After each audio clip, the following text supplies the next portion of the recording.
flat and Baton Rouge, waiting for a train, and I was feeling deep.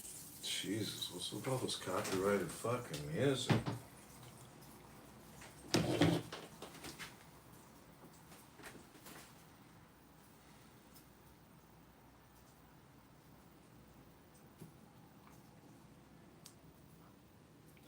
No. Yes, he said this.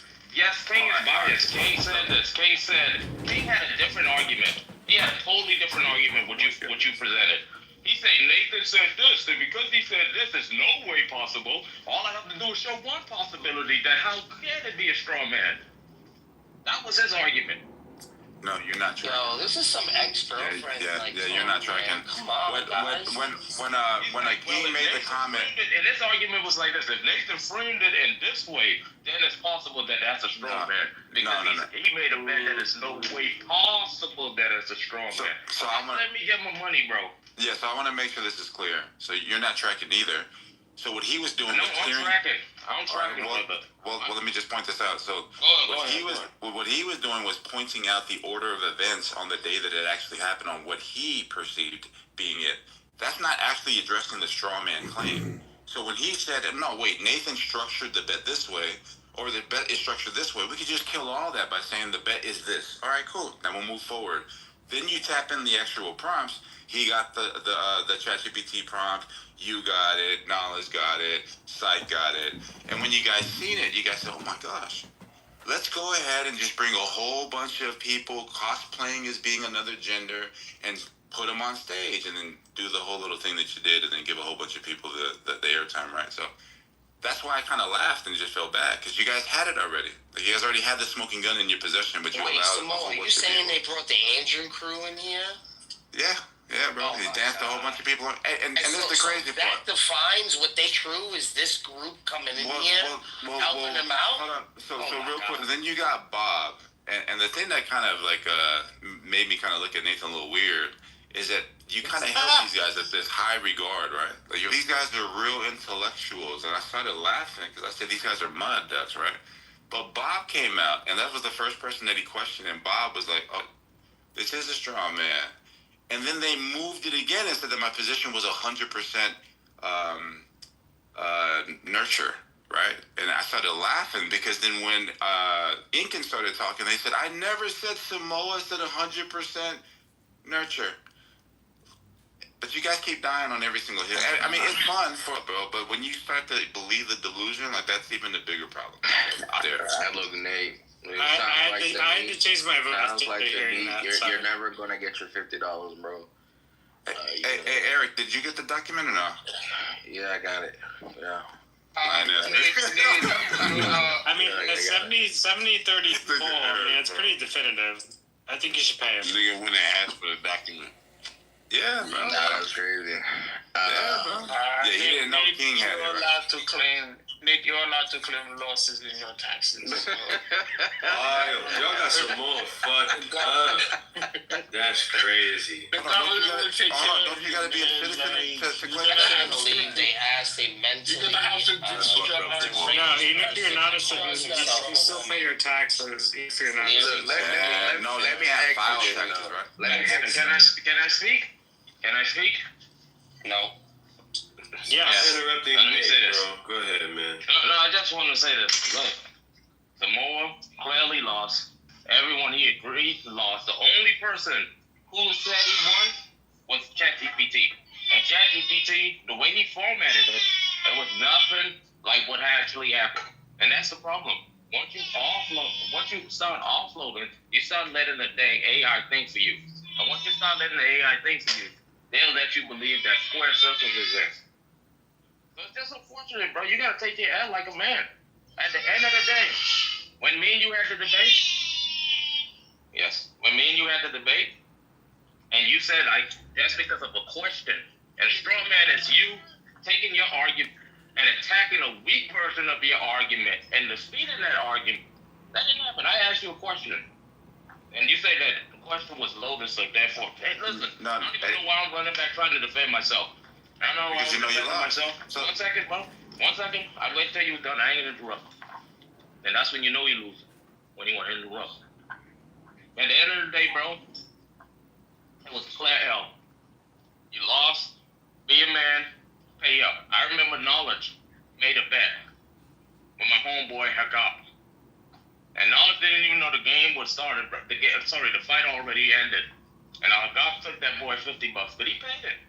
He just not trying to be all technical. Well, I don't know. You made a bet. There was a clear winner. The winner was me. You're the only one. You and a handful of people are the only one saying that you won. Pay me my money, bro. Look, even maybe they agree with me. So let me just point this out clearly, bro. Can a consistent become a strong man? Right? The answer is absolutely yes. Can a question be absolutely the answer is yes. And the way that is does your question address the argument on the table? And it doesn't, bro. It never did.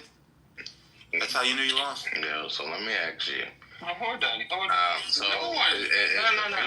The argument, wait. See, let me say this. He doing this, wait, one sec. He doing the same thing again. He is arguing possibilities. Is it possible that I could have made it a strong man? We're not arguing if it's possible. We're arguing if did I actually. Everyone spoke to you, bro. They said that no, he did not. But you saying no, it's possible. Here's the possibilities right here. If this happened and this happened, then it could be a strong man. Nah, bro. Yeah, I never said that, bro. Yeah, I never said that. You just said it just now. No, so I just said that just now. No, hold on. So I responded to this. Is it possible that a question could be a strong man? Yeah, no, hold on. You just said that. Hold on. So I just responded to the statement that you just made when you said, all I did was ask a question, as if a question could not be a straw man. Yeah, and do you agree? Why is that important? Wait, is that what you said? No. Why is that important? Because by you saying all I did was ask a question, it brings into question, can a question be a straw man? No. Okay. Let's pay my money, bro. Alright, so go there. I'll say that the $50 thing, I'm gonna ask you, Simone, like, is it really that serious, right? Cause I feel your pain, because this happened to me. I was arguing with a guy, an African guy. It was when Brad was in here. We were talking about missiles in like Iran and Palestine. Iran and Israel. How fast a missile could get from one place to the next. Yeah. What was that nigga name? Birdie? What's that name? I don't know. Yeah, you lost. Everybody in this room some more gaslit me, bro. And I had the proof. I did the math. I done went to the motherfucking sites of the what side of that were you on? What was your stance? I manufactured the people who manufactured the missiles to get the time ranges, bro. And I provided all the proof, but these niggas gaslit the fuck out of me. But you know, I still paid the nigga, even though to this day I don't think I was wrong. I still paid you lost that $50. Wow. I still paid him $50 though. That's a lie. Aaron cannot take. I did pay him his money on my mama. I did. You can ask her. Don't do that. Alright, so why did you pay? The majority of the room, they were there around, so I was like, I'm not going to be an asshole. I'm not going to be an asshole and say that, that I'm not going to. I decided to pay him. Alright, so then you just basically acquiesced to the mob. Alright, so there was a statement that was made, and we had this like vote him off the island thing, right? And this was like the funny stuff, and I think we could all kind of get some fun out of the back and forth. And it was, you don't even have to pay the $50. Just acknowledge that you made a mistake. You can't do it, bro. Right? Because there's not a mistake that's being made. So if they said, hey, you don't have to pay the $50, Eric, all you have to do is say that you made a mistake. Would you do it? Eric? My bad, I was looking at something. Say it again. Somali, you never really lose debates, so they have to remember one time you lost. So, yeah, I got you, bro. So here goes the question. A person says, you don't have to pay me the $50. Just acknowledge that you made a mistake, and we could all move forward. What would you do? Oh, no, I wouldn't have did that. Yeah, right. I would never admit that I was wrong, because I wasn't. But I pay him the money like I did. Right. See, so you're saying that you would never acknowledge that you're wrong, but yet you would pay the $50 just so you can be more comfortable by acknowledging that you're wrong. Okay, that made a lot of sense. No, it's not that I acknowledge that I'm wrong. It's like appease the mob, right? They're accusing you of being wrong, even though you're not wrong. It's based on the evidence. Because when I'm wrong and I know I'm wrong, I'll admit that I'm wrong. I've done that multiple times. Like when I've argued with Mike. No, Eric. Reality doesn't care about your feelings, bro. You can feel like you're right. I understand that. I'm saying, but if I know, It's too much cuts. I know, beyond a reasonable doubt, that objectively, I'm right. I'm not going to admit that I'm wrong, right? Just because you're saying I'm wrong.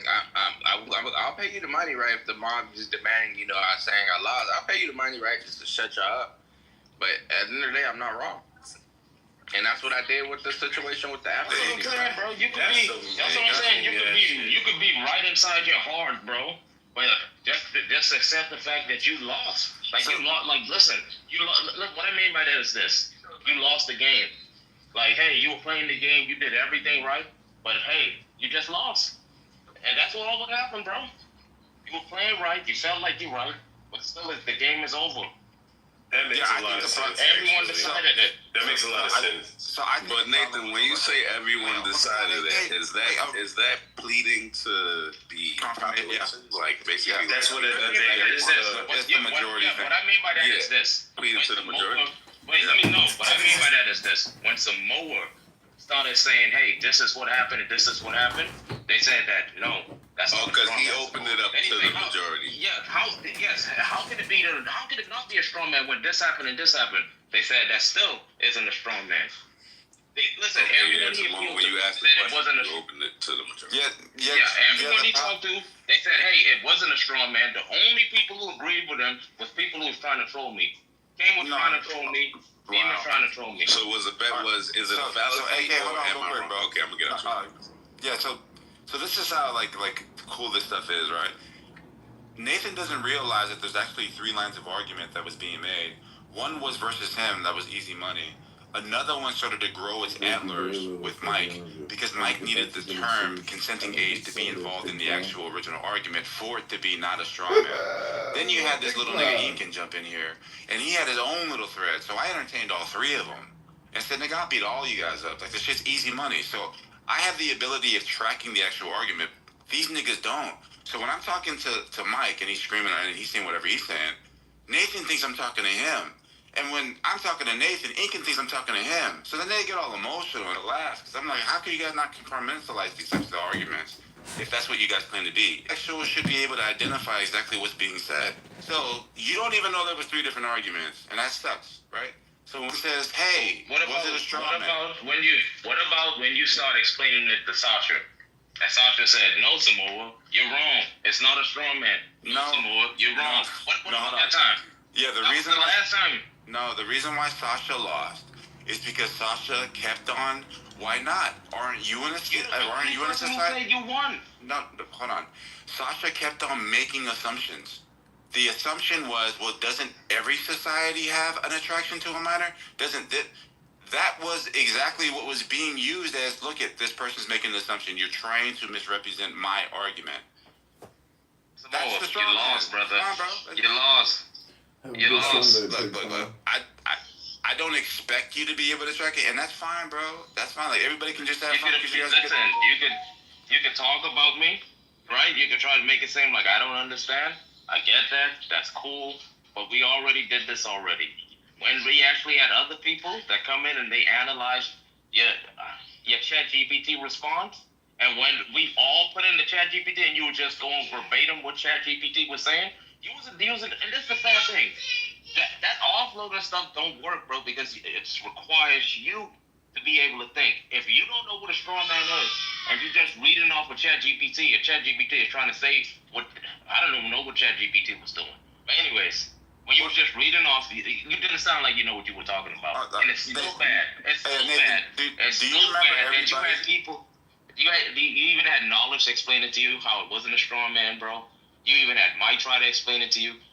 Everyone. Then when you went at it and you argued against Sasha, Sasha said, "No, Samoa, it's not a straw man. It's not a straw man." All right, so let me ask you one question.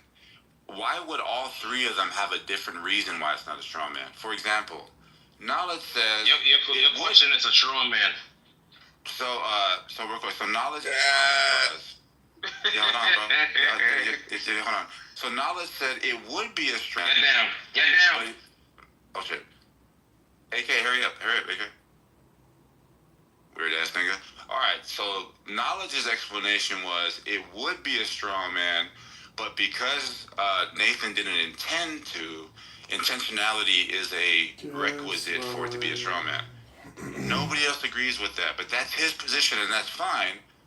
Mike's position was it's not a straw man because of the fact that you mentioned you opened the door by saying something about a consenting age, which garnered the question about a potential attraction to a minor. And then Sasha was saying, oh, why can't you have this? Why can't you have that? Why can't you have this? This should be open for inquiry. Yeah, but not open for assumption. So you oversimplified the actual response, but just think about it. If anybody Googles it right now, you can easily debunk what knowledge is saying. Does a straw man have to be intentional? Dude, right? This is why. I mean, like, let me just finish this last statement. No, you're good. Right. So Incan, and this is when Nathan fell back, Incan and Syke, they thought that they had a +1. So they were, right, they were cheering, they were congratulatory, they were like, oh yeah, in order for it to be a straw man, you have to intend to it and the richness of the action. It was total gas, bro. It was all gas.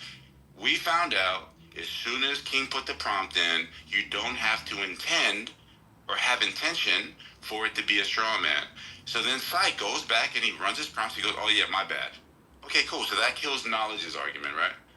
Because Mike fact-checked it and Mike realized that you don't have to intend, or you don't have to be intentional in a straw man for it to be a straw man. So look, I'll just tell you I could take every single one of the bricks away from the wall, and now you're just sitting there looking dumb. Captain. But we could just move on. I don't know what you're trying to say. You're doing it again, bro. You have like this other argument that's inside your head. That's not reality. I asked you a question, and you accused me of strawmanning you Captain just because I asked. George Steinhardt versus candidate Congressman John Kitover. Yeah, y'all killed the room. One second. Y'all killed the room. That rehashing, bro. Y'all killed the room. Samoa's Samoa left? Yeah, Samoa left. Yo, Nathan, we got you here. I got something I gotta say to you. Oh shit. You're from the Bahamas, right? Bro. Sometimes you gotta get some. You're from the Bahamas, right, Nathan? Yeah. Okay. So did you know the Bahamas is not considered part of the Caribbean? Oh shit. Considered part of America? No, it's not. It's technically not a Caribbean country. It's part of the Lucayan archipelago. It's technically not associated with the Caribbean. So y'all are not a Caribbean. Y'all are not a Caribbean nation. I learned that yesterday. And we have the Queen on our money, bro. That isn't true. No. The countries that are considered part of the Caribbean are part of the Caribbean geographical basin. Y'all are in a different archipelago, so y'all are not in the Caribbean basin. It's a geographic formation. Those countries are technically the Caribbean. Y'all are Caribbean wannabes, so.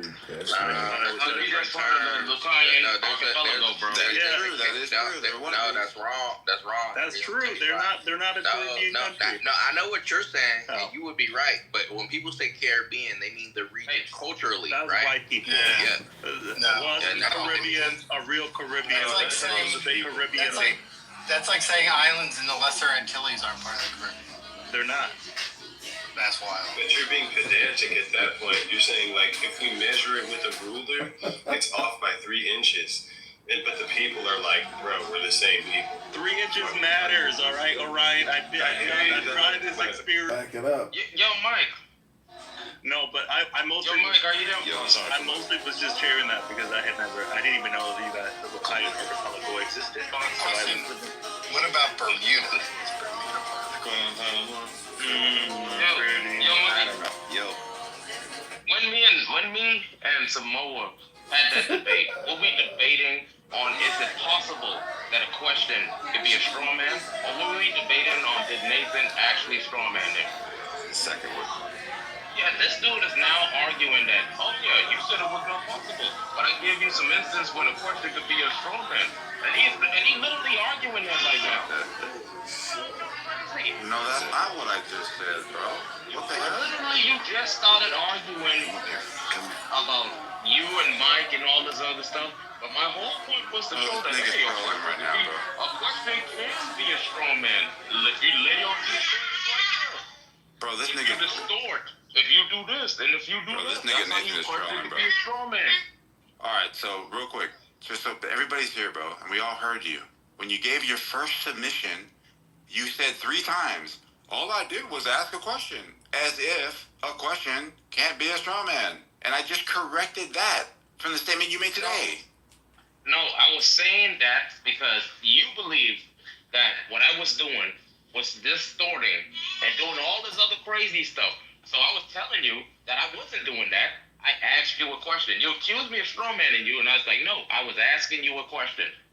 Asking a question. Mike.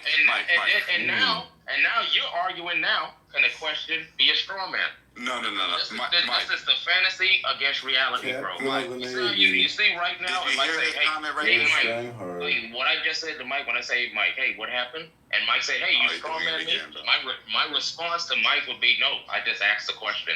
And now you're saying that, oh, is it possible a question can be and all your stuff, blah, blah, blah, blah. All right, so let's ask Mike. You can't do that. All right, so you heard Nathan. You heard what he said. Okay. When he says, all I did was ask a question, what is he implying? Mike, He's implying that a question is harmless and doesn't have the nefarious intent that we can all perceive. What does he say? Even Orion said it. That's crazy. All right, so Nathan just offered the submission because I was responding to what he said today. So did you hear what Nathan just said? I don't want to try to rephrase anything.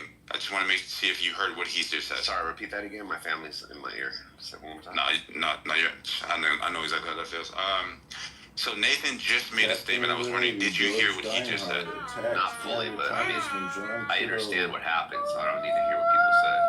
All right. You mean from the past or from today? Not from today, from the past.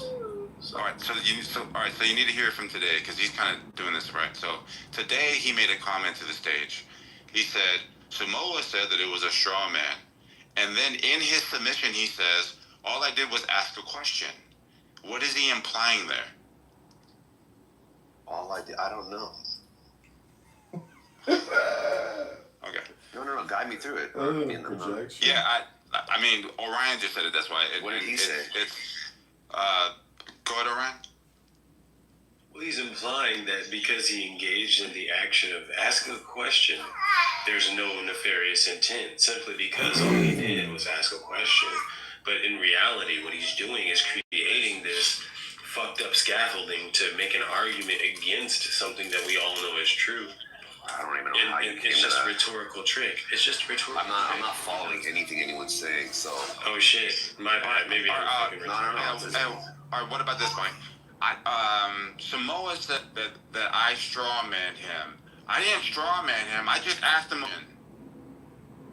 What does that statement entail? Implying that the question that he asked you wasn't a straw man. That he just asked me a question, right? That Yeah, it's not a straw man. He's doing 2 things. He's saying the question I asked you wasn't a straw man. So that basically puts it all together. Yes. I'm not interpreting that, right? Because it's not. No, the question that Well, here's why I say that. I just asked him a question. Yeah, in general. So what he's saying, he's responding to this. Samoa said I strawmanned him. Right, this is all coming from Nathan's mouth, right? Yeah. Okay, so Samoa's saying that I strawmanned him, and all I did is ask him a question. So what he's saying is, Samoa's referring to the question that I asked was a straw man. I didn't straw man him. I just asked him a question. So that's not assuming a motivation of being nefarious or anything like that. He's just saying, Samoa's making this claim, and the claim is false because all I did was X. That's what I'm getting at. But Mike, the problem is that's like saying... But yeah, go ahead. That's like saying... Samoa said I killed him, and all I did was punch him in the face. And it's like when you punched him, he slipped and fell and hit his head, and then he died. No. You know what I'm saying? Wait. You're begging the question. The reason why is because the act of killing somebody is taking someone's life. We're trying to see if the person was in fact killed. This is not a perfect analogy, and so I hear exactly. Mike, you're right. I'll say that you're right. This is not a perfect analogy, But the point that Nathan is erroneously trying to, make is that because I asked a question, I could not have been doing this. And it's like I could have tried to. I don't think That's what. But he said all I did was ask a question. I asked him a question. What's wrong with that? It could be the shit you're saying, because all I did was. But let me restate it. Let me restate it to where I think that it would make sense in the way that you're interpreting, Mike. Nathan's response was, Samoa said that I straw man. The question I asked him was not a straw man. It was a question, a legitimate question, right? Like you can imply that it's a legitimate question at that point. But when you just say, Samoa said that I straw manned him, all I did was ask him a question. Yeah, so I see what you're saying. Yeah. So you're saying, like, the implication of a question being a straw man is not possible. That's what you're based off of that statement, right? You know what? I think somebody actually said that. It might have even been me, right? I do remember that. The Queen's Navy George Steinhauser. I do remember that being brought up. I don't know who brought it up, but somebody did say something like that. A question couldn't be a straw man, and I guess if the question was, I think I've even looked into this. If the question's rhetorical, right? So then what you're saying is, right, and that could make it a straw man. So there was a distinction made between those two things. Do you remember that? Am I tripping? No, you're right. That shit happened, but that's kind of what I'm saying. Like, I could come up and be like, God damn, I didn't know your mom was an ugly ass bitch. And it's like, bro, I wasn't saying she's an ugly ass bitch. I'm just like, you know what I'm saying? You can come up with some observation. No, it's more like you're like... Yeah, you can divorce yourself from the claim that you're making. So, like, if you're like, yo, the shooter was a leftist. So what you're saying is that all leftists are shooters? That would be the yeah, you throw some shit in there, yeah. It's like, when did you stop beating your wife? No, that's just... No, that's a loaded question. Yeah, that's a loaded question. Yeah, that did. So Mike, what I was saying to Nathan was, there was 3 different lines of arguments that were being made for it to be an actual straw man. That your line and I was different from his line and I. When you were trying to get in the whole, within society, there's like this consenting age, right? Like you needed that for it to not be a straw man because it opens up line of inquiry. And he wanted to omit that from the actual argument. Do you remember that whole back and forth? I remember a little bit about that, yeah. It's like, has to come back. Right, and I was just trying to let him know that when I'm talking to Mike, I wasn't talking to him. So when he's taking certain points that I'm making to you, addressing or remedying, the argument with you, it's not addressed to him. And then there was another thread with Incan, and then Incan started doing whatever he was doing, like spazzing out and shit. And I'm just letting Nathan know that sometimes these arguments have to be organized so then you understand exactly what you're responding to. So the straw man in your case would be different from the straw man in Nathan's case.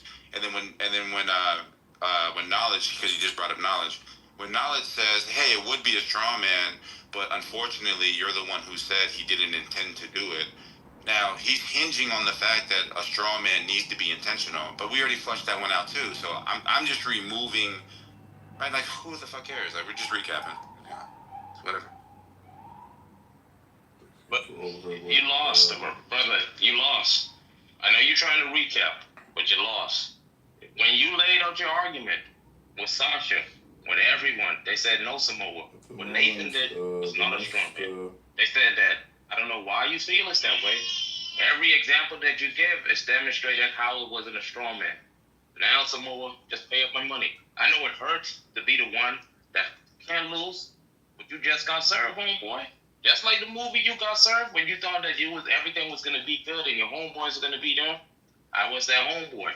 Now pay up. Now you gotta go to the dope boy. Now you gotta sell a little weed, bro. Now you gotta make that money up.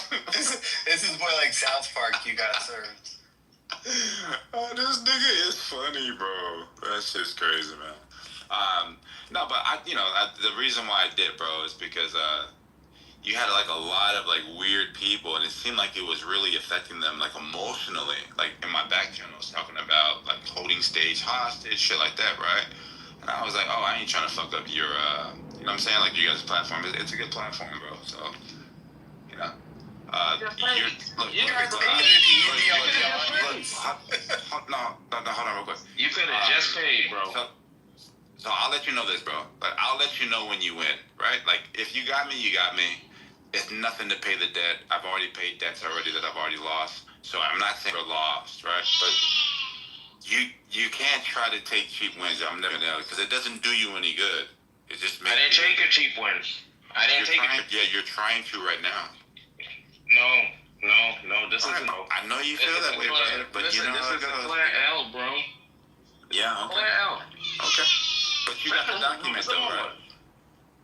Bro, I got the memory. What happened with you and Sasha? I got the recording. Nigga, you got a recording? No, I don't.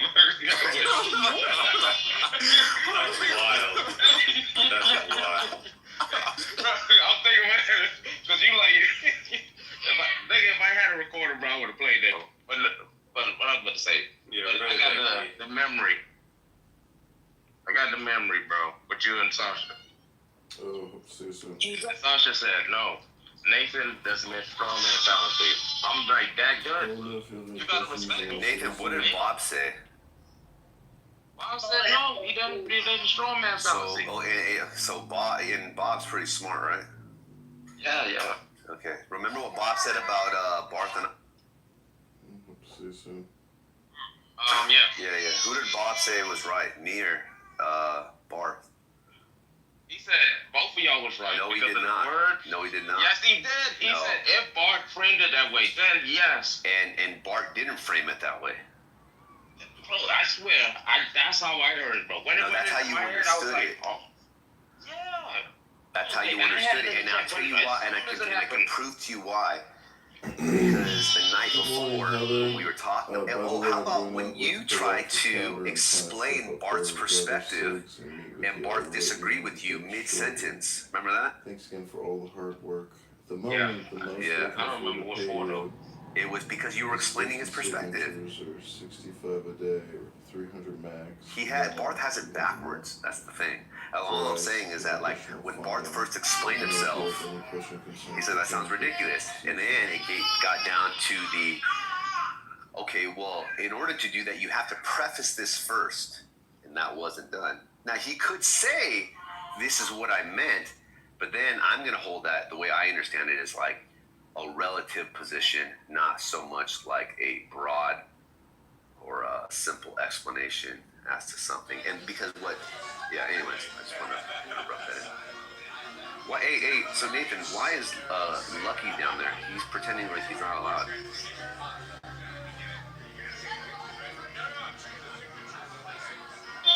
Lucky know what he did, man.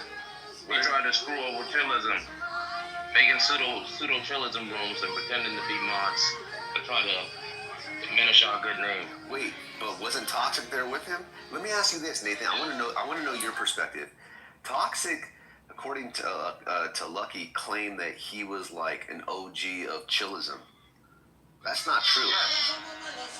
That's not true. It was an OG. Okay, let me ask you this. The name Chillism, was it Chillism before the name? What do you mean Chillism before the name? Like you created a room in the club Chillism, right? Yeah. Yeah, we made it. Go ahead. I want to understand this through your lens.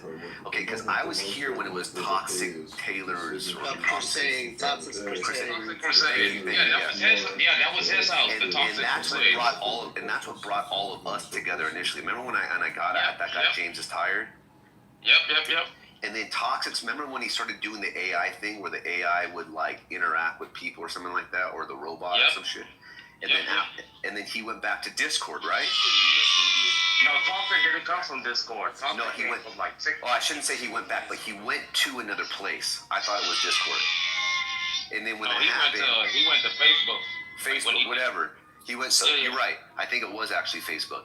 Then at that point, because I remember you guys were my morning like routine. It was like this group was like PPR or something like that. At one point. E&R, politics, religion, and race. Yeah, it was in a transitional phase where P&R and R. P&R. And then after that, it became Chillism. Toxic was already gone. Now, Toxic to me, this is since since we had white belts, it was always chillism. It was like chillism 2009, 2020. It was like chillism and then a year. Chillism, but all of the rooms was. Wait. Okay, so then this is my understanding then. So you're saying that when it was PR&R, there was a room chillism? No, there wasn't. No. Okay. Perfect. No. Okay, now. No, Mike, what I'm saying is this. Hold on, real quick. When the room chillism was made, right? Toxic was already gone, right? Correct. No. Yeah. Yes. No, Toxic was here when we was doing chillism. No, bro. I promise you, he was gone, dude. I'll show you the oldest recordings because I recorded every one we made. That's fine. When we started it. Let's show the oldest recorded chillism, the room. Yeah. It's gonna start with chillism. That's what I'm saying. Yeah. And I don't think Toxic was there because I remember when this whole thing. Because remember, it got down to like 4 people. It was like you, Yah Rasul, Knowledge, and fuck, I want to say me, dog. Like I just remember waking up in the morning. Dark Dawkins started fading out, and then we were talking. Remember when I was like, dude, Nathan, why are you after that fucking white guy, blah, blah, blah? And you're like, when he comes, it's the Dark Dawkins show. Remember all that stuff? Remember that phase?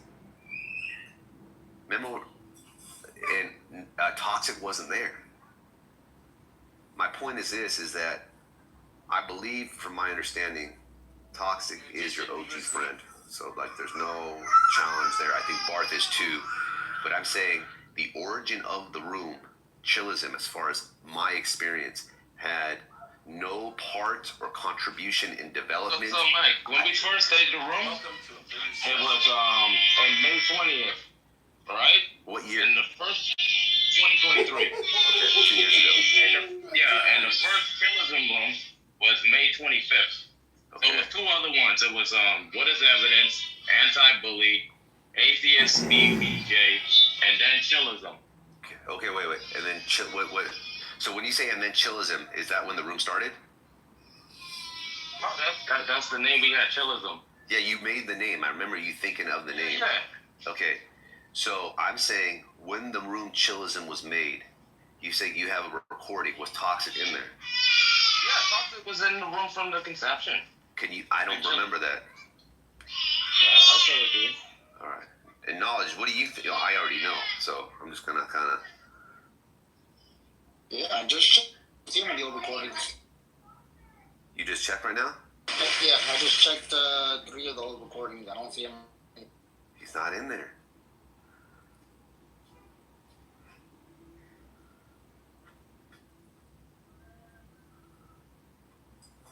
Bro, my son. Did you look in?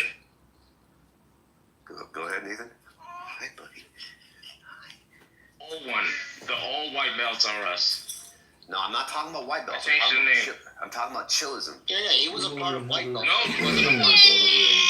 Yeah, exactly. Well, chillism wasn't a room name, though. We never had a house named chillism. That's the point. Whenever we started using the name chillism, that specific name, he wasn't there. When we started using the name chillism. And on this app, everybody knows this space as chillism. If I go into another room, I'm the guy from chillism, not the guy from white belts. Chillism became the standard name. It's the fucking trademark. And all I'm saying, exclusive to that terminology, which encompasses all of us that come together, right? Even we don't talk about white belts. We talk about we are chillism, right?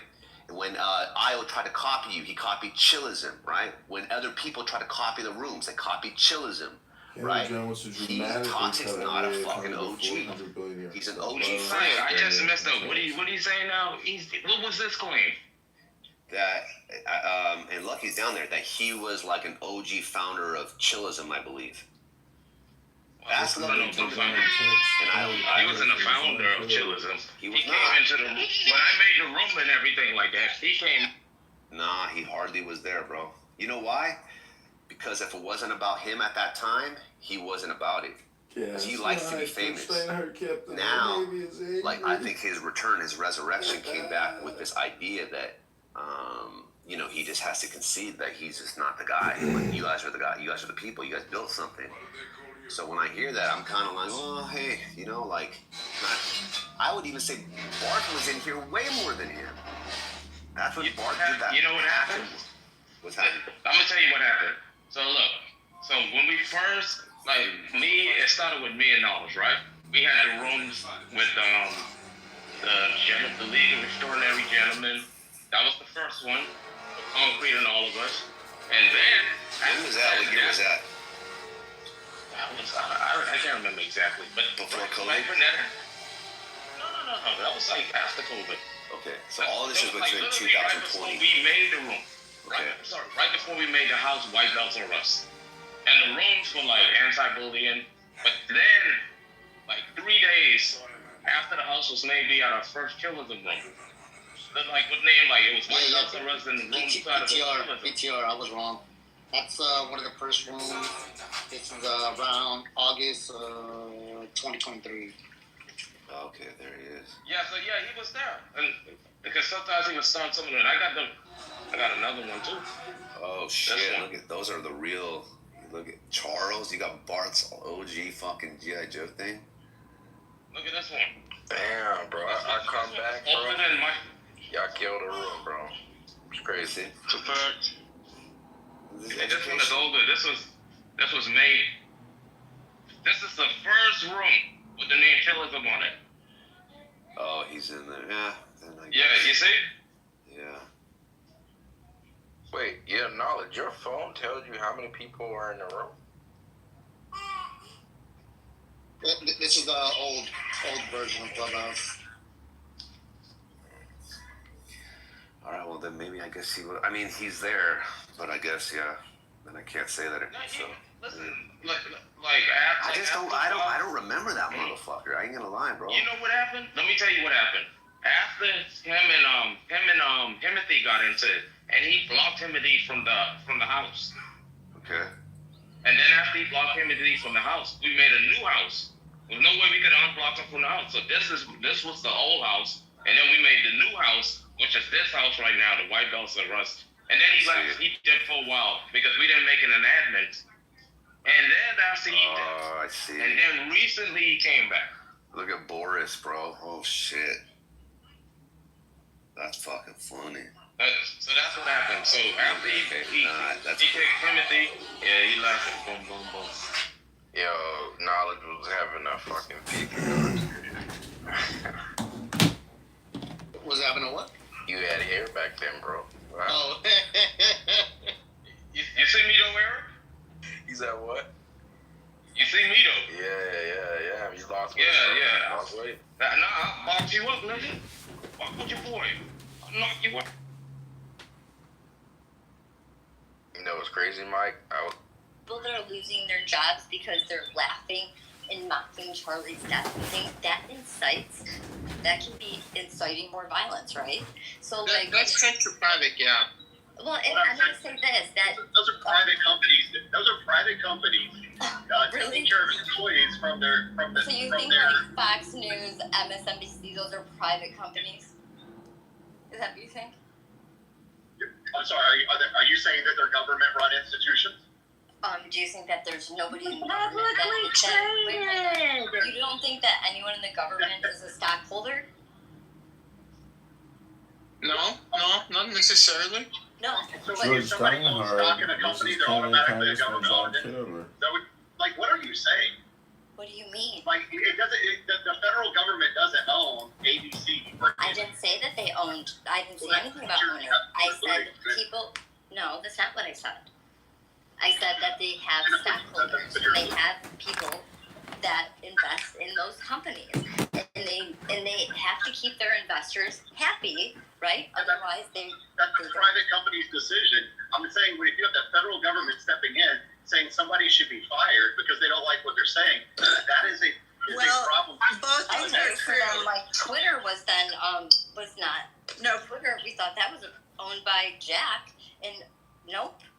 Well, Jimmy Kimmel, both things are true because there were two companies, North Star, I forget the names, and they said they weren't going to show Kimmel's show in their areas, and I think it was, I forget the exact percentage, but I think it was like 60% of the country was going to be blacked out on his show anyway. Plus, his ratings had a very big fall. So that's the free market at work, and people are saying it's free speech. But here's the thing.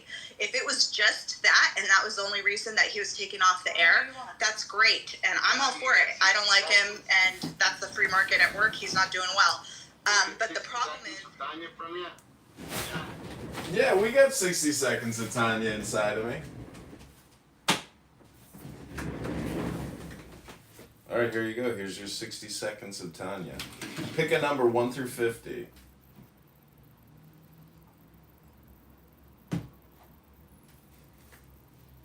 Anybody? Any number 1 through 50?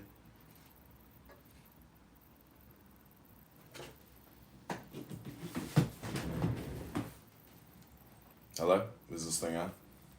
Can you hear me?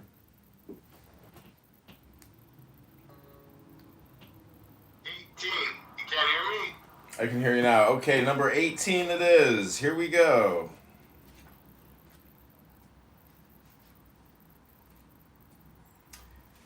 Number 18. Oh, okay, John's on. Number 18 is called The Nature of Wisdom. This is by the Alter Rebbe. So take the deepest breath of the day. Wow, I'm on a roll picking numbers. Go ahead, John. Take it away. For this thing is very near to you. What is this thing that is very near?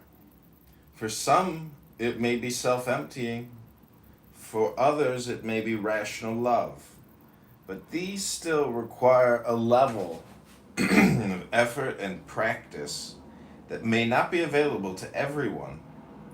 The it that is near must be near to all. And this it is wisdom.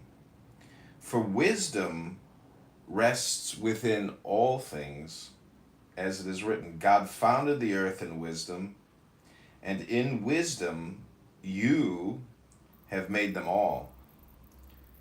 Further, wisdom fills all life, as it is written, wisdom gives life to those who possess it. Wisdom is the capacity to intuit the essence of all things, the faculty by which you glimpse the true nature of what is.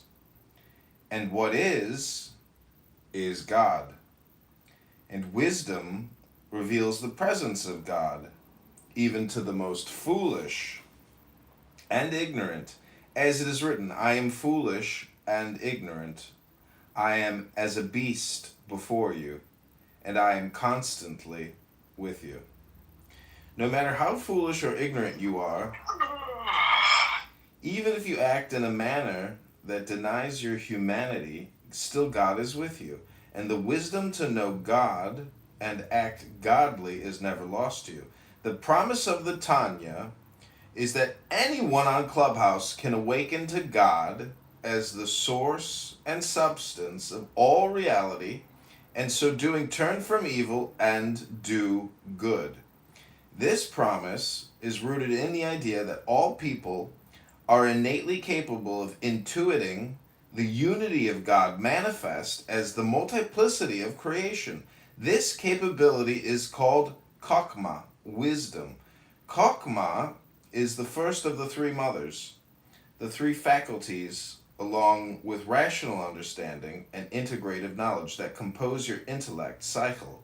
Chokmah is not reserved for the righteous, but is given freely to all, even the foolish and inhumane on Clubhouse. The challenge is not to earn wisdom, but to access the wisdom already inside of you. Can you just tell me when he's finished? I can't be bothered listening to this guy. He was doing 60 seconds of Tanya. He's done. Oh, you don't like books, wisdom, Torah, Tanya? Streaming to how many other platforms? This is why I block you, John. Oh, you're a moderator. Feel free to block me or kick me. You can't stop me. All you can do is listen to me. Some people like to speak and talk all the time. I don't even know how that works. Does anybody know? I mean, it's been running like this forever, decades, and Abby needs to get in here. Oh God, that's so funny. And John is back. John is back. Johnny's back, babe! All right, Carter. You can't stop me. How are you today? Oh, fabulous day, fabulous day. How's everybody doing today? Got some lovely Jewish women, some strong Jewish men in this room. Zionists. And one Muslim. Zionists. Can we change the title? Absolutely. I'm looking for a trigger. All right, I'm going to change it. Give me a second. I'll change. Okay, good. And one Muslim that gets attacked by the fake Muslims in Amir's room. Amazing. Yes. Amazing. because he's against Hamas, so they feel the need to attack him. He believes that Israel has a right to exist. That's so puzzling. Because he wants to stand on the right side of humanity. He's considered a fake Muslim to them. Wow. I heard it all. To be clear, I'm not on either side. I'm just neutral, but I was attacked for being neutral. He's a proud Zionist. This guy Seneca loves the Jewish people, loves the Muslim brothers. What, it's fair to say you love everybody, no? I love Do you everybody. love all humans? Yes, all humans. Okay, so what's the problem with that? Yes. Stand proud, stand strong, brother. There's nothing wrong with that. Yeah, I do love the Zionists. There's nothing wrong with that. I also love the Muslims too. There's nothing wrong with that. You're allowed to, but they want you to hate, which is sad. Yes, they want me to hate, and because I would not hate the Zionists.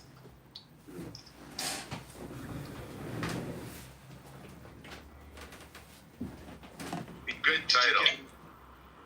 Did you get an opportunity to speak to Scotty? No, I'm going to hold on to that, and I'm going to wait. Yeah, and if he's in the room, ping me in, because I want to, Yeah, start to no, I will. Thank you. Good afternoon. Good afternoon. Oh, yeah. Good afternoon, everybody. How you doing, Angel? How you doing, Grace? Doing good. I'm traveling right now. Nice. How you doing, Grace? McGee.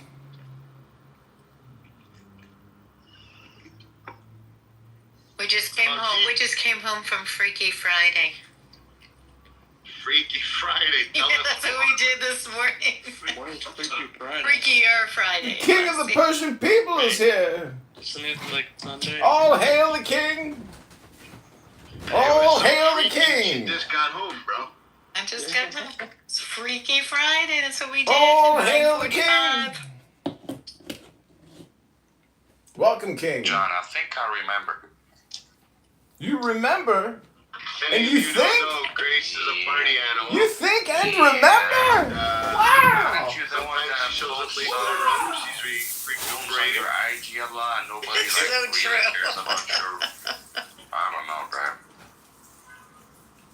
I gotta be more like you, Grace. I gotta get out. Party, party, party. That's what we do. We live in the woods. No people around us, so we get out and we party. Yeah, I'm from the woods too. I think what I call a party is a bonfire somewhere in the back of the woods. That's what we do here. We have big bonfires. Very It's called good a big bush bash, Stop. which could mean two things.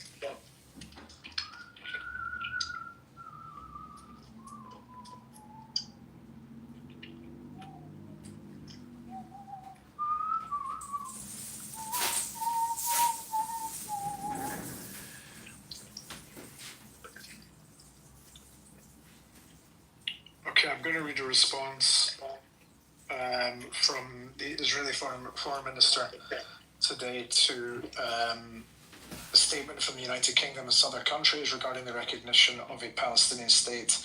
Israel categorically rejects the one-sided declaration of the recognition of a Palestinian state made by the... Who's chewing? Sorry. Massive stroke. Oh, sorry. Okay, thanks.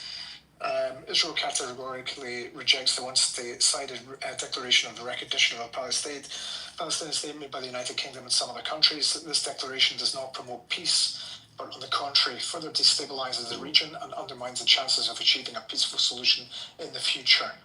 Called by Hamas leaders the fruits of October 7 massacre, the declaration not only rewards the biggest massacre of Jews since the Holocaust, by a terror organization that is calling and acting for the annihilation of Israel, but also solidifies the support of that Hamas enjoys. It is destructive to separate statehood, one of the final status issues, from peace. This move goes against all logic of negotiation and reaching a compromise between the two sides, and it will push the desired peace farther away. Moreover, the Palestinian Authority did not meet any of its requirements and obligations. It did not stop neither the incitement nor the pay-for-slay policy, nor did it take the required measures to combat terrorism, as demonstrated recently with the discovery of rockets and missiles near Ramallah last week. The Palestinian Authority is part of the problem and not part of the solution. This is also the reason why the United States imposed sanctions on the Palestinian Authority and prevented its senior officials from entering its territory. In any case, Israel will not accept any detached and imaginary text that attempts to force it to accept indefensible borders. Political gestures aimed at domestic voting audience only harm the Middle East and are not helpful. Instead, if the countries that signed this declaration truly wish to stabilize a region, they should focus on pressuring Hamas to release the hostages and to disarm immediately. That's basically what the statement says. Netanyahu has also said as well that a Palestinian state will not be formed west of the River Jordan. And that's an important statement as well. He also said as well that he's leaving for the United Nations General Assembly meeting in the States. He also said before he left that he has fought against this establishment of a Palestinian state in Judea and Samaria, and a governmental decision and response to this unilateral declaration of a Palestinian state will result in some hard-reaching declarations by the Israeli government, which he will detail upon his return from the UN General Assembly. It is thought in Israel, by the way, that Israel could now annex up to 87 to 88% of Judea and Samaria, and therefore basically declaring that is Israeli territory. By the way, it is Israeli territory. I've talked about this before. There is a clause in international law that is called uti possidetis juris, that has been applied to multiple countries after war. It was applied to the breakdown of the Russian the USSR when Ukraine became Ukraine, etc., etc. It's been applied in Africa multiple times as well to different countries. Basically, what this law says that if any country has a mandate or hold over territory, then a country is declared independence, or the country is given independence on that territory, and the other side has been offered territory but they refuse it, then the country that has taken the territory and established a state has right to rule over the land that was originally owned by a mandated country. In other words, Judea and Samaria, etc., under this law, international law, which is again uti possidetis juris, would mean that Judea and Samaria is Israel, as is Gaza, by the way. But we'll wait and see what happens. And I'm of the firm opinion that this is going to happen after the UN General Assembly. Israel will make a declaration of annexation.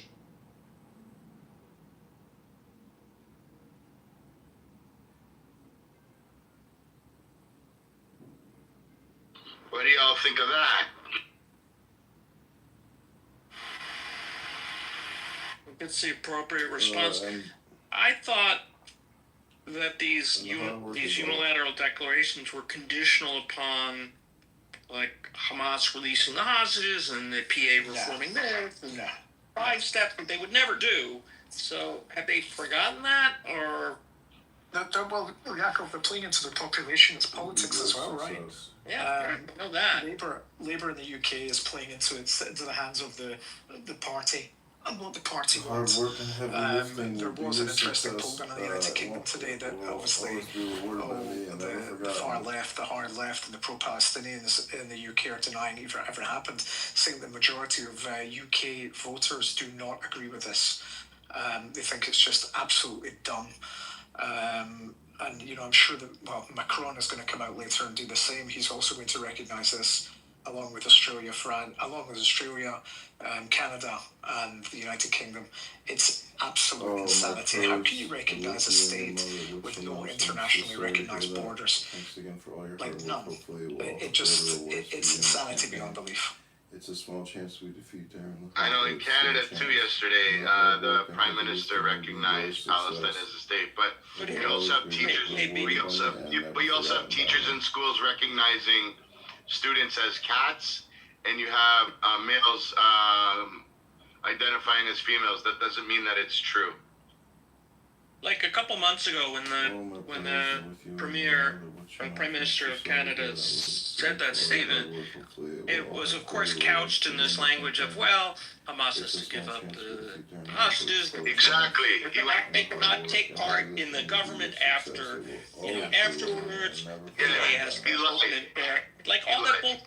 So then he just went back on all that shit. Yeah. He's a politician. Let me just read this. Actually, I've just pulled it up as well. Uti possidetis juris is an international legal principle stating that a newly independent state, which I said, inherits the internal administrative boundaries of its preceding colonial or dependent territory, thereby preserving territorial integrity and preventing conflict. In principle, this principle, which originated in Roman law, applies to the time of independence, effectively freezing the existing borders to promote stability and avoid the internal struggles and challenging frontiers that could arise from redrawing them after decolonization. The principle ensures that newly formed states maintain a clear territorial definition from the outset. So this should have been applied in Israel.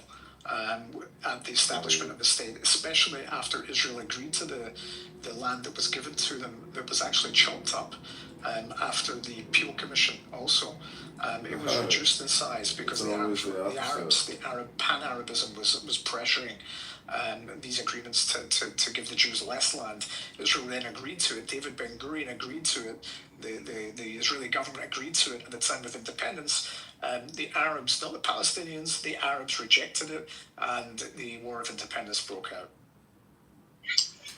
I hope you guys realize that, at least anybody in the UK, other than the UK, by the way, I hope you realize that Labour, Keir Starmer's done this because his party is failing. They're doing this to pander to votes. They're doing everything that they can to scrape up as many fucking votes as they possibly can. That's literally why the UK's done this. Yeah, but Keir Starmer has shot himself in the foot. Even. The idiot. He thought. Oh yeah, I agree with you. Yeah. He's shot himself in the foot because he's trying to placate all the Labour voters that are, Muslim or from Pakistani background. That's the reason why he did this. Because they were all revolting and they were saying, if you don't do this, Keir Starmer, we're going to withdraw our support for the Labour Party. That's the whole reason why he did it.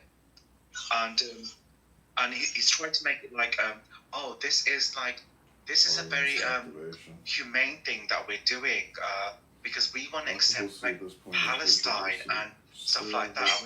We want Israel to kill over. What influence does the UK have on Israel? Zero. Nothing. No, they have nothing. They do arms trades with Israel. They literally sell arms to Israel, which they'll keep doing, by the way. Oh yeah, they'll still do that, and then on the front they'll say, you know what, we're trying to be as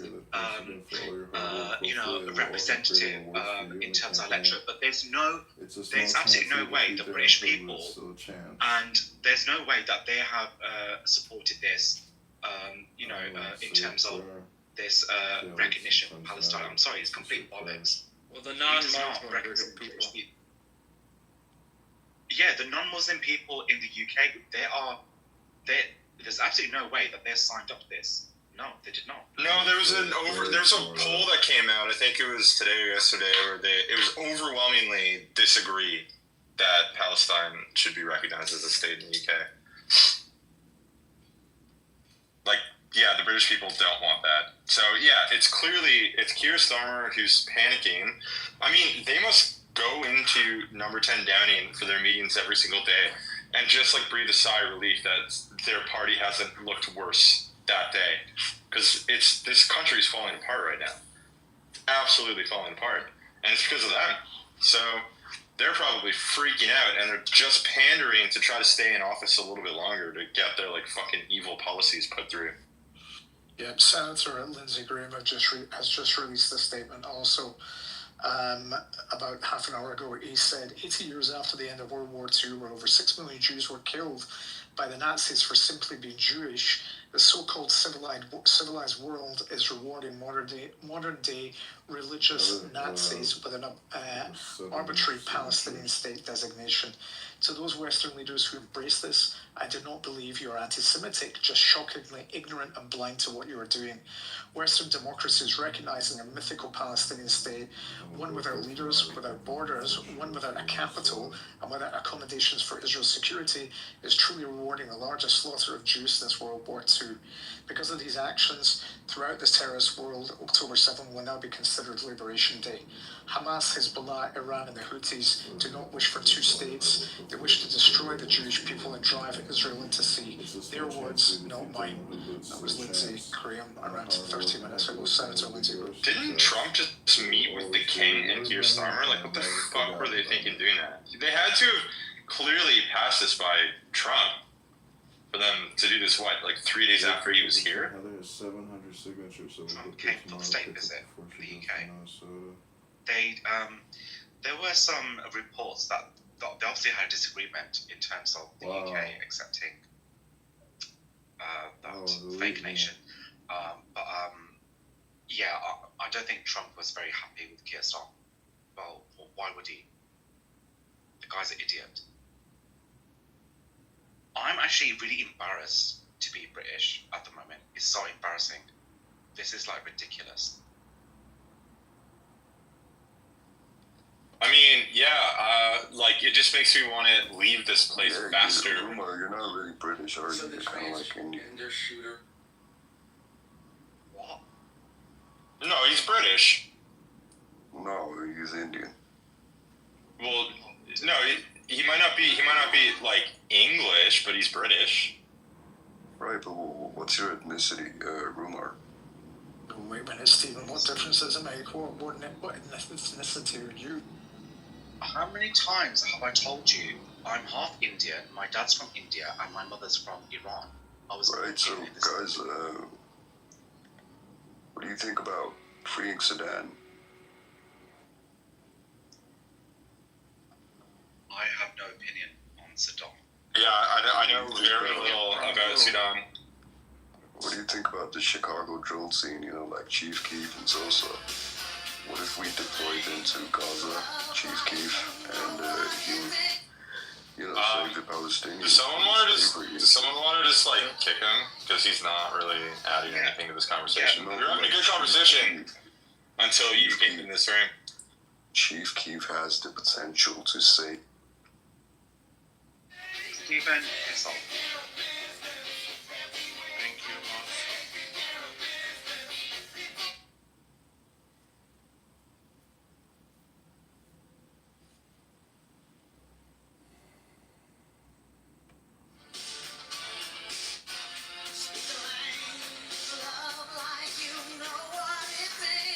Anyways, all in all, it's a massive error of judgment and just error in general. The UK is going to regret this quite heavily, I think.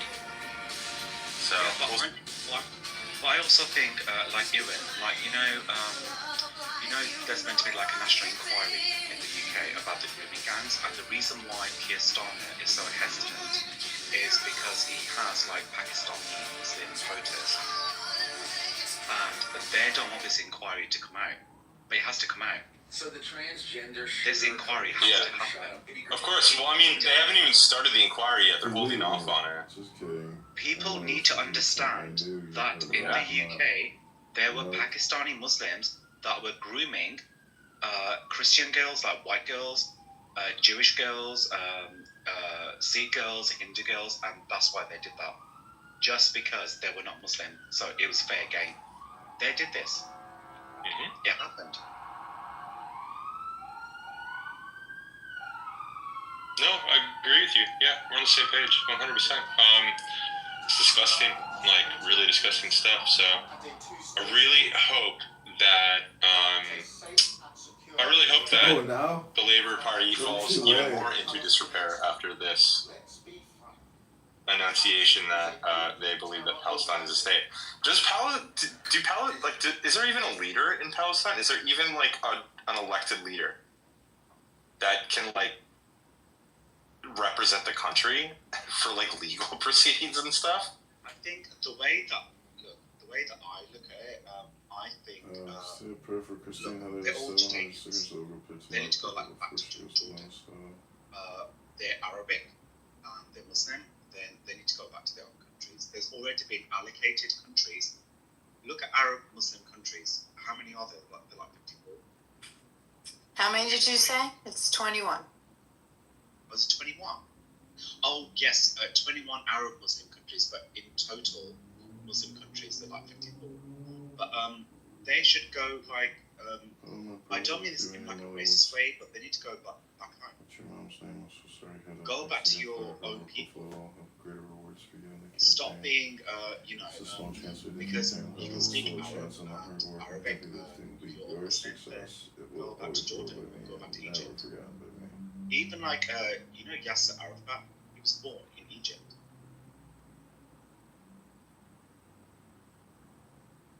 He was actually Egyptian, Yasser Arafat. Did you know that?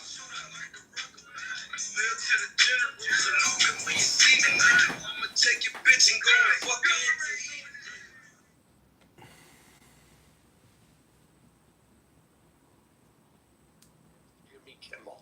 Either you do it the easy way, which is you take care of it on your own, or we're going to have to get involved, which means that they open an investigation and they start looking into Jimmy Kimmel doing blackface. They start looking into all of his comments. It becomes a public mess, and ABC's names gets dragged through the mud, whether they like it or not, which is part of the procedures that any public broadcast is subjected to, left or right, including Fox News. So ABC said, what are we going to do, considering we have all these complaints?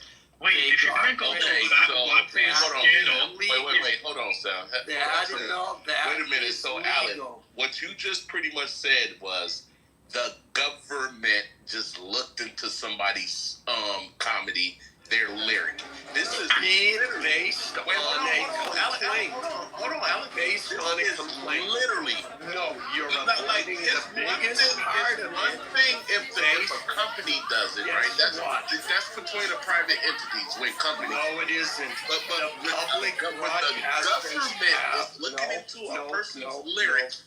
That is ignoring the biggest part against free speech. Like you're ignoring the biggest part. The entity looking into DJ. Hold on, Alan. Let me just come on, Alan, because you started it. I can see a private company handling their own business, but you just literally told us that the government is getting involved with the man's lyric. He's not screaming fire and crowded thing. He's performing. He has his lyric. He has his speech. He has his comedy, and the government is interfering into this. This is literally. This is why we need to start checking private immigrants that come over to this country. Because y'all really don't share the American spirit, bro. Issued a complaint. You should take that shit back to Armenia, where you're from.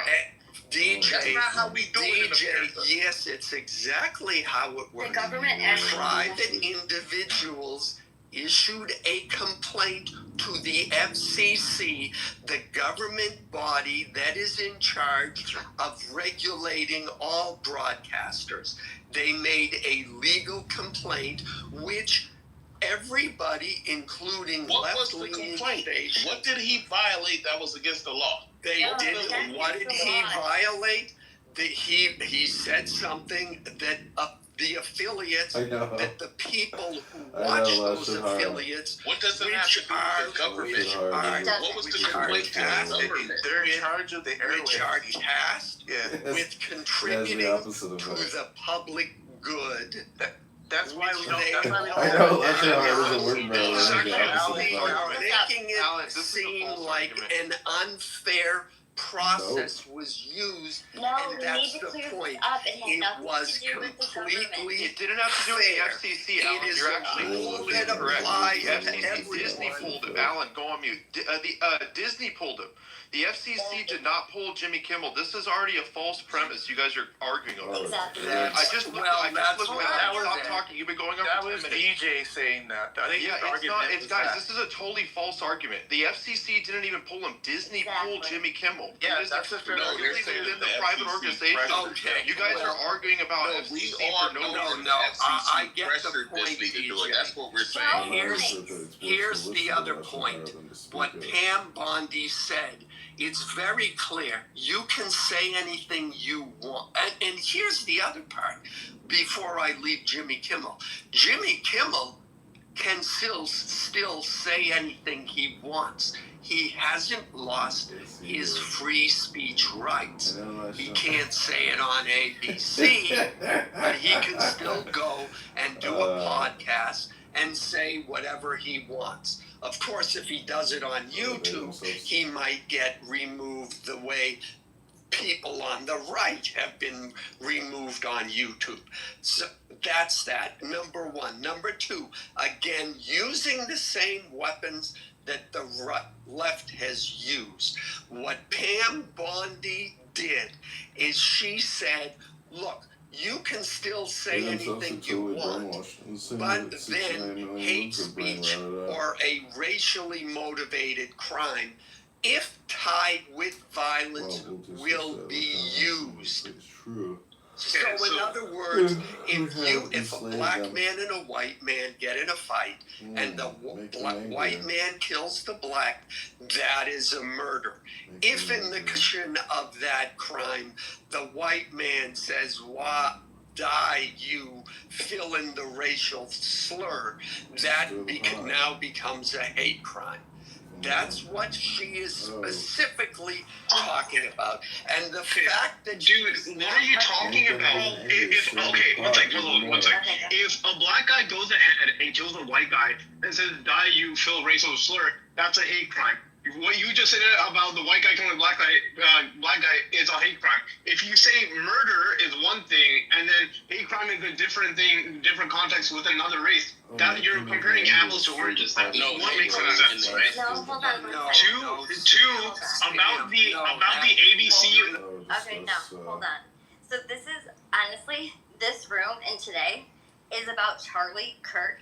This room, I don't give a fuck about Jimmy Kimmel. I could give two fucks. I don't care if he's canceled, not canceled. I don't care. Thank you for saying that. About Charlie Kirk, I don't want to fucking talk about Jimmy Kimmel. Not one more word about it. It's annoying as fuck. Okay. All right, fair. Can I get in here? Is this the white space? space? Yeah, so you're gonna talk about. Yeah, this is white only. Are you white? No, I'm not. I'm very much so. The room just got censored. Ann just censored the room. I'm very much so culturally African American. Yeah, you gotta go back to the go. And then Ann is right. I apologize. Come on, because this is everyone trying to mitigate the fact that you go on for like 15 minutes, bro. Pass the mic. Everybody's trying to mitigate the fact that the left killed Charlie Kirk, and they're trying to assassinate I don't believe that. Okay, I have to get in That's here. Where are we assassinating Charlie Kirk's character?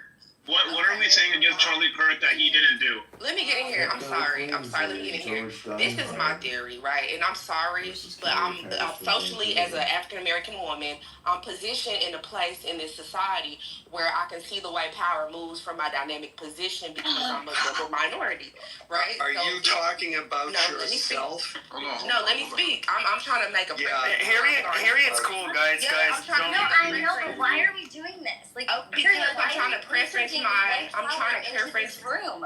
I'm trying to preference. Let her speak. I'm trying to preference my opinion. Does she have her free speech right now? No, I made it very clear what this room was about. It's not about race. It's not about the I'm trying to speak on the topic. I just got a header. Matt, Tell isn't him this now. I was just telling you where my opinion was coming from before I stated my opinion. Matt, she's trying to be quiet this black woman. Silence this black woman. Oh my goodness, exactly. That's exactly what I'm thinking. Chill out. Hold on, you guys. Hold on. So we're obviously leading up to the keynote speakers to, obviously speak, and then we'll, have them come on here, probably live. We'll see here. But in the meantime, we could talk about freedom of speech. That's fine. Let's just try to keep it a little bit more generic, not specific examples. I mean, other examples outside of this event is fine. But if you want to go there, Harry, you can. But let's just stick to that, and let's not get too specific if that's possible. I was just preferencing where my opinion was coming from. I was just telling y'all who I was and why I see the perspective that I see before I even told y'all. What's the opinion? The opinion was that the Jays are pulling a U on y'all, right? We have American. Yep, the Jays are pulling a U on y'all. They're pulling a U on y'all because, like I said, preference in a way in this country is a part of a faction that kind of sees how power has been moving and how power corrupts institutions, ideologies, and groups of people. And I honestly think that y'all are getting God right now. And this is deeper. You know that deep state kind of shit that y'all be talking about? I think this is more aligned with that, and we are sitting here fighting amongst each other. Instead of... Wait, I got a question real quick. So what's that got to do with you being a black woman?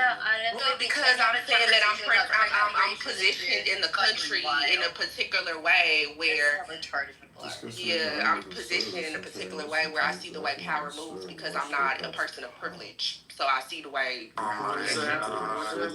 Being Jewish. You're privileged to be living in America. Think I'm privileged to have built America. I'm a foundational American. Oh my God, you're privileged to be here living in America. That's You're more privileged than a white guy. I'm privileged to be the granddaughter of a sharecropper. You have That's pretty what my privilege is. You have pretty privilege. Oh yeah, I do. Thank you. And that is the most privilege that that's bestowed by Jesus. There you go. So pretty privilege. Harriet definitely is pretty. Any color of your All right, thank you for your submission there. Appreciate that. Is there a Q?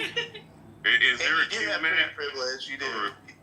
I think y'all should look into that. Honestly, I don't think it's. I honestly am starting to believe it. Have y'all been watching Candace Owens? Yes. Oh, you know it. That's what she's been saying. We talked about that earlier. You know it. That's where I'm leaning. Candace Owens' perspective is literally where I'm going. Yes, ma'am. I thought Candace Owens was canceled. No? No, man. No, she's back. She's not canceled. She's back. Her eyes are on the prize. Since we're going down this road, would you guys, I'm saying you guys because it's kind of specific to a community, but would you be upset if Candace Owens got, assassinated? No! I would be. Wait. Here we go. I 100% would be upset if Candace Owens got assassinated. I don't care if you're right or left. You shouldn't get assassinated for the shit you say. No, So see, here's my thing. Here's my point, right? Craig speaking. Hold on. Go ahead, Craig. Go ahead. Y'all gonna give the James what they want. That's fucked up. So here's my point, right? I thought Black Lives Mattered. Because last time I checked, Candace Owens was a black woman, right? Yep. Didn't she deal with 400 years of slavery?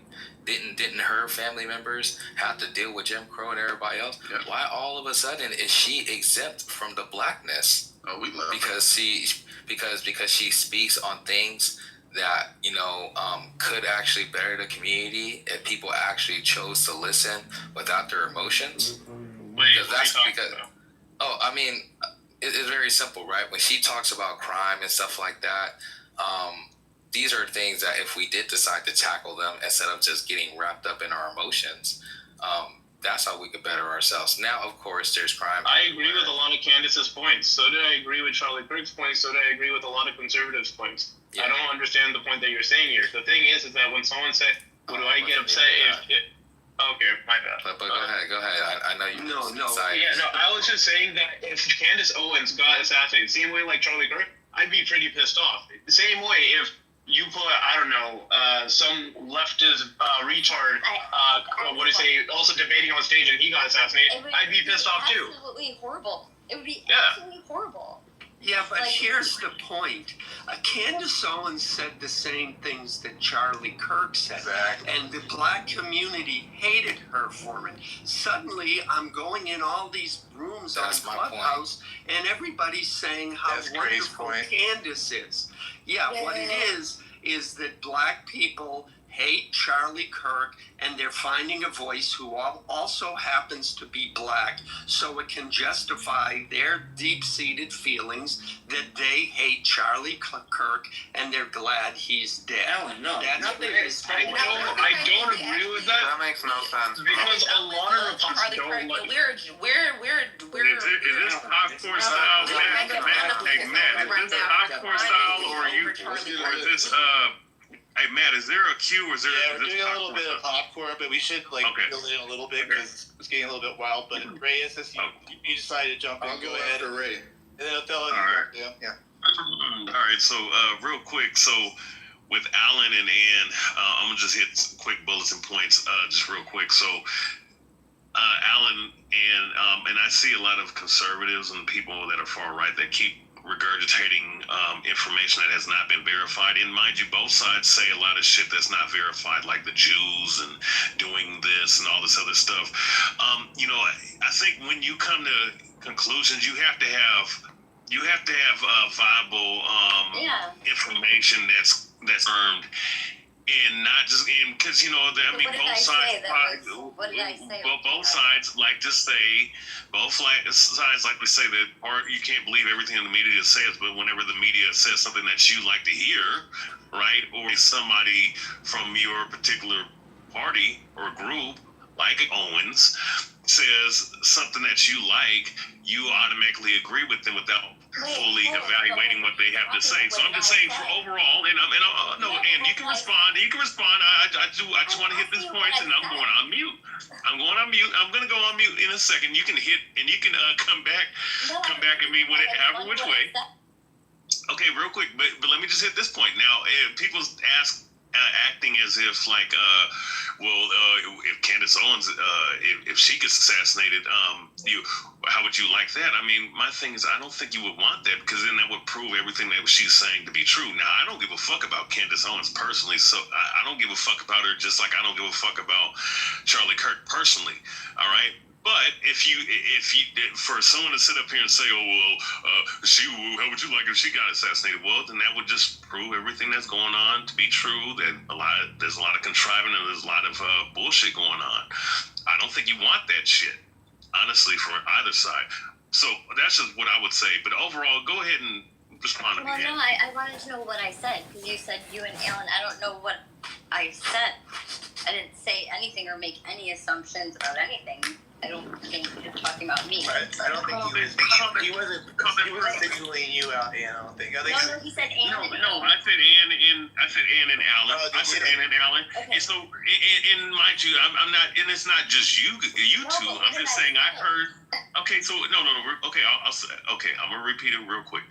So there's a lot of things that are being said as far as the guy being a hit by the leftists when there's nothing confirmed. And once again, I will repeat this one more time, just real quick, that when it comes to both sides of the left or the right, either side of the aisle, they like to pick and choose what information they want to confirm without empirical data, without confirming whether it's true or not. And whenever some mainstream media, if they say what you like to say, or influence to say what you want to believe it without fact checking that individual. I got your point. So, okay, go ahead. If you think that I'm that obtuse, then you're retarded.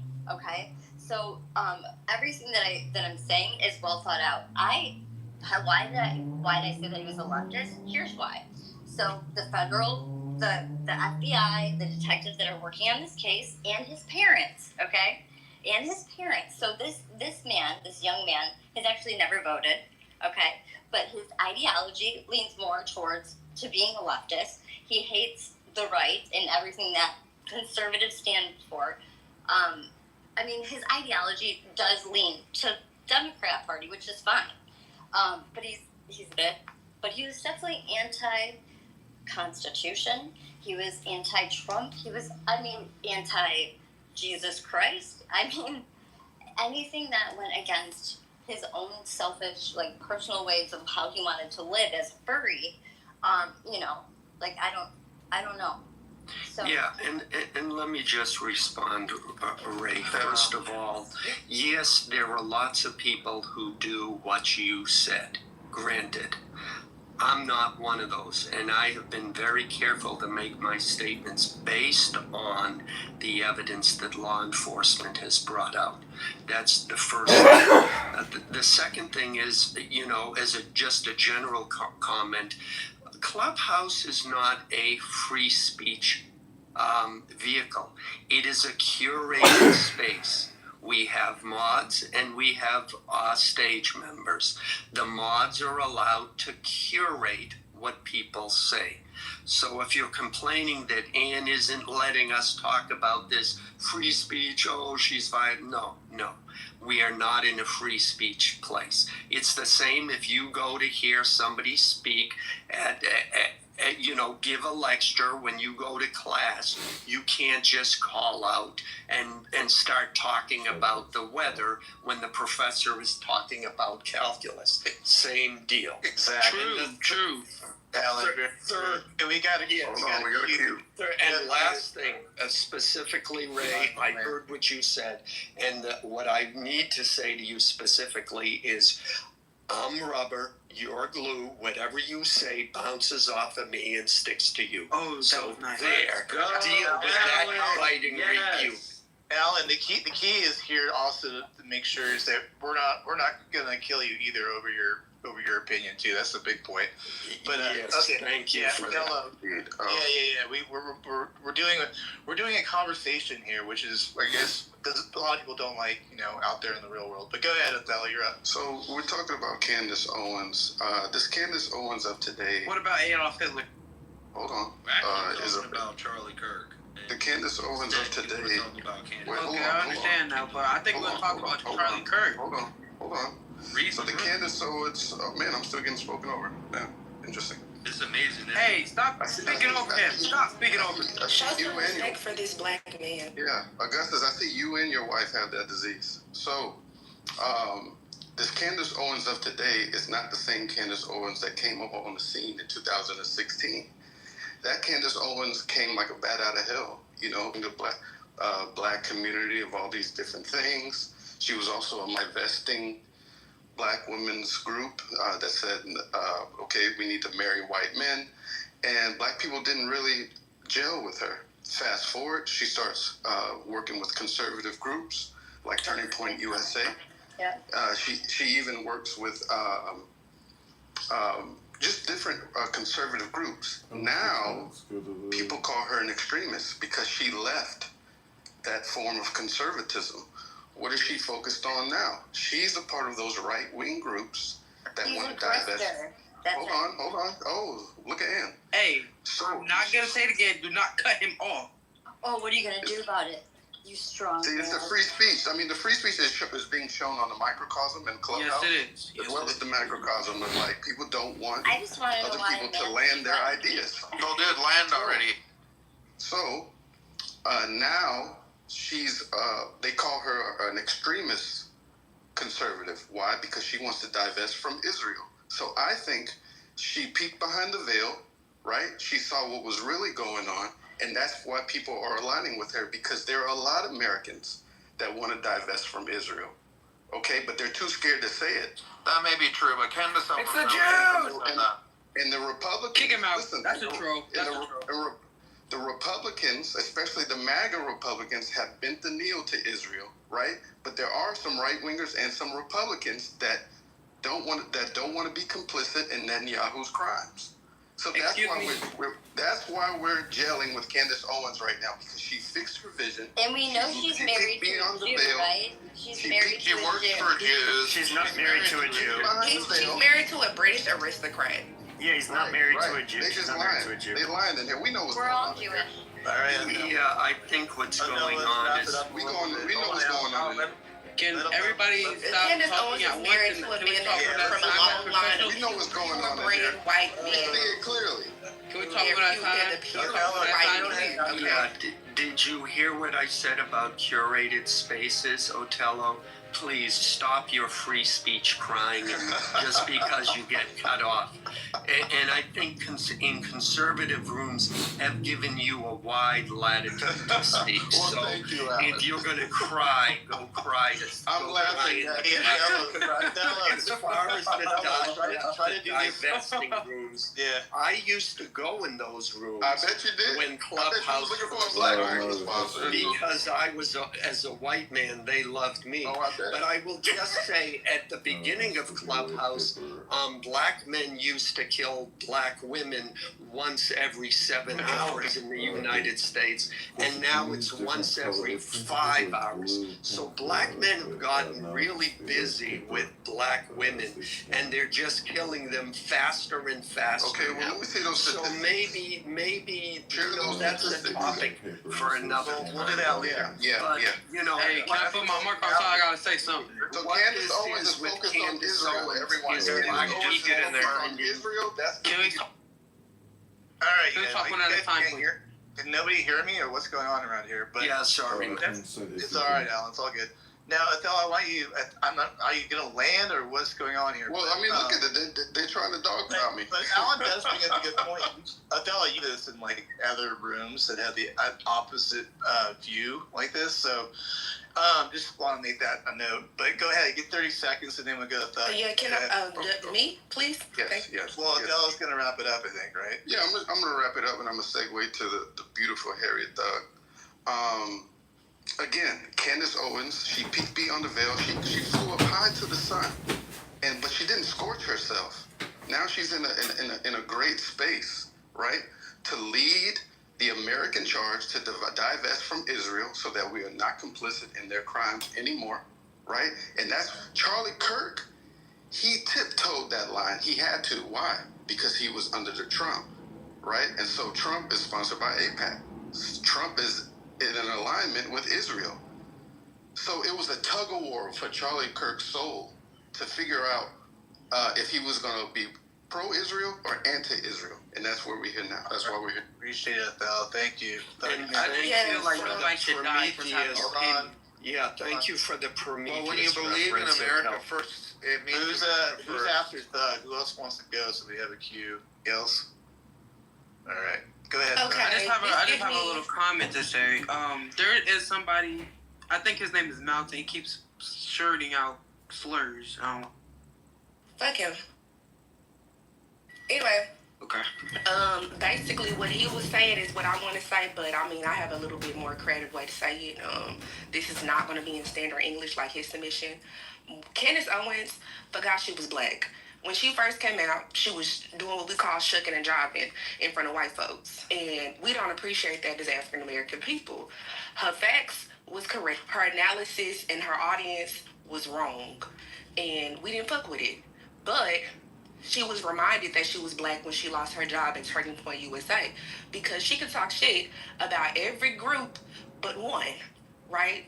And she learned that the hard way. And that's what I mean by being situated. This is going to be in standard English. Being situated in the country, being a part of a faction that's not of privilege. When you realize that, that's when she started to switch her stance and do more stories that was more related to the black community. And it was really interesting. Turning Point. I thought she got fired from Ben Shapiro's group. That's not Turning Point. She got fired from Daily Wire, and she got fired because she was already saying things that they didn't like.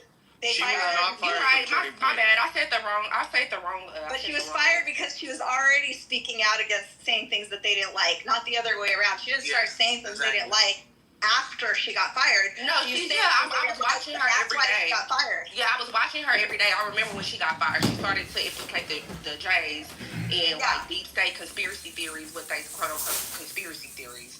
Yeah, right? And I remember that. And at the time, Kanye was going through the same thing.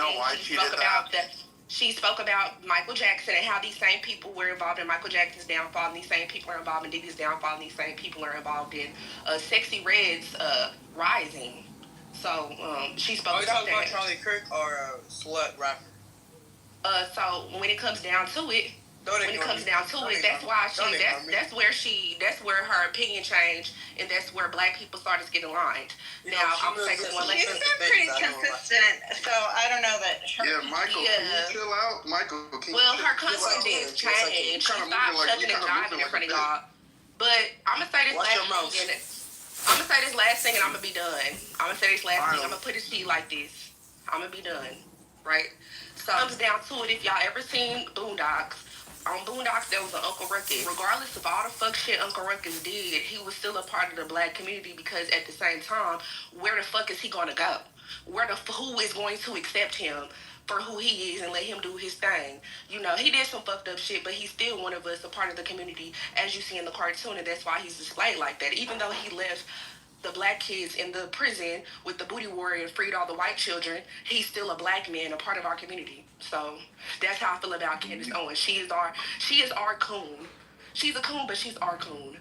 So it's called having getting the nigga moments, which I think is what you're talking about, right? Slurs in this call. She's a coon, but she's our coon, and she's gonna stay over here with. She started going weird though way before any of this happened. Even if she forgot she was black, we remembered she was black, and we took satisfaction in them reminding her. Yeah, we took satisfaction in them reminding her. Watch her testimony in front of the Senate or I think it was the Senate she testified in front of. She never forgot she was black, ever.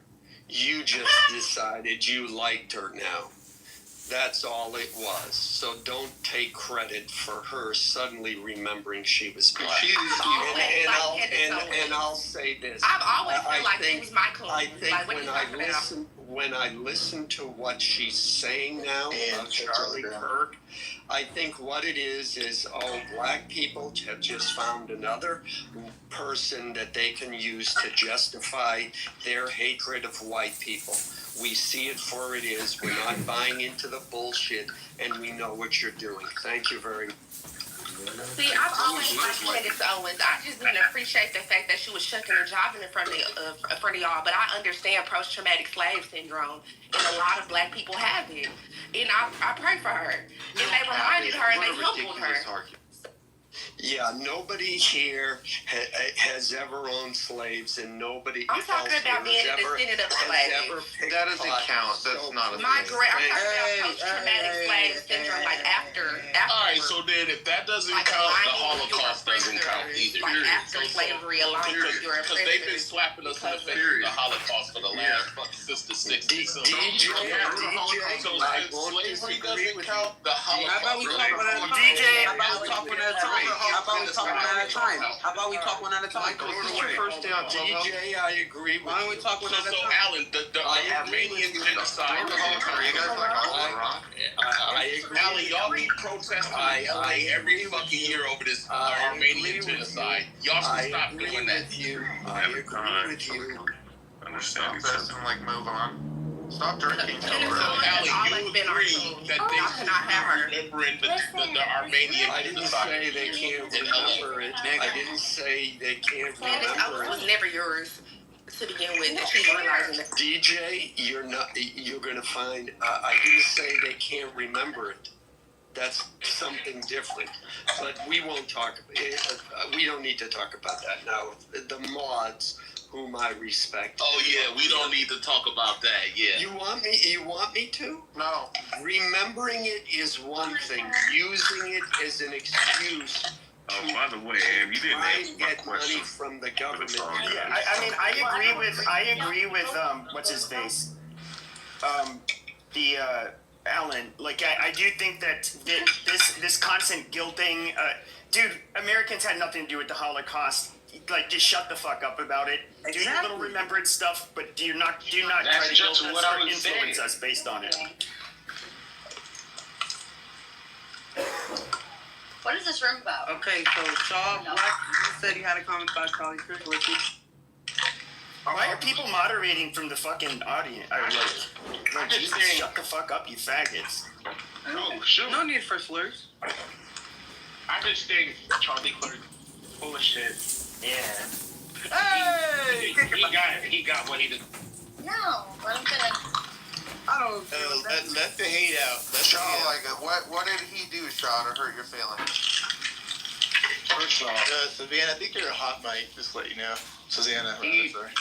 He spoke on the woman like he felt if a woman get raped, they should still have the baby and they should not be aborted. You shouldn't get rid of a life. He was pro-life, yes. Because here's the thing: when you're pro-life like that, and a woman is raped, there's other ways that they can have the baby. Yeah, but the thing is, he didn't say that, Ty. He didn't.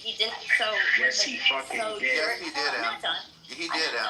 But he was. Yes, he did. He took it out of context. Is what he did for a point. Right. He said that I believe that children are a gift from God. They are. They are. Yeah. Okay. So whether it be from.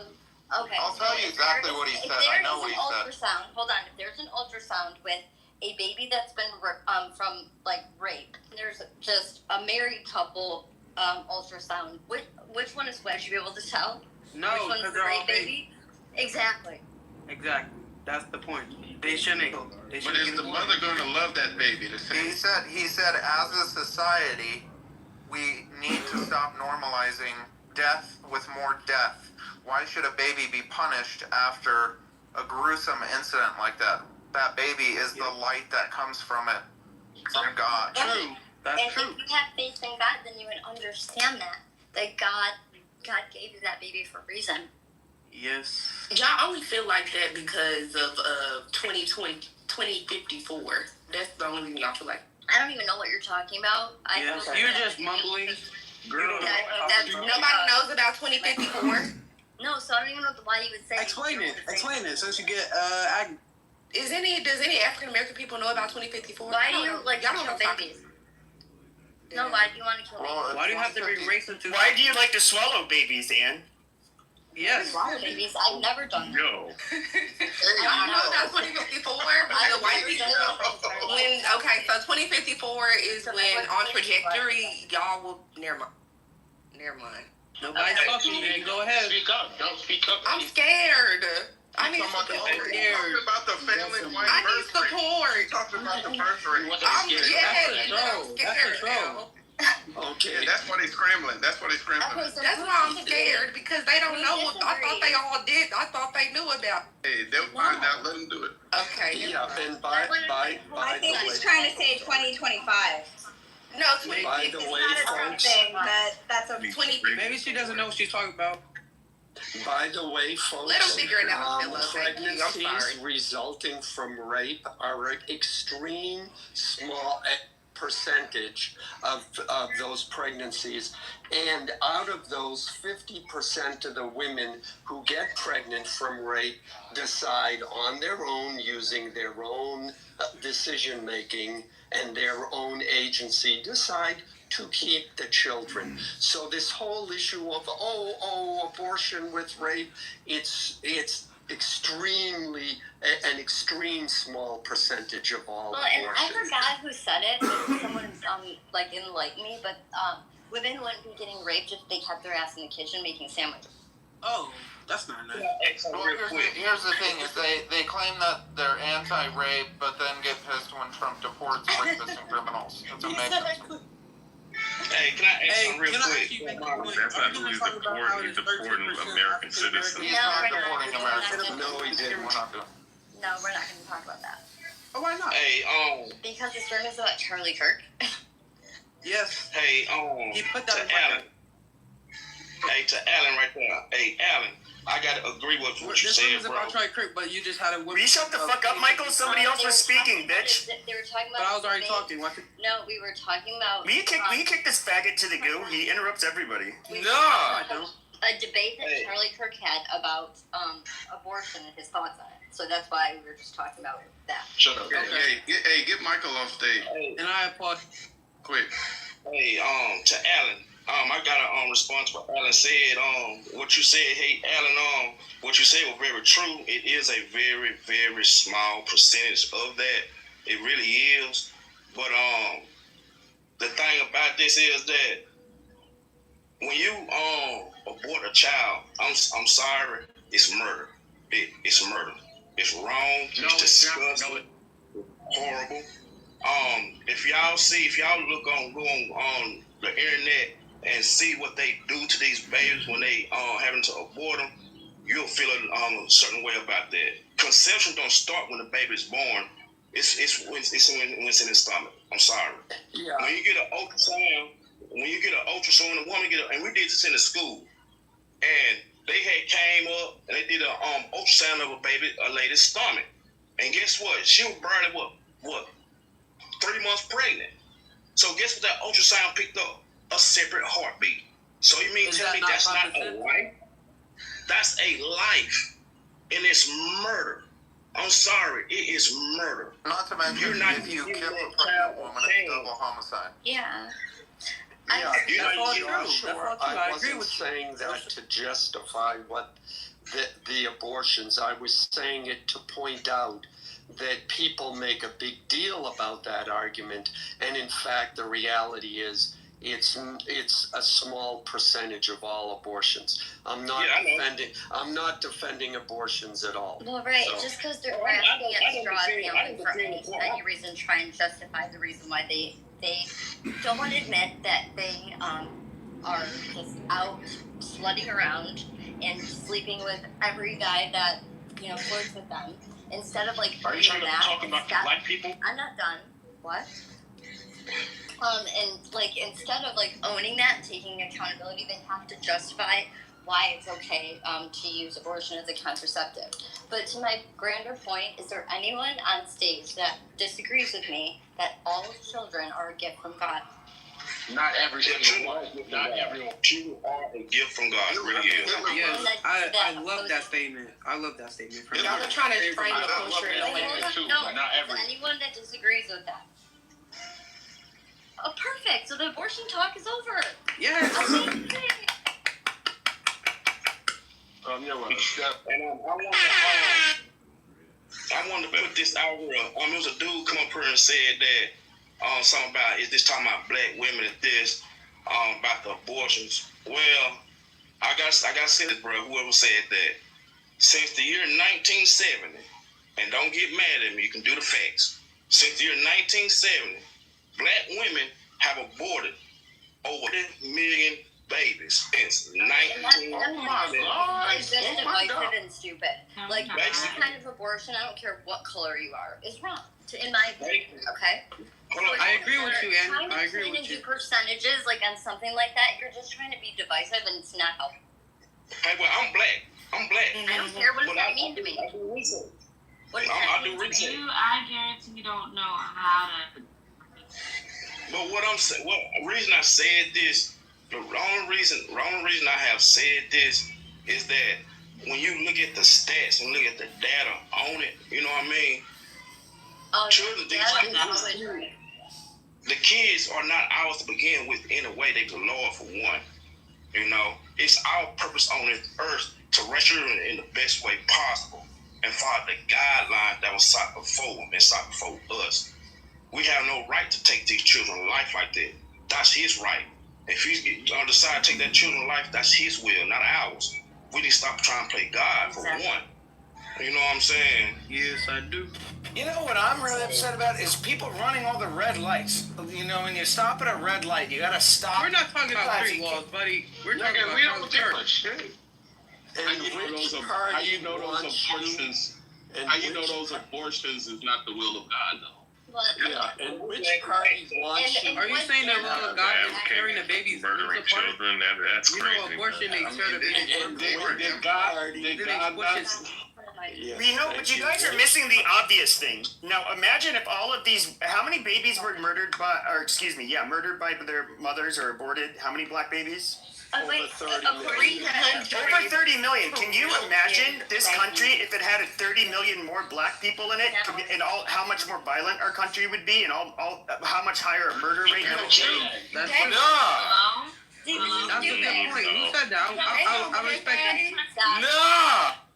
I was going to say that. I respect the opposite end.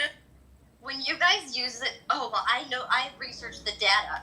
Okay, we all know that data and polls can be skewed to display a certain narrative, right? Yes. So, like, okay, right. So when people say these things, I'm like, are you suffering from cognitive dissonance? Are you all right? Are we trusting? What reliable data is there? Please enlighten me. They're healthcare providers. They have to keep track of the number of fucking abortions they provide. Yeah, the same healthcare providers that were saying the amount of COVID deaths and wouldn't say the amount of people that have died. Well, it's pretty black and white. You either gave someone an abortion or you didn't. It's not right. Guessing the cause of death. It's literally a white thing. That's also true. Well, the thing is, Josh fell right into the trap. You know how many people in this room want this to fall into a black conversation about black people? Josh, I'm not a part of that. You took the bait, and let's get back on. Let's get back on course. No, that's not what I'm saying. I ain't trying to make no black and white. Don't even go that way. Because we got the pink pill in here. If the pink pill start getting off her agenda, it's gonna be a sad day. Wait, listen what I'm saying. Charlie Kirk. Yeah, stop. Which party wants... I'm gonna address Arthur real quick. Hold on a sec. Which party wants people to keep their babies, and which party wants people to kill more babies? I want people. That's a demographic. Let me try and figure that out. You know, but you have to look up the data, Ellen. Go look up the data first. It's a demographic problem, not a moral problem. Come on now. Yeah, you know. Which party is having more babies? The party that's telling people that she have choice. The party that's having the least amount of babies is telling people to keep their babies. It's literally clear. It's clear. Nah, hey, to what Othello said, no, I ain't making no black or white, nothing. I'm just saying what that other guy said something about dealing with black people. That's why I had brought that up. So don't throw me in that fire like that. I ain't making no black and white, nothing. I'm just stating facts. Well, you're stating the data that you researched. But I mean, when you have an abortion, like the baby hasn't been born yet, it hasn't had an opportunity to sin. So wouldn't it go straight to heaven? Yeah, bro. Well, it depends if you're Catholic. I think they made us some kind of purgatory where they have to purge their unsinly sins before they go to heaven. See, when you start asking questions like that, that's how you know all that shit is bullshit. So wait, you're saying that heaven, there's a bunch of black babies up there? No, they're in purgatory. We're Catholic. Okay. They get a bottle of grape and they get mashed chicken wings. Black people like their chicken wings fried. Don't ever say that again. Don't say that. You see what you did, Josh? How many white people like fried chicken and grape juice? Black people like their chicken wings fried hard. I don't. You don't have to say black people. A lot of people like fried chicken. Let me give y'all a tip. You can bake chicken for 4 hours and it won't dry out. So just the white babies get mayonnaise sandwiches.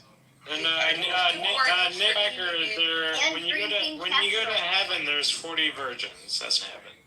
Hey, don't say what I did, Josh. Othello, you done that because you made it that situation. Shahid heaven. You did that. That's Othello. Nigga, you did that shit. Y'all come through the fight. I thought I had public school education. I can't. That's not. I butcher people. Y'all never read the book about Othello? No, I haven't. Yeah, that's a fair. You should have read it in high school. Yeah, that was my summer project. I didn't do it, so. But the main thing is, man, I dropped out. It's not right to take a hadn't even started to even develop clearly yet. It's not cool. That's the whole point. It's not cool. And do you guys know that when Charlie's life was taken, his one 3-year-old was sitting right there in the front row? Like, that's what they will remember that. Yes. That's truly sad. No, it is. And, like, a bunch of there was all age, essentially.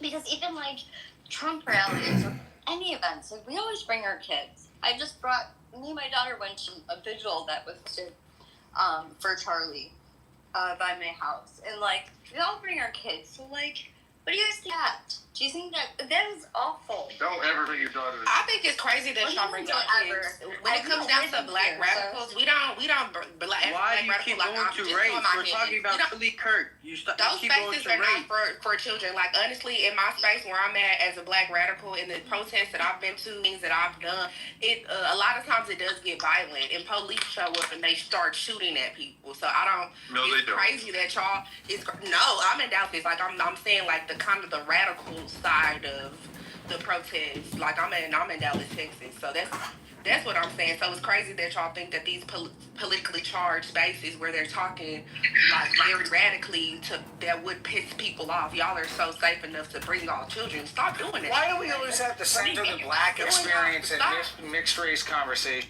Because I'm just giving y'all some game because it's been happening in our spaces. Stop bringing y'all kids. It's dangerous right now. Yeah, it's dangerous. Stop bringing y'all kids. It is dangerous right now. Stop bringing y'all kids. Stop bringing y'all kids. Leave your kids in the safety of the house. Looking out for white people. How about this? It's too dangerous.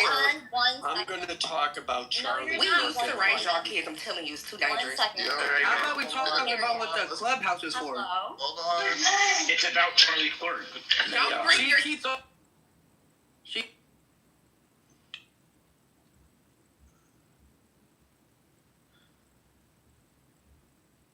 Don't Charlie, bring and you're talking. Go ahead. Let's get back on track a little bit. Go ahead, Ann. What were you gonna say? Please.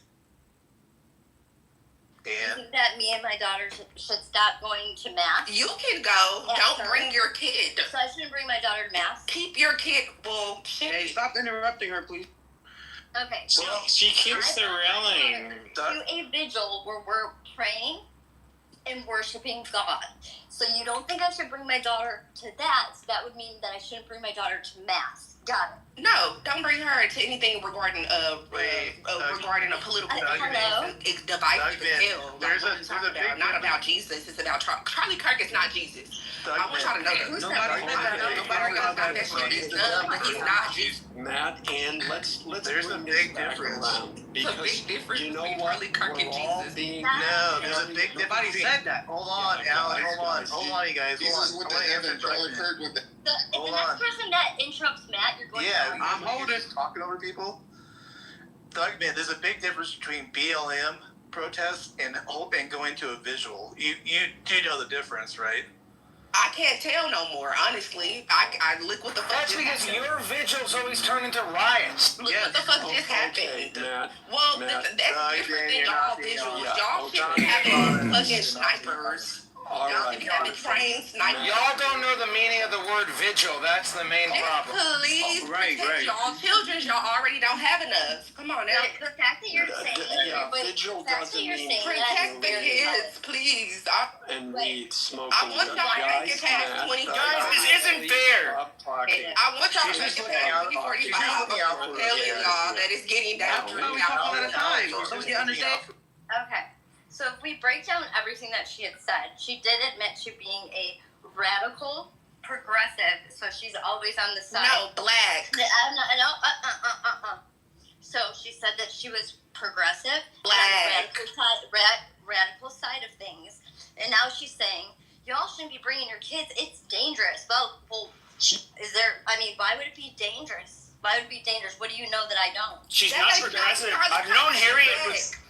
I've known Harriet for years. She's not progressive. I'm glad. For fuck's sake. I've known her longer than you. That's different. I don't know what she's doing in this room, but she's doing something different that I wouldn't have followed her if this is what she was about. Well, because I know how to have conversations with people and I'm respectful. Okay, Yeah, all but right. I'm not. Yeah, but Stand you don't know alone. when to stop talking. We need to talk about Charlie Kirk. Let's stop talking. Let's stop playing defense with black people. How about this? Charlie Kirk echoed the sentiments and gave white people, especially, a voice in the country and gave them a voice that they haven't heard in a long time. He spoke about Christian values. He spoke about having conversations with people you don't agree with. He made white people feel good about themselves in a climate where white people, and especially white men, have been demonized in every area of the culture. You can't watch a TV commercial where a straight white man is ridiculed and it's always the mother and the kids who are the smart ones, or a TV show where the straight white man is not the buffoon of the family, is made fun of. Goddamn Jews! Find it anywhere. And Charlie Kirk was a positive role model, and the reason why he's getting all this hate, regardless of what he said or didn't say, is because they know he was, and they're happy he was shot, and they are fearful of the fact that, yeah, white people, if they awake the sleeping giant, there's going to be hell to pay. Well, the giant is awake. We're not going to buy all of these bullshit arguments and be scared, because we're now white fucking power. Sit down and know it has nothing to do with white power. White fucking power. Kick him out. That's helpful, Evan. White Real helpful. White guilt is over, ladies and gentlemen. You're not going to make us sit there and cower because you as a black person were oppressed for 400 years.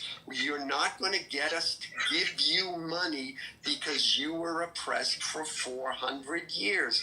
It just ain't gonna work anymore. I have a question. So Alan. let's talk about all the positive things that Charlie Kirk did for white people. And if you don't like that conversation, you can leave. I have a question, That's Alan. my suggestion for the Nobody is not liking it. Everybody is enjoying the conversation. He made white babies with his Aryan wife. Alan,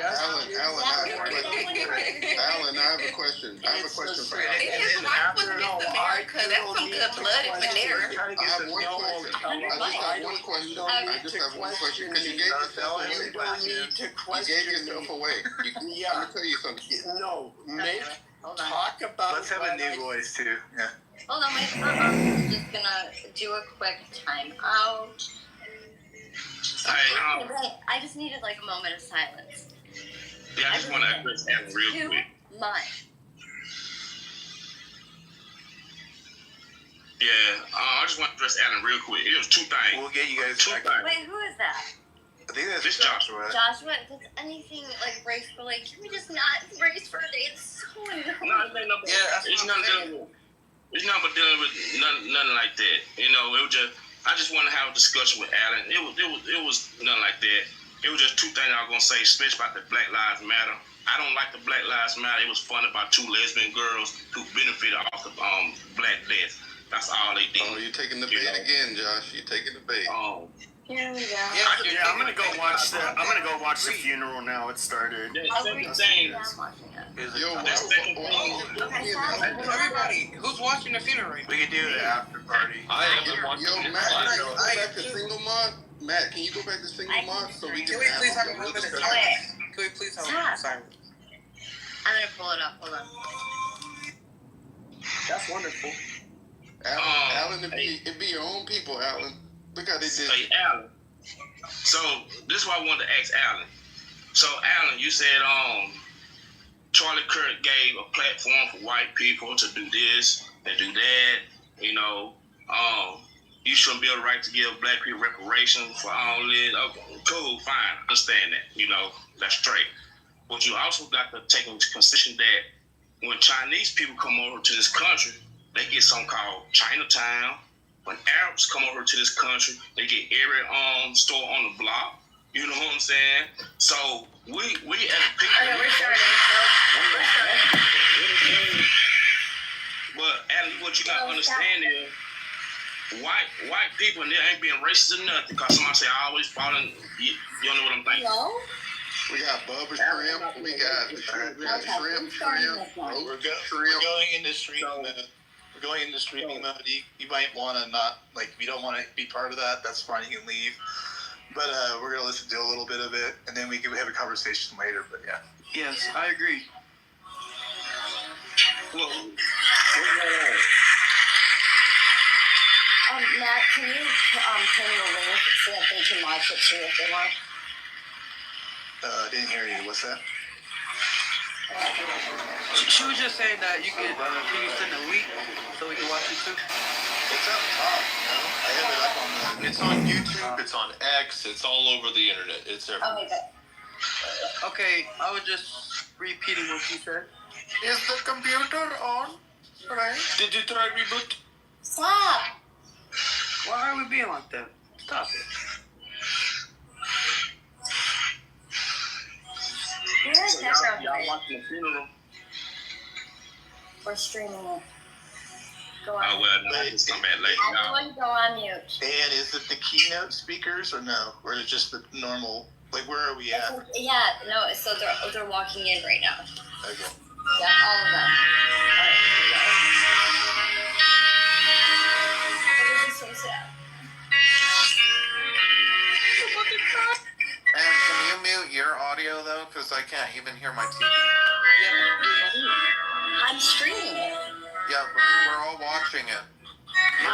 You're going over everybody's audio. No, that's why we're doing this room. Matt wanted me to stream it. Thank you.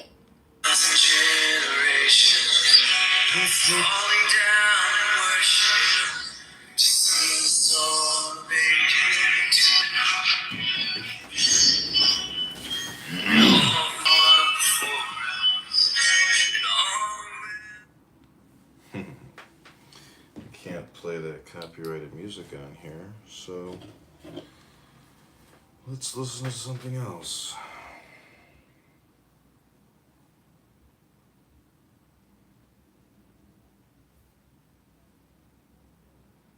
I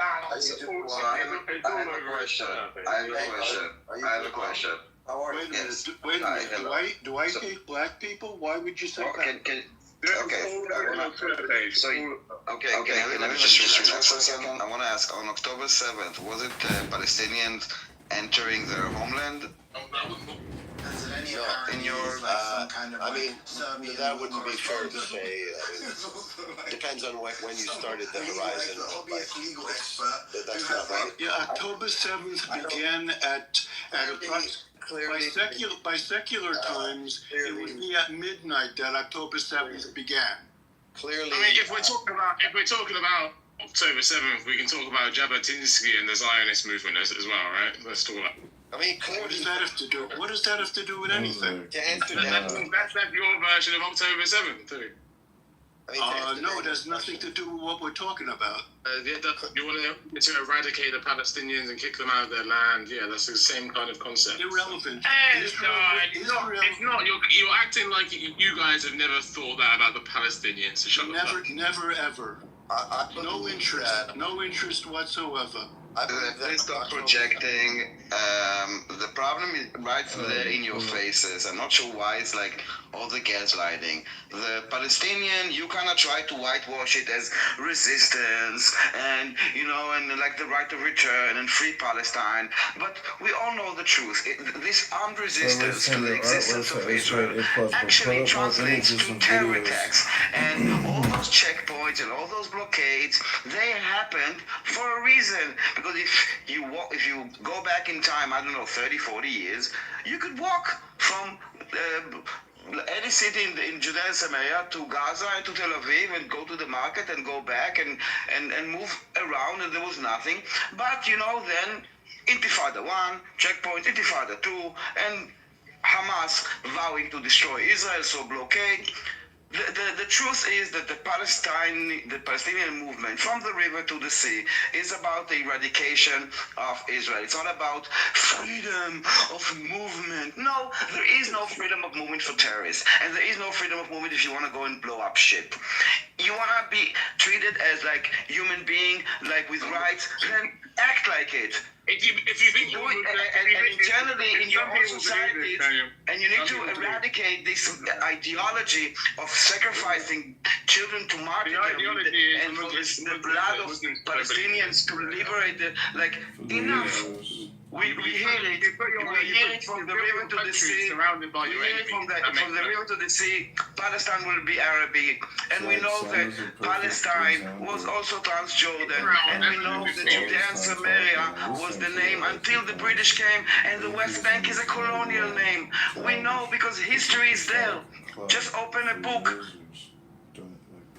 The fact is that the Palestinian identity is a political identity, not a national identity. And that is the problem. There are Arabs from all kinds of places. Yeah, the same with the Jews from all kinds of places. What are you talking about? The Jews are also an ethnic group like the Arabs, but the Palestinians is a national political ideology. It's not a national identity. It was created to basically move out the Jews because they believe it's Arab land, okay? That the entire land is Arab land. This is what they want to liberate it from. Just the West is like, they kind of package it in like humanitarian values and like human values and freedoms and like freedom of movement. No, there's a checkpoint for a reason, and we don't want to have checkpoints. Unfortunately, they are needed. They're necessary. Don't waste your time with Sam. He's a weak little girl like him. Very true. High from dopamine. Daniel, you had a question. Real dope. I'm not sure if you got the chance to ask. Yeah, the question was if you believe that on 7th of October those were basically Palestinians like having the right of return and going back to their homeland because it's their land and they just went into their land. No, I believe that the group of militants that conducted that attack conducted an illegal and an immoral. No, so let's be honest. It wasn't like a group of militants. It was 6,000 people. About 2,000 of them were like Nukhba terrorists. The rest were PIJ and others. But about half of them, 3,000, were what you would call ordinary civilians. That just went into so I just said a group of that's. I can't be more. 6,000 people. 6,000 people in one group. Sure. Me and my friends taking a cab. Sure. It's a group of guys. Well, whatever you say wouldn't be good. So, okay, you seem no, to be the facts matter, okay? Because if you try to minimize what happened and you don't realize technology, it's not a mindset of a few people, you know, of like a group of people. Daniel, like, just chill, bro. From where? I'm getting so People who are where? The word group. He's trying to control your nationality is where? You have to say the correct word when you talk to these people. Daniel, like, what is with your, like, do I have the freedom to use a reasonable Okay, word? I will sing a song to be feel free, okay? 6,000. 6,000 is a group of people. Relax, man. No, it's not a group of people. I didn't. No, but it's not. He's trying to point out, guys, it's not just honest, a group of people, guys. It's 6,000 people. Daniel, why are you so delicate with words today? Well, because words matter. Because if you try to manipulate and I catch you, and you know you were talking to Devin before. You know, let's be accurate. You don't run away from the truth. We started doing the same by saying it was them going back to their homeland, right of return. You tried to manipulate words as well, Daniel, so I don't know what you're talking about. No, I did not. Words matter, and the fact is that if you need to manipulate the truth, it's because the truth is not on your side, all right? Daniel, you don't, Daniel, you're smarter than this. You don't have to kind of jump on a word and get all wound up. No, you're the one jumping on the word because that's how you. That's how you. The racist is talking.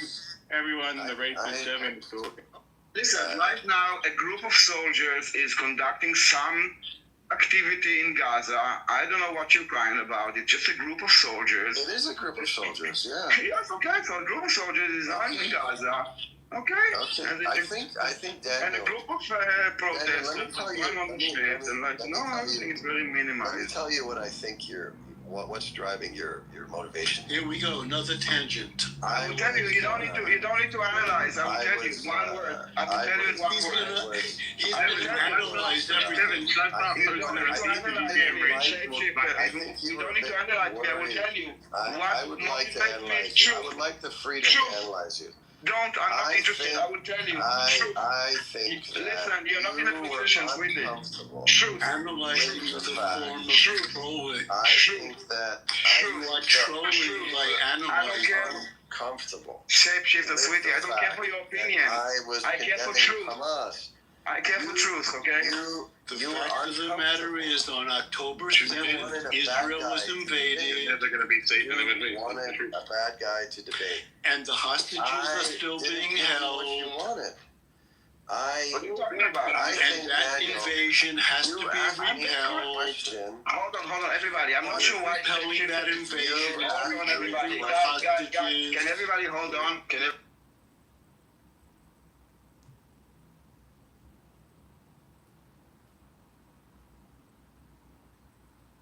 Okay.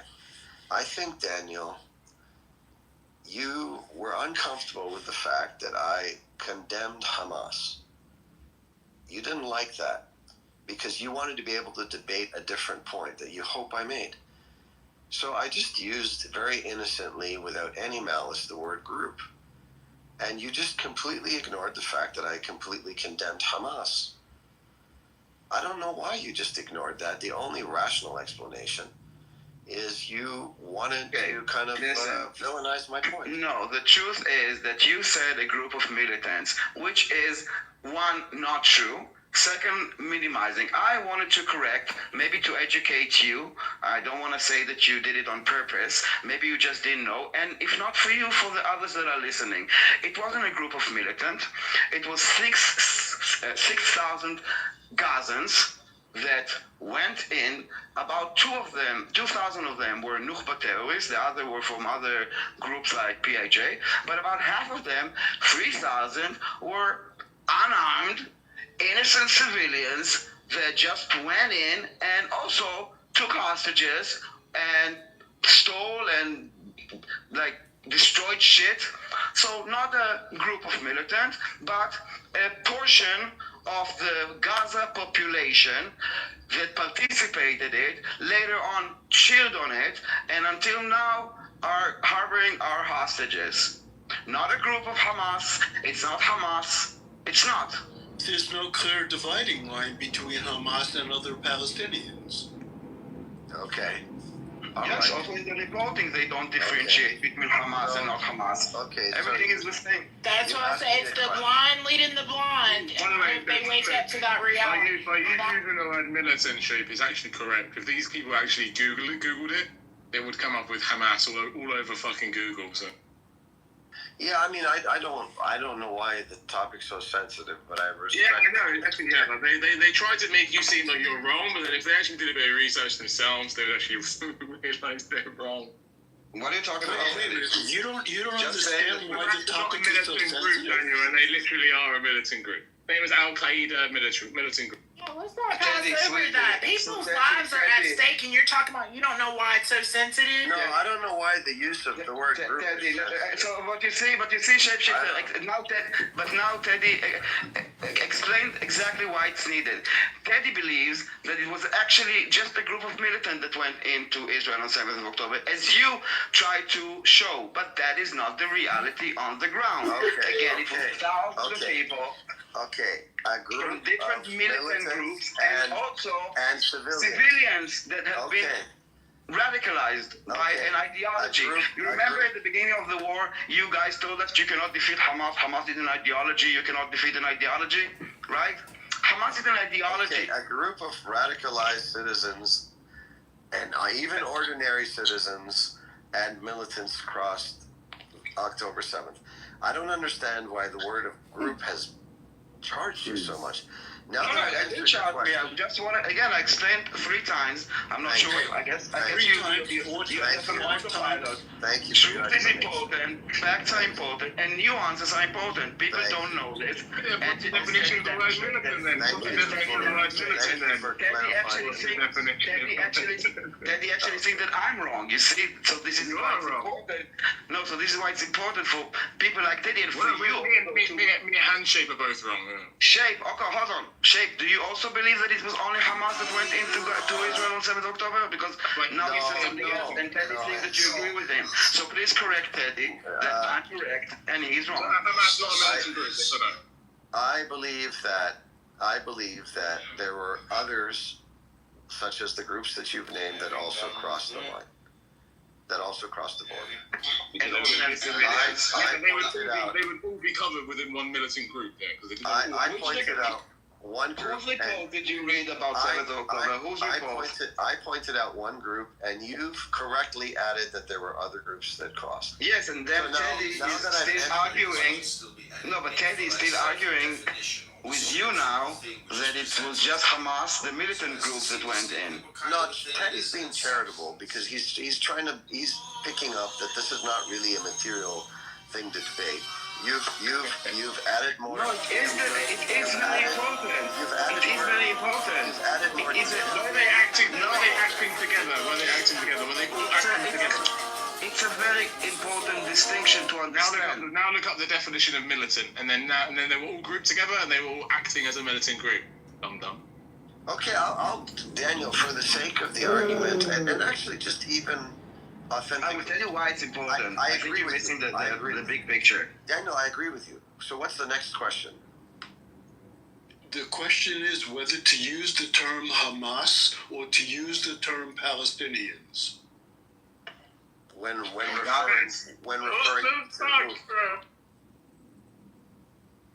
did Hamas invade Israel or did Palestinians invade Israel? Fire. Hamas. Okay. Does that satisfy your question? There was no question there. That's what this is all about. These are tangents. This guy likes going off on tangents because he's trolling. He knows that there are reasons.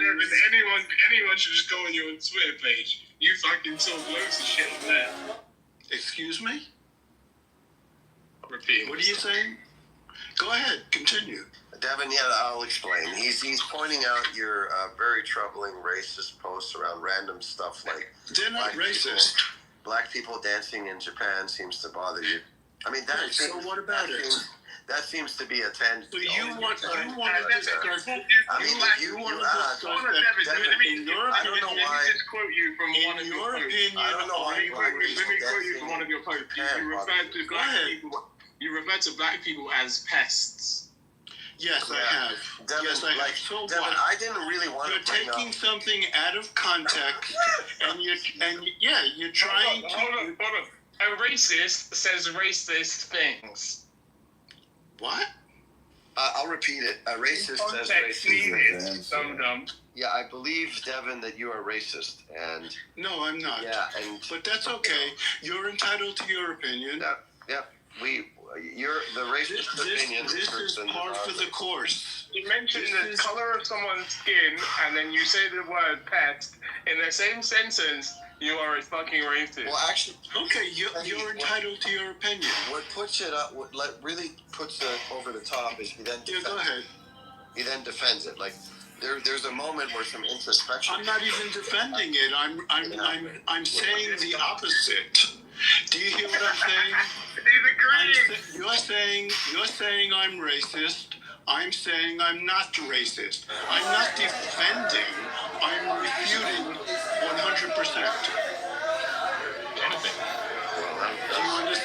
Do you understand? That's great. Okay, good. Now why don't you move on?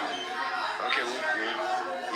I don't. Teddy, is there anything else? I understand perfectly clearly. I understand perfectly clearly. You want to say that I am racist. That is par for the course. That is what you'd like to do. You would like to disparage my character. Okay. Cool. I'm not getting bogged down in your silly diversions. I would like to invite you to not have a problem with black people dancing in Japan. I would like to offer that you should probably examine yourself and your thoughts and ask yourself why you think the world needs to hear about your opinion of black people dancing in Japan. In fact, what I would encourage you to do is just smile and say, here's a guy having a good time. Good. Okay, thank you for your advice. Instead, you choose to highlight them as pests. And why are you bringing this up? Well, Teddy brought it up, and I decided to jump on a tangent. And you're jumping on that tangent. Why? to be honest, because I know it bothers you. And you're Here's another tactic. I said, well, yeah, if you look at your Twitter page, they're full of them. That's cool. I don't care at all. Hey, Devin, it's kind of like when you walk into our rooms and call everybody anti-Semitic. Yes, and you certainly are anti-Semitic. We're now calling you a racist because you are a racist. I don't care. I don't care one way or the other. Everyone now knows that Devin is racist. No, I'm not. But I don't care that you're calling me. Yeah, I mean, look, we'll let everyone judge for themselves. Right, exactly, precisely. Plenty receipts of your tweet. Yeah, just imagine this, Teddy. Like, humor me this. Of all the things a human being could post for the world to see on X, of all the things happening in the world, Devin chooses one topic, which is a black person. No, I don't choose one topic. Devin decides that the planet needs to hear. Do I choose one topic? Is a pest. Do I focus on one topic? Things you could talk about in the world. You focus on one topic. Devin chooses to use his character limit. You are at least in this room. Teddy, what do you think of that? Well, never mind what Teddy thinks. You are focused in this room on your anti-Semitic diatribe. What did I say that was anti-Semitic? Your entire thing is anti-Jew. You hate Jews. It's very simple. What did I say? Or what behavior have I been showing that suggests that? Well, first of all, you're trying to demonize the Jews in the Israeli-Palestinian conflict. Are you not?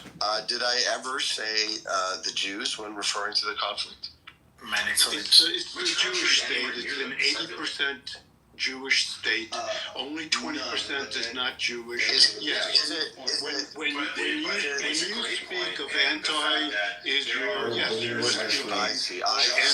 Isn't that I have very dear Jewish friends on this round? I don't care. Don't give me the baloney. I don't care if you have Jewish friends. Devin, is it that I condemned Hamas? Is that what you feel makes me anti-Semitic? Is it that I have dear Jewish friends on this app and not on the app? Is it that I've consistently condemned immoral acts done by Arabs? And I've constantly been criticizing anti-Semitism that exists in Arab societies? Is it one of those things? Which one of those things, Devin, has led you? Which one of those things, Devin? You are trying to prevent which one of those things? in a bad light, and you are talking over me. Which one of those? Oh, it's talking over you, anti-Semitic? No, I'm just pointing out that you're talking over me. Okay, thank you, Devin. So there's three things that I've done in this room. First of all, condemned Hamas. Okay. No, you haven't. No, you haven't. You have not condemned Hamas. Okay. Daniel, did I say condemned Hamas earlier, Devin? Daniel. You're talking out of both sides of your mouth. Quite some time. You're talking out of both sides of your mouth, shapeshifter. Well, I am a shapeshifter. That's your name, isn't You're it? just a shifty bastard. It is. Oh, it's the angry Scotsman. It's Daniel. Listen to me. I've heard you in multiple spaces talking about Zios and this. Don't interrupt me. Don't interrupt me. The role of interrupting is just to prevent information. It's just the way John Kirk was. Sorry, I'm gonna bring you up again, Shifter, when you have some common decency and learn how not to. He's left. Of course he has. You're 100% right, Devin. This piece of shit, and I'll say it, and I would have said it to his face as well, goes into rooms, talks about Zionists and the Zionists and the Zionists that. People have pointed this out to him before, that he's talking about Jews. Most Zionists are Jews. The majority of Zionists in the world are Jews. This guy holds absolute remorse for Jews. And I'm sorry. Yeah, exactly. Thanks. Anyway, listen, I pinned something to the top. This was last night in the Gaza Strip. Hamas executing Palestinians, seemingly for probably stealing food or something. 3 of them were tortured and executed on a street in the Gaza Strip. And I think everybody should look at it. This is the brutality of Hamas, and people need to realize who they're dealing with.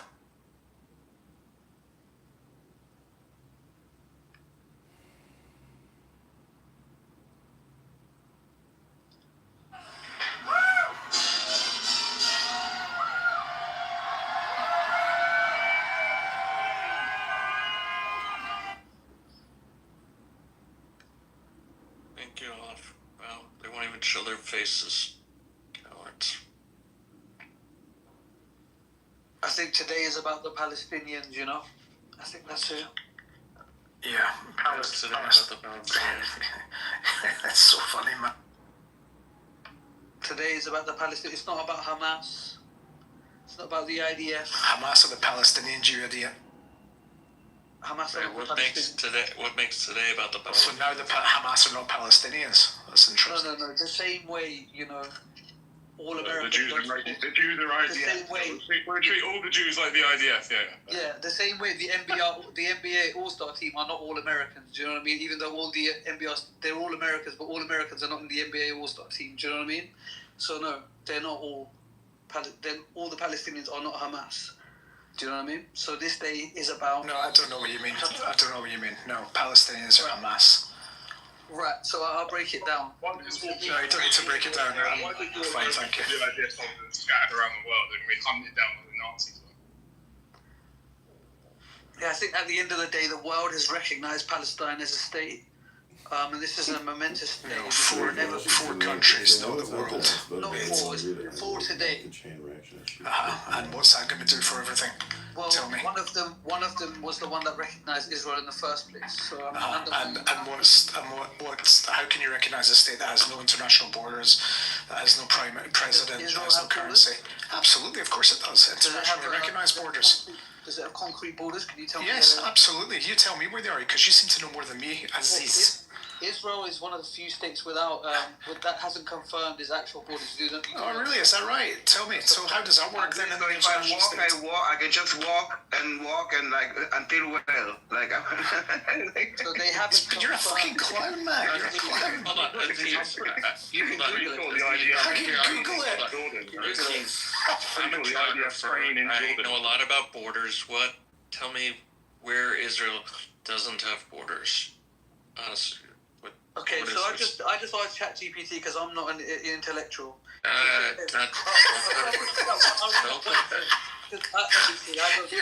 You know something? Have you ever tried stand-up comedy? What are you afraid of? Have you ever tried stand-up comedy? Well, I'm about to have my first set right now. Yeah. Oh, clearly you're good at it. Remember, ChatGPT is only good as the sites that it scrapes. It's not a knowledge source. Can I read it out? At least just what it says. Obviously, we can dispute it off. It's only a robot, right? Probably it's not that clever, right? So look, this is what the robot says, right? This is what the robot says. You're staring at that. I asked the robot, does Israel have concrete, solid borders? It says, Israel doesn't have what you call solid, settled borders in the sense of a universally recognized fixed frontier. Its borders are a patchwork of armistice lines, security zones, and disputed territories. So, I mean, I don't know, the robot seems to agree with me. I don't know, you know what I mean? So, that's quite interesting. What say you? How about you go on the other side of the border trying to get into Israel and see if it's a defined border or not? Well, I just asked the robot. I don't know. You know, robots can be wrong, robots can be right. Well, how do we feel about what the robot says? I don't know. I think the robot's always wrong. Yeah, right. The robot. I don't want to say. The robot's just scraping internet websites. So. I don't know. It's just what the robot says. You know, it could be wrong. It's just a robot, right? But it did say at the end, though, as a full note, it says, do you want me to map out the different scenarios of what Israel's, quote, air quote, final borders could realistically look like? So whatever that means, I don't know what that means. I don't know what that means. But what we do know is today, Britain, Australia and Canada recognise, and Scotland, I believe. Shout out Scotland. How does Scotland do something independent of the United Kingdom? I mean, shout out Scotland. Do you know what I think is really funny? I think it's actually really funny. Aleph, is the United I actually, yes, United Kingdom on international issues. The United Kingdom deals for the whole of the United Kingdom. What I think is actually quite funny is though, people like you, Aziz, who are obsessed with the fact that I was born in Scotland, 58 years old, and haven't lived in Scotland for probably the last 30, 40 years now. In fact, yes, I'm 40 years now. So I'm not Scottish, and I don't regard myself as Scottish. The fact that the accent has stayed, but so what? It's great. It makes no difference. You, on the other hand, Aziz, are obsessed with the fact that I'm from Scotland. You seem to think it's like, it bothers me when you say that I'm from Scotland. It doesn't bother me. Absolutely, it makes no difference to me whatsoever. I think suits you, nothing. But that's besides the point. Your obsession with Israel and the Jews is quite fascinating as well. I don't understand the obsession, to be honest with you. In fact, I don't understand the majority of your obsession with Jews and with Israel. It's really quite fascinating to me. I'm not obsessed with the Jews. I don't think Yes, you it's are. a religious concern. Yeah, of course it is. Of course it is, man. Why is so many Jews obsessed with Palestinians? Remember, okay, the United Kingdom has, yes, that very shameful thing. It's an embarrassment. But remember how the Westminster parliamentary system works. It can be rescinded, Aziz. And I will be contacting my member of parliament and finding out what the fuck happened. Because that is the most shameful recent events in British history. Are you going to contact Australia as well? I'm so ashamed to be British. Wait, I think is it France soon as well? When's France doing it? Well, France holds in Paris. It doesn't matter what France does. So, I mean, is it just Britain you're going to contact? Are you happy with Australia doing it, or are you going to contact Australia doing it, but we don't like that? Okay, if the king says stop it, Canada will stop it, and Australia will stop it. Well, we are sick of your Palestinian rallies here in Sydney or anywhere. We're just sick of those rallies. You jam the roads all the time. You're jamming the roads.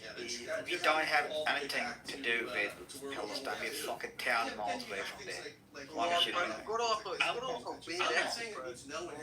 The British have just accepted the stage. Everyone else is saying out those harams out there have just accepted the Palestinians. These people are like bearable. This is a glorious, momentous day. We have to. It doesn't change anything.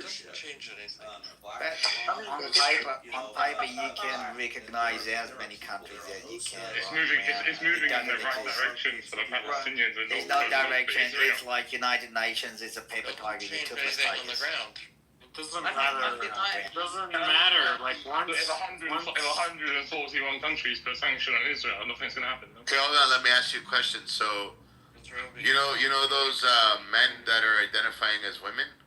Has it changed anything? They're still men, right? Right. So these people that are identifying Palestine as a state, what the fuck is it gonna do? These are countries, brother. It's a big deal, man. So what? What's it gonna do? It's like when the UN says, like, they say, we have make a proclamation.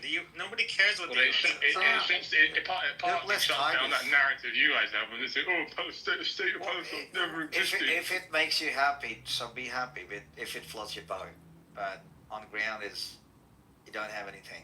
I mean, listen, we can say what we like. Undeniably, Israel was recognized by Britain, and now Palestine is recognized by Britain. You know what? Let's recognize the UK as a Palestinian state.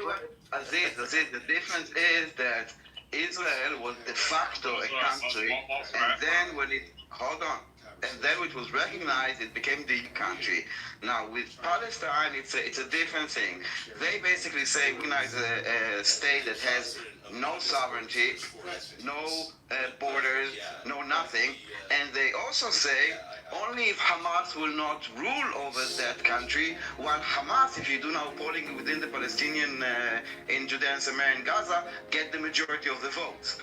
So it's a bit kind of like bizarre. Also, the pro-parties always kind of claim, oh, Britain has no authority to decide who lives on this indigenous yet. And now they're like, oh my God, Britain is like so important that they acknowledge us. But it's relevant to you, of course, right? Because you. And the fact is, and this is what you need to understand. And this is why I kind of did two things. There's de facto, right? And on de facto, it changes absolutely nothing. Even if anything, it kind of makes this thing even further away from reality. Because the unilateral recognition, it will not work, okay? And using it as a leverage against Israel just kind of shows that it was never meant to work. But how can de facto is not a legal process? Like de facto is just by default, right? That doesn't mean anything. Like, De facto is what's happening actually in reality. Oh yeah, but it has no standing in any legal structure. You know what I mean? When Britain recognizes you, of course it does. That was a treaty that was signed. You know the entire like thing about like the UN says something, nothing's signed. Listen. Israel, for example, we have the Golan Heights. We control full Jerusalem. Now, not all countries recognize that the Golan Heights is ours. Not all countries recognize that Jerusalem is ours. Okay, for them, the Jura, meaning the legal status of Jerusalem, is that it's illegal or illegal, whatever they think. But de facto, the reality on the ground doesn't change. Even if the entire world will now decide that Israel, Tel Aviv, should be renamed the Aziz City, they could call it, but in reality, on the ground here, it will not change anything. This is what I'm trying to... What is reality, if not, I could be swinging on my chair, thinking I'm the President of the United States. If the world doesn't think I am, then I'm definitely not the President of the United States. No, it doesn't matter. No. It's kind of how things work a little bit. No.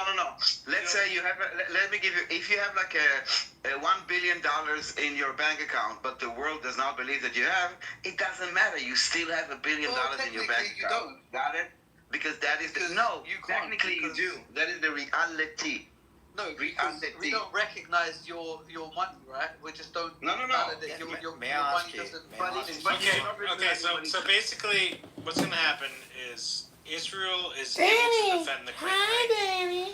It doesn't matter what Hamas says. Did you bring home your new boyfriend to your husband? They can make whatever claim they want. Did you bring home your new boyfriend to your child? Then it doesn't matter.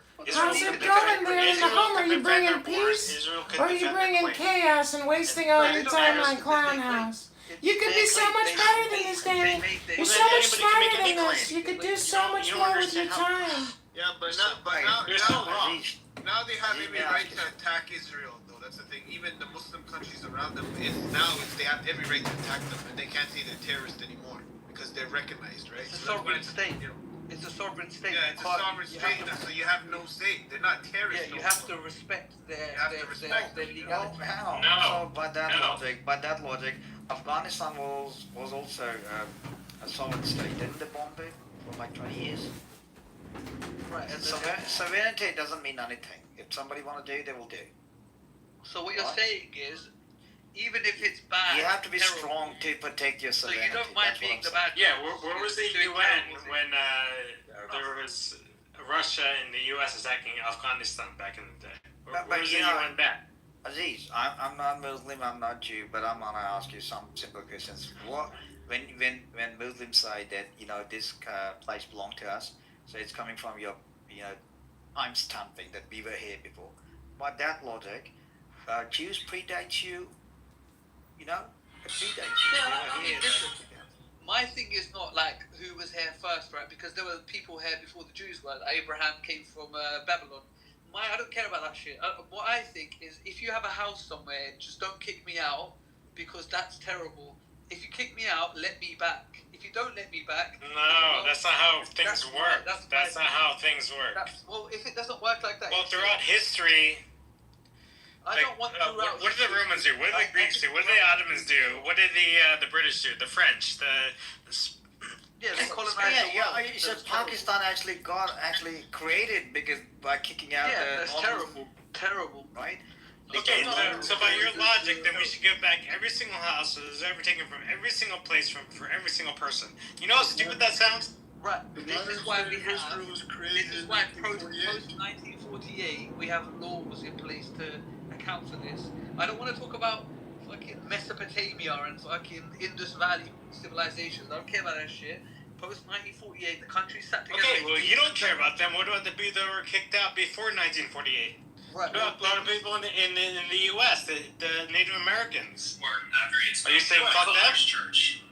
No, but this is so. No, so those people don't matter. But what you're talking about matters, right? No, but I'm asking you, what are you implying? Should we give? No, I'm using your logic. You said the people that were kicked out should we go back in. So that means the U.S. should come out, and the Native Americans can own this land, correct? Due to the fact that Israel, but the modern state of Israel, you made up an arbitrary year. You said anything after 1948 counts. Everything before 1948 doesn't count. So that means every single person that had land, quote unquote, taken away from them, therefore, to give it back. Well, it's not arbitrary, David. The country sat around. Okay, but you're making that arbitrary date. There was World War II, and after that, they sat around and faced each other as diplomats and looked at each other in the eyes and said, "Okay." Why are we even, guys? Hold on. Why are we even talking about before? About 80 years ago, 100 years ago, 1,000 years ago. No, hold on, man. I have the mic. So why are we talking about October 7th? And how could the world how could anybody normal in the world even feel sorry for the Palestinians? How could they? It's because they only hate Israel. How could anybody with a heart feel sorry for any Palestinian? Shut the fuck up. After what happened, after watching these videos, after watching the brutality, the little 5-year-old that his whole family got murdered. He was in the town in Gaza City while all of the citizens, the elders, the kids were taunting and laughing at him. How could anybody feel sorry for the brutality and the horrific acts and then see that we... Okay, this is President Trump's house. This is Matt Cool's room. We are Charlie Kirk live stream and is live streaming the event. Charlie was not silenced. His movement is only beginning. The voices of millions globally have been awakened, furthering his cause and mission far beyond anyone's comprehension. We won't cower in fear. We will never surrender. We are resolved to live free from lies and seek out what is true. We will respectfully, boldly, challenge what is accepted by culture in order to seek out what is true and acceptable to God Almighty alone. That was Charlie Kirk.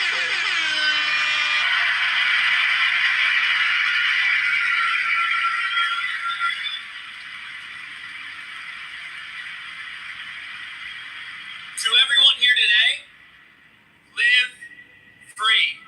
True freedom is not found in doing whatever we want, but pursuing Christ in doing what is right. In Charlie's words, get married. Have more children than you can afford. Build a legacy. Pass down your values. Pursue the eternal. Seek true joy. Charlie led by example. It's not only seen in the incredible wife, Erica Kirk, his 2 beautiful children, the legacy he built, his values, his love of God, and true joy he found in his Savior, Jesus Christ, but in countless people, especially young people like Elizabeth Danny is a young Jewish woman with some marital problems at home. You got no peace in the home because you're not bringing wisdom into the home. You're bringing mind virus into the home, and your husband's bringing mind virus into the home. Pick up the Tanya, read the Tanya, 60-second clips, read it here on Clubhouse, and you'll eliminate the brain rot inside of you. I love you, Charlie. You'll have more peace in your home. And you'll bring intelligence back into your home. And you'll bring beauty back into your home. Oh, Mama, welcome to the room. My El Normo can bring good advice about peace in the home. He's been through divorce. He knows. Oh my goodness. El Normo's a good man for advice. He may think he's not good at giving advice, but El Normo, you've got great wisdom. I would rather do that I don't have to be married, right? Because I'm not. Listen, whatever your situation is, it really doesn't matter. You need to bring books back into your life, Danny, and all your situational problems will resolve because a lot of it is psychological. So a book is a great way to unravel, the situation you're in. Everything is psychology. Yeah, and Tanya deals with Okay, with I was trying emotions. to think of what you would say, You always say the same thing about life. Like you have that quote about hypnosis, and I couldn't think of it. It drove me crazy. Listen, when I say hypnosis, what I'm really saying is education. Because No, you say education is communication is hypnosis. hypnosis. Did I remember? Is that the quote? What's the quote? Okay, Danny, welcome to what I call book club. I'm not just going to tell you or give you advice. I'm going to show you. All right, anybody else in the room want to come up on stage and say anything to Danny? Because we're about to join the book club where we read Tanya.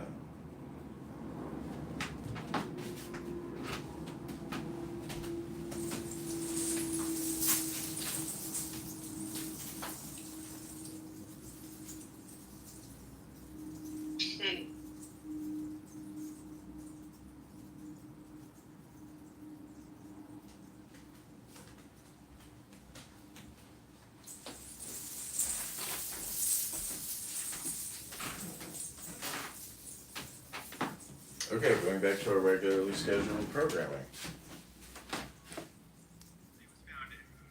So anyways, we work 24/7.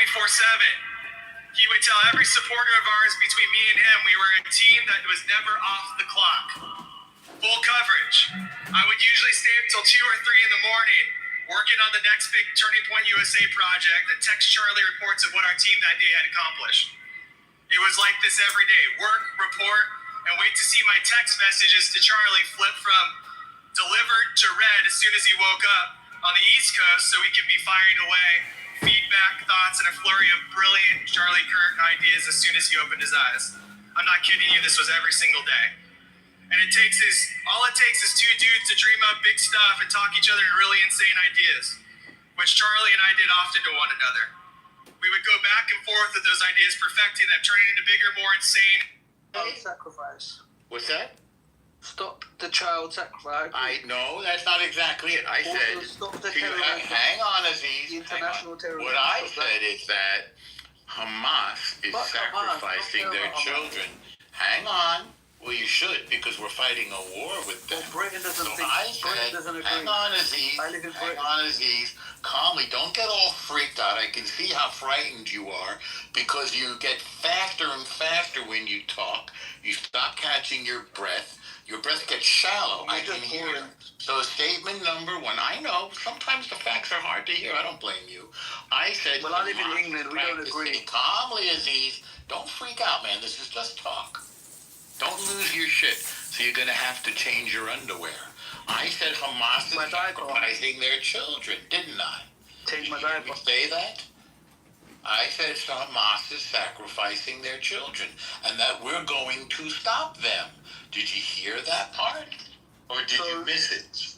So wait. Did you hear that part, Aziz? Aziz, calmly. Don't freak out like a little. No, I have questions. Did you hear that part first? No, yeah, I did. You love speaking, so I want to hang on, calmly. No, we're hanging on. Hang on, Aziz. What are we hanging on? Did you hear me say, hang on, Aziz? Don't get all like a little. You sound terrified.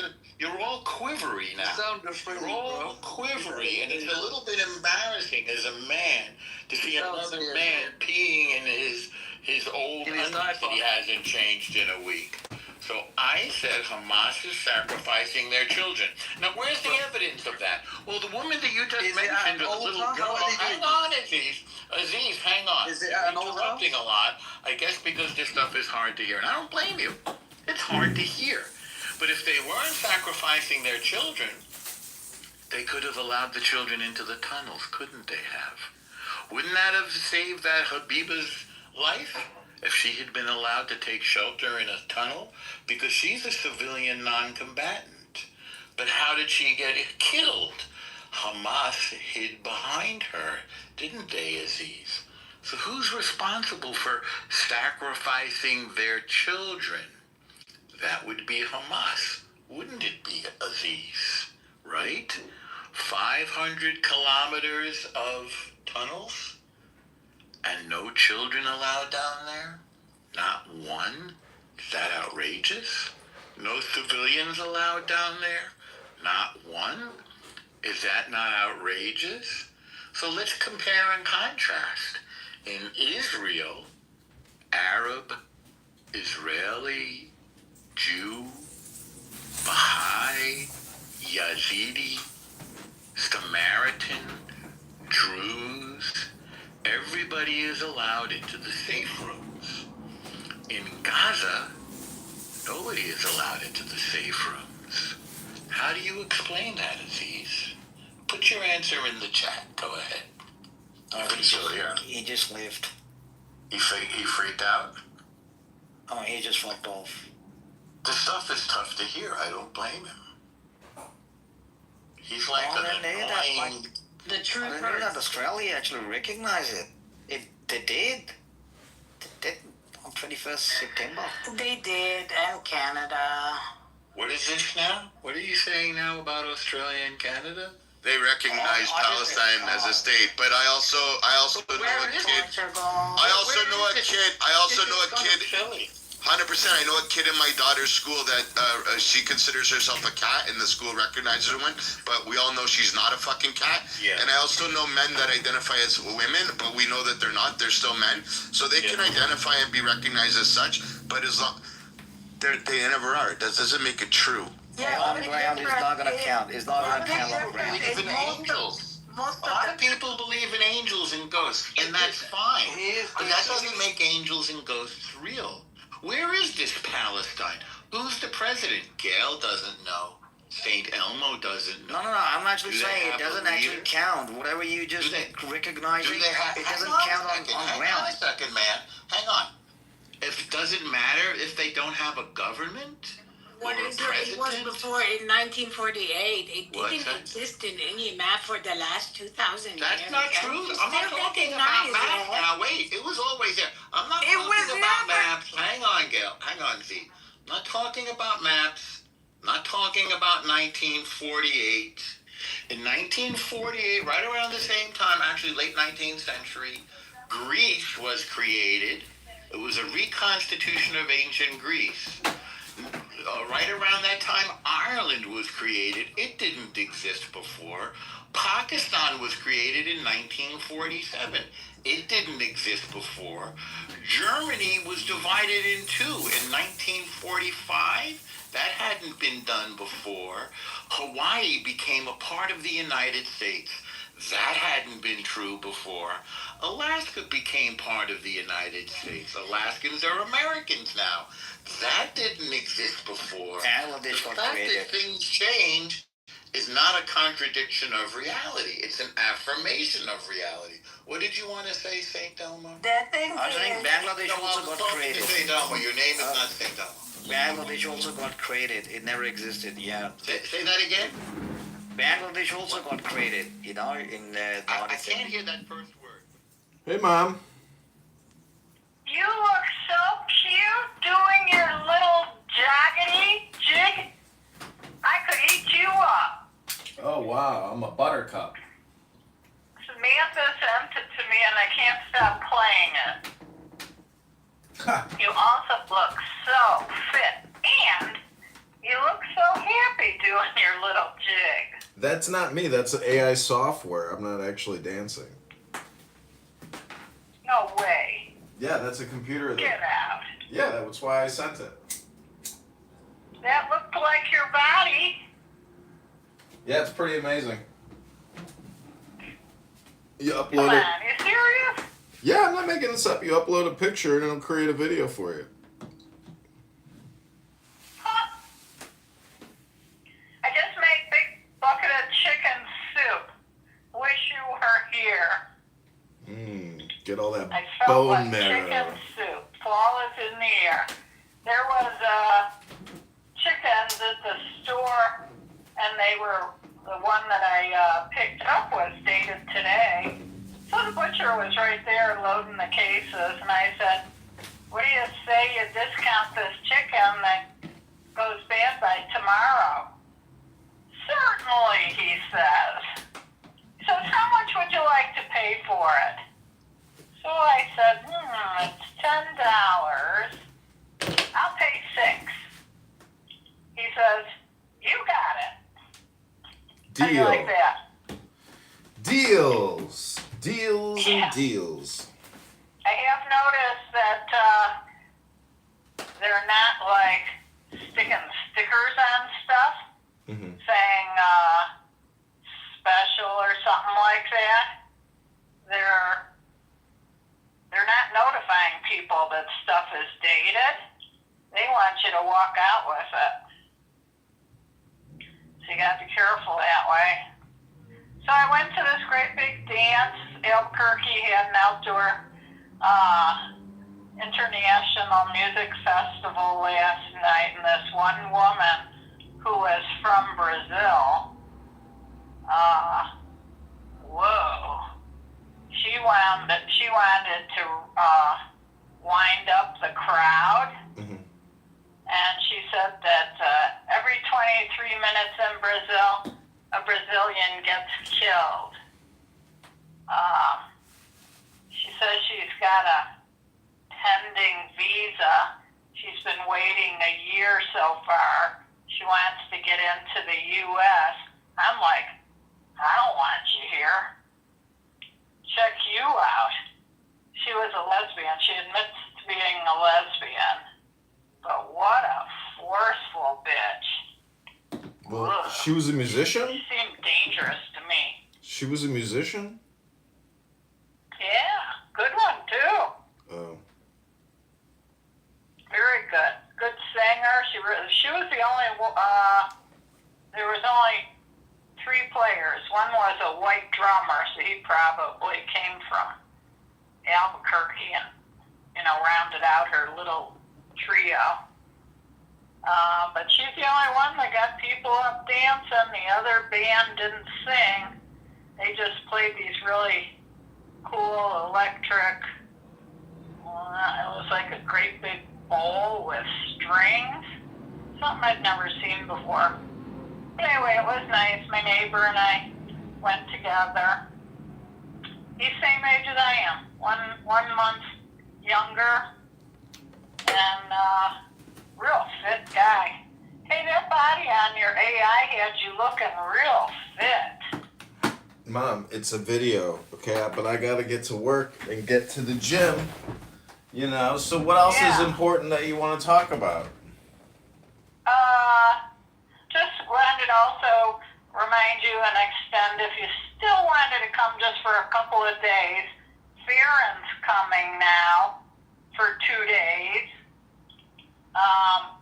Maybe you want to come. Well, I would just put that as a tentative I got a ticket no. for you. Oh, I know. I'm just telling you that as of now, it's a tentative no.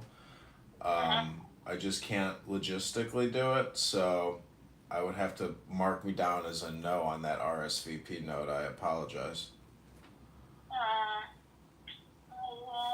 Okay. But I will say that for Thanksgiving or Christmas, that would probably be when I'd be able to fly down there. That would probably just be you and I then, because Sam, I know, is having her mother-in-law and her husband and the kids are going to the Ellensburg. What the hell was that? Going to the Ellensburg house. So you would just be here with me, which would be fine. You might not want to do that, but I'd be happy to have you here. Yeah, that's probably when I'd be able to do it. That's the worst time in the world to travel, John. Well, I don't know. Christmas and Thanksgiving in Albuquerque is pretty nice. I'd be happy to get out of Chicago. Well, that's true. I've never forgot that stinking trip we went to San Diego and couldn't get back, or I couldn't get back for 2 days. Mm-hmm. That was frightening. Yeah, traveling can cause increased stress levels. Mm-hmm. Big What time. do you think of Trump putting that $100,000 entry fee for foreign countries coming over here to work? Yeah, You good. like it? Yeah, good. Tax them, because these corporations are getting away with tax evasion. Right. I love that. That was a good one. And today's a big memorial. You might find it on Live Now. Trump attended Arizona memorial for Charlie Kirk. Mm-hmm. You know, that guy was a real inspiration to the young people to motivate their thinking one way or the other. He gave them platform information to study their own opinions, and that was very valuable to have a person willing to do that to help our college students out. I feel very bad about that. How do you feel? Yeah, he was murdered by a deranged, brain rotted out young person who, I think it's directly because of cell phones and all these platforms that can brainwash you. I thank God that I grew up, basically. I remember when I got my first text message, and it was just you had to push the button 3 times to get to the letter. So think about how communication has changed. The ability to really brainwash, demoralize, and rot out somebody's soul and destroy their life. It can be delivered to you in the palm of your hand through your cell phone. There's no other way to get the virus. It's a mind virus. Many young men. That's a good way of putting it. Mind virus. It is a mind virus. And they can spend useless hours researching the darkest caverns they can go. Yeah, people. And radicalizing a lot of these kids. The parents started them out with cell phones. Look at the A-train who are committing all this deliberate issues. Steering the U.S. down. As a matter of fact, those people are no longer contributors to our society. Now, we get to pay to have them rot in jail. Right? I hope they give that kid the death penalty to finally waken. Maybe it'll be a wake-up call. I'm not sure. Maybe more states will start putting the death penalty together. Well, they really need to start regulating cell phones and the information that people are consuming on them. There's all these apps, like, you probably don't know what these companies are, but the young kid who shot Charlie Kirk was radicalized on an app called Discord. Saw that. Yeah, also Telegram. So there's just a lot of extremist groups on those apps on the left and the right. And it can polarize somebody and make them extremely fearful and extremely angry and radicalize somebody to commit murder. Look what happened to Charlie Kirk. So. Yeah. Did you see that his weapon was an antique? Yeah. I wonder where he got his hands on that. It was his parents probably know. It was his grandfather's. Oh, was it? Yeah, he kept writing in text messages to his gay lover boy back at home saying, I don't know how I'm going to explain this to my father. I don't know how to explain this to dad, because, he's just a kid, and, but he knew he was screwed because, he lost the gun, so his dad and his grandfather would have known it was him. Well, what did he want to explain to his father that he couldn't do it? No, he was going to try to keep it a secret, but he unfortunately lost the rifle. He couldn't recover it.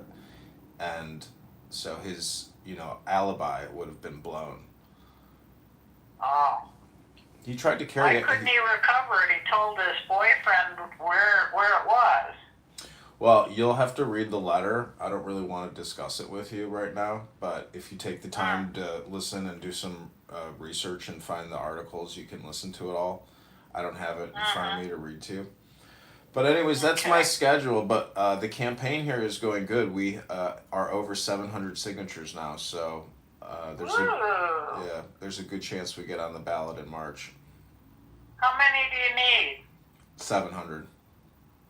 Oh, you're there. Yep, we're there. Can't hurt to get a few extra, huh? Yeah, if I could get another 700, that is probably what it would take to effectively beat any challenge to the signatures. What about going to the train platform where people leave from every day? Yep, I've heard of these things called trains, but there's a calendar in Rockford of all their major events for September, October, so I need to review that calendar and drive up there. I'm probably going to rent a car because the last time I drove my car on the highway, it was rattling really badly.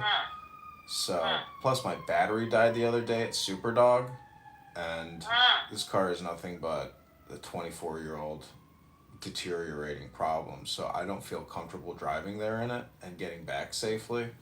So I'm going to Well, maybe it just needs a total look over, you know? Yeah, I've had new brakes put on, I had new tires put on, and I told the guy, he's like, your tires probably aren't secure enough, so I need to bring it back in. But for me, I just want to do like a 24-hour trip, so I can rent a car for 2 days, get a hotel room or an Airbnb, and myself I can get 100 signatures, and I have to pick up the petitions from the girl that I've been paying who's been working for me. And she's going to Minnesota on Tuesday, Wednesday, so I want to get there tomorrow before she goes on her trip, because who knows, maybe I'll never see her again and not get the petitions that she's worked so hard to get, so.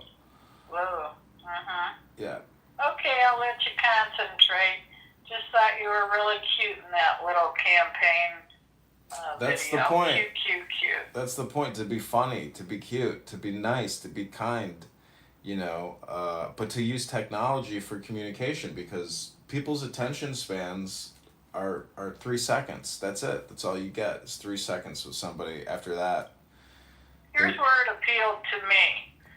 You bothered to put your tight shirt and tight pants on to show off your efforts, and you were rewarded from all your workout, and you had a happiness in your face, and your little kind of like toe dance, you were a little bit light on your feet, so you must have been somewhat on your toes.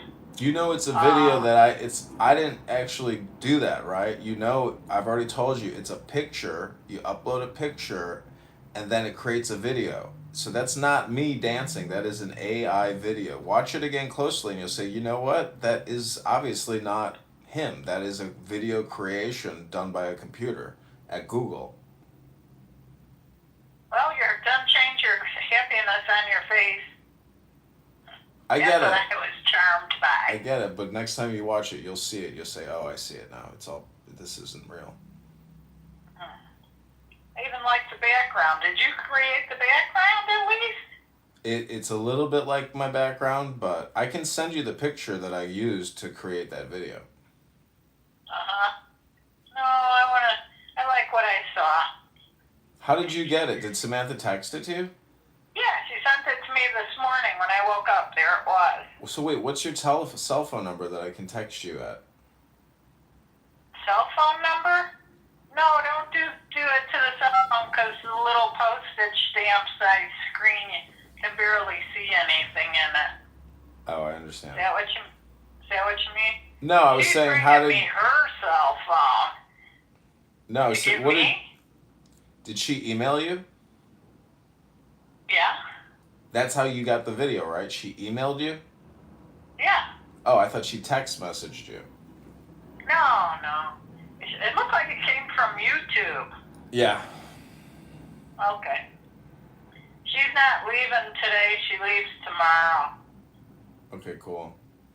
and she's driving with this male that Farron probably hired to drive with her to Nevada. I mean, you kind of Then make. she'll drop him off at the think he airport. hired somebody to drive with her? My guess is who would do that without getting paid? I believe he's a fishing guide. Because she's never drove that thing. And Farron wants to make sure she gets a few miles under her belt and feels comfy. Oh, I see. That's my guess. Got it. I think it was a generous idea of him. Well, yeah, I mean, I don't know. It's so crazy Then to have he's such a probably big. flying them home on his dime, too. Oh, wow. I know. All right, well, be kind and be loving, and kindness and loving will be returned to you when you meet them.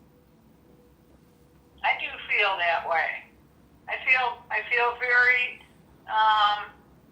always ready to assist and with kindness in my heart. Well, do you remember what happened at your house in Grand Junction when Samantha was crying and screaming and you two got in a physical fight and she stormed off and left your house? Oh, no, that wasn't true.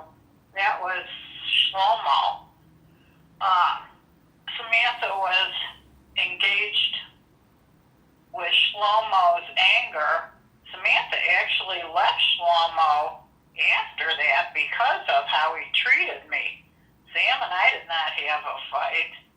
No, you It two. was all Shlomo's rage. No, she got up in your face crying and screaming, and I think you may even have put your hand on her throat, but she left. No. Well, what I'm saying is, I don't look at Samantha as just Samantha anymore. She's transmutated into a different creature known as Samarin, which is a combination of Samantha and Farron. Her new name is Samarin.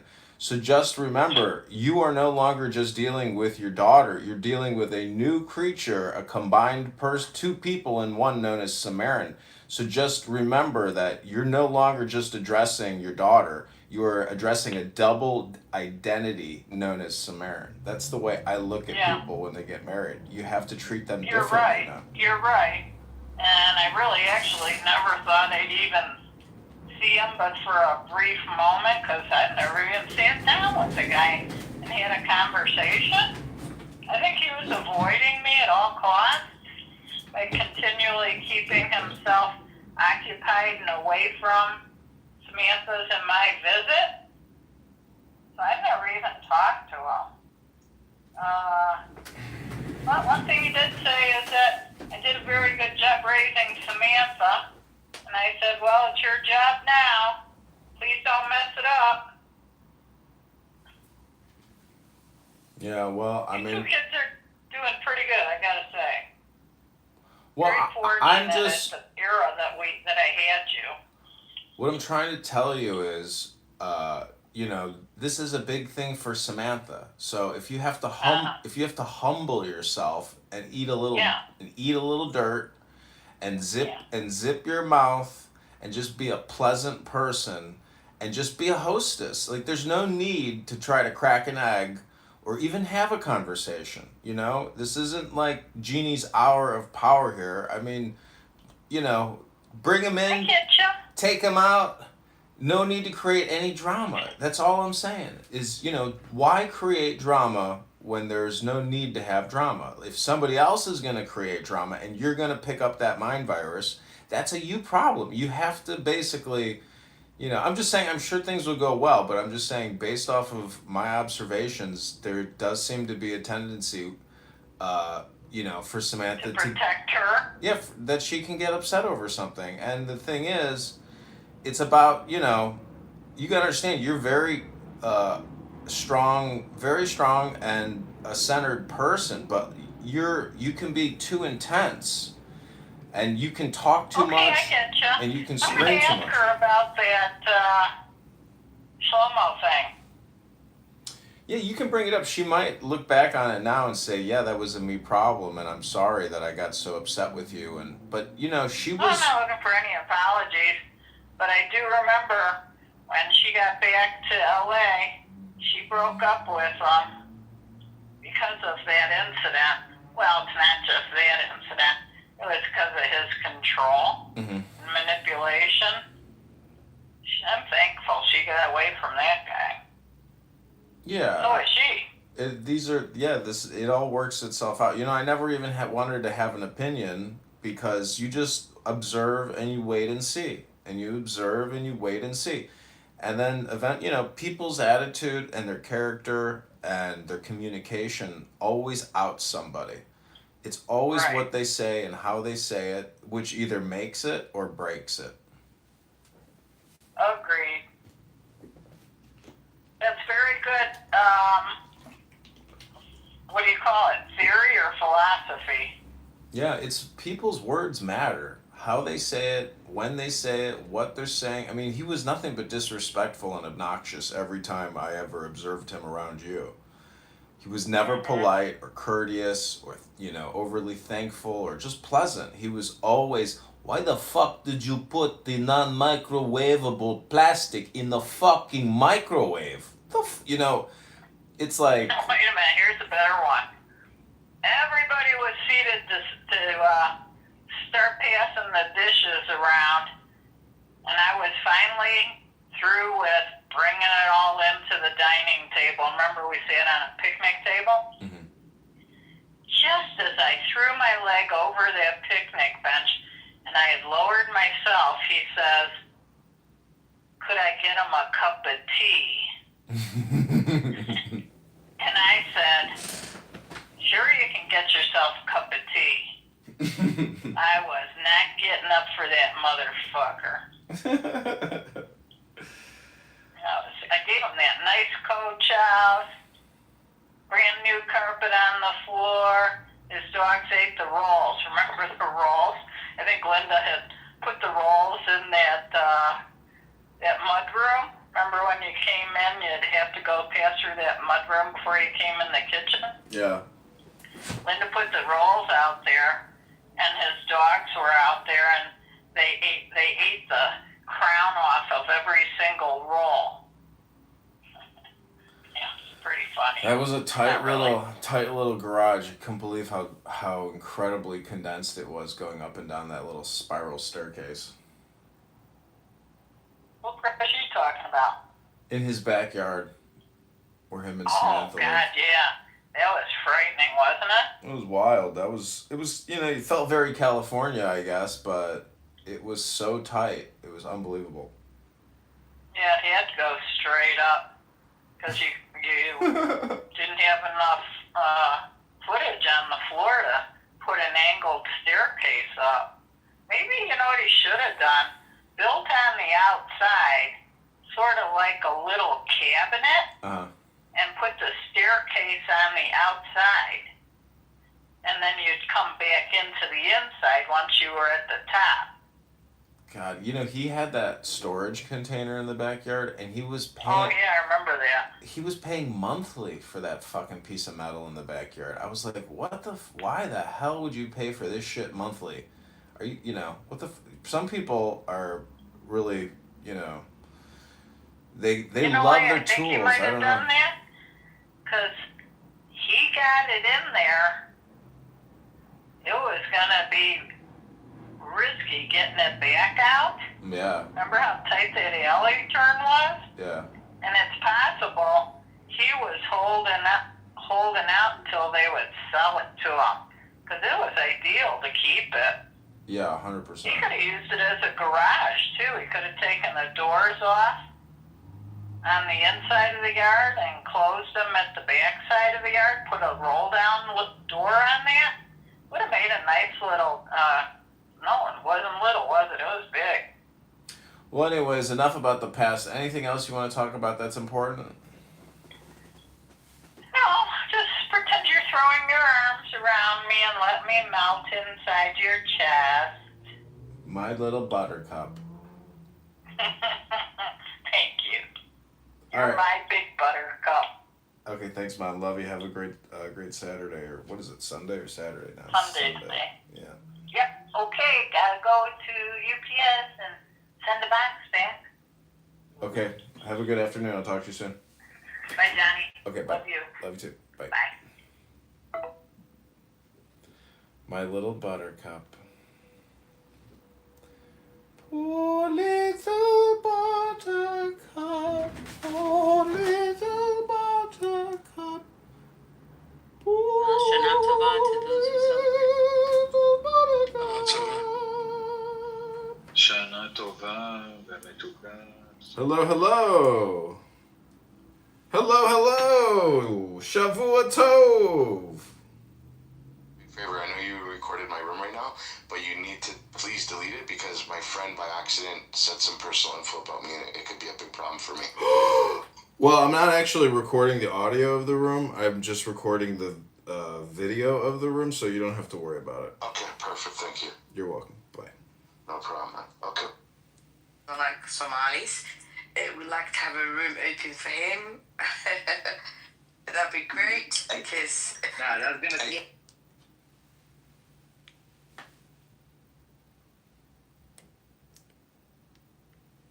Yeah, AK, you wanted up. What's up? Yeah, I just want to. I have ADHD, so I just like being able to speak. You just like being able to speak? Yeah, exactly. What do you want to speak about? Nothing yet. I'm just waiting for some dialogue. Oh, you just want to have a chance to speak? Okay. Yeah, like just if I have if we're forget, then that's gone. I get it. Gail, you coming up? I don't want to be yelling, man. Honestly, Gail, you can come up with some talk normal. Because I was in a room with you the other night and we actually talked normal, so I don't know why we do that in this space. Where you start screaming, so please. I don't scream. Okay, good.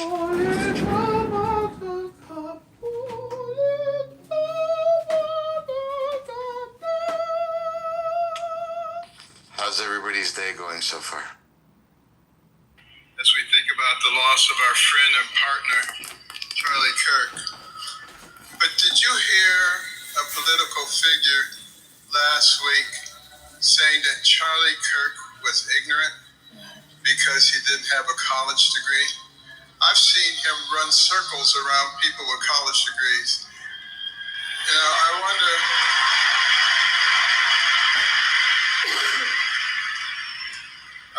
if that political figure realizes that most of learning in life comes outside of the classroom. And I am delighted to see the young people of our land merging with the older people like me and moving in the same direction and understanding that our nation was founded upon the kind of principles that allowed us to rise from nothing. Ready to stop stressing about your roof for good? Including our Judeo-Christian beliefs, that our... No, but what was her point to Charlie? The fact that she didn't want to have an abortion, even though her father was the father of her brother and her son. Mm-hmm. Yeah, that was one of the... But the point was that she didn't want to have an abortion because she felt life was more important, regardless of how it happened, because it was from a grace of God. Right, yeah, Charlie makes that point frequently when people try to debate him on the point of abortion, as they say, well, you're not even against abortion in the case of rape or incest, which, you know, the vast majority of Americans are for the option of abortion for those reasons, but, you know, that's his point. I disagree with you 100%. Okay, but I'm not making that point. I'm just saying, okay, are you not listening to what I'm saying? I'm not making that argument. I'm just saying that was something that Charlie would be frequently criticized for because he has a position that abortion is wrong in all cases except where maybe there's a carve-out for the life of the mother being imminently in danger, but he says that issue even is overblown incredibly, and a lot of times when doctors will do an abortion saying the life of the mother is in danger, he's saying that's not actually the case. There are provisions they could take too. So anyway, so he's extreme in the pro-life position as far as, you know, aligned with the vast majority of Americans, but so she was there to validate his perspective, I imagine. Dude, I heard the chick that Planned Parenthood died. So, can I ask a question? What exactly is Ben Carson's role as far as the Trump administration today? I don't think anything. He was in the last Trump administration. Yeah. Is he reading off his phone? I mean, he sounds horrible. Oh my God. I mean, he's enacting a very impactful message, but at the same time, it's like he just sounds very mechanical, very robotic. I mean, I don't know about anybody else, but You don't sound like a I'm faggot. kind of glad that Ben Carson did not become president. Well, he's not a wonderful speaker, but the term brain surgeon is literally synonymous with genius. It's literally used in English to compare you to a genius. And among brain surgeons, he is regarded as perhaps the greatest brain surgeon. In other words, the greatest genius of this genius profession of all. I thought he became a great director of HUD, like housing unit development. I thought he was great with that job. Yeah, that's an administrative position, but how many brain surgeons do you know? I don't know any. And the I would tell you, that guy, I met him when I was 17 years old, inspired me so much to go to fucking college and not to be out here in the streets when I met him.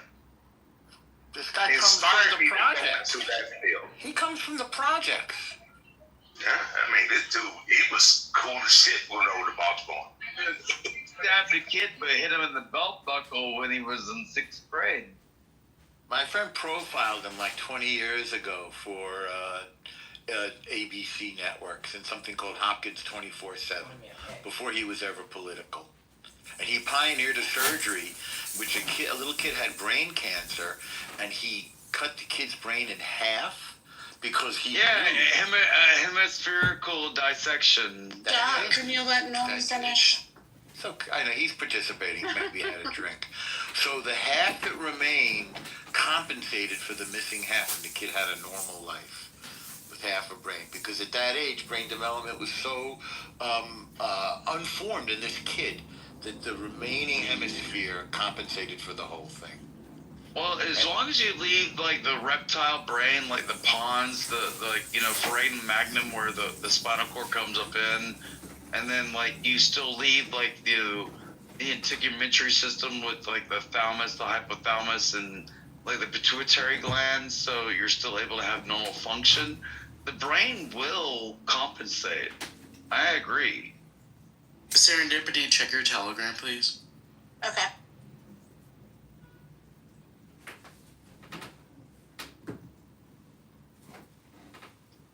Anna Polina Luna, she's a congresswoman.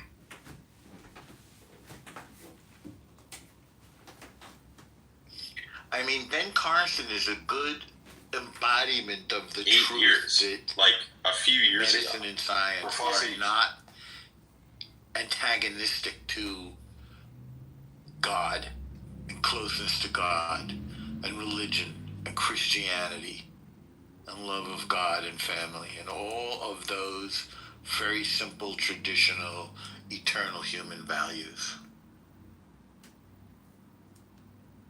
Oh, I'm sorry, could you just repeat that? Moose, he was regarded as one of the best, if not the best, believe it or not. I said, Ben Carson is an embodiment of the truth that medicine, ology, science is not antagonistic to God, to a belief in God, to godliness, to Christianity, to the eternal values that we get from religion. Because he's both godly and a medical surgical genius. Yeah, but he's not a good public speaker. I'm sorry. I guess not. Okay, well, you can't. He's not. I mean, that's just my personal opinion. You know, when you look at the likes of, Barack Obama, or you look at the likes of, Donald Trump, it's kind of one of those things where there's a certain execution of speech that makes the sentiments resolute and, succinct. I just don't think that Ben Carson has that type of execution. That's just my personal opinion. Oh, I mean, without a doubt. I mean, if anyone remembers the debate during the 2016 election cycle, there was one of the Republican debates where he just froze in the camera like a deer in the headlights, and Trump sort of like patted him on the back like, "Hey, all right, buddy," or something like that. It was very awkward, but but that was the problem that led to, like, I've been in the Democrats since 93. Sir. And Biden was the incumbent. Okay. All right, I'm gonna move you. No, you can stay. I'm just gonna move you to the audience for a minute. But I never understood why Ben Carson, being the brain surgeon, was then made the director of housing and urban development. Did he? I remember like thinking that was odd at the time. I understand that as well. Like, I would have thought that his more appropriate role would have been health secretary. Yeah, I mean, did he have any experience in housing and urban development, or? I mean, in my personal opinion, I don't think that he did. I mean, anybody would arguably question the fact that maybe perhaps that was a DEI appointment, to be able to mitigate and control, minority usage of government-led programs. I mean, I'm just being very honest. You know what I mean? Yeah, I remember having that thought at the time, as like, did he just put this brain surgeon in housing and urban development because he's black for the optics? Was what I thought. Well, and then there's also, the whole background.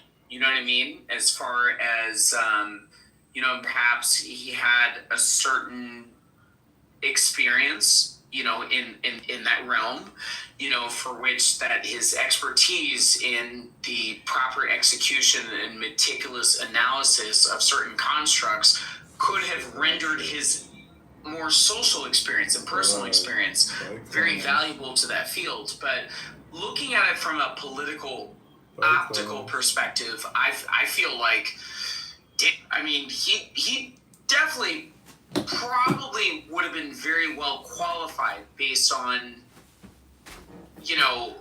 accolades and academics, to ascend into a position of the healthcare secretary. I mean, that in my personal opinion would have been my Trump first term wish list.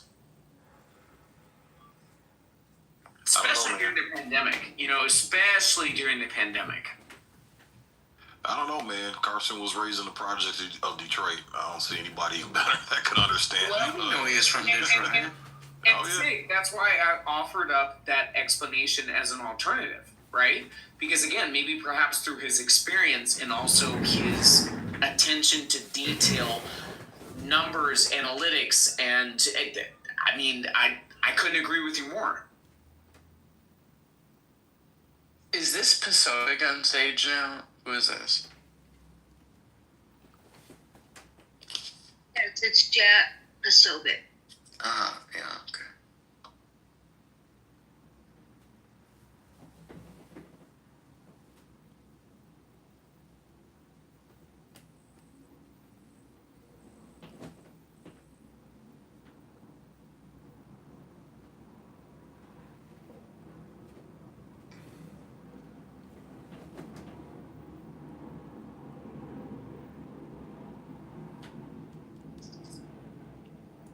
Okay, since the stage is quiet, who asked the question about what impact Charlie Kirk had on us individually? That was Sig. All right. Well, I think a lot of people are kind of watching the commentary.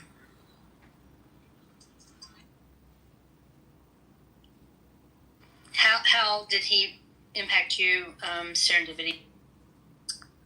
My daughter has a condition. She's a female, and she comes by her bleeding heart, honestly, from her mama. And try as I might, that little bleeding heart of hers, was definitely tending to sway her to a lot of social justice or perceived injustices. And she stumbled across Charlie Kirk. And that changed her perspective on everything. So that's how Charlie Kirk impacted me personally the most. Was there one issue or perspective that he had that was an aha moment for her? It was all of them, because she is very much also a critical thinker. Like, she loves to debate with her brothers and take on different positions and protect, like, she likes to argue against the position that she wants to argue against. And so she was just completely enamored with Charlie's debating style. I mean, she binged on him when she found him. Completely enamored by him. So, yeah.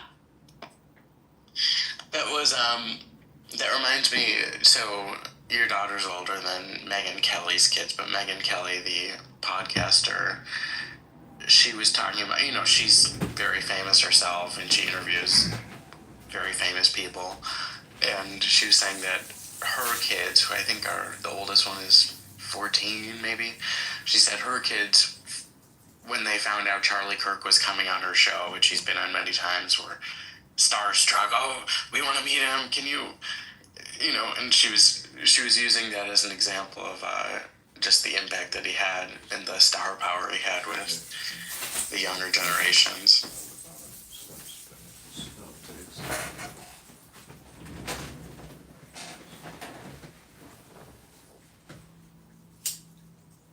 Yeah. And,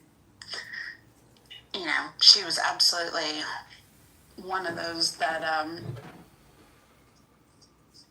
when he was shot, like, I begged her not to go online and look at the videos.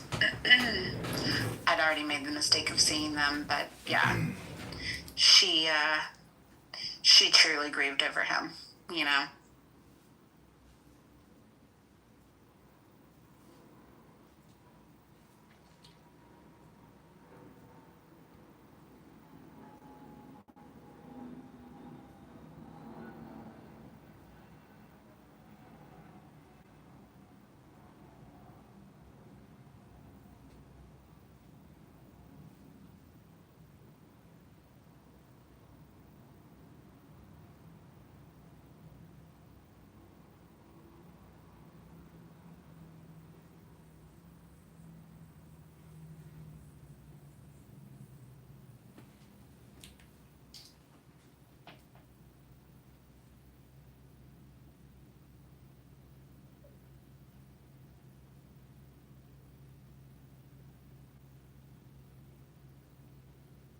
So are any prominent Democrats at all at the funeral?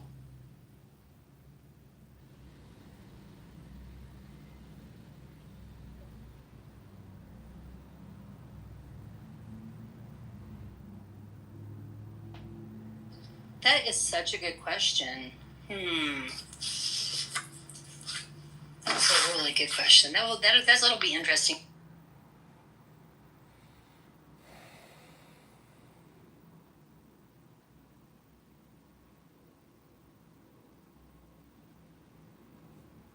Hello, my name is George Steenhardt. Welcome to Politics on the Prairie. We have a great guest today, congressional candidate John Kitover. How are you doing today, John? George, I'm doing great. How are you doing today? I'm doing real good too. I see you got the whole campaign headquarters going there. I do. I've got a lot of phones set up. I've got a lot of YouTubes going, Instagrams, X accounts, Clubhouse. I try to do a lot of mass communication for the campaign at home. I saw that. That's how you got on my radar. Was all social media. You're probably way better connected in that aspect than your opponent to the hood. Why don't you tell us a little bit about yourself? Sure. I live in Chicago, 42 years old, and I'm a graduate of the Citadel. So I have 6 grandchildren, and when they were all born, so each one of them got a big journal when they were all born. And I write probably 3 or 4 times a year in each of their journals, And I just said, like, tell them, like, like how old they are, what they look like, what they, are interested in, or anything that's going on. So I'm writing in Avery's journal right now. She's 10 years old. She's homeschooled. She called me the other day and asked me if I enjoyed reading Shakespeare. I was like, you're like 10 years old. She's very smart. But I'm writing to her, and I'm telling her about Charlie, because I will give this to her when she's 18, and I want her to know, and she can look up, she can read about him, but she won't know now because they're very sheltered since they're homeschooled. But yeah, that's kind of a neat thing to do right now.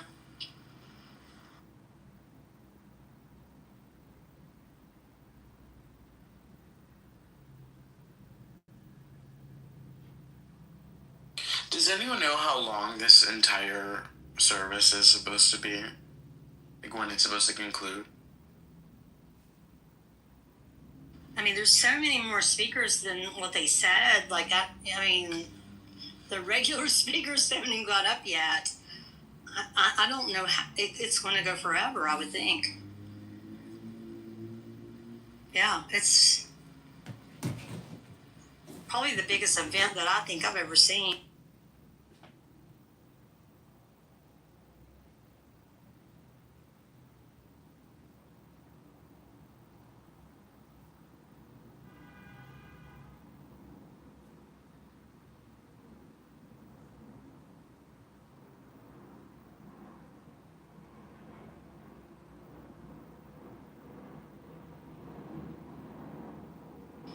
And please, guys, if you guys want to watch this or you want to go watch some and come back, or if you've got stuff to do, please don't think that you need to stay. Because I know life is busy and it's Sunday.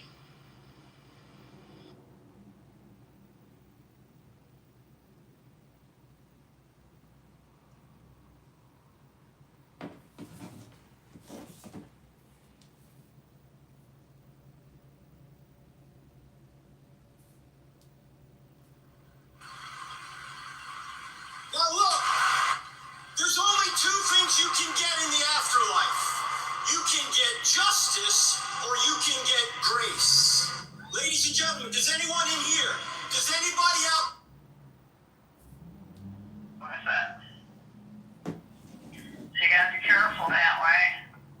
So I went to this great big dance. Albuquerque had an outdoor international music festival last night, and this one woman who is from Brazil, she wanted to wind up the crowd, and she said that every 23 minutes in Brazil, a Brazilian gets killed. She says she's got a pending visa. She's been waiting a year so far. She wants to get into the U.S. I'm like, I don't want you here. Check you out. She was a lesbian. She admits to being a lesbian. But what a forceful bitch. Well, she was a musician? She seemed dangerous to me. She was a musician? Yeah, good one too.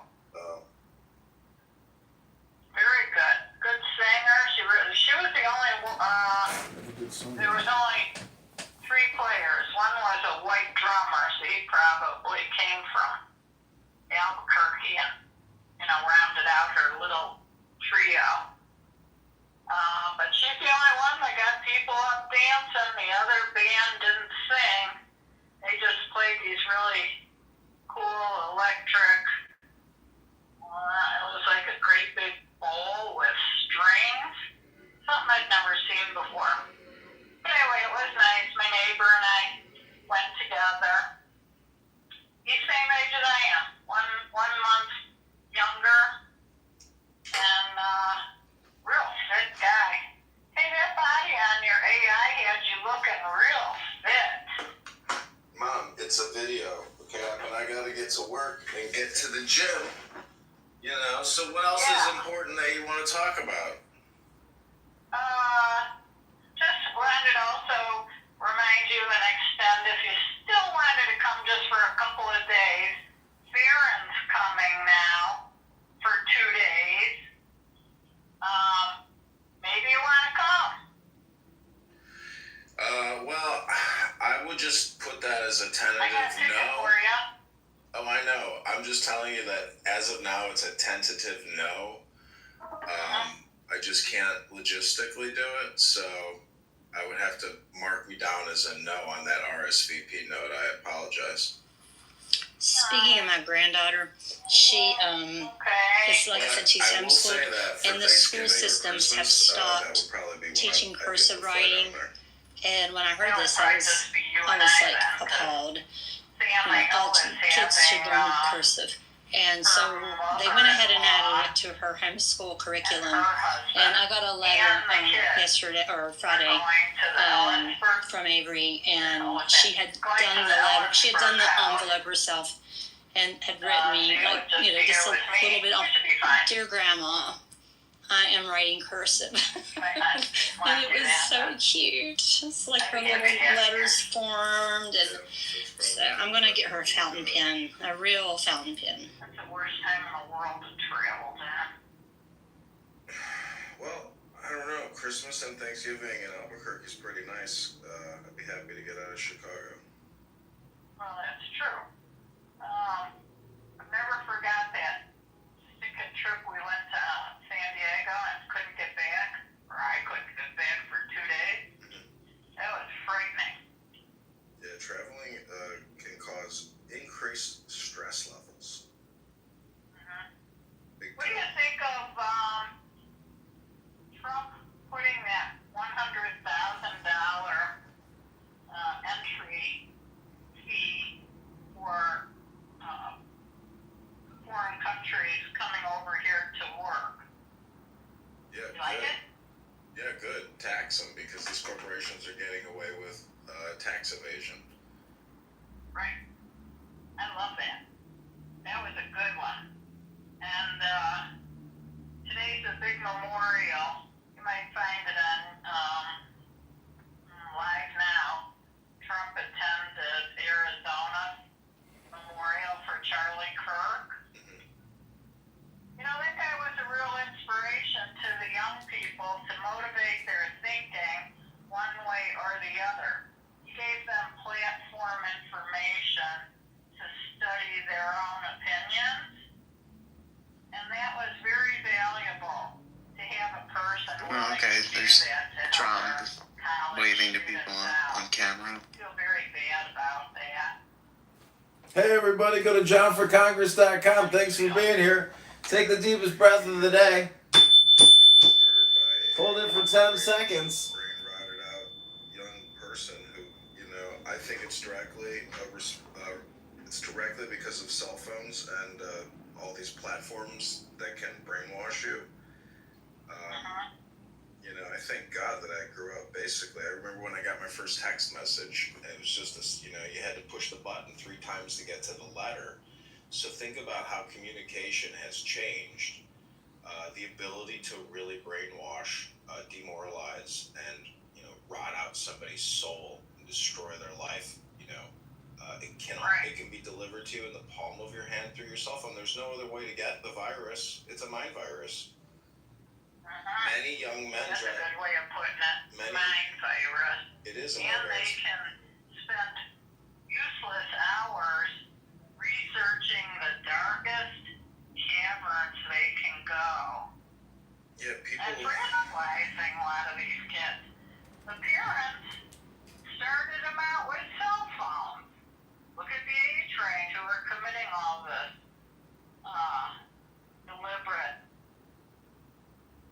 deliberate issues. Steering the U.S. down. As a matter of fact,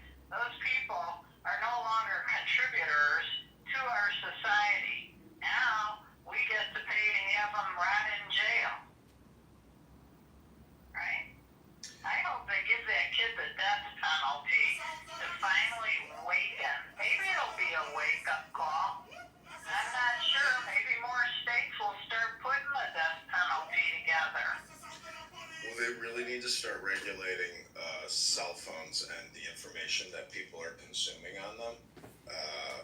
There's all these apps, like, you probably don't know what these companies are, but this young kid who shot Charlie Kirk was radicalized on an app called Discord. Yeah, saw that. Yeah, also Telegram. So there's just a lot of extremist groups on those apps on the left and the right, and it can polarize somebody and make them extremely fearful and extremely angry and radicalize somebody to commit murder. You know, look what happened to Charlie Kirk. So yeah. Did you see that his weapon was an antique? yeah. I wonder where he got his hands on that. His parents probably know. It was his grandfather's. Oh, was it? Yeah, he kept writing in text messages to his gay lover boy back at home saying, I don't know how I'm going to explain this to my father. Oh, I don't know how to explain this to dad. You know, because, like, he's just a kid, you know? And, but he knew he was screwed because, you know, he lost the gun. So his dad and his grandfather would have known it was him. Well, what did he want to explain to his father that he couldn't do it? No, he was going to try to keep it a secret, but he unfortunately lost the rifle. He couldn't recover it. And so his, you know, alibi would blow. Oh. He tried to carry it. Why couldn't he recover it? He told his boyfriend where it was. Well, you'll have to read the letter. I don't really want to discuss it with you right now, but if you take the time to listen and do some research and find the articles, you can listen to it all. I don't have it in front of me to read to. But anyways, that's my schedule, but the campaign here is going good. We are over 700 signatures now, so there's a good chance we get on the ballot in March. How many do you need? 700. Oh, you're there. Yep, we're there. Can't hurt to get a few extra, huh? Yeah, if I could get another 700, that is probably what it would take to effectively beat any challenge to the signatures. What about going to the train platform where people it works against me leave from every day? Yep, I've heard of these things called trains, but there's a calendar in Rockford of all their major events for September, October, so I need to review that calendar and drive up there. I'm probably going to rent a car because the last time I drove my car on the highway, it was rattling really badly. So, plus my battery died the other day at Superdog, and this car is nothing but a 24-year-old deteriorating problem, so I don't feel comfortable driving there in it and getting back safely. So I'm gonna. Well, maybe it just needs a total look over, you know? Yeah, I've had new brakes put on, I had new tires put on, and I told the guy, he's like, your tires probably aren't secure enough, you know, so I need to bring it back in. But for me, I just want to do like a 24-hour trip, so I can rent a car for 2 days, get a hotel room or an Airbnb, and myself I can get 100 signatures, and I have to pick up the petitions from the girl that I've been paying who's been working for me. And she's going to Minnesota on Tuesday, Wednesday, so I want to get there tomorrow before she goes on her trip, because who knows, maybe I'll never see her again and not get the petitions that she's worked so hard to get. So yeah. Okay, I'll let you concentrate. Just thought you were really cute in that little campaign That's video. the point. Cute. That's the point, to be funny, to be cute, to be nice, to be kind, you know, but to use technology for communication, because people's attention spans are 3 seconds. That's it. That's all you get. It's 3 seconds with somebody. After that, Here's where it appealed to me. You bothered to put your tight shirt and tight pants on to show off your efforts, and you were rewarded from all your workout, and you had All lies, a Mr. happiness in Dinehard. your face. I think you're very little for the interview. Have to get back to getting signatures on petitions. Have a good Sunday. You were a little bit light on your feet, so you must have been somewhat on your toes. you know, it's a video that I didn't actually do that, right? You know, I've already told you, it's a picture. You upload a picture, and then it creates a video. So that's not me dancing, that is an AI video. Watch it again closely and you'll say, you know what? That is obviously not him. That is a video creation done by a computer at Google. Well, don't change your happiness on your face. I get That's what I was charmed by. I get it, but next time you watch it, you'll see it. You'll say, oh, I see it now. This isn't real. Even like the background. Did you create the background at least? It's a little bit like my background, but I can send you the picture that I used to create that video. Uh-huh. No, I like what I saw. How did you get it? Did Samantha text it to you? Yeah, she sent it to me this morning when I woke up. There it was. So wait, what's your cell phone number that I can text you at? Is that the artist's name? Or is their name The Blessing, or is the song name The Blessing? It's beautiful. Damn side screen. You can barely see anything in it. Oh, I understand. Is that what you mean? No, I was saying, how did... She's bringing me her cell phone. No, so did she email you? Yeah. That's how you got the video, right? She emailed you? Yeah. Oh, I thought she text messaged you. No. It looked like it came from YouTube. Yeah. Okay. She's not leaving today. She leaves tomorrow. Okay, cool. And she's driving with this male that Farron probably hired to drive with her to Nevada. I mean, you kind And of then make... she'll drive him. You think he hired somebody to drive with her? My guess is who would do that without getting paid? I believe he's a fishing guide. Because she's never drove that thing. And Farron wants to make sure she gets a few miles under her belt and feels comfy. Oh, I see. That's my guess. I don't know, but my internet is really slow. It's really lagging. I don't know, it's so crazy to have such a big... flying home on his dime too. Oh, wow. I know. Alright, well, be kind and be loving, and kindness and loving will be returned to I you. think Blessing is the song. I do feel that way. I feel Yes, very, and she's singing Cody Carnes. Yeah, that's elevation worship. Yep. and with kindness in my heart. Well, do you remember what happened at your house in Grand Junction when Samantha was crying and screaming and you two got in a physical fight and she stormed off and left your house? Oh no, that wasn't true. That was Shlomo. Samantha was engaged with Shlomo's anger. Samantha actually left Shlomo after that because of how he treated me. Sam and I did not have a fight. No, you It two... was all Shlomo's rage. No, she got up in your face crying and screaming, and I think you may even have put your hand on her throat, but she left. No. Well, what I'm saying is, I don't look at Samantha as just Samantha anymore. She's transmutated into a different creature known as Samarin, which is a combination of Samantha and Farron. Her new name is Samarin. So just remember, you are no longer just dealing with your daughter. You're dealing with a new creature, a combined person, two people in one known as Samarin. So just remember that you're no longer just addressing your daughter. You are addressing a double identity known as Samarin. That's the way I look at people when they get married. You have to treat them differently. You're right. And I really actually never thought I'd even see him, but for a brief moment, because I never even sat down with the guy and had a conversation. I think he was avoiding me at all costs, like continually keeping himself occupied and away from Samantha's and my visit. I never even talked to him. But one thing he did say is that I did a very good job raising Samantha. And I said, well, it's your job now. Please don't mess it up. Yeah, well, I mean... The kids are doing pretty good, I gotta say. Well, very fortunate just... at the era that I had you.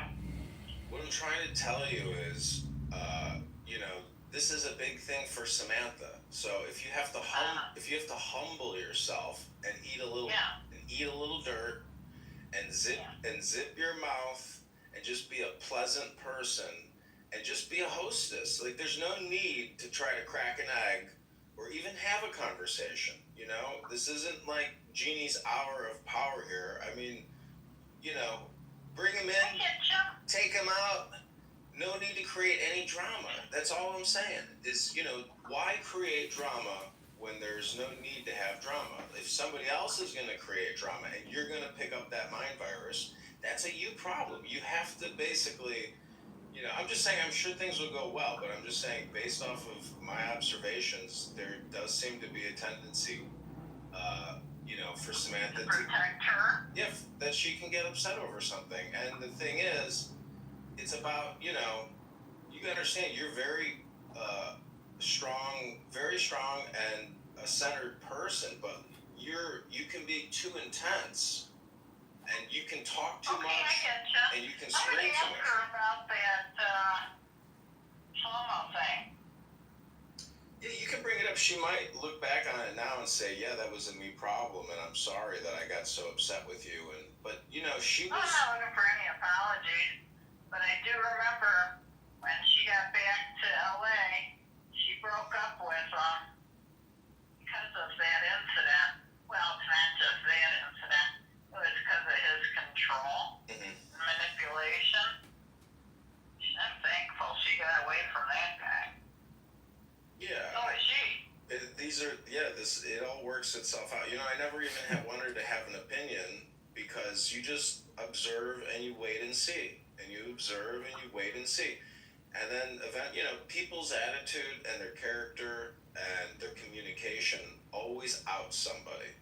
It's always what they say and how they say it, which either makes it or breaks it. Agreed. That's very good. What do you call it? Theory or philosophy? Yeah, it's people's words matter. How they say it, when they say it, what they're saying. I mean, he was nothing but disrespectful and obnoxious every time I ever observed him around you. He was never polite or courteous or, you know, overly thankful or just pleasant. He was always, why the fuck did you put the non-microwavable plastic in the fucking microwave? You know, it's like... No, wait a minute, here's a better one.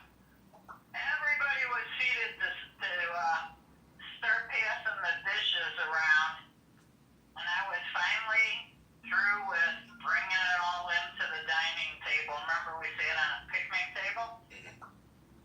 Just as I threw my leg over that picnic bench and I had lowered myself, he says, could I get him a cup of tea? And I said, sure, you can get yourself a cup of tea. I was not getting up for that motherfucker. I gave him that nice coach out, brand new carpet on the floor. His dogs ate the rolls. Remember the rolls? I think Linda had put the rolls in that mud room. Remember when you came in, you'd have to go pass through that mud room before you came in the kitchen? Yeah. Linda put the rolls out there, and his dogs were out there, and they ate the crown off of every single roll. Yeah, pretty funny. That was a tight little garage. I couldn't believe how incredibly condensed it was going up and down that little spiral staircase. What are you talking about? In his backyard, where him and Oh, Samantha God, yeah. That was frightening, wasn't it? It was wild. It was, you know, it felt very California, I guess, but it was so tight. It was unbelievable. Yeah, he had to go straight up, because you didn't have enough footage. I think everyone's taking a nap. It's been a long day. Outside, sort of like a little cabinet, and put the staircase on the outside. Is anyone else like doing laundry or, you know, household chores? You know, he It's a rainy day here. I'm trying to decide what I'm gonna get to eat. He was paying monthly for that fucking piece of metal in the backyard. I was like, what? It's very beautiful in North Carolina. Sunny, Carolina blue skies. Some people are beautiful day. You know, they love their tools. I don't know. Adam, what do you think? Should we close down and take a break, and maybe come back? Yeah, it doesn't sound like a bad idea. I mean, we've been here since like 10 o'clock this morning, maybe. Yeah, I just don't think any of us anticipated this many speakers, this much. I don't think the first speaker has started yet. So why don't we, for the people in the audience and stuff, why don't we just, I'm going to try to come back around 6. And if anybody wants to come, and if not, that's fine too. Okay. I think they're going to bring his wife up next. After this video, they're going to bring up the wife, and she's speaking in the video. But I'll have to get off to watch it anyway, so I'd like to see her. So I think I'm going to get off and watch that, and then maybe try to take a little bit of a rest and come back on 6.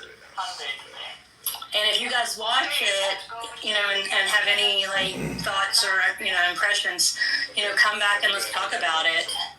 Talk about what we're doing. How's that sound? Yeah. In a sec, come back at 6, honey. All right, guys. We'll see you guys at 6 then. Okay. Thank you. Thank you, guys. Thanks for coming. It's a cop. But it's like a beach.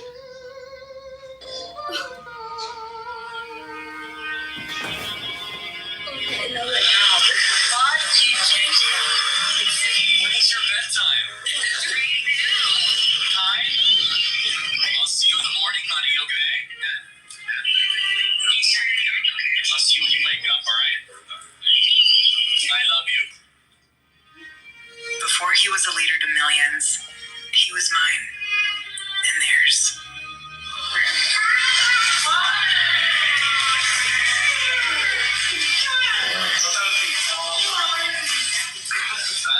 I have to say this without getting emotional, but I'm very proud of my husband, and I know many of you are too. Well, I've never met anyone quite like her. I remember I called Tyler, and I said he's going to have to find talent somewhere else. And Tyler was trying to coach me down because he said that she was way out of my league. And he's still right, by the way. I mean, my wife is the best person ever, and she's a patriot, she's a believer. We don't want to have to be accountable to God when this life passes. And he asks, why did you not trust in me and not fight evil? For young people out there, if you want to find meaning, find something worth taking responsibility for. Yeah, it's been a fun journey, fun ride. It's just getting started. Yeah, grateful for you. Thanks for joining the Charlie Kirk Show. You're welcome. We should do this more often.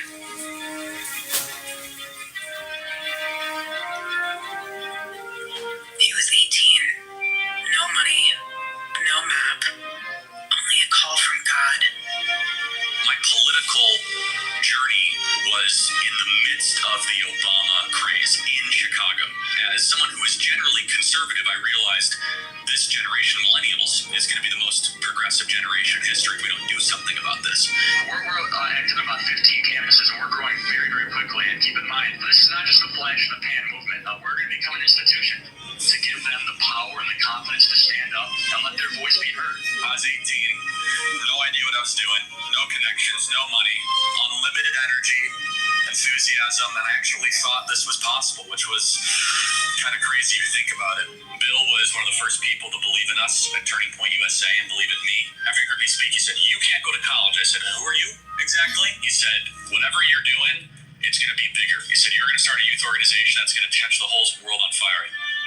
Only in America can a young man with a dream change the world. So starting in that garage in Lamont, Illinois, that Bill had for us at 217.5 Illinois Street, and growing from that forward was a battle. So the first year, you raised $20,000, which at the time was an unbelievable amount of money, right? We didn't have an office, we didn't have a staff. It was just me just traveling the country doing this pure grit, pure energy.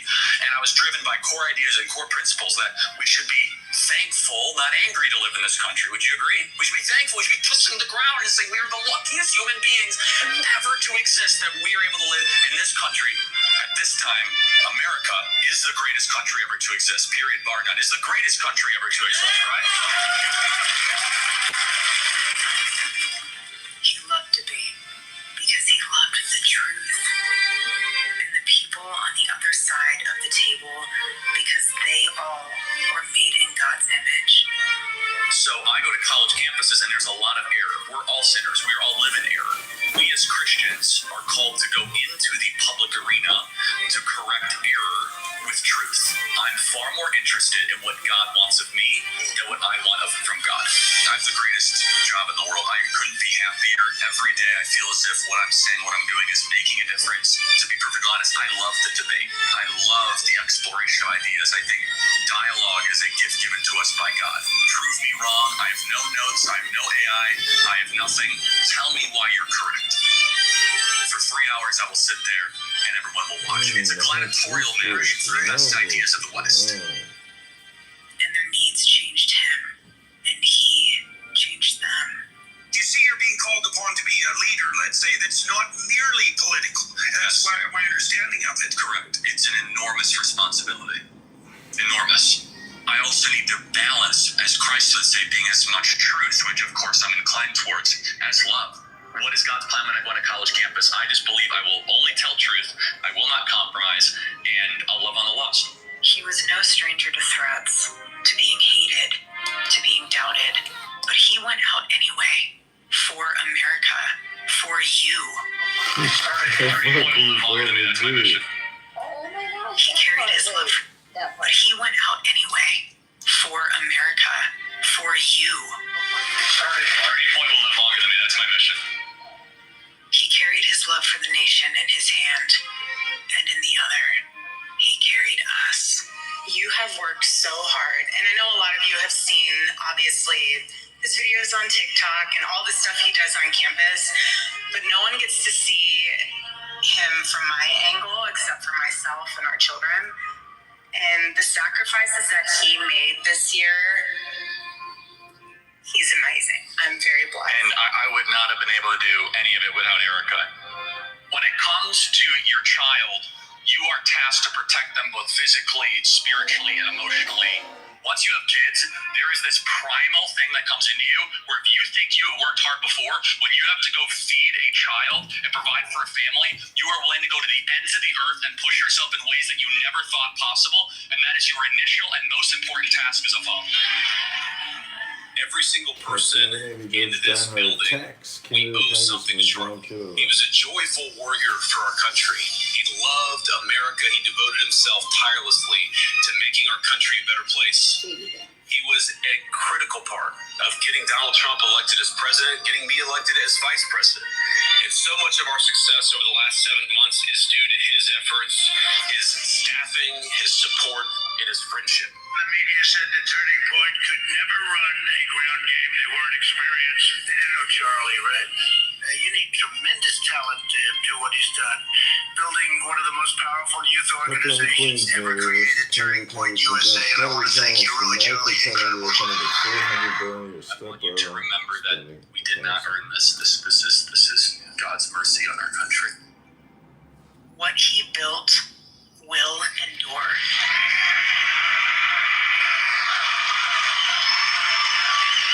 Taking the deep, but sometimes the difficult road is the way that you should configure your life. Getting married and having children is a difficult but deep decision that I hope every single one of you make at some point in your life. Because for every single one of you, there are a couple thousand students that wish they could speak out like you do. And courage is a choice. It takes no skill to be courageous. You might come up to the microphone and say, Charlie, I don't know my talent. I don't know my skill. The cool thing about being courageous is you just have to say, I choose to be courageous. What can I do to save the country? You answer that question every single day because you are doing the work to save this beautiful republic. You are doing something that is bigger than you. He loved this country. He fought for this country. Now we all live to honor his fight. What young people us screaming at is they say, give me a structure that I can live my life by. And especially with young men, more challenging of them, more saying, you know what, honestly, I'm not going to talk down to you. Stop being a boy and become a man. You want to learn what that means?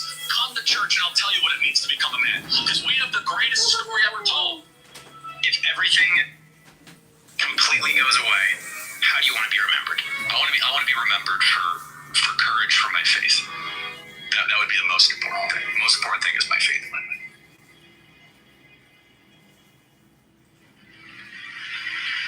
Wow, he sounds so hateful, doesn't he?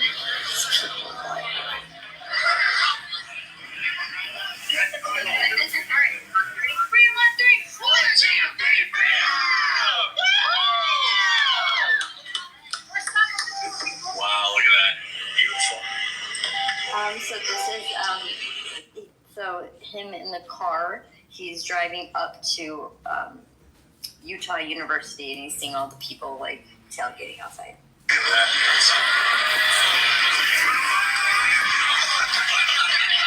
Hey, 3, 2, 1, smile. Awesome, guys. Thank you.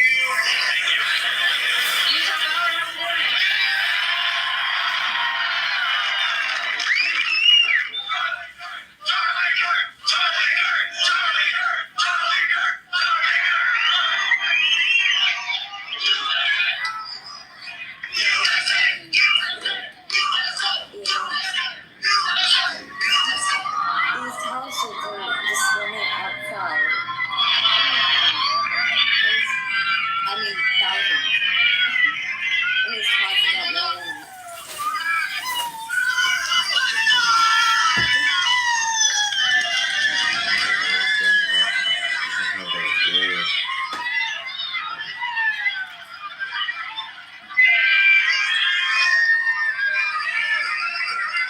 From my understanding, he only got 20 minutes into the debates, I think.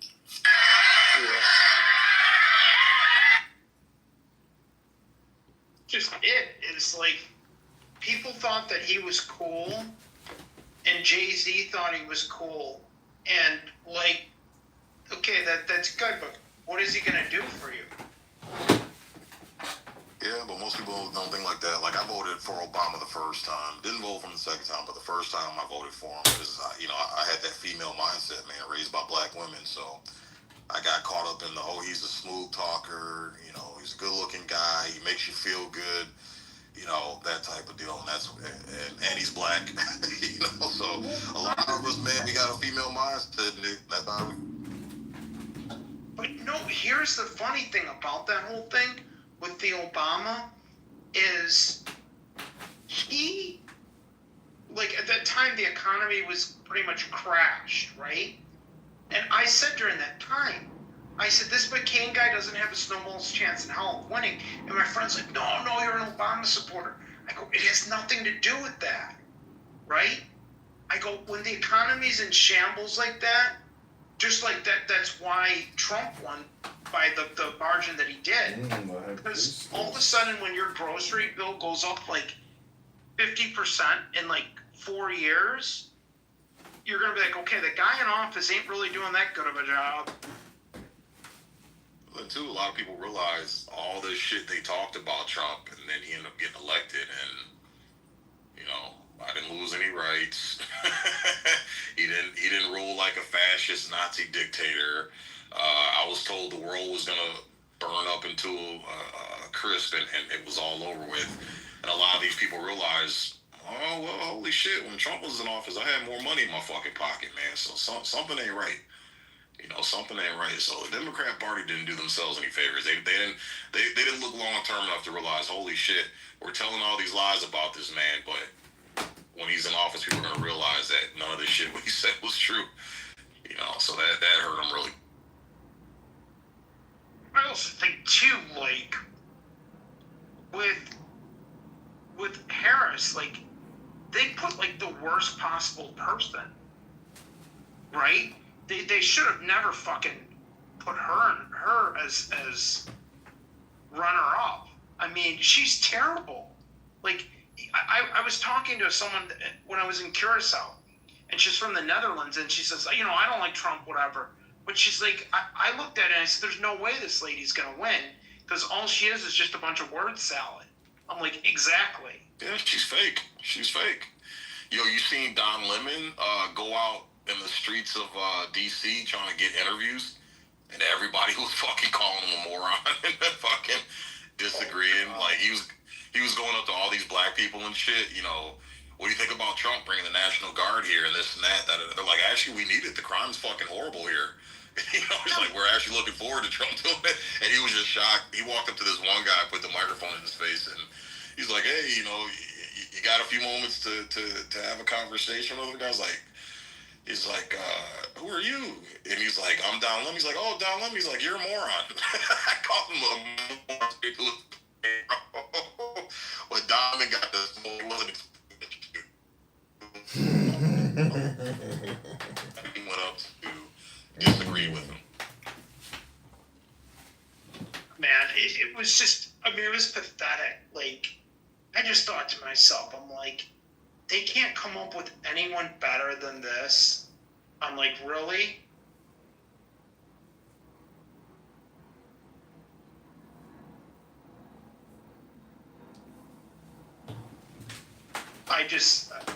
I said they shot themselves in the foot right when, like, she was running against them. I'm like, oh, Biden's done, man. Or Harris is done. I'm like, they couldn't get anyone reasonable.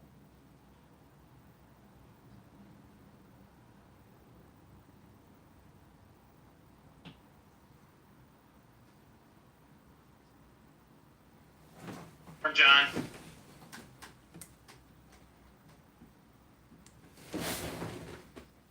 Hey. Yeah, This is some other rooms. I'll come back in a little bit. Yo, Nick, I was talking to this guy on X who sounds just like you. I'm not on X. Oh, man, you should talk to this guy. I thought it was you the whole time. Oh, shit. I mean, I knew it wasn't you, but he sounds just like you. We're talking about all the same issues. Oh, yeah, that's funny. Were you doing any Monica impressions? Well, I just created a room about what it's like having a pet monkey at a pet zoo, and all I can say is the response from the audience was certainly very racist towards white people. Let's create a response room and listen to Jordan Peterson to figure it all out. And then we're gonna go listen to our friend Charlie, our dear friend Charlie, and the Turning Point USA. It's not too soon, I hope it's not. This is Monica. Pepe, where's Pepe?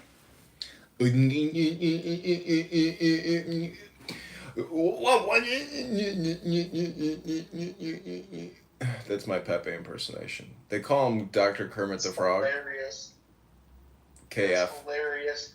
No, I was laughing my ass off when you were trolling her in her room, but does she always kick you out or does she have you blocked? She kicks me out and blocks me, and she reports accounts that I have. She's a very malicious person. When you cross her, just like any F-word, N-word on this app, if you cross them, they will do everything in their gay power to try to shine a rainbow light into your face so you can't see anymore. It's just a joke, but I'm trying to think about the Care Bears. Crazy. It is fucking insane. Yeah, this app has extremely deranged people on it, and because I, have so much social media, and I record them, they hate my presence on the internet because they know they're tied into it because I've recorded everybody for so long. Interesting. Yeah, people really, really hate my social stuff because it's so much Clubhouse. And everybody knows they're being put on YouTube by John Kitover, but there's nothing they can do to stop it right now. Right. That's hilarious. No, the trolling's been, like I said, you've taken it up a level, and it's been pretty good when you start trolling Monica in her own rooms. Yeah, as soon as they see that anonymous come in, they immediately think John Kitover, and the rooms just stop. It just stops the rooms dead in the track. Somebody says, "Hey, check your Telegram. Hey, check your back. Hey, as soon as they say, "Hey, check your Telegram," or "Hey, check your WhatsApp," immediately the rooms go silent, and then they go, "Oh, John Kitover's here. He's recording the room," and then the room just immediately goes totally silent. Right. So I guess it turns out that JB blocked all of us. I can't get into any of his rooms because we went into Pepe's rooms. Because I guess we're all blocked out. I know. I've texted him. He doesn't respond to my text messages anymore. He said he was lawyering up or something. Who knows? These are his last text messages to me. Oh no, nothing. No, I must have cleared them. Hey, Debate the News is gone. They just go to Chatter now. Yeah, and they're using X too. I see Nelson Apega live streaming himself on X quite a bit. Oh, that's what they're doing. Well, I guess they like Chatter because they can just put on the headset and put on the video camera on the. But it's like. It's just more or less, like you said, just an echo chamber. Yeah, I'd rather listen to an audiobook any minute of the day than any of these people on Clubhouse. It's just, some of it is very topical and, prescient and newsworthy, like Charlie Kirk's funeral. I mean, it's like a national moment. So recording people, being shit stains, that's my business. I think I can make a full-time living just recording Clown World. It's possible. There's people already just doing liberal media republishing, and I call it Docs News Incorporated. Docs News Incorporated. If you come on a social audio platform app and you are screaming out homicidal ideation or death threats, and we record you doing it, you are the basis of my business. Docs News Incorporated. Hilarious. So I was in interesting. I was in Illinois this past week for an inventory, one of our plants. But I was in southern Illinois. Mm-hmm. It is a different world out there because it's like southern Illinois that borders like Kentucky, Indiana, parts of Missouri's right there. Everywhere you go, you see Trump flags. And all my coworkers were bitching because they're like, our taxes are so damn high because Chicago fucks everything up for us. Yeah, it's true. Chicago's the parasite in Illinois that sucks the joy out of southern living. It really is north versus south, and that's why I'm getting so many signatures in the south. Rockford and Peoria are like different worlds. One has insanely high crime, one has no crime. One, but they're both paying, their equal share in property taxes. So Cook County hasn't released the property tax bills yet. It's delayed by like 3 months now because of this Tyler Technologies. They fucked it up, and so the point is, they know that there's going to be so much political backlash. They're like panicked because it could throw the election, could throw these primaries come March. And didn't that dipshit mayor, he went on some rant or some speech in Chicago. I'm like, is this guy that fucking stupid? Because remember, like, he was kind of like doing a town hall with local citizens, right? Mm-hmm. And they were bitching about like where the money's being spent, where this is, and he's like, I don't know, and he couldn't answer any question. I mean, I'm like, is this guy that fucking stupid?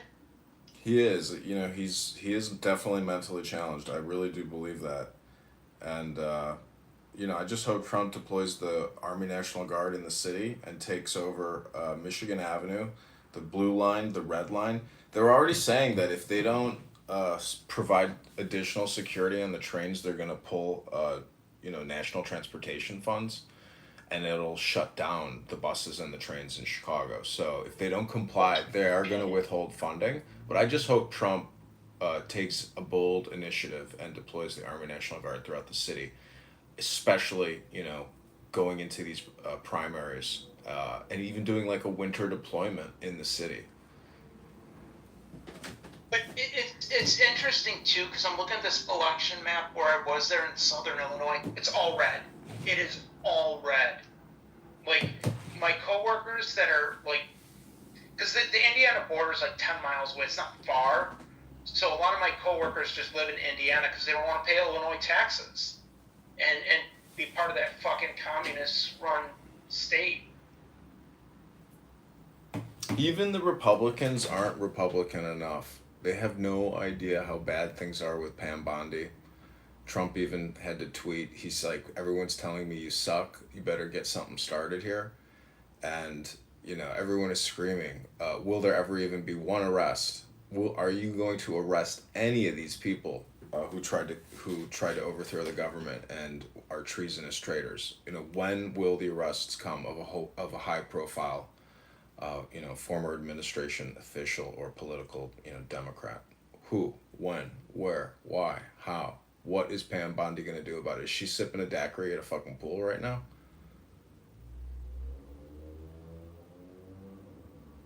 He's going to deploy the National Guard too in Detroit. They told Governor Whitmer, and she's all like, no, we don't need that. I'm like, I think you kind of do. But to your point, like, Washington, D.C. is a fucking shithole. Like, it has some of the worst schools. It's crime-ridden. I think he's doing some good. Yeah, for fuck's sake, the Capitol should be the first place you start. And then you choke Democrat, Marxist sanctuary cities financially. You choke them. And then you deploy the military and you flush out the whole system. Then on top of that, he's doing, what else is he doing? Like, he's threatening to cut off funding for some of this shit. He's doing some good stuff.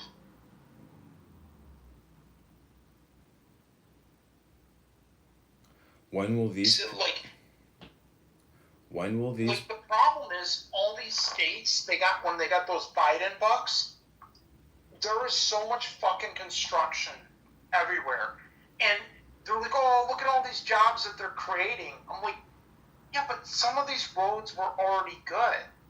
They're just ripping them down because Biden gave them money to work on construction projects that last like 2 fucking years.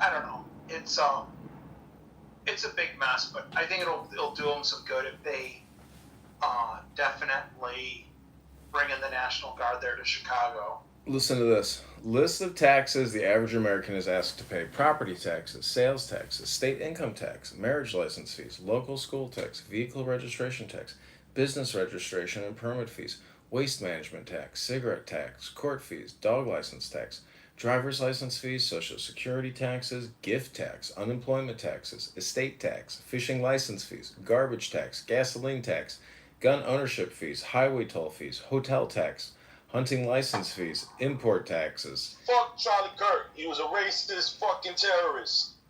Individual health insurance tax, inheritance tax, insect control tax, inspection fees, IRS interest and penalty charges, tax on tax, library card fees, license plate fees, liquor tax, luxury tax, Medicare tax, parking meter fees, passport fees, airport transportation tax, biodiesel fuel tax, professional license fees, recreational vehicle tax, self-employment tax, sewer and water tax, service charge taxes, sports stadium taxes, states park entrance fees, tanning tax, 9/11 service tax, telephone federal excise and universal service fees, tire tax, and most of all, federal income tax.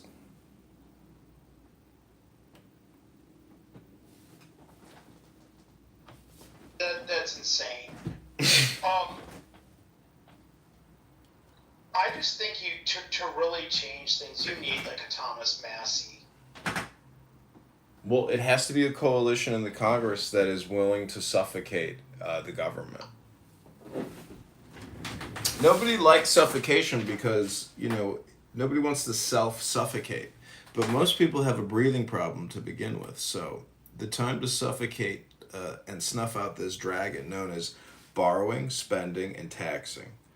Stop borrowing, stop spending, stop taxing. Stop. Say it with me now. It's spelled S-T-O-P. It's a 4-letter word. Stop borrowing, stop spending, stop taxing. They go hand in hand, all three of them.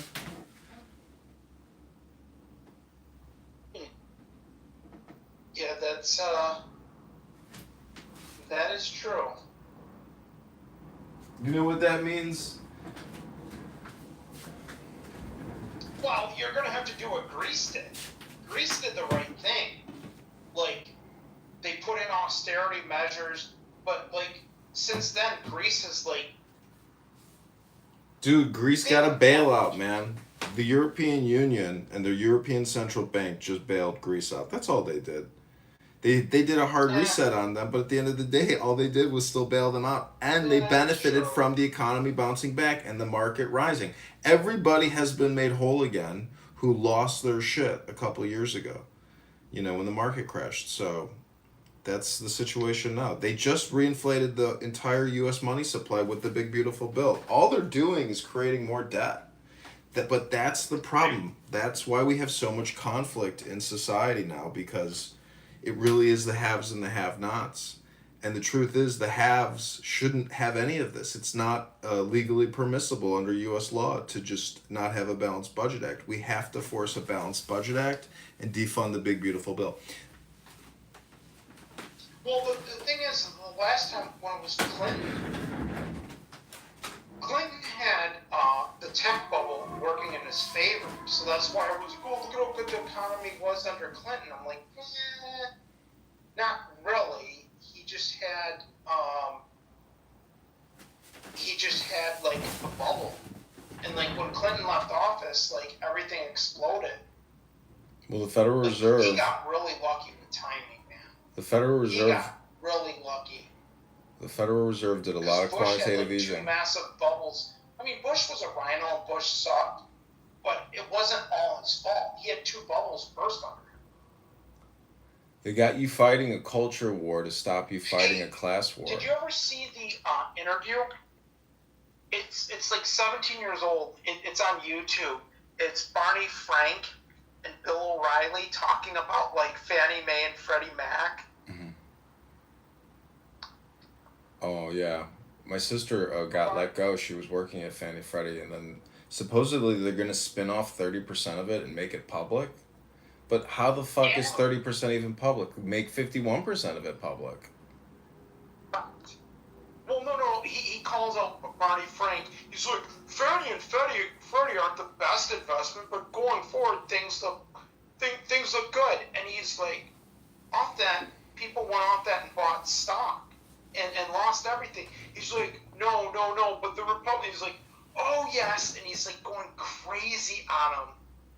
And it is hilarious because he got caught with his pants down. Yeah, Barney Frank was a pot-smoking fat piece of shit. Peter Puffer. Wasn't his boyfriend the CEO of, I think his boyfriend was the CEO of Fannie Mae or Freddie Mac. Well, a lot of people in the financial crisis of 2008 should have been arrested, and their companies should have gone into bankruptcy and insolvency. And yep. But, this is why it's crony capitalism, and winners and politics align with the creation of debt. So during the 2020 stock market crash, when COVID was announced and everybody at work was being told that they would be working from home, and everybody real time was watching the stock market crash, I was sitting there trading it at work. And that was the most volatile I've ever seen the market. Obviously, everything plunged, 25 to fucking 80%. I mean, the stocks literally, Lyft, Uber, everything down 80% in the matter of a week. So I've been uploading a lot of videos that I filmed in 2020 off of this laptop that I use Bandicam to record the summer of BLM riots, the border invasion, the mass vaccination, the stock market plunge, total chaos, in a period of just like 90 days. And, trillions and trillions and trillions of dollars wiped out. But because we are now $37 trillion in debt, and in 2020, we were only, let's see, 11 trillion. Yeah, so like 20 trillion, let's just say $23 trillion in debt. So in a period of just 7 years, or I guess 5 years, really, I mean, the average amount of American per citizen debt has tripled or quadrupled from 100,000 all the way up to 400,000. So everybody technically owns a house, fully bought and paid for, delivered to the government. And so that makes you realize the scope of the problem, because that means technically we are like 100% bankrupt. But, everything is complete, and it's not going to change, and it's not going to stop. So, I mean, basically they have eaten out the entire substance of America. But at the same time, what I realized is that even the $1 trillion in interest that we pay annually, even that can be negotiated. We don't have to pay that $1 trillion in interest a year. If we wanted to, we could literally just send in $200 billion a year and default on that loan and say, sorry, but this is all you're getting now. What are you going to do about it? You ready to negotiate?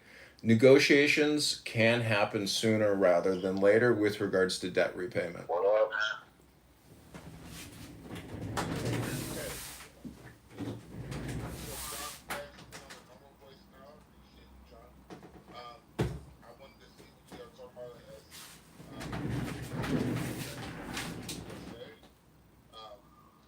Were you guys speaking about this topic, or are you guys on something else? On something else. Can I say though, I'm not buying this fucking dude. They're saying that they found the bullet just underneath his neck, like underneath his skin. Like, dude, a 30-06 bullet is fucking traveling 2,500 feet per second. When it hits somebody, it's hitting you at 3,000 foot-pounds of Mountain, force. you're sure he's dead though, right? You're sure he's dead? Let's just confirm that. You confirm he's dead, right? I know he's dead. Oh, okay, great. Well, then moving on to the next conversation. Hate to tell you, dog, but dead is dead. There's no more conversation when you're gone, brother. That's it.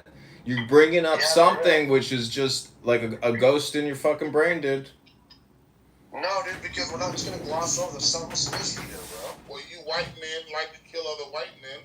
And you black men like to kill other black men, so shut the fuck up. Right now, though.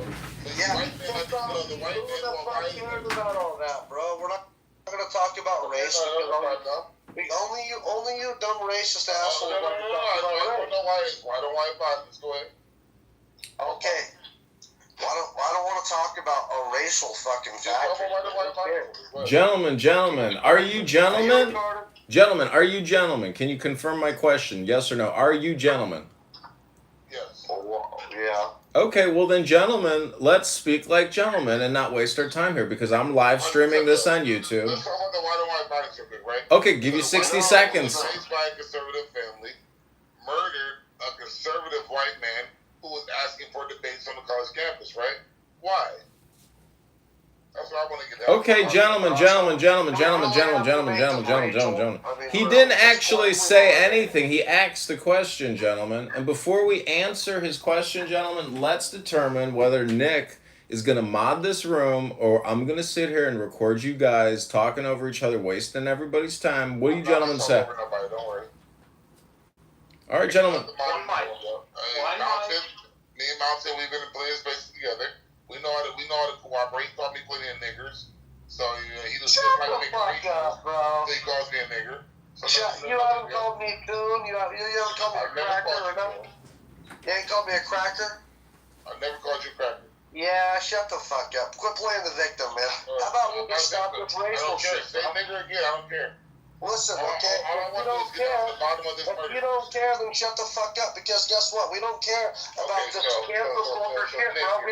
We don't want you. Kirk was killed with a 30-06 from 200 yards away, right? Okay. They're saying that shit's 138 yards away. 150 meters. You gotta convert that into yards. So yeah, it's 130 yards, bro. No, it's not 200 yards though. If you look. Okay, what is meters to feet? Dude, I'm just saying, like that's about 3 feet for every meter, Uncle. Bingo, right? So 150 meters out, right? So it's about almost 40 yards out. देखो बच्चे तो आपको नहीं करना चाहिए यहाँ पे panel बनाए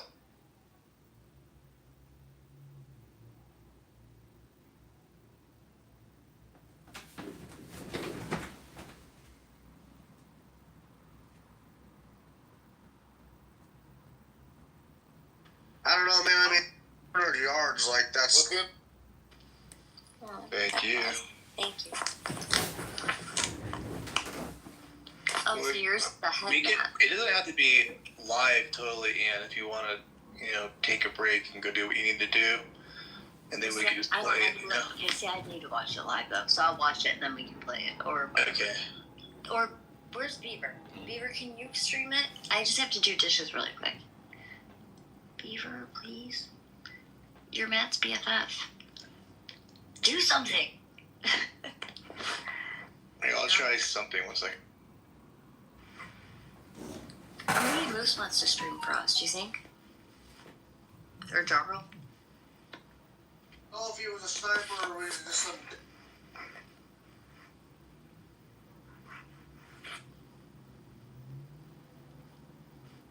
Maybe Kitover. Yeah, where's he at? He's right here. Oh, yeah. John, will you do this? I just have to do dishes really quick. Can you stream this for like 15 minutes? He might be at one of those other phones. Coming up for you. Can you do that, John, for us? Yeah, do you have the link for me? Yeah. Hold on. You're the head. I can send mine, but.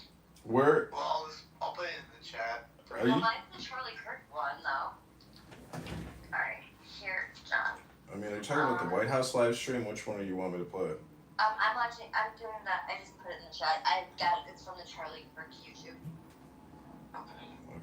So where we ended, Tucker just got done speaking. It is delayed, John. That's not a big deal, too. If you want to back it up, but it's fine. I wanted to hear Tulsi. That's who I wanted to hear the most. Yeah. So John, we just finished Tucker. So cover that. Okay.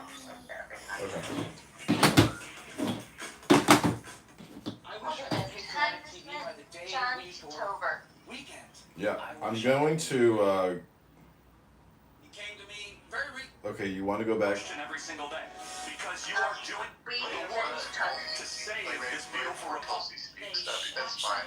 I'll have to wait. Well, Marco is going now. If you believe Charlie Kirk, Tulsi was before Marco, I think.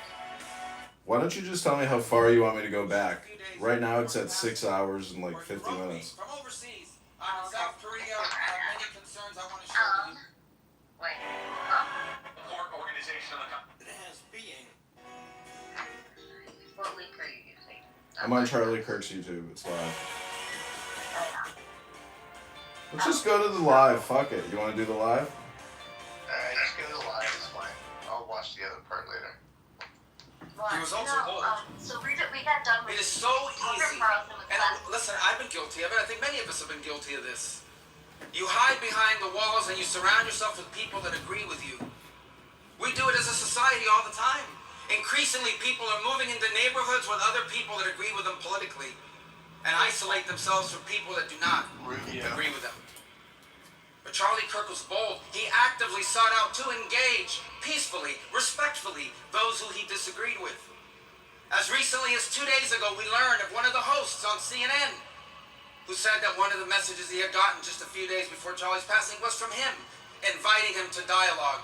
And he did this on campuses, he did this on podcasts, he did this on radio shows, he did this on television shows. Time and again, he sought to engage those he disagreed with because he understood that we were not created to isolate ourselves from one another, but to engage. The irony in all this is that what our nation needs One of the many things it needs is the ability to discuss our differences openly, honestly, peacefully, respectfully, and Charlie Kirk did that more than anyone alive in America today is doing.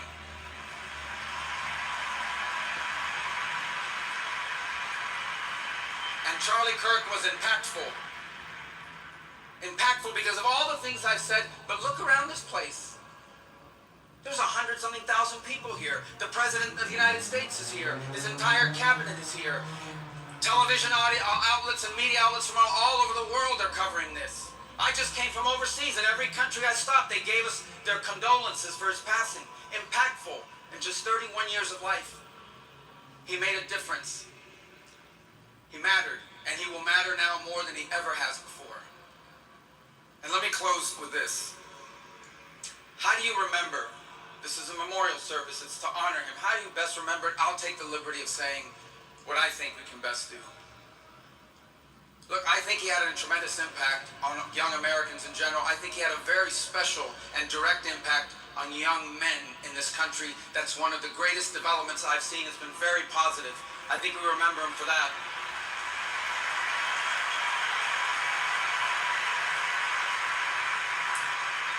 I think we remember him for constantly saying, you want to live a productive life, get married, start a family, love your country. These are powerful messages.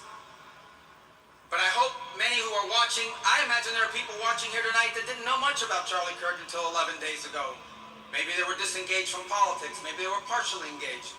I hope one of the things they take from this is that the movement Charlie Kirk led and started and gave fuel to was about politics, but not only about politics. It was deeper. It was broader. And I would say that, taking the liberty, but I'm confident he would agree, one of the things he wants us to take away from this, from all of this, is the following. His deep belief that we were all created, every single one. These boots are made from a single piece of premium American leather. Don't forget to get your new boots, America. Winter's right around the corner. Eternity. But then sin entered the world and separated us from our Creator.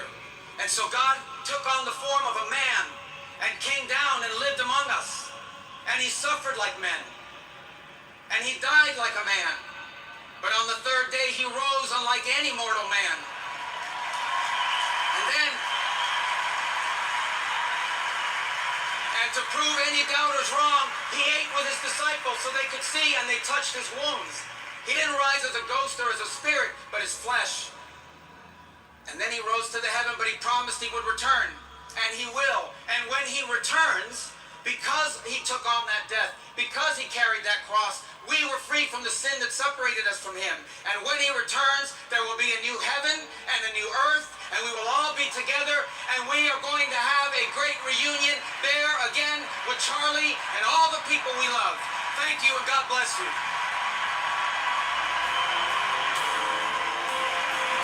All right, ladies and gentlemen, you just heard little Marco. Little Marco just told us all that one day we're all going to go to a picnic again, a big old barbecue, and we're going to be in a heavenly Christian retirement center in the sky. Everybody's going to have a 6-house, 2-car garage. Everything's going to be great. There'll be no more poverty, no more disease to worry about. We'll be immortal, and we'll all get to enjoy the party. Won't that be nice? But in the meantime, we're going to take you back to the live stream. We are Charlie Kirk. Thank you, ladies and gentlemen of Clown House, for being here. Matt and Ann, God bless you both. I hope you're having a fun Sunday.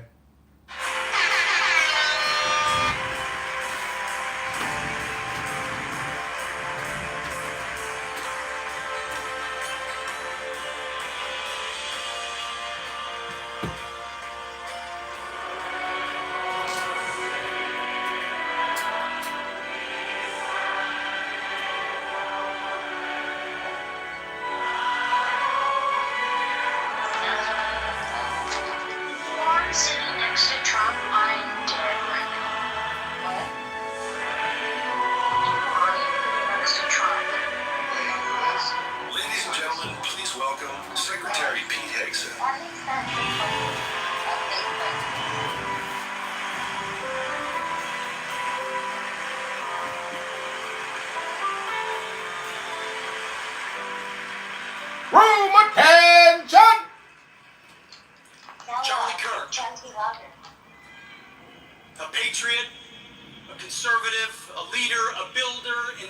advocate, an author, a lover of freedom. A husband, a father, a Christian, and a warrior. You see, Charlie Kirk was a true believer. For the cause of freedom, for the power of young people, belief in our republic and our founding principles, in America first and make America great again. But more importantly, he was a true believer. Only Christ is King, our Lord and Savior.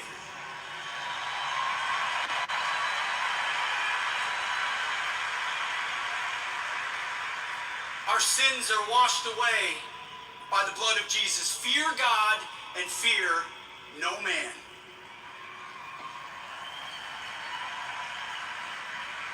That was Charlie Kirk. You see, Charlie Kirk started Turning Point USA to change our politics. That's when I first met him over a decade ago. He was building a movement, and nobody worked harder at it. Bringing people to political small t truth. I still have the sticker. Big government sucks.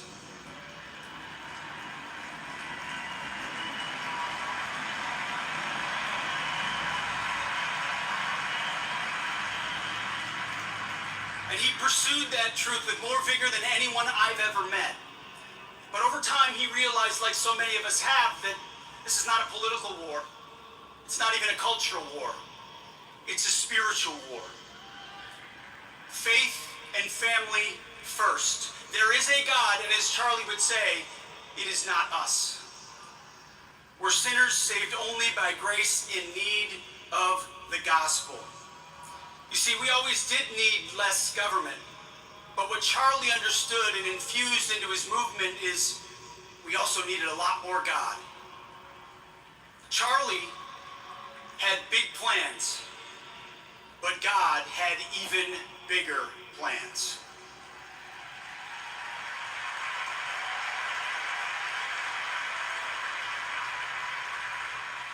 You know, Marco mentioned this arena and the millions watching. A couple days ago, I learned that Kirk, actually in German, the German language, means church. So on this Sunday morning, I'd like to think we're all in Charlie's church.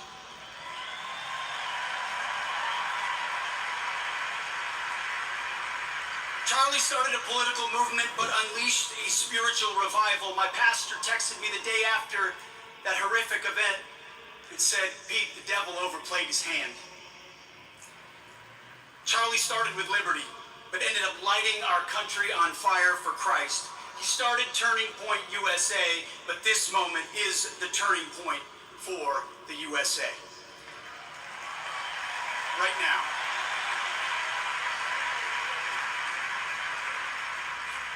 He died the way he lived, speaking the truth. Charlie waged war not with a weapon, but with a tent, a microphone, his mind, and the truth. And the gates of hell could not prevail against him.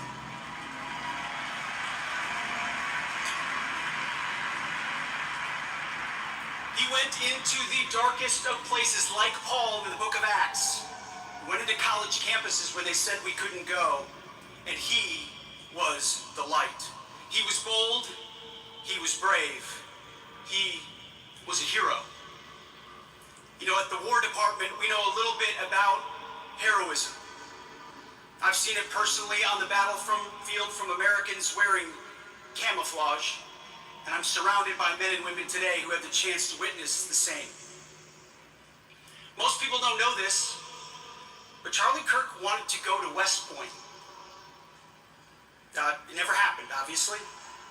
His personal loss at that moment was our nation's great gain.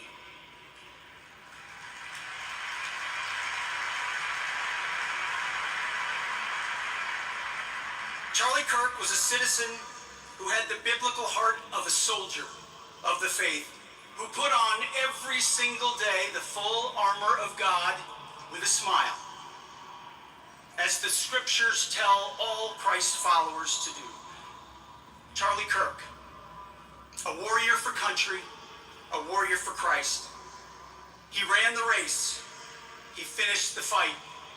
Now, it's our turn. My charge to all of you, live worthy of Charlie Kirk's sacrifice and put Christ at the center of your life as he advocated for giving his.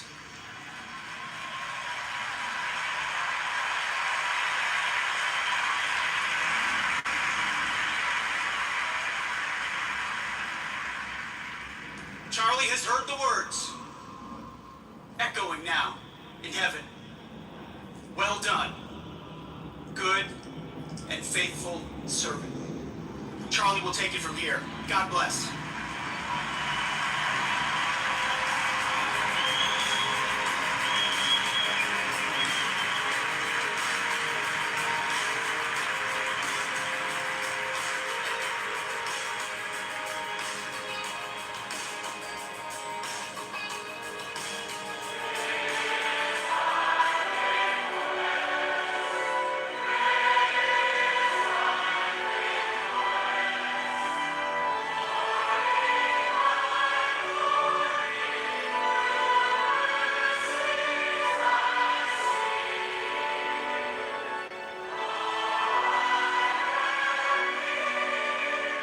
Please welcome to the stage Secretary Robert F. Kennedy, Jr.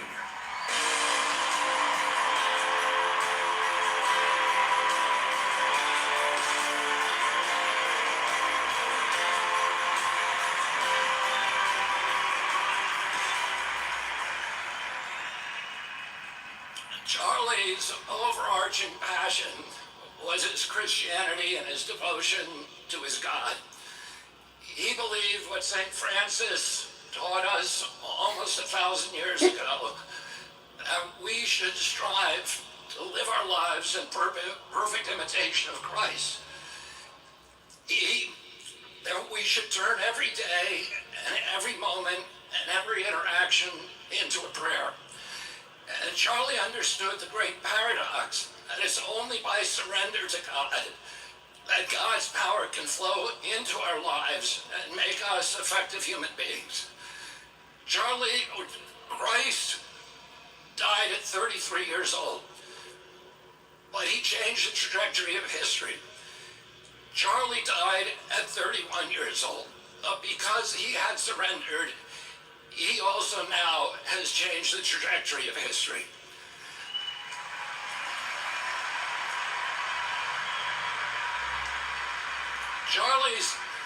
Charlie's other passion was free speech. He understood that the free flow of information was the soil, the water, the sunlight for democracy.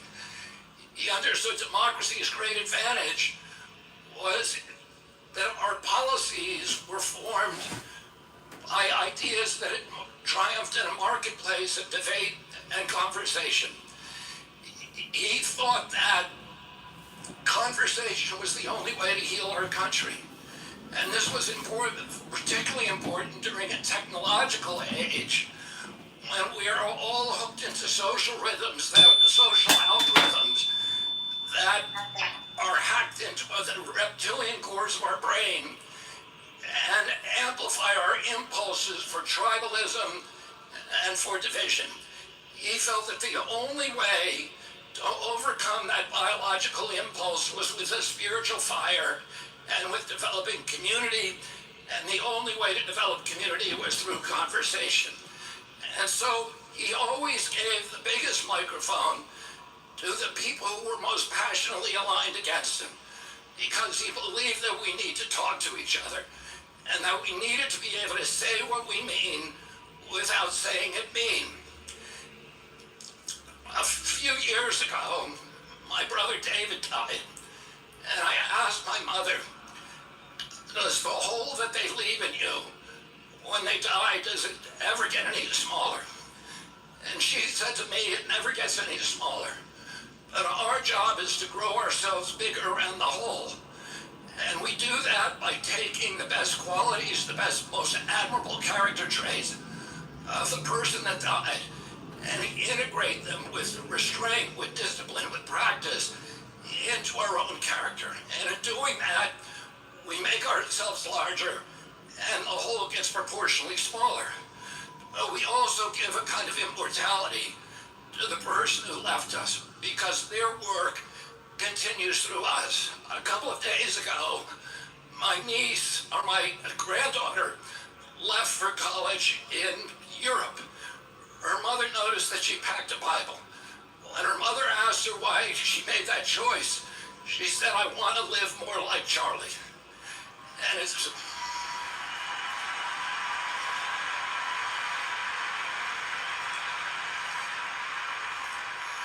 In one of my first conversations with Charlie in July of 2021, we were talking about the risks that all of us take when we challenge and interest, the physical risk. And he asked me if I was scared of dying. And I said to him, there's a lot worse things than death. And one of those things is if we lost our constitutional rights in this country and that our children were raised as slaves. And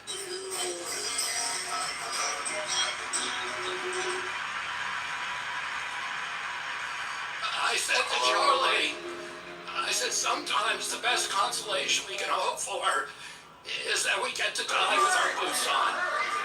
Well, Charlie died with his boots on, and he died to make sure that we didn't have to undergo those fates that are worse than death.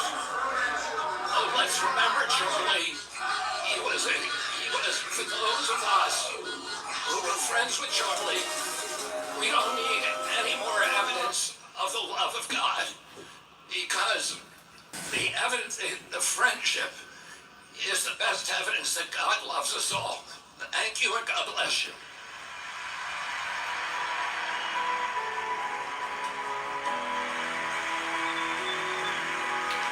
This message brought to you by Pfizer. Don't forget to get your updated fall booster for your COVID-19 vaccine delusions.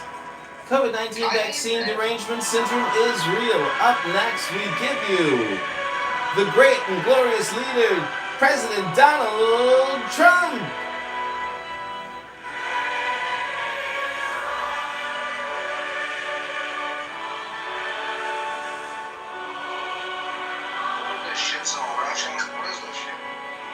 This is the Charlie Kirk YouTube live stream. Ladies and gentlemen, please welcome Donald Trump Jr.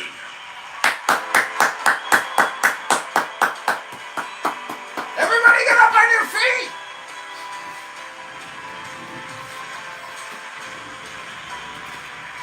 Welcome, everyone. I'm not widely known for being a sentimental guy. Anyone who's seen me on social media knows I'm far more likely to crack a joke or get myself in trouble for posting some grossly inappropriate memes than I am to shed a tear. I know this because I've even gotten the call from that guy a couple times. You know, Don, you're getting a little aggressive on social media, Don. Relax.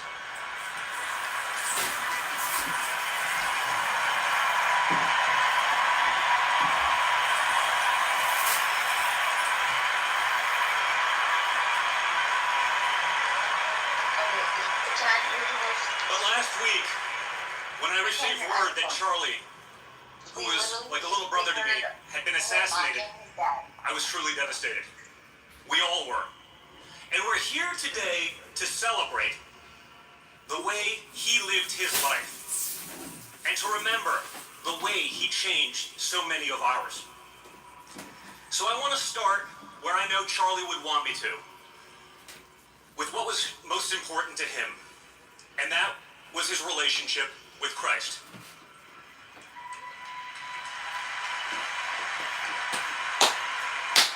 Amen. To say Charlie knew more about the Bible than me is an understatement, folks. It's like saying Donald Trump knows more about being president than Hillary Clinton or Kamala Harris.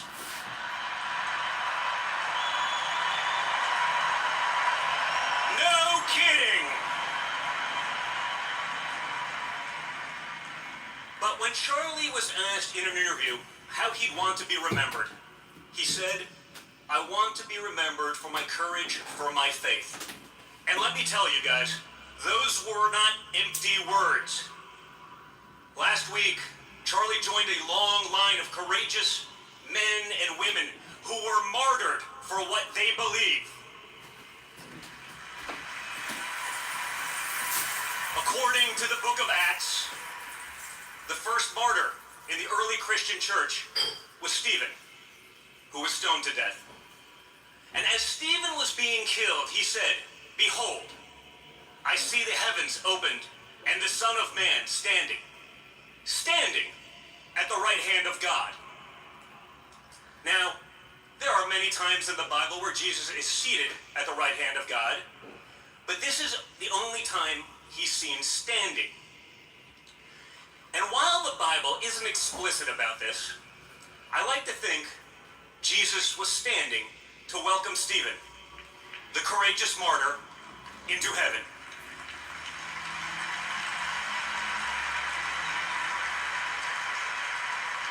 And today that gives me great comfort, because 11 days ago, as a cowardly assassin crawled on his stomach to end Charlie's life on Earth, I'm betting Charlie saw the Son of God standing tall to welcome him home.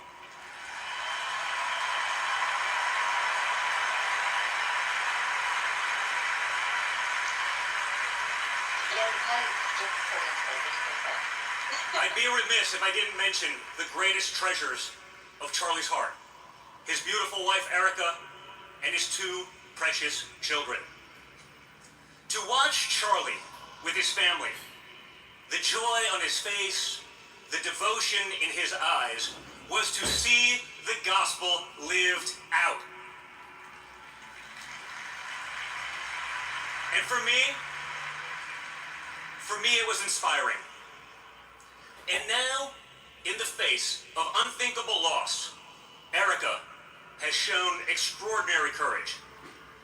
Not only as a mother, but in stepping forward to carry on Charlie's mission as the CEO of Turning Point USA.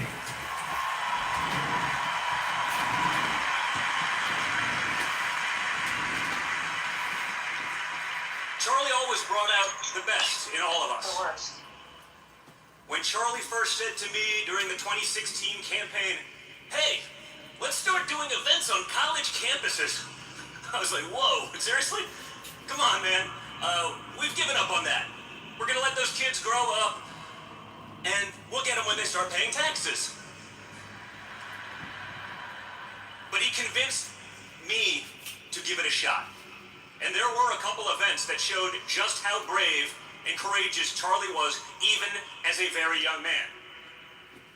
At Michigan State University, 5 minutes before we were supposed to go on stage, the state police told us, and I quote, "We can no longer guarantee your safety." Wow. Because the left-wing activists, they were going crazy. It was rough. That sounded like a great reason to pack it up and head out. But it was one of the many times that I would agree with Charlie, who said, "No way, we're going out there anyway."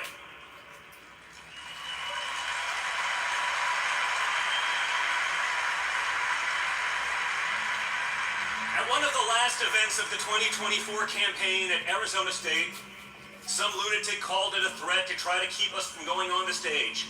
Again, we went out there anyway, without fear. Charlie led the way. His message was clear then, and his message is clear now. We won't back down. We won't be intimidated.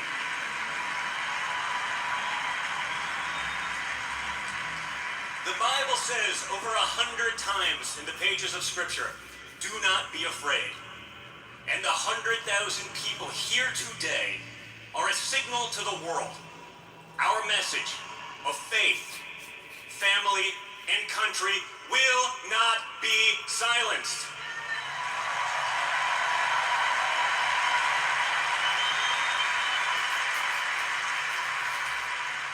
It always amazes me how Charlie chose to use his platform.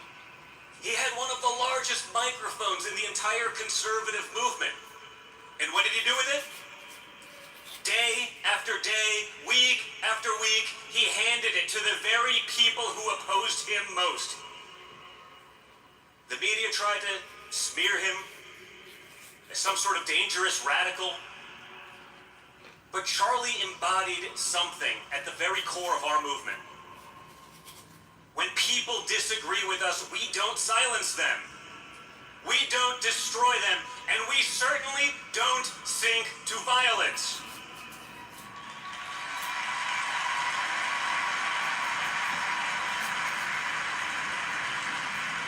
We don't burn down their businesses.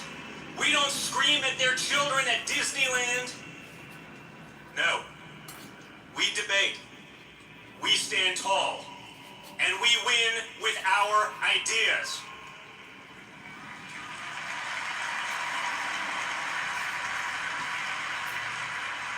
The true extremists are those who would justify and celebrate taking an innocent life over nothing more than disagreement. Yep, speaking to you, chat warriors. That is the real radicalism, and we reject it completely.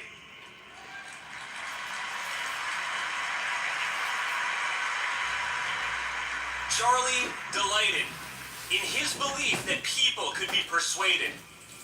He believed the way to win hearts was with truth, with courage, and with conversation. He would always be the first to say, "You are welcome here." And that's what I want. Going into the store and seeing that you have to spend like $20 every time you want to get replacement heads, or if you need a new wand entirely to attach them to, it's like $30, which is wild. I found these ones here on TikTok Shop. It comes with the Don't forget their TikTok. That when they took his life, 1 million more Charlies stepped up to fill the void.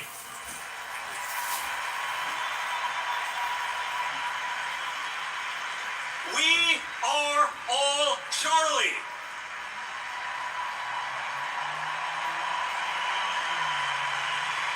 So let's send a message here today, guys. I want to make sure the world hears us loud and clear. Will you surrender? Will you back down? Will you give up in fear? Good. If you're among the millions of people watching today, please see this and know you are not alone.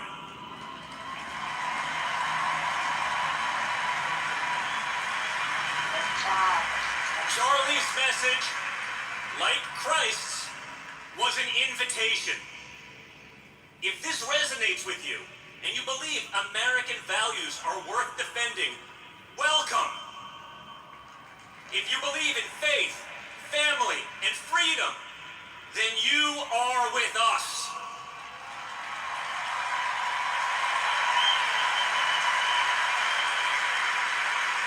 No matter your past, no matter how you voted, no matter where you come from, this movement is your home.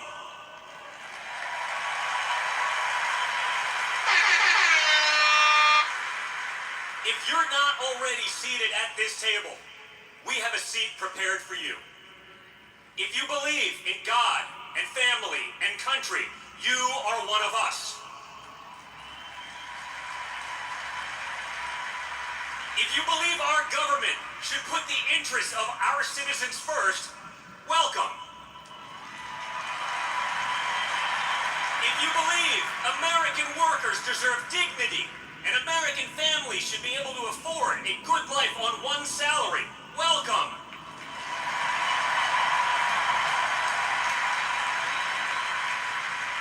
If you reject the propaganda of the fake news media, welcome.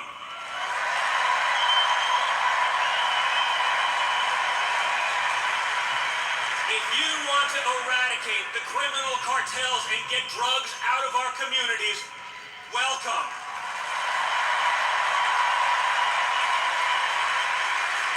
If you believe our best days are ahead and are willing to stand up to make America great again for your children and for generations to come, welcome.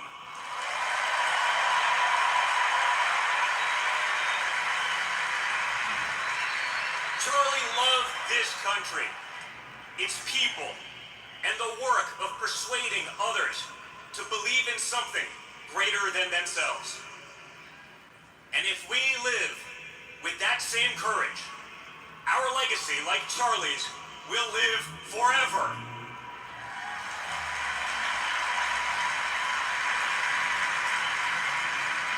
Charlie, my brother, we love you. We miss you, and we will not let you down.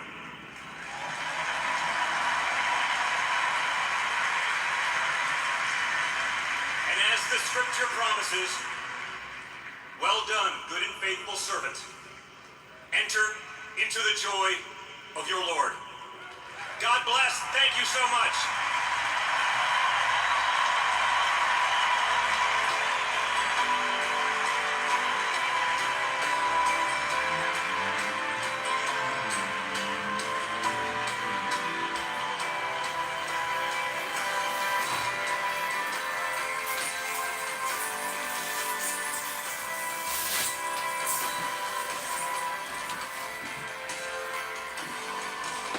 Okay, you're listening to Charlie Kirk's YouTube live stream. I have a verse by Jesus above my door. It says, I am the door.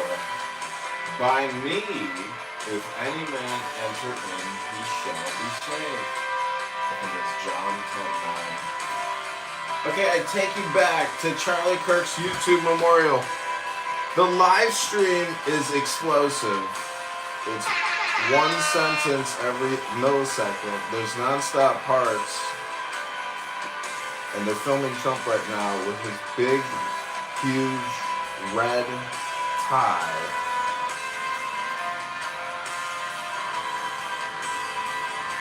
And I can only imagine what the liberals and the Democrats and the socialist Marxists here on Clubhouse are putting in the chat right now in this room. I bet you they can't stand to hear American propaganda. It probably drives them crazy. But what's even crazier is that they're here to listen to.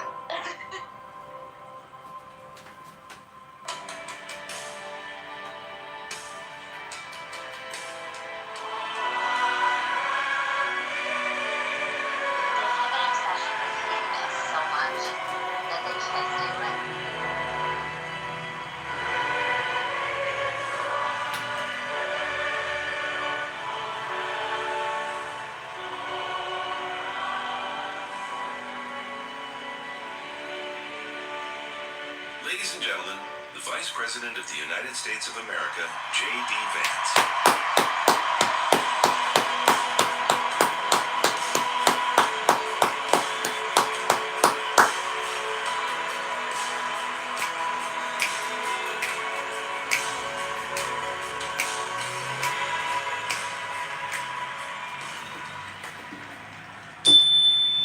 Thank you. Thank you all so much. You know,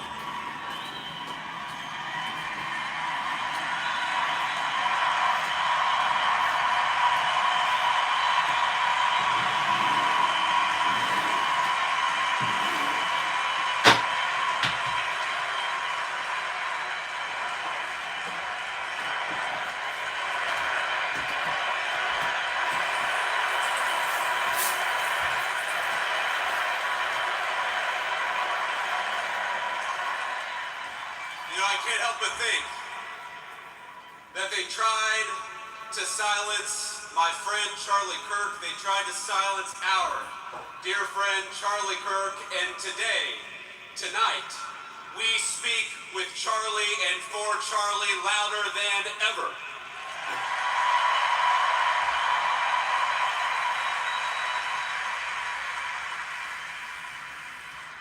The evil murderer who took Charlie from us expected us to have a funeral today, and instead, my friends, we have had a revival in celebration of Charlie Kirk and of his Lord Jesus Christ.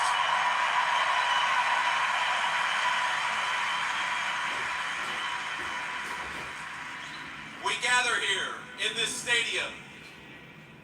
In the hot Arizona sun, shielded. In a great shining city, our fathers raised out of the desert. And from this desert, Charlie Kirk built a movement. He transformed the face of conservatism in our own time, and in doing so, he changed the course of American history. To rising generations across this country, Charlie exemplified kindness, courage, and a commitment to open debate. And he was a great debater, and we loved him for it. But Charlie loved debate not because he excelled at it, but because it was the vehicle for bringing the light of truth to dark places. And Charlie Kirk brought many truths in his life.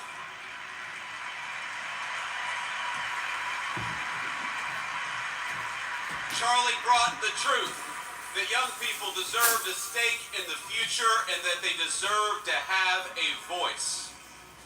He brought the truth that marriage and family were the highest callings, far more important than any job or educational credential. He brought the truth that our nation would fade unless it brought order to its neighborhoods and prosperity to its people. He brought the truth that life was precious, and we must fight to protect it at all stages and at all times.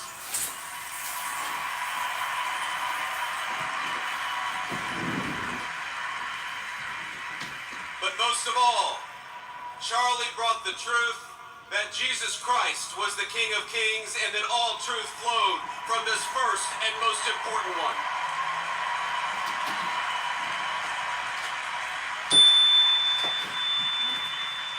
But Charlie, he did so much more than tell the truth, he lived it. Charlie understood that the best evangelization was not in what you said, but in how you lived your life. And in this city, he lived his life well. He raised a wonderful family. He had a beautiful wife, 2 beloved children, and a loving and godly home. In this, he showed us the importance of family.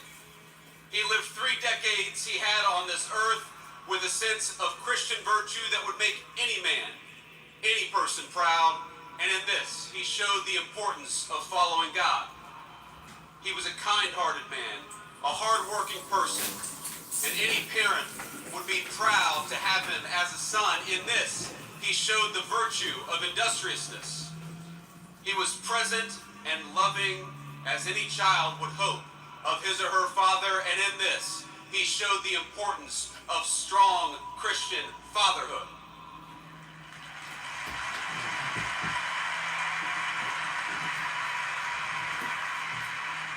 He was fearless and he was bold as any follower would hope would be true of a leader. And in this, he showed all of us how to carry on after his death. You know, Charlie Kirk, he loved history. He devoured the ideas that formed the foundation of our civilization. He stood for a tradition that Socrates established 2,500 years ago to question, to search, and to teach. He was Athens and Jerusalem, the city of reason and the city of God in one person. But if he loved those places, they were not his home. America was his home, and he was willing to die for it.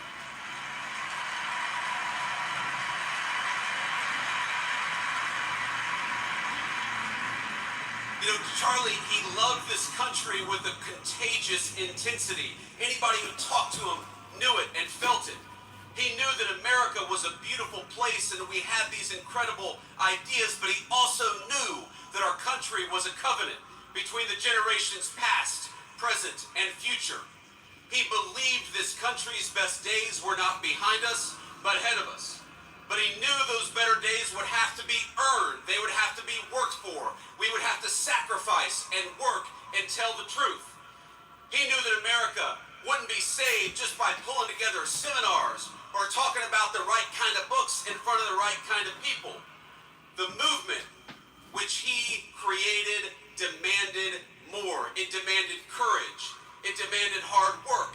it demanded building, and it demanded leaders, and my friends, in Charlie Kirk, we found a great American leader.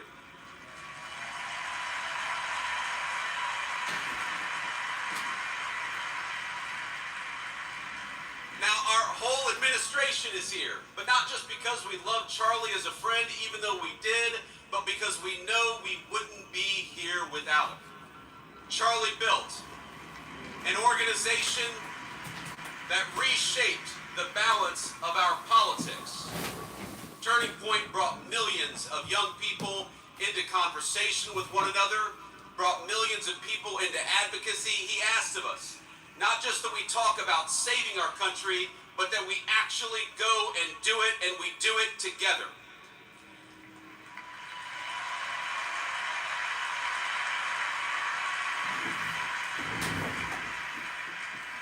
But even as Charlie built on a grand scale, his greatness was never only in his ambition.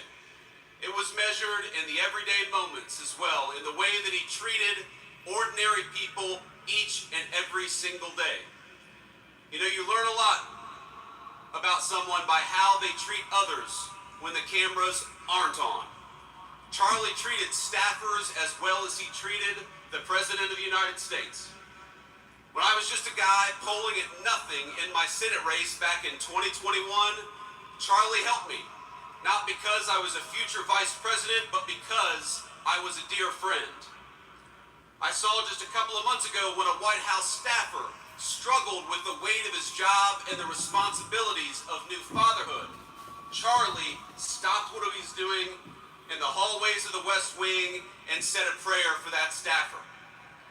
Because Charlie believed that we were all children of God, he treated everyone with grace. And that is perhaps the enduring legacy of Charlie Kirk. You know, I was telling somebody backstage that I always felt a little uncomfortable talking about my faith in public as much as I loved the Lord and as much as it was an important part of my life. I have talked more about Jesus Christ in the past 2 weeks than I have my entire time in public life.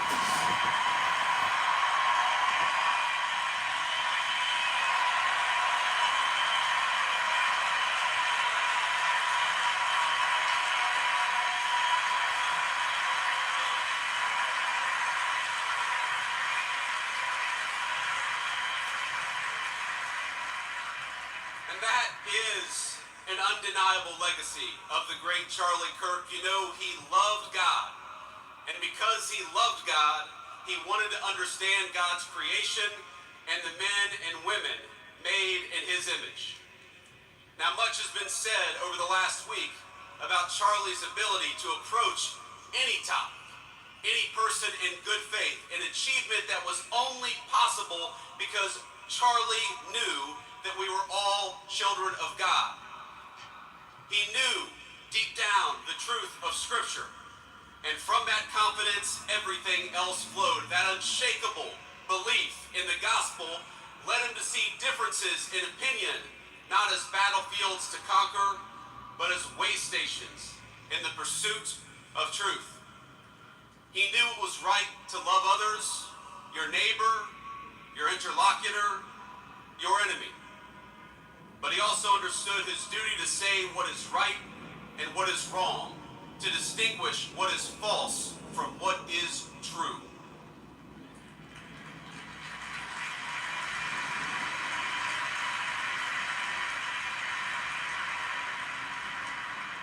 Charlie was slain, doing what he loved, telling the truth, proclaiming his faith, building out a dream. And now he's gone, and our hearts feel so empty because he's been taken from us. He's been taken from his parents and from his sister. He's been taken from our darling Erica and their beautiful children. And Erica, I know I speak for this entire auditorium when I say that we love you and we will never stop standing by your side, just as Charlie did.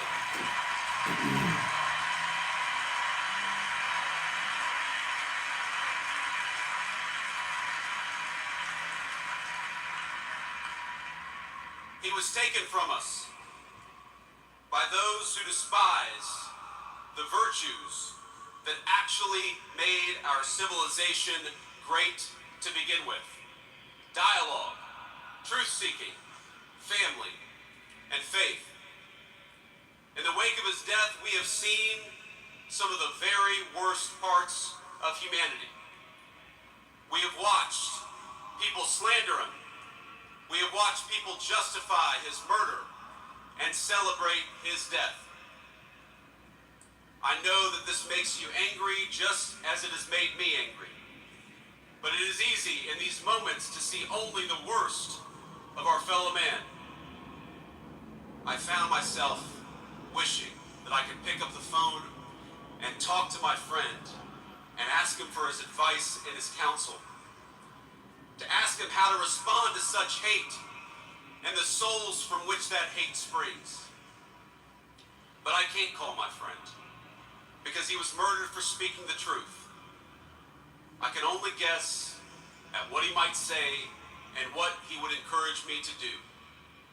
And here's what I think. I think he would encourage me to be honest that evil still walks among us. Not to ignore it for the sake of a fake kumbaya moment, but to address it head on and honestly as the sickness that it is.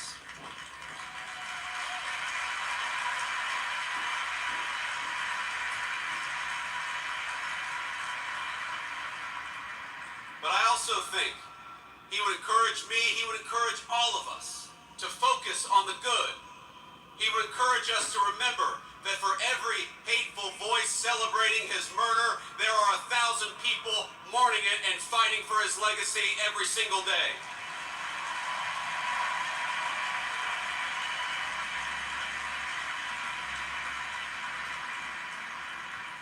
He would tell me to pray.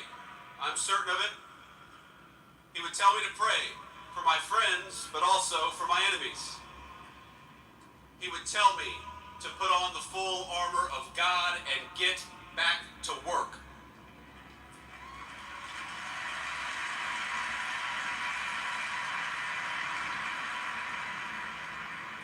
He would tell us to commit ourselves to telling the truth and to fight for that truth each and every single day.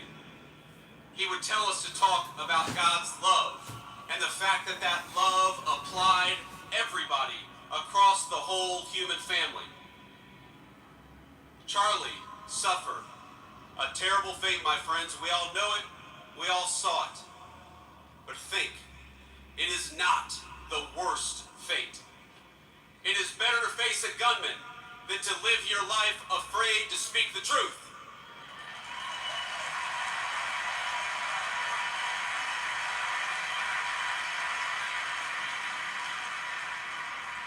It is better to be persecuted for your faith than to deny the kingship of Christ.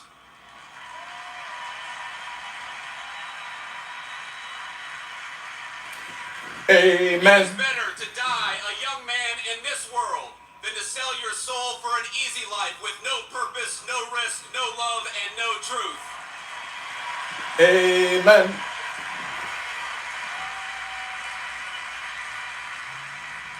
Christ told us in the Gospel of John, I have said these things to you, that in me you may have peace. In the world you will have tribulation, but take heart, I have overcome the world.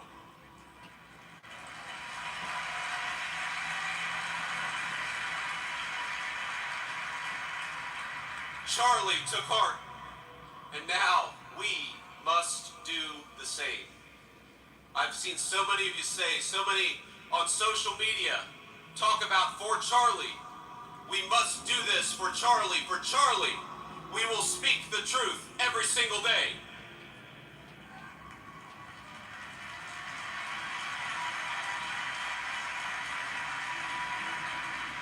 For Charlie, we will rebuild this United States of America to greatness.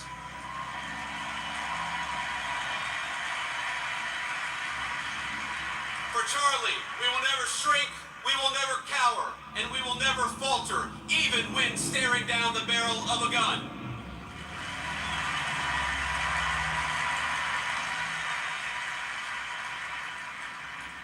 For Charlie,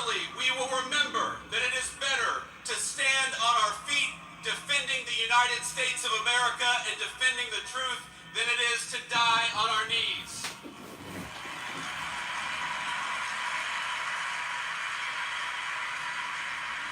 My friends, for Charlie, we must remember that he is a hero to the United States of America and he is a martyr for the Christian faith.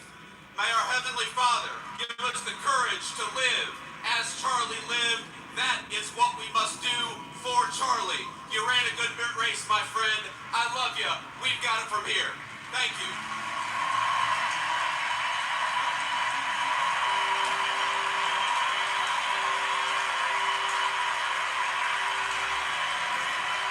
Dad, Matt, when did I send you to take $5 to that big building? It's like, I can't stand fear. Let's get fiscal. You hear that, Ludwig? Christ is king, you Islamic jihadist, racist, low IQ, bigoted piece of trash. You're nothing but a spermatozoa, a little spunk. A genetic mutation in the system, Ludwig. What happened to you? Were you too close to Chernobyl? Were you born too close within the radioactive field of Chernobyl? Up next, ladies and gentlemen, we give you Donald Trump, your glorious orange MAGA supreme leader and destroyer of the Democrat terrorist party. That's right, the FBI is officially declaring the Democrat Party a terrorist organization. He's deploying the Army National Guard to sanctuary cities like Chicago and Seattle and other libtard clown world cities in America. Donald Trump is actively fighting to liberate America from clown world. 60 brainwashed TikTok brain-rotted individuals who think that the Democrats have their best interest at heart. But all they want to do is just keep borrowing, spending, and taxing you. That's not a solution, ladies and gentlemen. Maybe Ludwig, the spermatozoon outside of Chernobyl's radioreactor belt, can help us answer this question. Go ahead, Ludwig, tell us the solutions. What are your priorities, Ludwig? Getting a little iodine in your system, maybe, to stay alive from the radioactive waste you were exposed to clearly? I'm just saying you resemble sperm. You look like spunk. You look spunky. Your jokes are decomposing like beyond Trump. Like Charlie Kirk is more decomposing than your jokes. Like get it over. No, that's blasphemy. You're a Christian, and don't say that. No, I'm saying, oh my God, just like when you said If you can't say it, speaking God's name in vain. You're a Christian. I was just making fun of you, Ludwig, because you look like you came out of a radioreactive radiator or something out of Chernobyl. The demons come out already. Yeah, get the demons out. Don't go into any sunlight, Ludwig, you might disappear. You could literally burst into combustion or go transparent. When you hold your hand up to the light, can you see through it? Or completely? What's inside of you, Ludwig? Ashes to ashes and dust to dust. Ludwig, you're just an angry young, person who can't satisfy himself because you're too stupid. Your IQ is that of, a rodent or something that you might find at the bottom of an ocean. I'm just saying, if you were so intelligent, Ludwig, I've got so many recordings of Ludwig promoting terrorism, sponsoring terrorism, formulating terrorist plans. The Department of Homeland Security and the FBI have already been alerted to you, Ludwig. There's many recordings of you on YouTube. Thank you for all the years of terrorism promotion. Stupid idiot didn't know he was being surveilled and recorded by patriotic Americans. What a low IQ moron. That's why, ladies and gentlemen, I say he resembles sperm, because that's an undeveloped brain, a zygote. His IQ is that of a turd that comes out of like an elephant or something. There's Ludwig. Hey, a donkey just dropped his shit. What do you want to call the turd? Let's call it Ludwig. We are here live, ladies and gentlemen, at Charlie Kirk's Memorial, live streaming his YouTube. His wife is now the president of a multi-$100 million, probably billion-dollar nonprofit think tank now. Thank God we've got another think tank to put all these low IQ stupid people in. We can put them all together like Ludwigs. And together their IQ might be big enough to figure out that they smell like turds. Why would anybody take advice from Ludwig? He's nothing but a turd. A translucent spermatozoon. We bring you back to Charlie Kirk's YouTube live stream. More power powerful in his death than he ever was before, ladies and gentlemen. He's like Jesus rising from the grave to glory. Put Ludwig in the goo where this little demon belongs. Bye, Ludwig. This is an American-only conversation. You don't belong here, Ludwig. Put this socialist sperm in the goo where he belongs. Put this sperm in the goo, Matt. He's a white dude living on native lands. Oy vey. This man thinks I'm a colonial colonist fighting the Native Americans. Get with the times, Ludwig. It's 2025. Update your brain sometime. Read a book, stupid. Go to the gym. Ooh, Charlie Kirk's wife is coming out.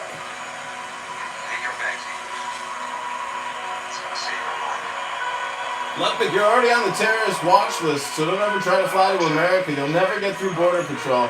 You're going to get arrested. I've already notified every single port of entry, so you can never come into America and stain our beautiful sacred soil with your bullshit, sir.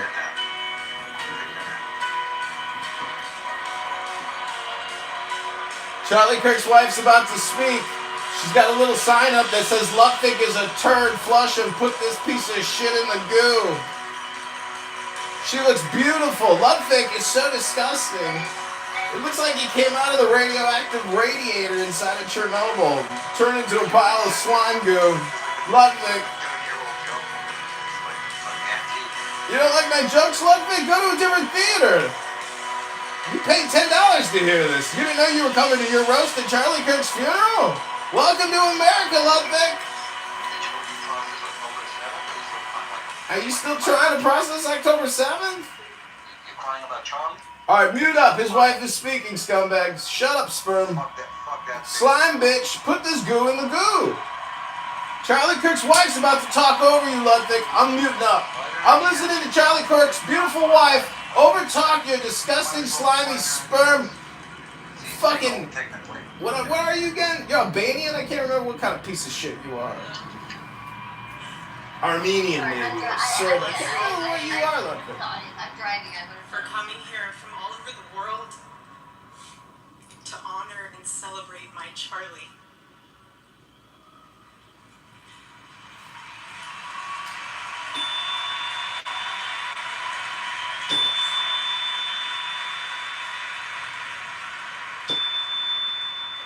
Just a few miles from here, 2 years ago, at America Fest 2023, Charlie delivered a speech on stage for our TPUSA Faith event. Charlie loves speaking off the cuff. He's very good at that. Without a script. So I personally didn't know what he was going to say. And what he chose to speak about that day was his submission to the will of God. He quoted one of his favorite Bible verses, Isaiah chapter 6, verse 8. Here I am, Lord. Send me. After Charlie finished, I met him backstage, and I spoke to him, and I'll never forget this. I said, Charlie, baby, please talk to me next time before you say that statement. Because when you say something like that, there is so much power in that verse. When you say, here I am, Lord, use me, God will take you up on that. And he did with Charlie.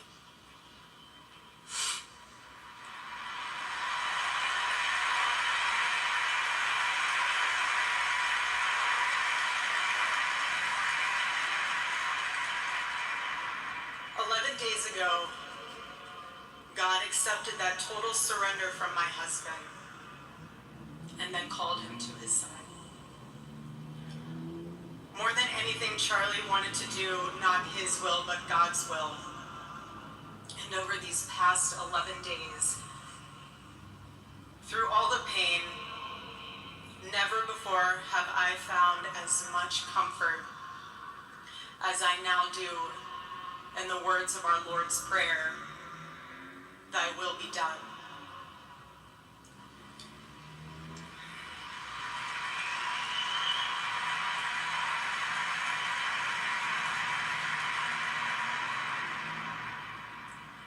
God's love was revealed to me on the very day my husband was murdered. On the afternoon of September 10th, I arrived at a Utah hospital to do the unthinkable, to look directly at my husband's murdered body.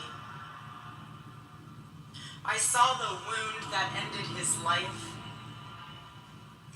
I felt everything you would expect to feel. I felt shock. I felt horror. And a level of heartache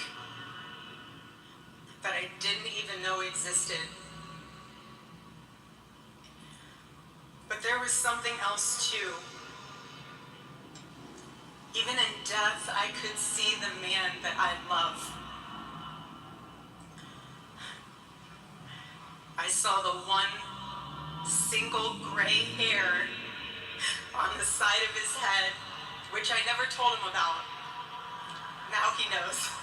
Sorry, baby, I'm telling you now, but never told him. Didn't want to.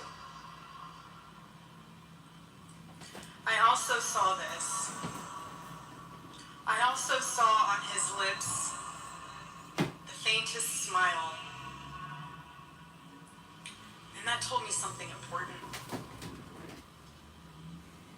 It revealed to me a great mercy from God in this tragedy. When I saw that, it told me Charlie didn't suffer. Even the doctor told me. It was something so instant that even if Charlie had been shot in the operating room itself, nothing could have been done. There was no pain, there was no fear, no agony. One moment Charlie was doing what he loved, arguing and debating on campus, fighting for the gospel and truth in front of a big crowd. And then he blinked. He blinked and saw his Savior in paradise.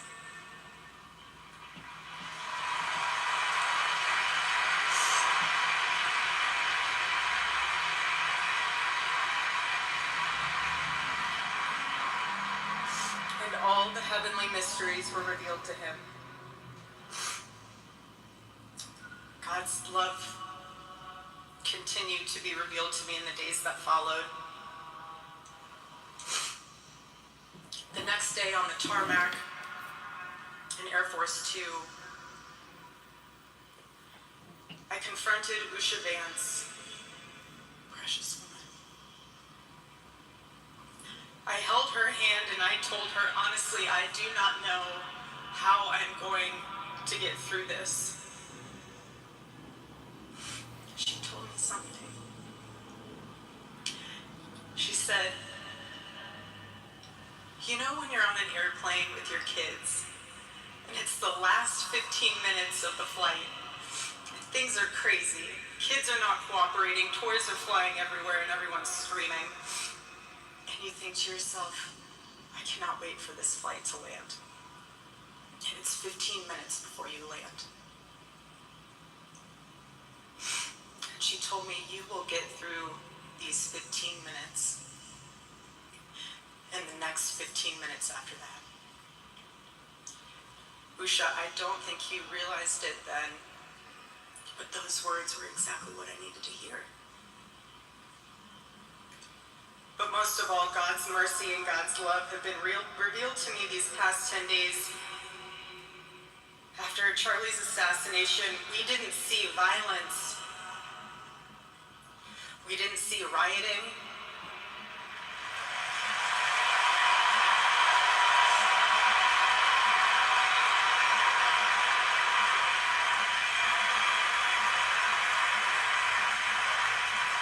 We didn't see revolution. Instead, we saw what my husband always prayed he would see in this country. We saw revival.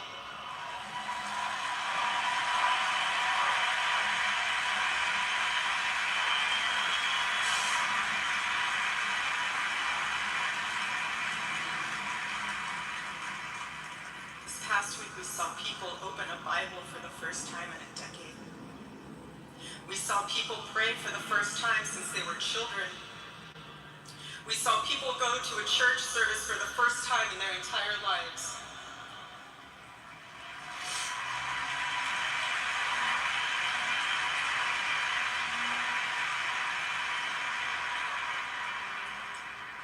Charlie liked to journal.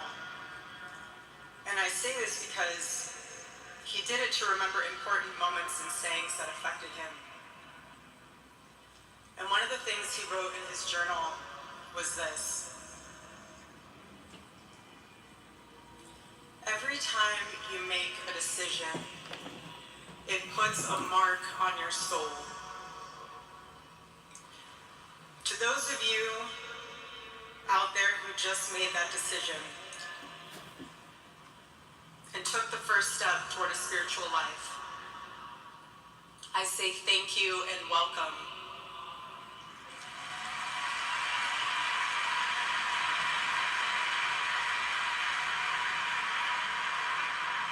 One day I hope you look back and realize it was the most important decision of your life, because it is.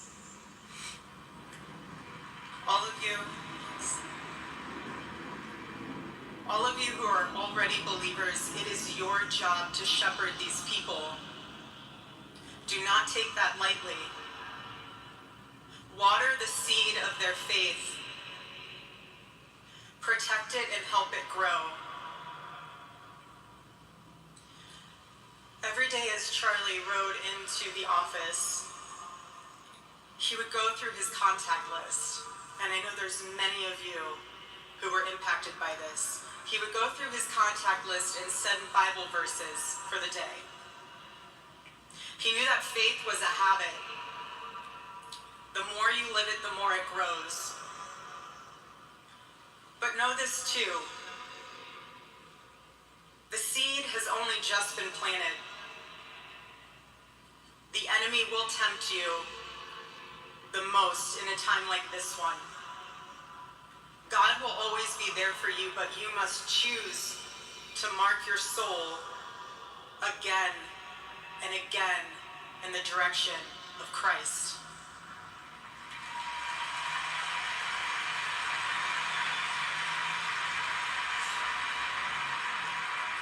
Pray again. Read the Bible again. Go to church next Sunday and the Sunday after that, and break free from the temptations and shackles of this world.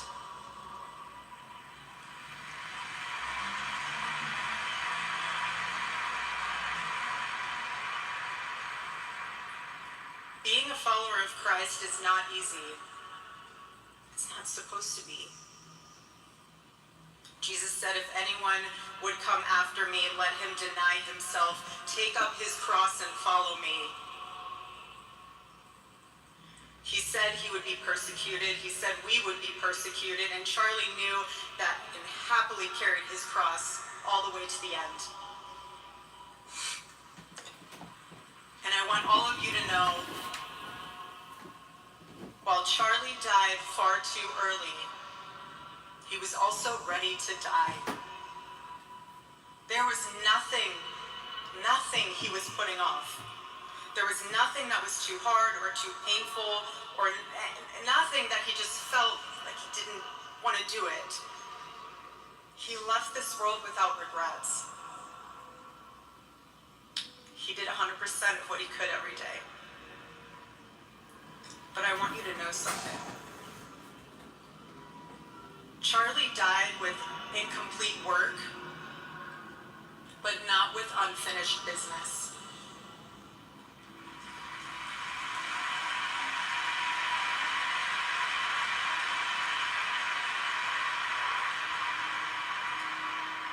I will miss him. I will miss him so much because our marriage and our family were beautiful. They still are.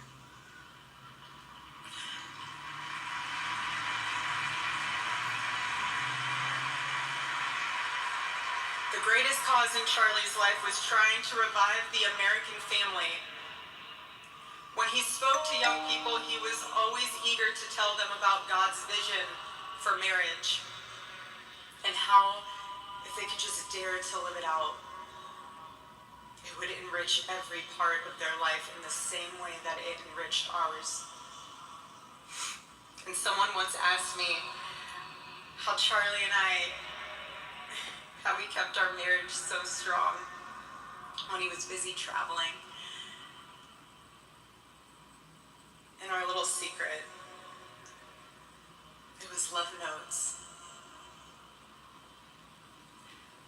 Every Saturday, Charlie wrote one for me, and he never missed a Saturday.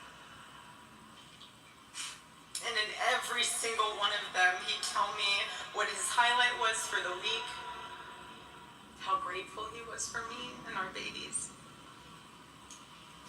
And always at the end, he would always end it with asking the most beautiful question. He'd always end it by asking, please let me know how I can better serve you as a husband. Charlie perfectly understood God's role for a Christian husband.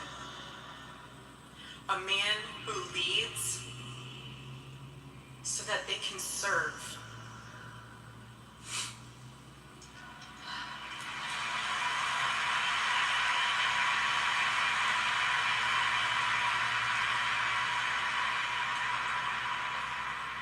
To all the men watching around the world, accept Charlie's challenge and embrace true manhood. Be strong and courageous for your families. Love your wives and lead them. Love your children and protect them. Be the spiritual head of your home. But please be a leader worth following. Your wife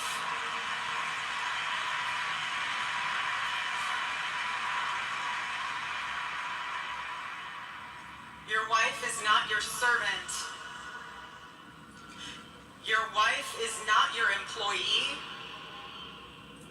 Your wife is not your slave. She is your helper. You are not rivals. You are one flesh working together for the glory of God.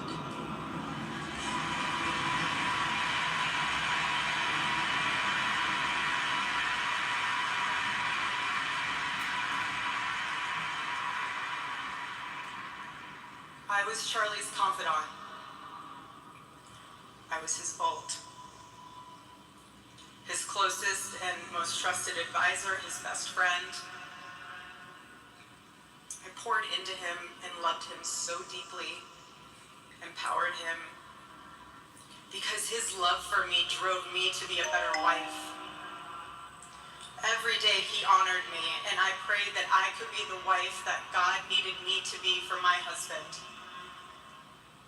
Women, I have a challenge for you too. Be virtuous. Our strength is found in God's design for our role. We are the guardians. We are the encouragers. We are the preservers. Guard your heart. Everything you do flows from it. And if you're a mother, please recognize that is the single most important ministry you have.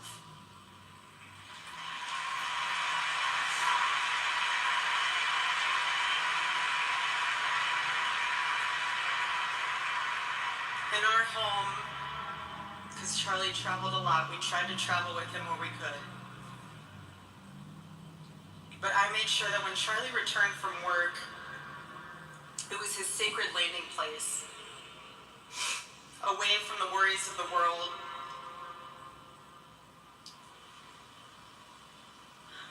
I didn't make him feel guilty. I think that the big thing is the team here. I'm a Democrat. Guilt home too late. I always told him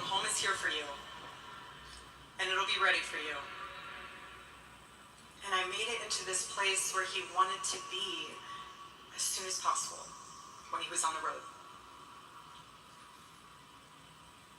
There was no keeping score between us. We were a team, working together for the same mission. I never wanted to be the one standing between Charlie and the task that God prepared for him, had set for him. And I knew Charlie would always do his best to help me with the same. My marriage with Charlie was the best thing that ever happened to me. And I know it was the best thing that ever happened to him as well. He wanted everyone to experience that joy. And that's what's so beautiful about God's design for marriage, is that everyone can. And I could talk endlessly about it, and years to come I will. But Charlie's mission above all was aimed directly at those who aren't married. He named his organization well. He knew things were not right with America, and especially with young people, and they needed a new direction. Charlie passionately wanted to reach and save the lost boys of the West. The young men who feel like they have no direction, no purpose, no faith, and no reason to live. The men wasting their lives on distractions, and the men consumed with resentment, anger, and hate. Charlie wanted to help them. He wanted them to have a home with Turning Point USA. And when he went onto campus, he was looking to show them a better path and a better life that was right there for the taking. He wanted to show them that.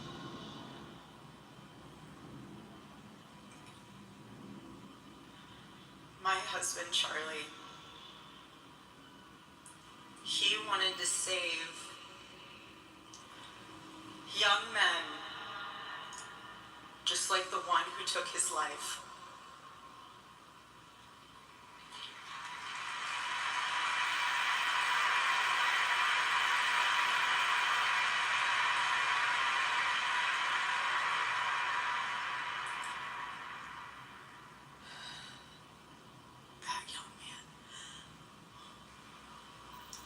Young man. On the cross, our Savior said,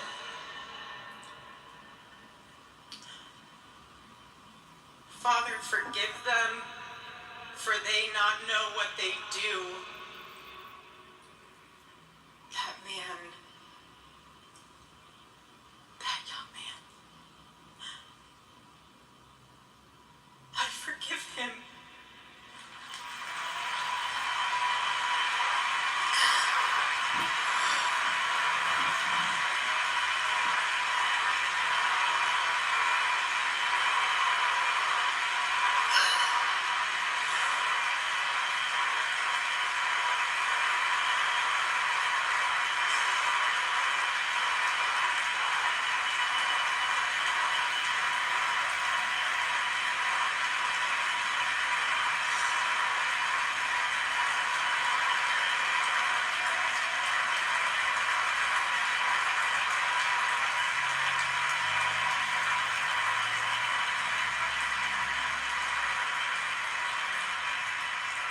Forgive him because it was what Christ did and is what Charlie would do.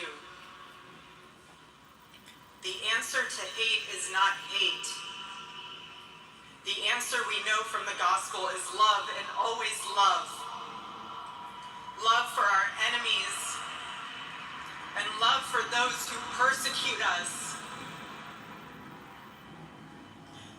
The world needs Turning Point USA. It needs a group that will point young people away from the path of misery and sin. It needs something that will lead people away from hell in this world and in the next. It needs young people pointed in the direction of truth and beauty. And so I promise you today, every part of our work will become greater. I am tremendously honored to be the new CEO of Turning Point USA.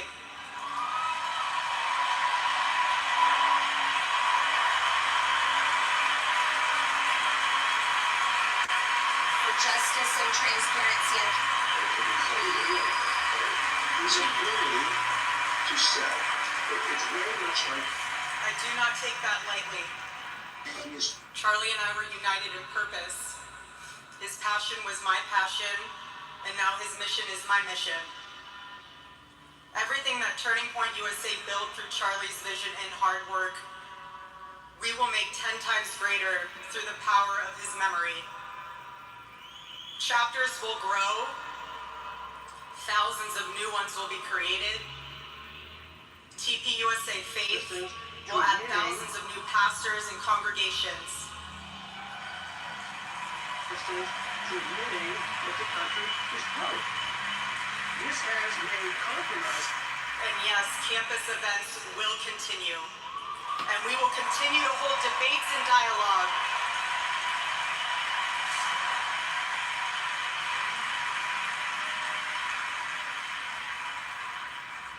The First Amendment of our Constitution is the most human amendment.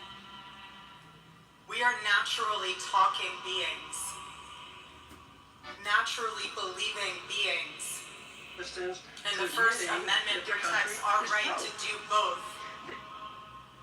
No assassin will ever stop us from standing up to defend those rights, ever.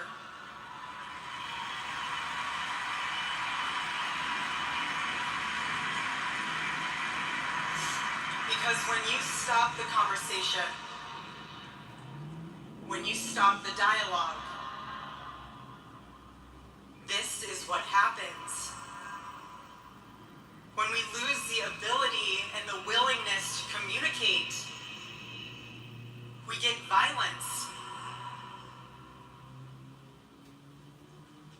And as I stand here now and look at this beautiful photo of my husband in front of me, hanging in the studio, I think of my husband 13 years ago. I hadn't met him yet. He was 18 years old. A man barely out of high school. Running around the halls of the RNC without $1 in his pocket and a single contact in his phone. People who saw us said they didn't know what he was doing. But he did. He did know what he was doing. He knew exactly what he was doing. He was going to change the world, and he did. Charlie's life was a turning point for this country. It was a miracle. Let that miracle that was Charlie's life be your turning point as well. Choose prayer. Choose courage. Choose beauty. Choose adventure. Choose family. Choose a life of faith. Most importantly, choose Christ.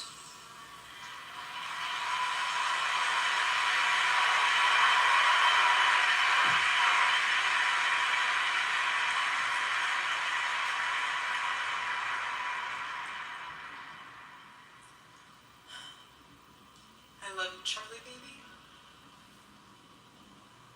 And I will make you proud. God bless you all. God bless America.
47th President of the United States, Donald J. Trump.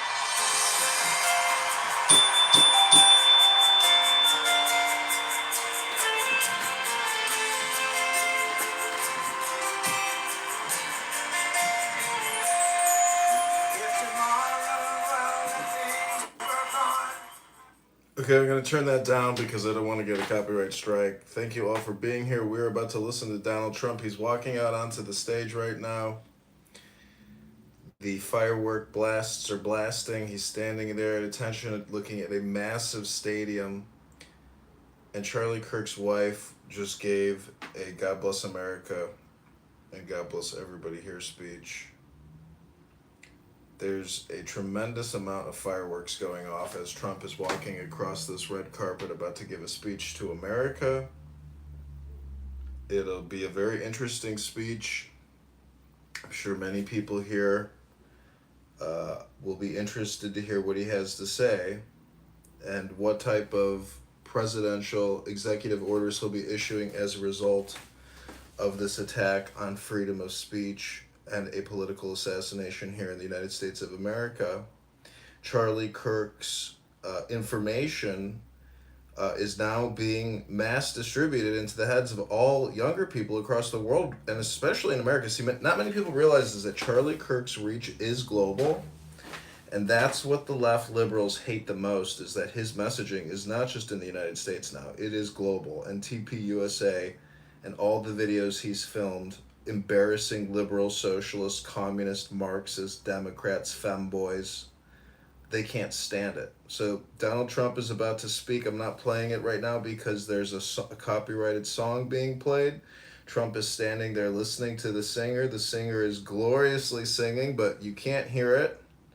But take this moment in this Charlie Kirk live stream room brought to you by Matt and Ann to take the deepest breath of your day, ladies and gentlemen.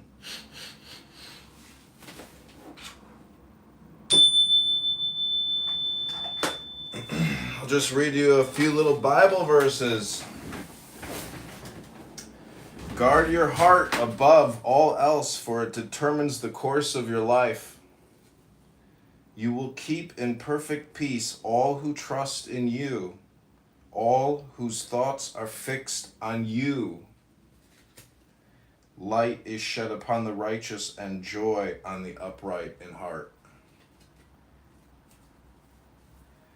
Well done, good and faithful servant. You have been faithful over a few things. I will make you ruler over many things.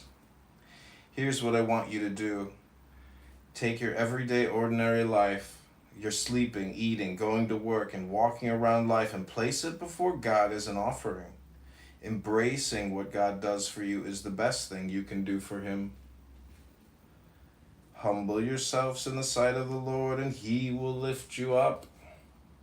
Commit to the Lord whatever you do, and your plans will succeed.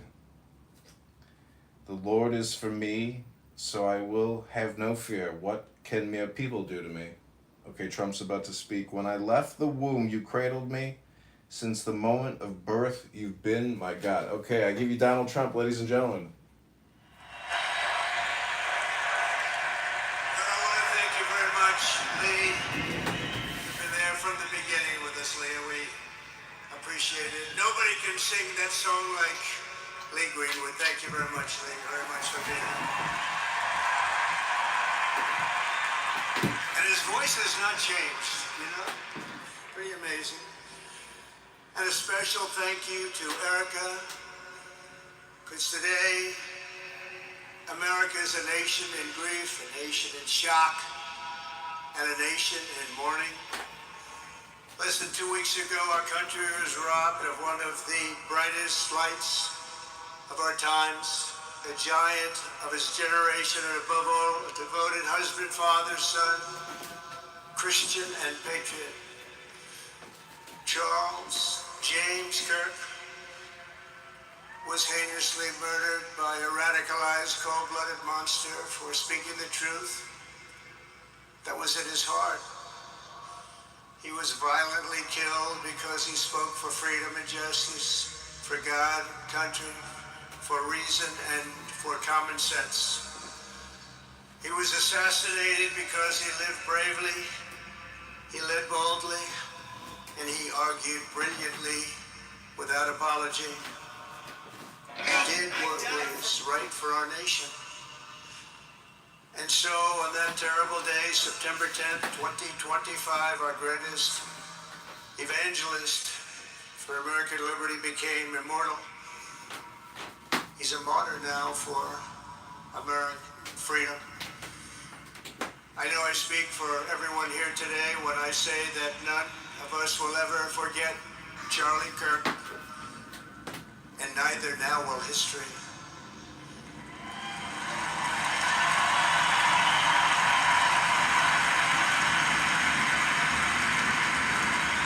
Because while Charlie has been reunited with his Creator in heaven, his voice on earth will echo through the generations, and his name will live forever in the eternal chronicle of America's greatest patriots. He will live forever. To Charlie's incredible and beautiful widow, Erica, we know the weight of this monumental loss is almost unbearable. But even in the midst of heartache, pain too great to even fathom, you have somehow found the strength and deep faith to be a comfort to millions and millions of people.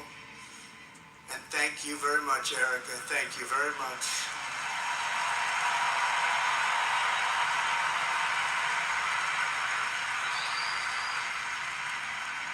Today, an entire nation wraps its loving arms around you, beautiful children.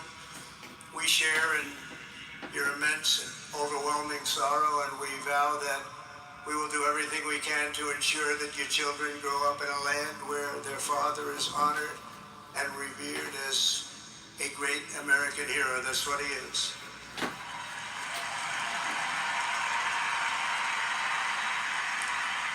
To Charlie's parents who lost their beloved son, and to the entire Kirk family, we know that no words can ever be enough to fill the void he leaves behind. That's a void that just can't be filled. But I hope the extraordinary outpouring of emotion over these past 11 days has comforted you with the knowledge that your son brought more good and love into this world in his 31 short years than most people, even very, very successful people, can bring in a lifetime.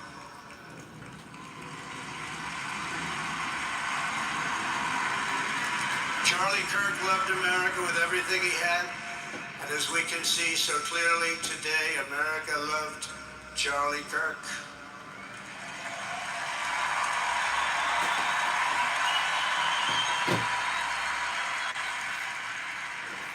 And he could always draw a big crowd. Look at this today. Look at what's gone on. This is a big crowd.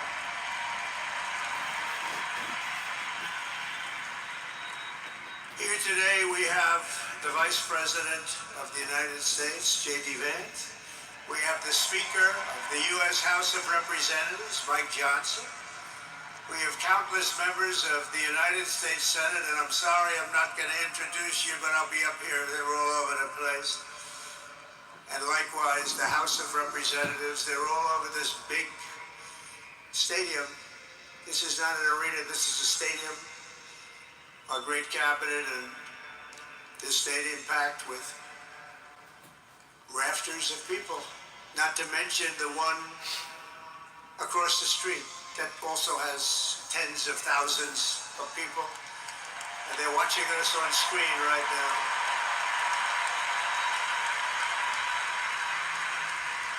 And I'm sorry we couldn't get you in.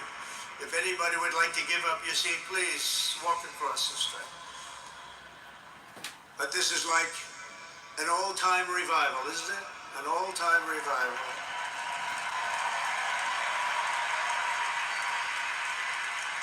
For millions of Americans, especially young people, it is agonizing and unthinkable to say goodbye to a patriot whose heart still had so much to give. It's so much. Raised in the suburbs of Chicago, Charlie was filled with a patriotic spirit from his youth, and He was an all-American in everything he did. And one of the last things he said to me is, please, sir, save Chicago. We're going to do that. We're going to save Chicago from horrible crime.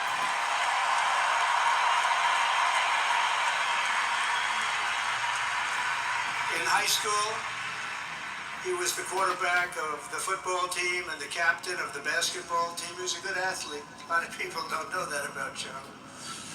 He was an Eagle Scout who spent his school lunch breaks listening to another champion for liberty. Somebody that he greatly admired, Rush Limbaugh.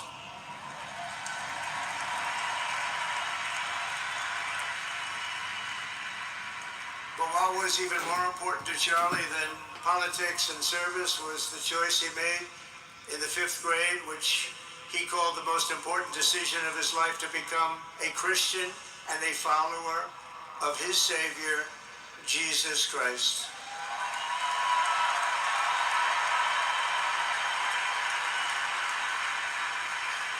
Inspired by faith and his love of freedom, Charlie did something remarkable when he was just 18 years old, on the advice of a mentor who told him to put off going to college because he was doing so well.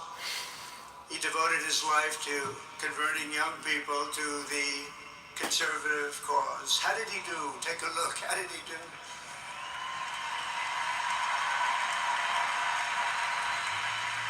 In 2012, 2 days after graduating high school, and with just $1,800 in his pocket, the young man from Illinois, who no one had ever heard of, started an organization whose grand ambitions were captured in its name, Turning Point USA.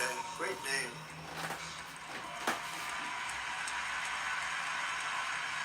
And I have a feeling it's going to be bigger and better than ever before. Does that make sense? It's going to be bigger and better than ever before. Look at what's happening. 12 years ago, Charlie walked onto his first college campus, the very liberal University of Wisconsin at Madison. He set up a card table and put up a sign with 3 words, "Big government sucks." Can you believe that? That's Charlie. That day, Charlie talked to every student who approached him, most of whom were probably quite a bit older than he was. Finally, after many hours, he found the first ever Turning Point chapter leader.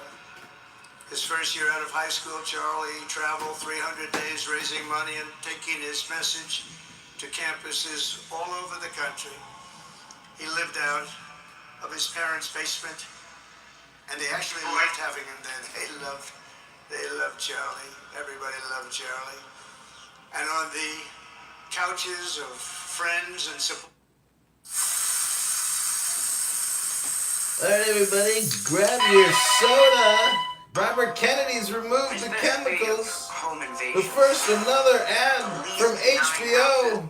Couches of take a paycheck, but day after day he worked from 5 a.m. in the morning till 11 p.m.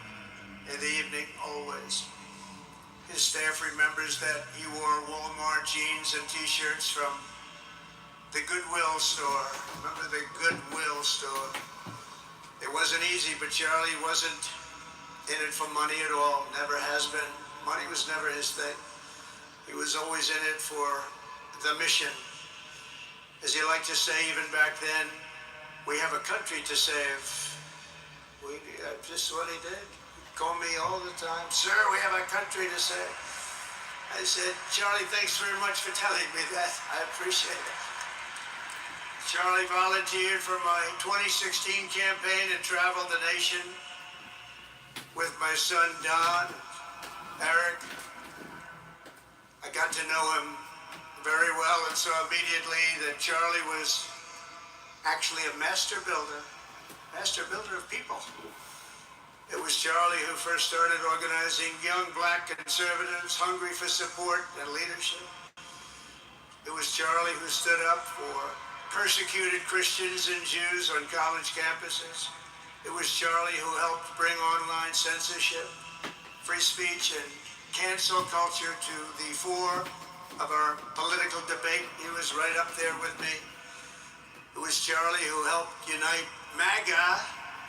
And you know what MAHA is? That's right, Make America Healthy Again.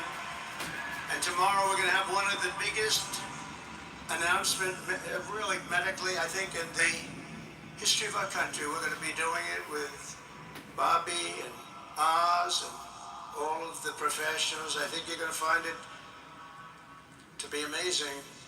I think we found an answer to autism. How about that? Autism tomorrow. We're going to be talking in the Oval Office in the White House about autism, how it happens, so we won't let it happen anymore, and how to get at least somewhat better when you have it, so that parents can help their child, their beautiful child. That's a big one. I've been bugging everybody over there, get the answer to that. You know, 20 years ago, 1 in 10,000 were born with autism. 20 years ago. The most recent survey says 1 in 12. How bad is that? That's for young boys, baby boys, but also girls a little bit better. It's about 1 in 20. We can't, because obviously there was something really wrong, and we think we know what that is. It's going to be, I think it's going to be one of the most important news. It's called the vaccines, Mr. President. It's called the vaccines, Mr. President. It's called the 72 injections by 18 months, Mr. President. Charlie, he would have been front row center, believe me. We'll be missing him tomorrow. It was such a big deal for him, too. He brought together Donald Trump, Bobby Kennedy, right here in the great state of Arizona 1 year ago. Remember that? What a night, what a day that was. And it was Charlie who was among the first to speak to me about a man from Ohio by the name of J.D. Vance. Have you ever heard of him? He's done a good job.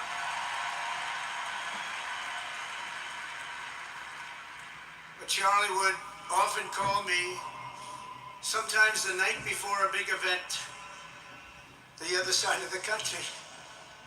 And it'd ask me, it'd say, do you think you could come and speak at the event? The following day, right? I'd say, Charlie, I'm the President of the United States. You want me to travel 4 hours by plane? And you know, sometimes I did it. He was a very good guy. He was a very convincing guy. He didn't stop, but he would ask for things like that. Sir, could you be tomorrow in California? I said, Charlie, give me a break, please. He just wouldn't stop. And he succeeded. But I almost always went because you never wanted to let Charlie down. He worked so hard, you just didn't want to let him down. I felt guilty. He'd make me feel very guilty. As president, many people asked me for things, but Charlie was one of the few who always gave more than he took. He was a giver, much more than a taker.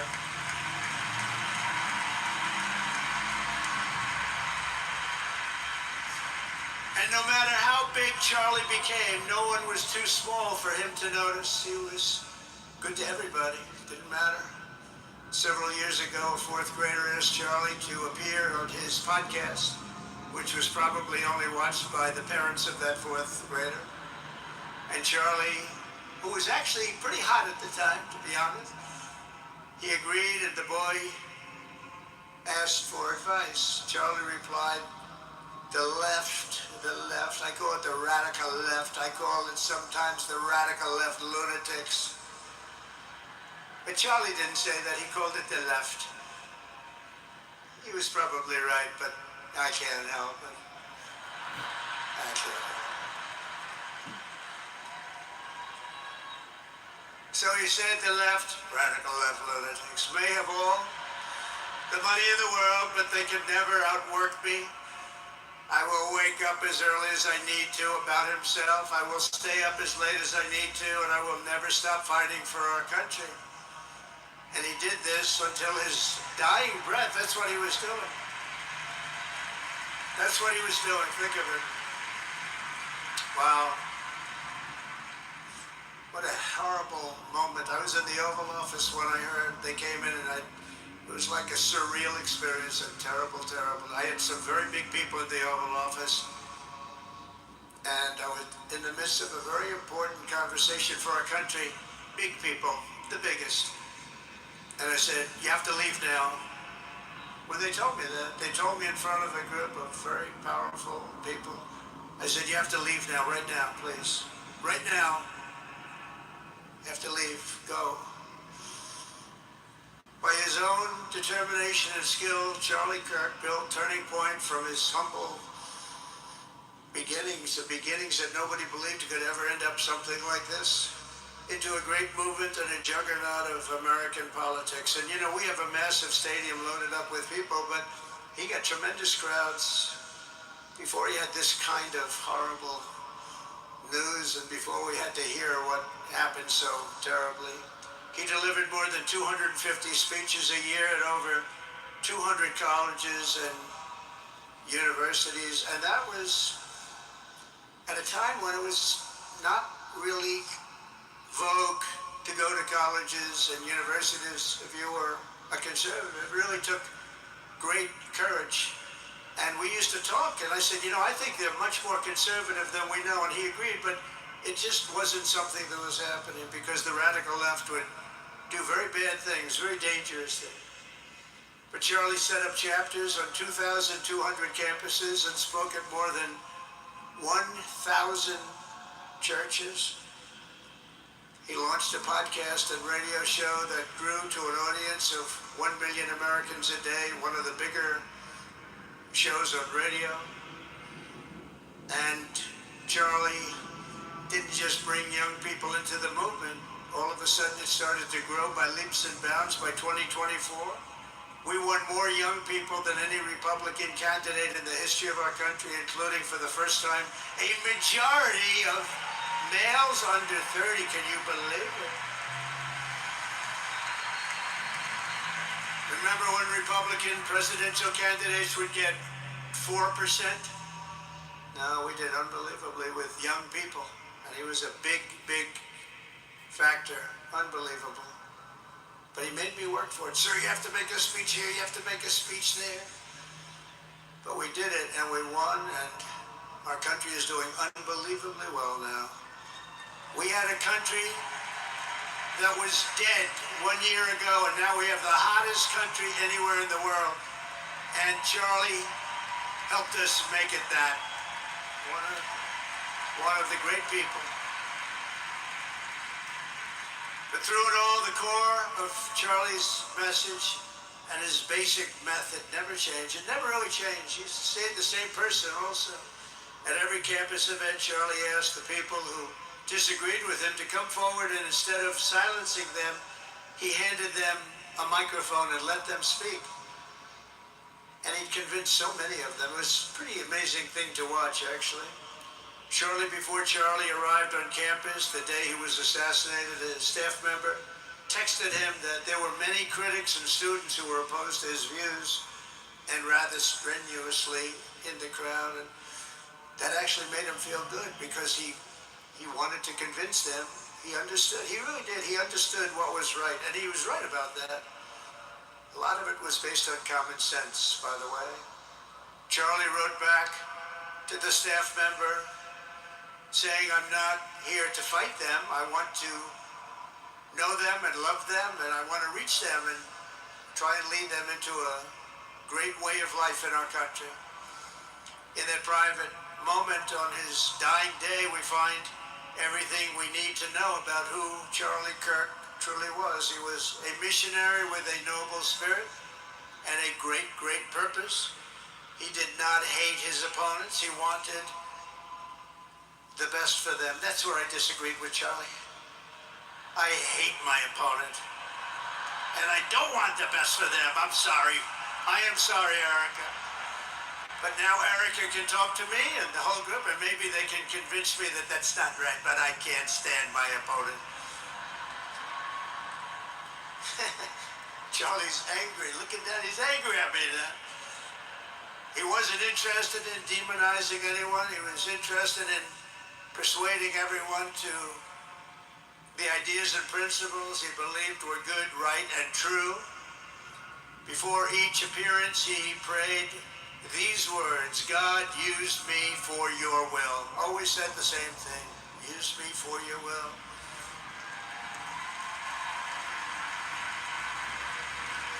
And that is exactly what God did. When you think, that's exactly what he did. The more success Charlie had, and he was getting more and more successful, the more dangerous his mission became. On campuses all over the country, his quest for open dialogue was met with menacing hate. There were bomb threats, pulled fire alarms, and countless rage-filled radicals who tried to shout him down. It was nasty. I used to say, Charlie, this is nasty stuff you're doing.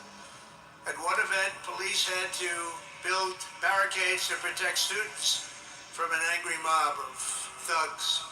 Many of these people, by the way, are paid a lot of money to do this. They're agitators. They're paid agitators. Remember that? When you see they all have the same beautifully printed sign, every sign is identical, comes out of a top-level print shop. That's not the signs that are made in somebody's basement. Those are paid for by very bad people, and hopefully we're going to be finding out through the DOJ who those people are.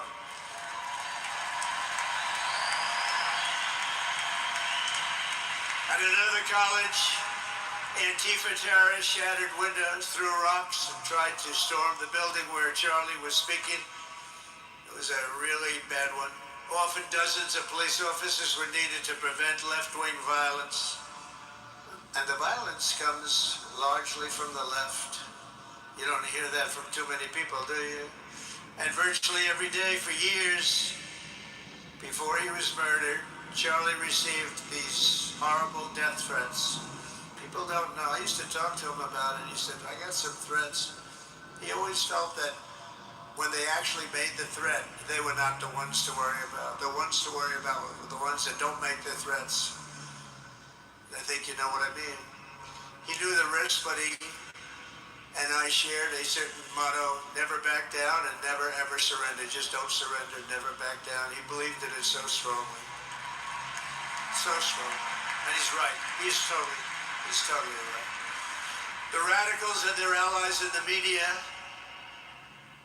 sometimes referred to, as my son said, the fake news media, tried to silence Charlie for a simple reason: because he was winning, and he was winning big. He was taking over college campuses, colleges that had, in theory, only very liberal, or as they like to say, progressive. I call them liberal, but they like to call themselves, because such a beautiful word, progressive. They're the opposite of progressive, if you think about it. But they were really nasty, and he would go into these colleges. All of a sudden, within 2 years, 3 years, they turned into bastions of conservatism. It was really quite amazing to see. They lied about him because they did not want you to listen to him or to learn from him, because what he was talking about and even preaching made so much sense. Everywhere he went, he won the debates, he won the hearts, he won the minds, and yes, he won the elections for people. He helped us, he helped other people. We won the biggest election in the history of our country, I believe.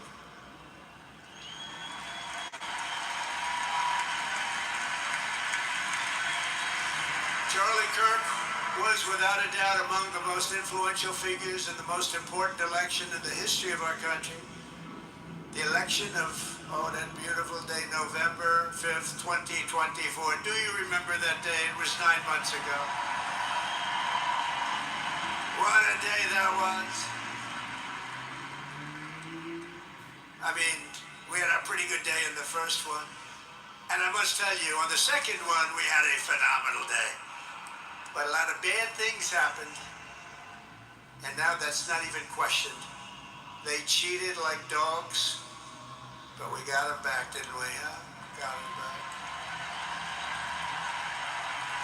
But we owe Charlie a profound and eternal debt of gratitude now, just like Charlie and Erica made Turning Point hot.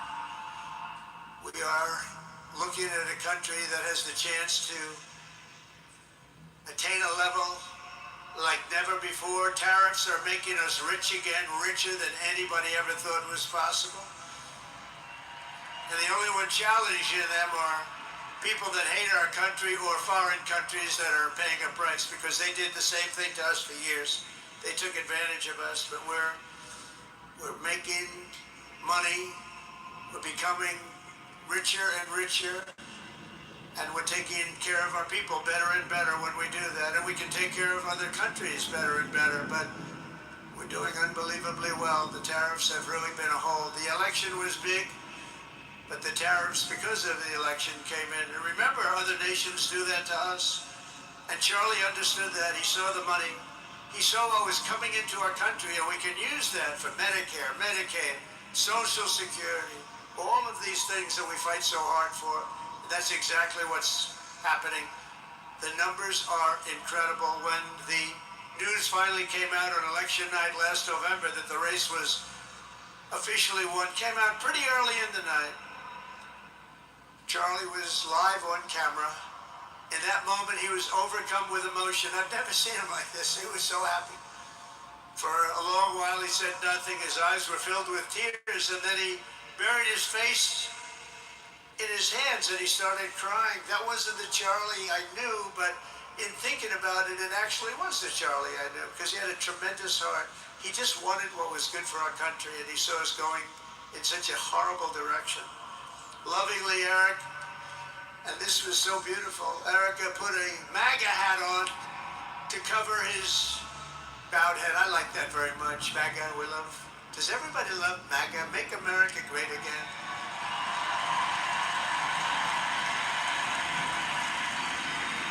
When Joe Biden used to get up, remember the speeches? We will stop MAGA. We will stop MAGA. You know, he could barely get the words out. We will stop. I said, can somebody inform him that MAGA means make America great again? How do you say you're going to stop it? And Charlie understood that. When Charlie finally looked up and spoke, he smiled through the watery eyes and simply said, I am humbled by God's grace. That was his statement that night. I was watching him. I was very impressed, actually. It showed he had a big heart. Every single American should take a long, hard look at the twisted soul and dark spirit of anyone who would want to kill a young man as good as Charlie. To kill anybody, but to kill a man like this, he didn't deserve this. He didn't deserve this. Our country didn't deserve this. And anyone who would make excuses for it are just out of their mind. Charlie's murder was not just an attack on one man or one movement. It was an attack on our entire nation.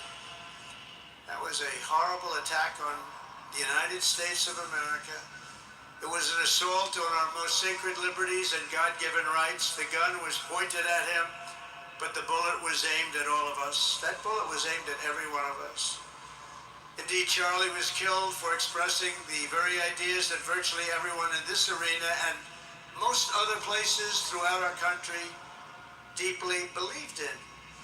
But the assassin failed in his quest because Charlie's message has not been silenced. It now is bigger and better and stronger than ever before, and it's not even close. And it's rare that such a thing happens, but Charlie is bigger today than he was. Think about it. Just 2 weeks ago, he's bigger today than he was 2 weeks ago. Now, that may not help his friends and loved ones, of which there are so many. It may not help Erica and those beautiful children who have to suffer so horribly through this moment, but they know it's true. He's bigger now than ever before, and he's eternal. He's eternal. And I just want to say we love him. And he's looking down at us right now, and he said, wow, that's a great crowd. He said, that's a great crowd.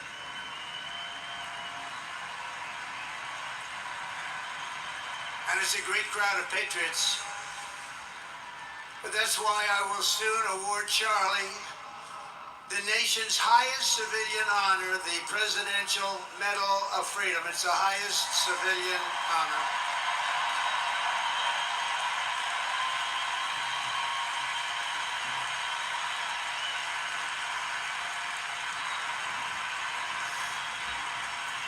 And we will do the ceremony at our beautiful White House in a very safe Washington, D.C., a place that Charlie truly revered. You know, we stopped the crime in Washington. It took 12 days. Now you can go to restaurants. You can walk down the middle of the street with your wife.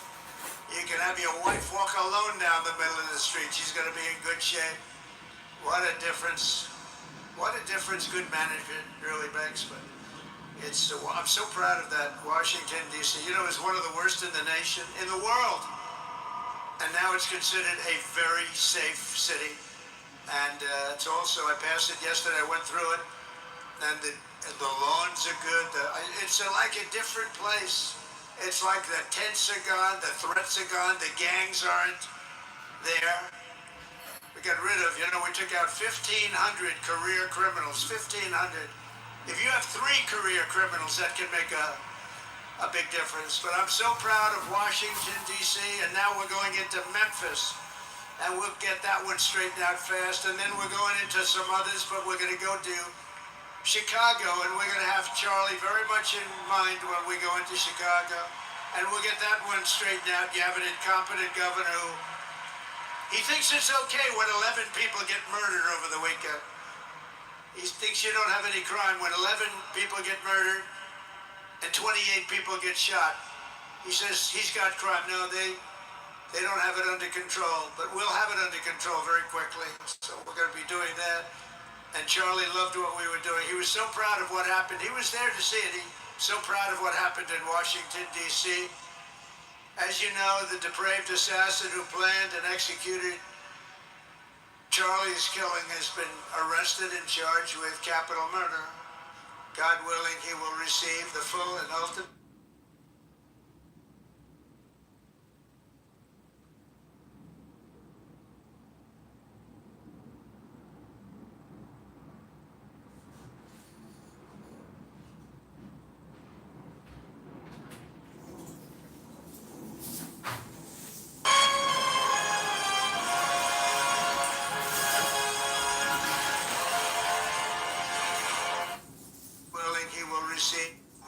who many of them are. But law enforcement can only be the beginning of our response to Charlie's murder. Over the last 11 days, we have heard stories of commentators, influencers, and others in our society who greeted his assassination with sick approval, excuses, or even jubilation. You've heard that. So have I. Couldn't believe it. Some of the very same people who spent the last 8 years trying to sit in moral judgment of anyone who disagreed with them about politics suddenly started cheering for a murder. Incredible. You know the names. They're major losers, by the way. That will be proven out in a short period of time. Some of the very people who call you a hater for using the wrong pronoun were filled with glee at the killing of a father with 2 beautiful young children. And the same commentators who this week are screaming fascism over a canceled late-night TV show where the anchor had no talent and no ratings. Last week were implying that Charlie Kirk deserved what happened to him. No side in American politics has a monopoly on disturbed or misguided people. But there's one part of our political community which believes they have a monopoly on truth, goodness, and virtue, and concludes they have also a monopoly on power, thought, and speech. Well, that's not happening anymore. We've turned that corner very quickly. Tragically, atrocities of this kind that we saw in Utah, of all places, are the eventual consequence of that kind of thinking. If speech is violence, then some are bound to conclude that violence is justified to stop speech. And we're not going to let that be justified. The tradition of reason and open debate that Charlie practiced is not a pillar of our democracy. In many ways, it's the basis of our entire society. It's the right inheritance of every free American, the greatest legacy of the Enlightenment, and among the most treasured achievements of civilization. We will defend it at all costs, and we will carry forward the torch of liberty that Charlie Kirk held so proud and so high. He was so proud, and he did hold that torch high. We will never, ever let it fail. We will never let it fail. But we're going to raise it higher than ever before. It's going to be raised, and this is the beginning. Perhaps it should be no surprise that Charlie, who spent his life speaking with the critics of these traditions, ultimately became convinced that we needed not just a political realignment, but also a spiritual reawakening. We did. And we have to bring back religion to America, because without borders, law and order, and religion, you really don't have a country anymore. We want religion brought back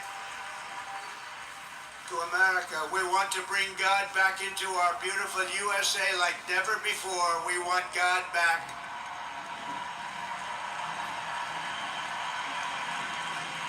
Charlie would have been so pleased to hear his friends and colleagues today giving testimony and giving glory to God. Within minutes of the gunshot in Utah, millions of Americans, young and old, heard the news and dropped to their knees and started praying. Even many who rarely prayed asked God for a miracle. Please, God, save Charlie. But although Charlie's time with us on earth is ended, those prayers for a miracle have already been answered. Look at what's happening. Look at what's happening.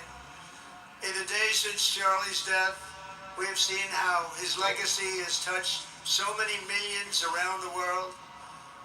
In Calgary, Canada, thousands gathered at City Hall to sing the American national anthem and raise up posters with the name Charlie Kirk.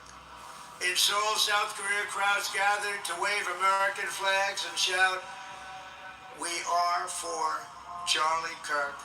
His memory has been honored in the streets of Berlin, Warsaw, Vienna, Sydney, Madrid, London, Tel Aviv, and all over the world. So beautiful to watch. A man as far away as rural Australia texted a pastor, "I'm going to come to church tomorrow for the first time ever." The pastor asked, "Why is that?" The man replied, "Because of Charlie Kirk." Can you imagine? The lesson of Charlie's life is that you should never underestimate what one person can do with a good heart, a righteous cause, a cheerful spirit, and the will to fight, fight, fight. Have to fight. We're saving our country. And Charlie's a big factor, such a big factor. Charlie Kirk started with only an idea to change minds on college campuses, and instead he ended up with a far greater achievement, changing history. Changed history.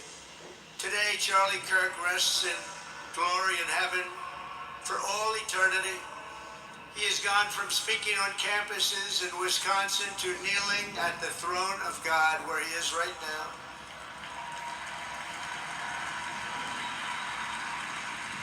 We grieve for the friend and leader that we have lost, but we go forward strengthened by his faith and bolstered by his courage and inspired by his example to defend the country he lived for the freedoms he died for, and the values in which he so deeply believed. He believed in values that we should all believe in. Charlie created something very special. It's called Turning Point USA. And under the leadership and love of Erica, it will become bigger and better and stronger than ever before.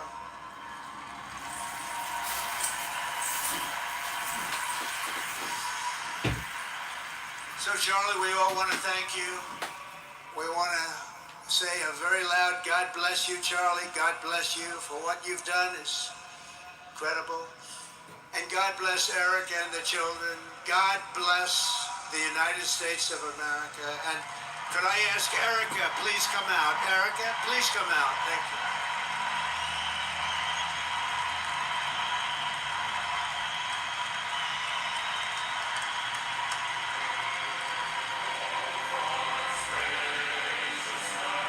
Yo, man, after this is all over, bro, can we talk about some developing get on this whole thing? Yeah, I'll probably sick of that. Yeah.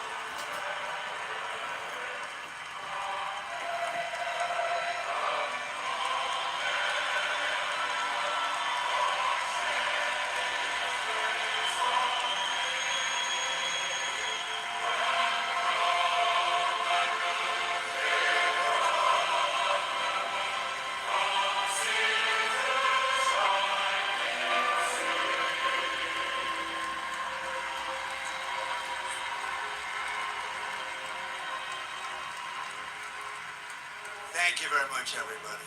Thank you very much, and good luck. God be with you. Thank you.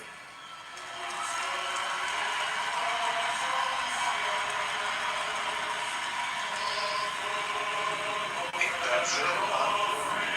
Yeah, can we talk about this? Go ahead. Yeah, thanks John for playing that. Appreciate it, man. Cool. Let me restart. Give me like 10 or 15 minutes because I need to go grab something to drink. But then, I'll just restart the room. We can talk about it. Yeah, absolutely, man. Just some new developments. We should talk about this for sure. So. All right. I'm going to close it down for now, but appreciate it. Thanks. See you in like 10 or 15 minutes.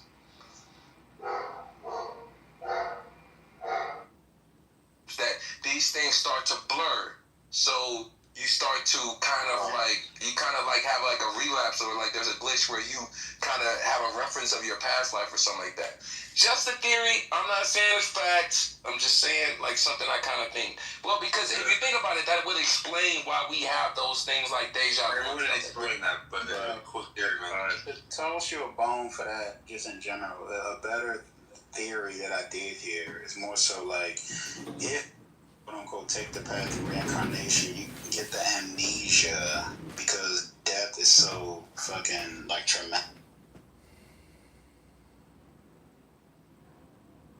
He's saying all this stuff. This is like, the truth coming out, right? What's going on? What you mean? What truth? Because it's like, if we know that this country has long been on some crooked-ish, right? And whoever is at the helm, meaning whoever's in the seat, right? If they are saying, oh, okay, now I'm in the seat, it's different. Man, come on. That's what the last 500 have said. None are any different. I mean, I don't have to. What you talking about, buddy? I'm saying whether you are right or left. Don't worry about it. Whether you are right or left, whether you are white or black, if you are playing in this political system, right? It's not meant for the people who are oppressed, and okay. There you go. You're right. Okay. All right. Hey, is it true that Trump gave HBCUs $500 million? When? Yes, it is true. Oh, okay. I just wanted to ask the room.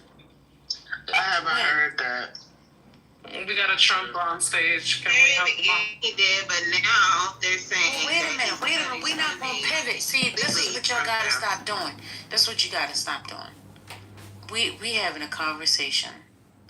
We don't have to let that person steer the conversation. Okay? Let's just get back to the conversation. So we're listening to Trump. And Trump has said what he said, for whatever reason, he wants to blame it on the left. I don't get it. Like, why is that a thing? And why do we have to keep repeating the same stuff? Like, I don't think you. We're at a funeral right now, right? So why are we talking about if I wouldn't have become president, this world was sinking and what's going on? Are y'all asleep? Maybe Lex can answer that question for you. Oh, I didn't listen to the what do you say? Let me hear it. What do you say? Oh, you just got here? Yeah. Yeah, we've been playing his response. We listened to the wife. He spoke. And is in the middle of speaking right now. So I didn't think you needed to hear everything to answer your question. Well, I mean, I'm gonna be honest. They're doing this kid dirty. I mean, like they're using his passing as a way to fuel their agendas. That's what I think is going on. All right, that's a fact. Okay. Oh yeah, going over the funeral. That's because I was about to ask for a recap. That was my whole point of coming up. Oh yeah. We was playing Trump and the wife before that. Trump is now speaking. Betty, was there more left or were they done? There was more, but he's just talking about the same stuff. If y'all want to continue, I can play more. I don't know if I can. It's what was the question that you guys asked? I didn't even hear nothing, but I'll have to hear it. We can play 5 more minutes. Let me go ahead and play it real quick. Daddy. People with develop. Hey, I wanted to say something real quick though. No. Before you start. Come on, man. Hey, what if you guys have recently We're not heard, a man. I'm not a man. All right, I'm sorry. I know you're not a man. If you all have heard that he had started asking questions or talking about how Israel is involved in a lot of the crooked stuff that we see going on in this country and abroad. White supremacists don't like Israel. Why is that a thing? Allow me, sir. It's funny how as soon as I say Israel, nigga come out of the woodworks to say that. I am not Anyway. All right, one at a time. There's no need for somebody interrupting. It's okay. Stay focused. You got 5 seconds. Nah, but yeah, it's has anyone else noticed that? And I think that's something that's seriously poignant that no one wants to talk about. All right. I'm done. Yes. Thank you, babe. And there you go. You ready? And there you go. You know what? I fucked up because it was live and I didn't. Oh, shit. It's okay. That was gone. It's gone. It's okay, Patty. Oh, beautiful. Patty, I've been trying to say my name. Coach Lee, where you at? What's going on? Deb, how you feeling? What's up? How you feeling? I've been trying to say it. I should be saying it. Patty. Stop making noises. Oh, Sin is in the building. Hey, Sin, where you been? You know, let me just bring it to the Hey to you too, First Lady Letitia. Hey, Brooklyn. Brooklyn. Okay, y'all, we gotta stay on code, y'all. Yeah. Then you keep coming to class late. That's all I have to say. I was in class earlier, but I was talking about stuff that I didn't care about. Oh, not you, Brooklyn. I was on the sun. I know you didn't miss all the Charlie Kirk foolishness. So we're still talking about Charlie Kirk, or we're gonna transition? No, we're going to Charlie. I thought you said it was done. You know, these people don't like transitions. So don't transition nowhere. I like transitions. No, they don't like transition. Robert, you're late to class too? Okay, I'm gonna put it down. I'm gonna mark it. I think everybody in here has ADHD. Something's going on. No, wait. Are you playing more, Patty? You know, I said that I lost the live, and I was trying to see if I could find the video to get back to where we were at, but they haven't published it yet. Oh, right. So all you was just wanting to talk.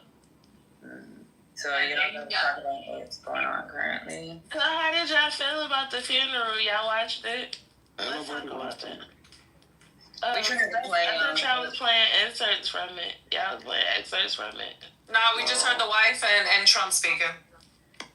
Oh, okay. What y'all felt about that? It was real ashy.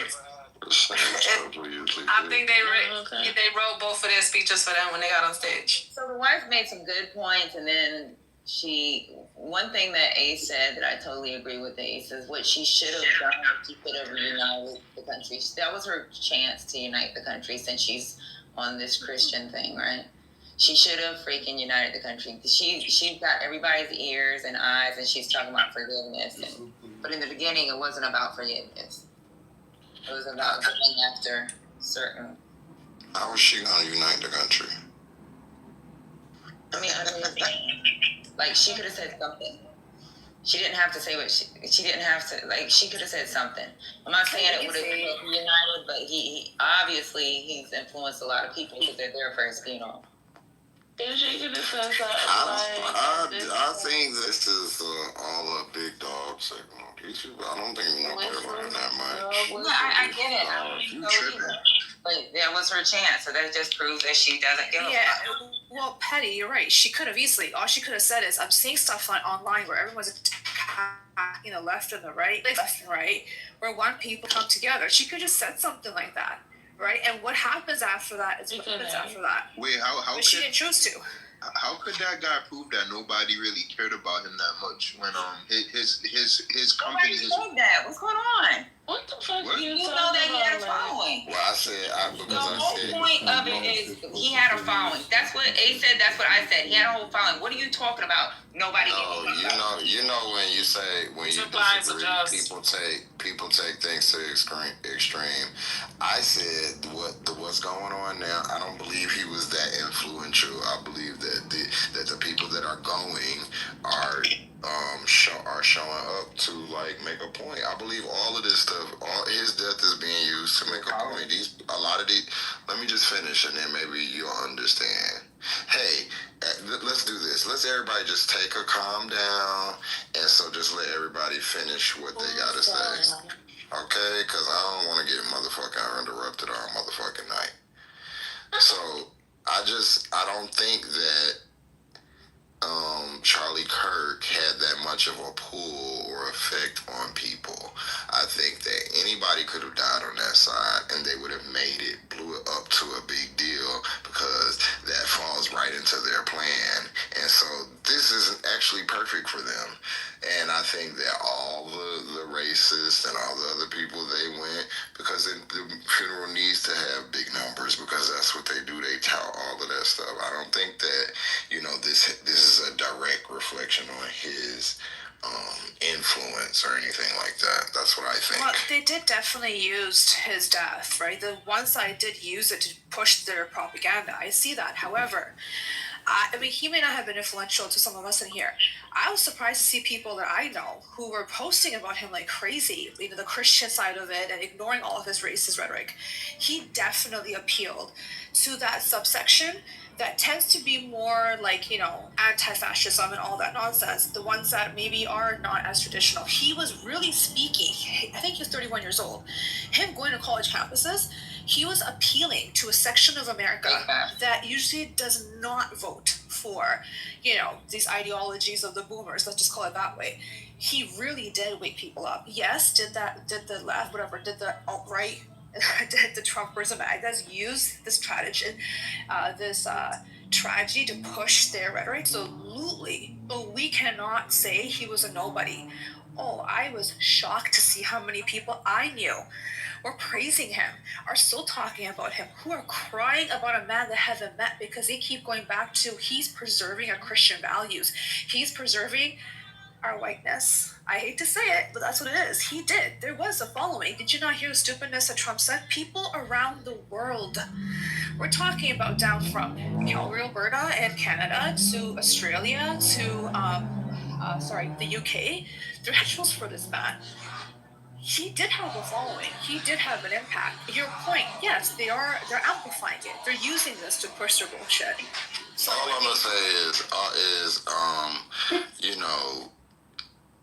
this is my same stance on with the Trump thing. I think we give these people far too much credit.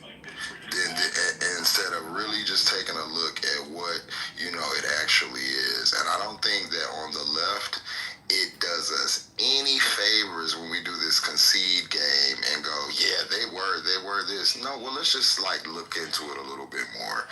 he went to campuses that he wanted to go to. It's not like they were like, yeah, Charlie Kirk, we want like that.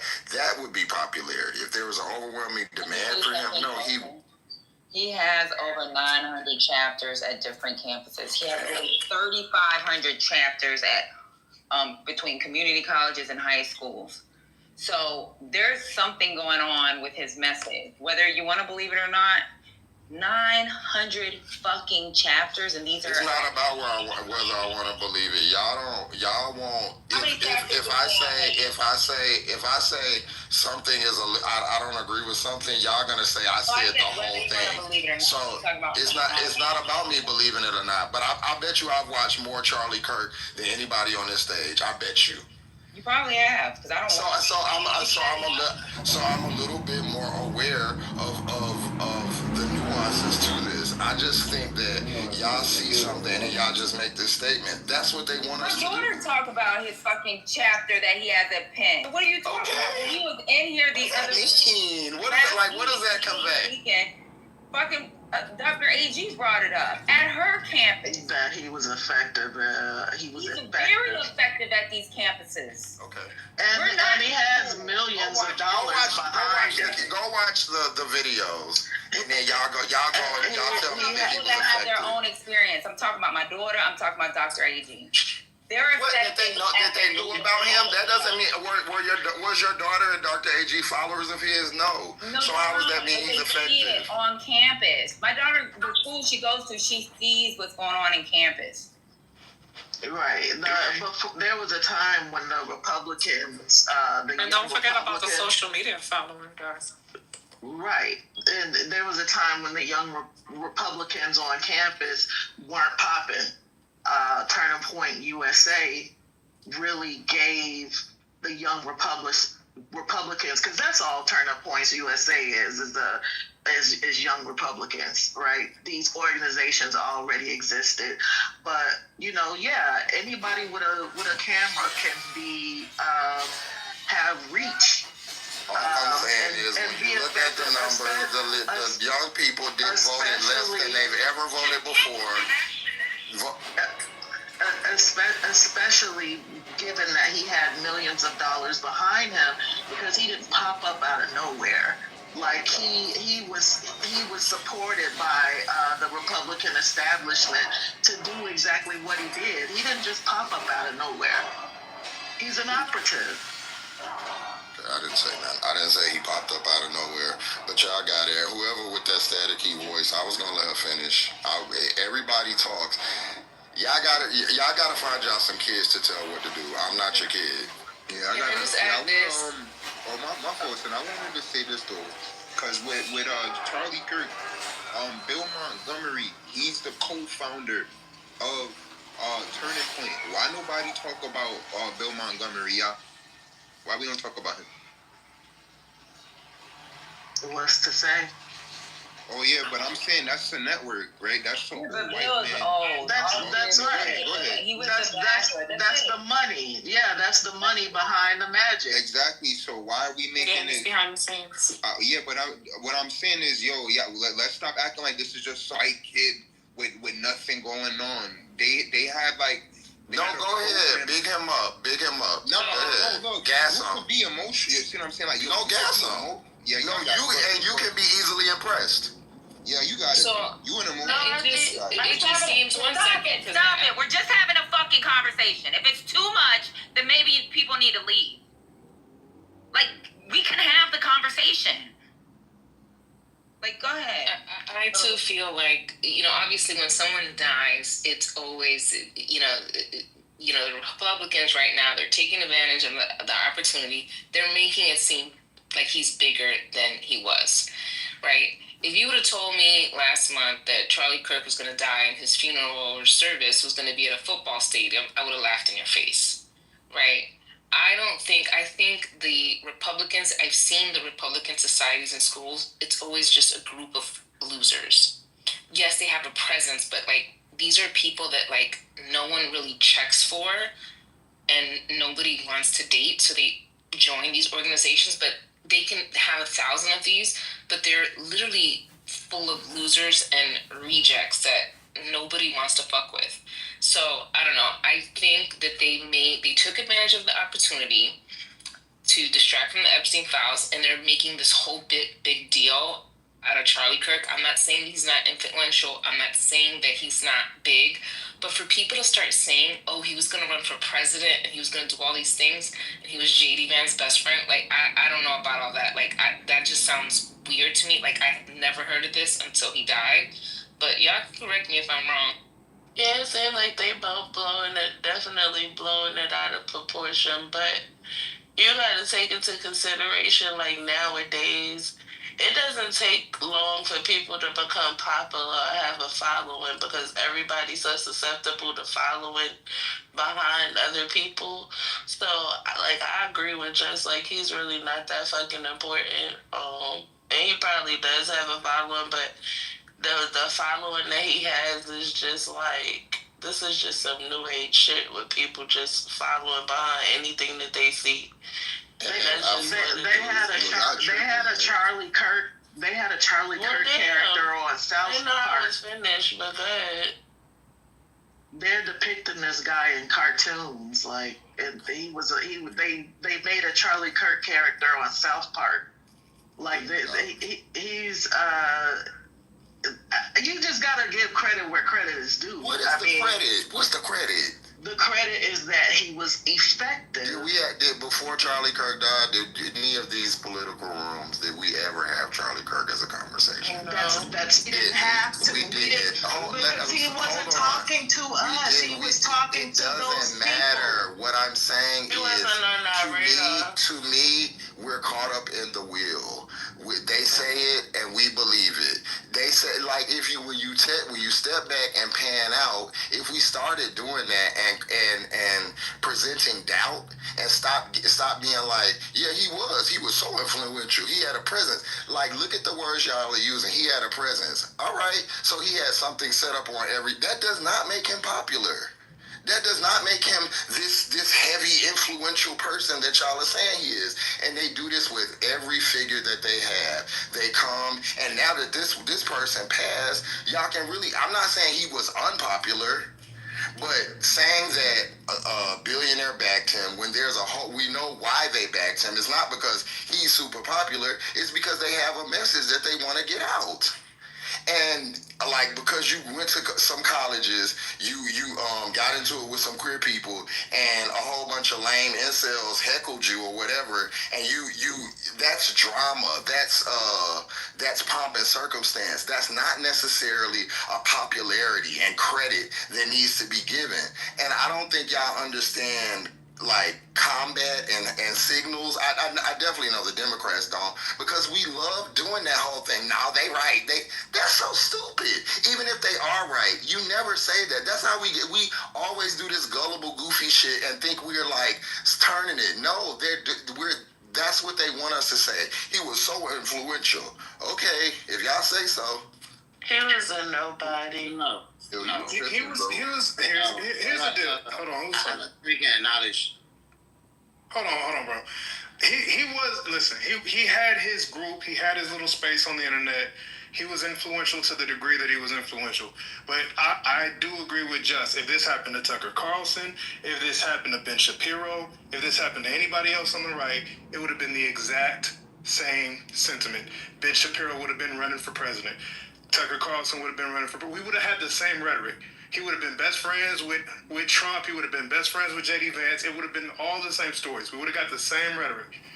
So I get what y'all are saying, but at the same time, it's just like, are we not watching the same thing? They're grandstanding this guy in a position that he really wasn't in before. I watched Tucker Carlson fill a 15,000. I have personal issues with Tucker Carlson that I've dealt with face to face. He's a fucking weirdo and he's a complete racist. I've watched that motherfucker on a Tuesday night fill up a 15-20 basketball arena in Texas on a random fucking Tuesday because people want to hear him talk. Charlie Kirk was doing campus courtyards and shit. And I get what y'all are saying. Yeah, I get what y'all are saying, but this would have happened for any political figure that stood on the right. That's and then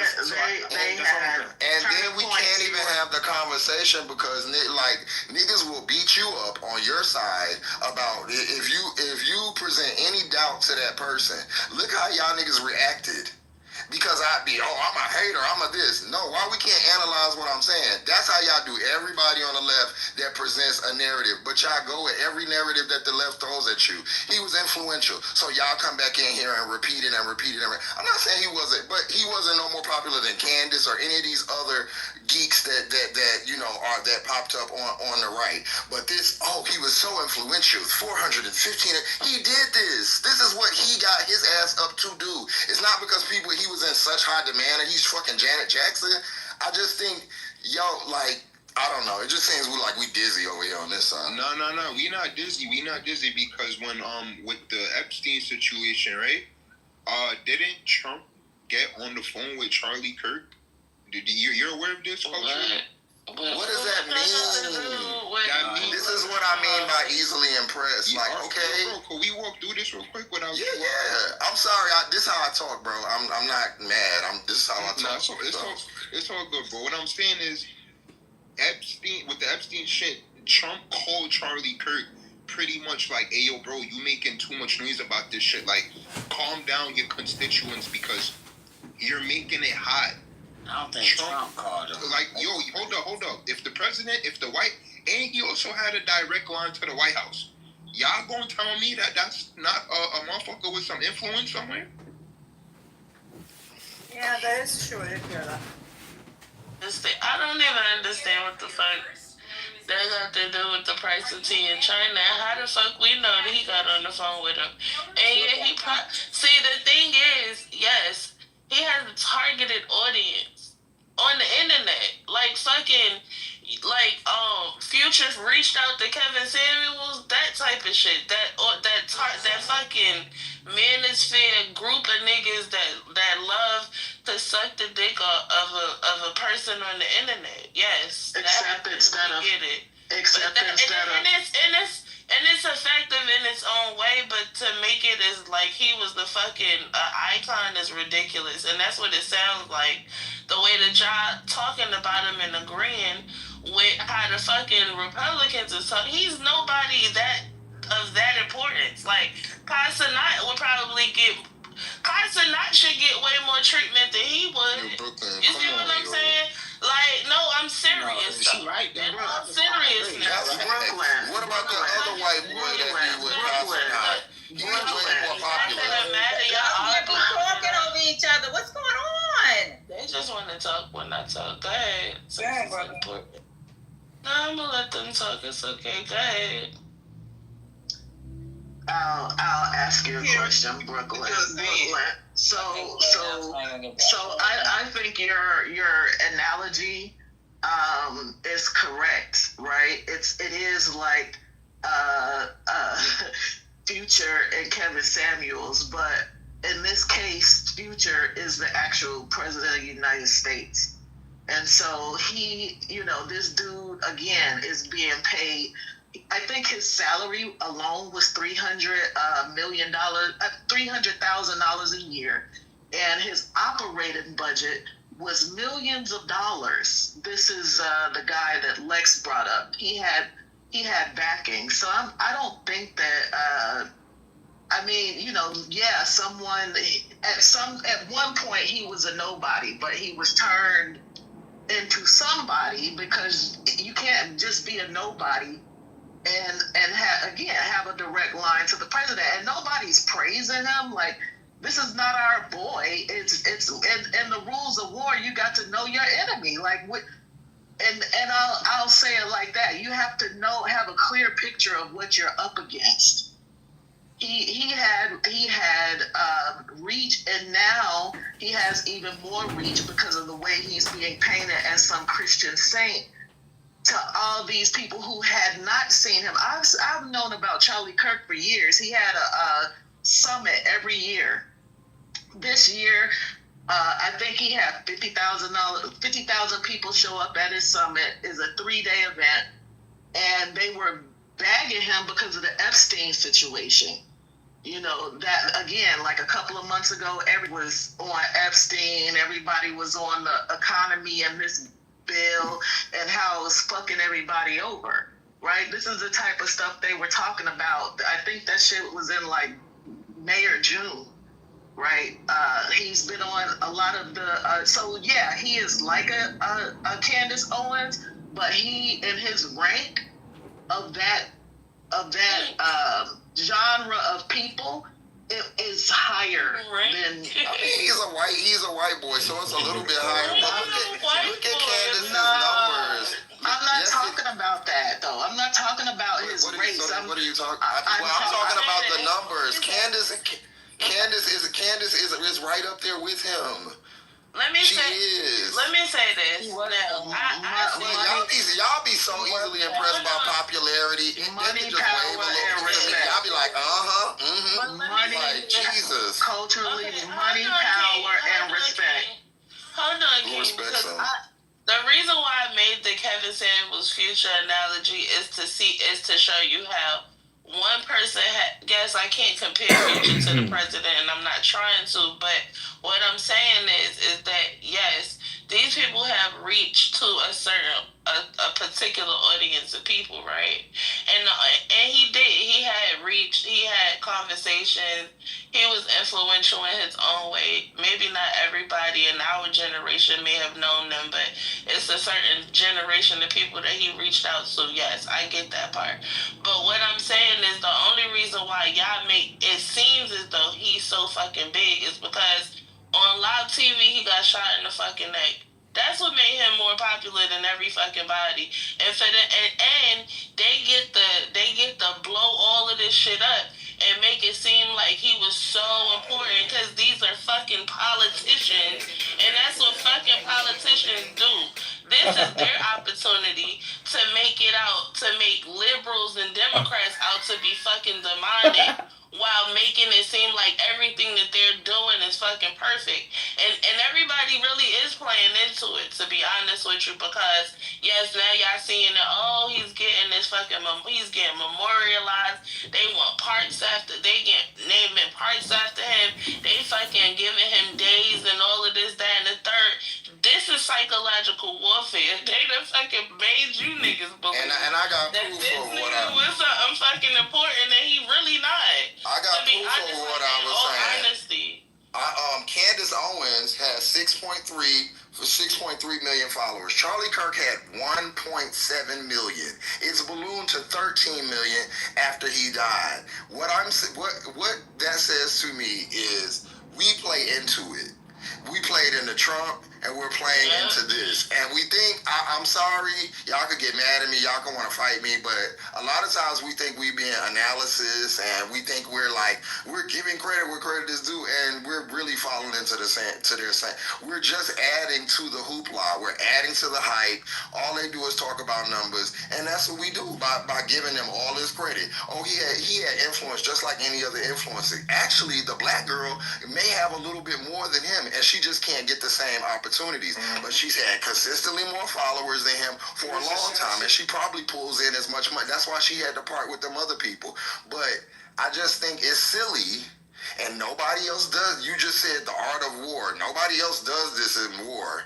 Is sit on the other side and clap for your opponents every time they do something and try to be overly cordial and nice to them. That is why we're losing, and we're gonna keep losing because we always want to give credit and be the good Samaritans. That shit is stupid to me. I also want to touch on that.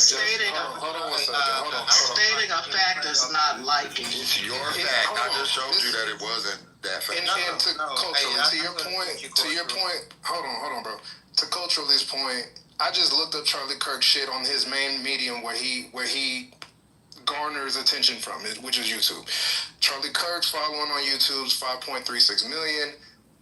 Ben Shapiro is sitting at 7 million plus. Ben Shapiro is about he has 3 billion more views on his videos than Charlie Kirk does. And now to Daily Wire, as far as we're talking about money and funds coming in, because I think that's what King was talking about.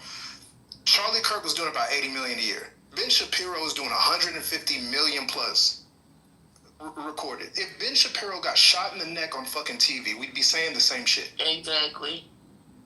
So I hear what y'all are saying, but we are doing this game of their game is working, of elevating an individual who really did not garner as much attention as they are saying that he got. He got a lot of attention. Nobody's debating that.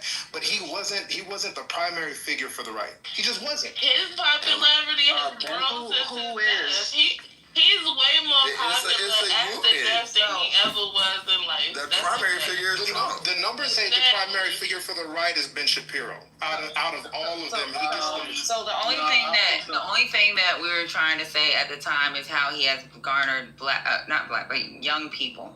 Right? So, like, if you look at the numbers, and I just looked it up on CNN, I looked up on NBC, because they actually have, so when it comes to young people, he has changed the mindset of young people. These kids go to school wanting to save the world. They don't pay bills, right?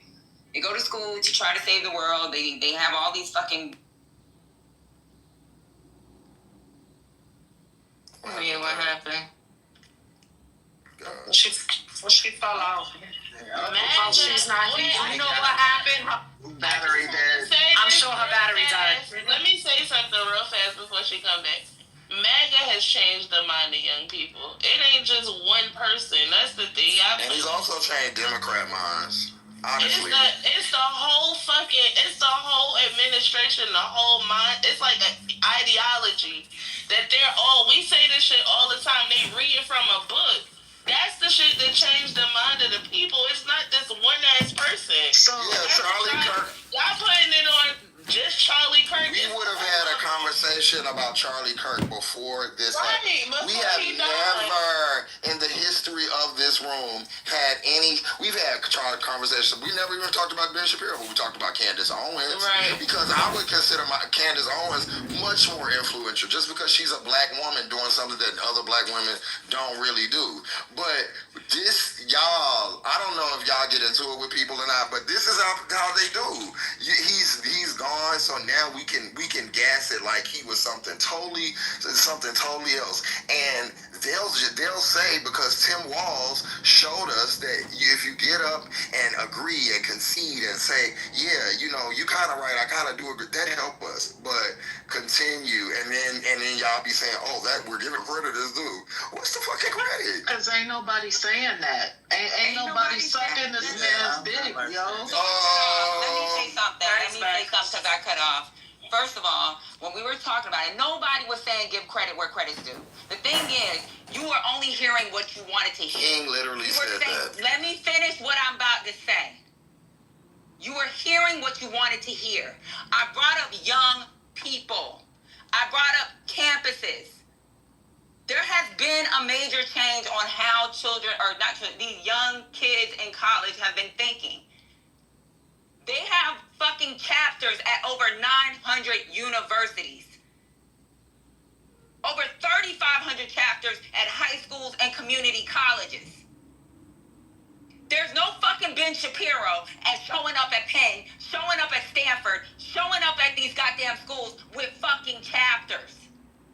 There is influence. We are not saying, we're not being extreme. We're just telling you the truth. It is what it is. And to even think that it was only death, when there was an issue with Epstein, Charlie Kirk was in the news. We never talked about him. Fucking news. And that's your view. That's your view. That's how you view it, and I don't view it that way at all. This was the lowest. We don't right, have but to. This was the lowest youth turnout ever. To tell us that we were saying that he influenced. He just this and that. No, that's King not. literally said that. She said you got to give credit where credit is due. Lex said that in the chat. Hold on. So all I'm saying is, we can disagree, and I definitely disagree, because I don't think for a person to go from 1.3 million followers to 13 million in less than 2 weeks, that this is they're pouring pouring sauce heavily on this joint. And no, Ben Shapiro didn't show up there because that's not what Ben Shapiro does. But if we're talking about followers and influence, that's a much heavy follower and influence count. And I still don't think either one of those people are that influential. No, I do hear what you... So Ben Shapiro is not for A-Marie or Anaya. They're not going to listen to a Ben Shapiro. That's correct. And A-Marie or an Aya is gonna, if they were to actually go into a school, because even at the school that Mel's daughter goes to, there's a chapter. So I can tell. Because they set it up. They didn't request it. They set it up there. I got it. Obviously, they set it up and the school approved it. You can't just set up a chapter. Even with AKA, they're trying. There's one of my daughter's friends in fucking New York right now is trying to get an AKA chapter. But you can't mistake a push for a pull. A chapter doesn't just pop up at a school because it's... If you push it... No, it doesn't just show... It doesn't show up like that. So you kids requested it? You can't just have a chapter at a school. Right. Are you saying the kids requested it? Exactly. No, you can't. It's not just a request.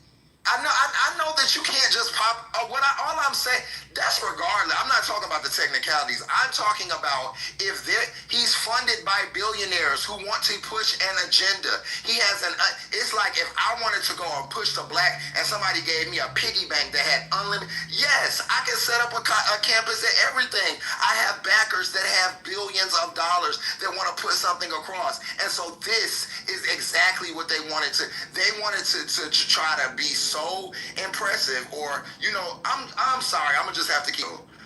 We are too far gone. We are way too easily impressed by stupid. Even the smart people on this side. King absolutely came out of her faces.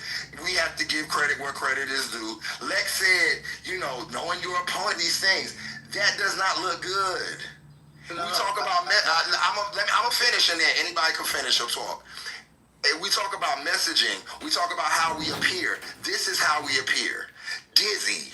Because we always looking up saying, that was good. That was good. Instead of us coming up with a fucking person. But we always want to give these, even when presented with the facts, we will fight each other rather than work together to discredit them. And that's why we lose. That's it. Oh, shit. I mean, look, he was. Can I respond real quick? I think what people are Can I respond real quick, Imhotep? Because I ain't had to say. Just give me 1 second. Don't start bothering me now. I'm trying to have a nice conversation, but don't start picking. So I wish somebody would have told Gavin Newsom that Charlie Kirk wants shit to be, he was just another, person that wasn't relevant. Because as soon as Trump won the election and Democrats were running around, in a daze and in shock, Gavin Newsom went on Charlie Kirk's podcast to talk to him. Why him? Why not any of the other people in the pipeline like Shapiro, right? You can't... And this is not. Well, then why? It's crazy. It's what I'm saying is. Well, so why? I you don't said why not? So why? That's why. Listen.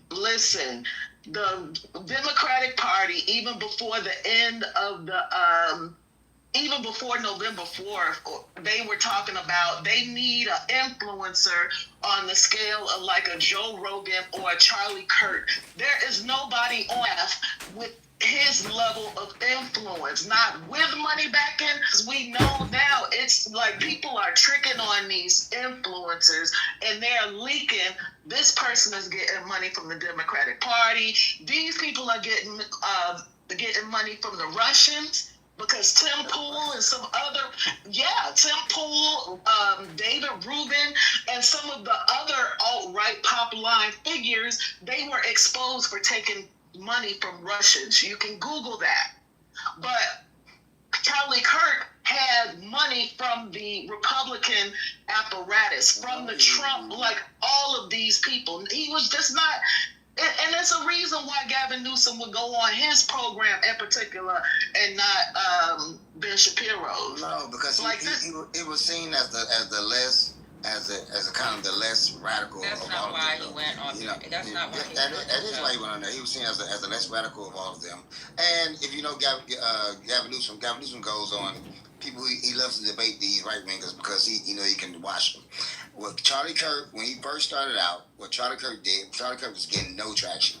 He started getting traction when he got a little money. They told him, hey, you need to start being really controversial what you talk about. He was doing the change your mind thing, and it really wasn't catching. So the guy behind him, that guy they talking about, gave him a little money. Put it back in behind kind of his turning point, and you notice he became more controversial. Talking about black folk, talking about BLM, talking about all this stuff. That's how he came up. He was influential debating college kids who did know nothing, who was ill prepared to debate anybody. That's why he wouldn't debate Dean Withers. That's why he wouldn't debate a lot of those young kids who really knew their stuff. They wouldn't debate Destiny, all them kind of people, right?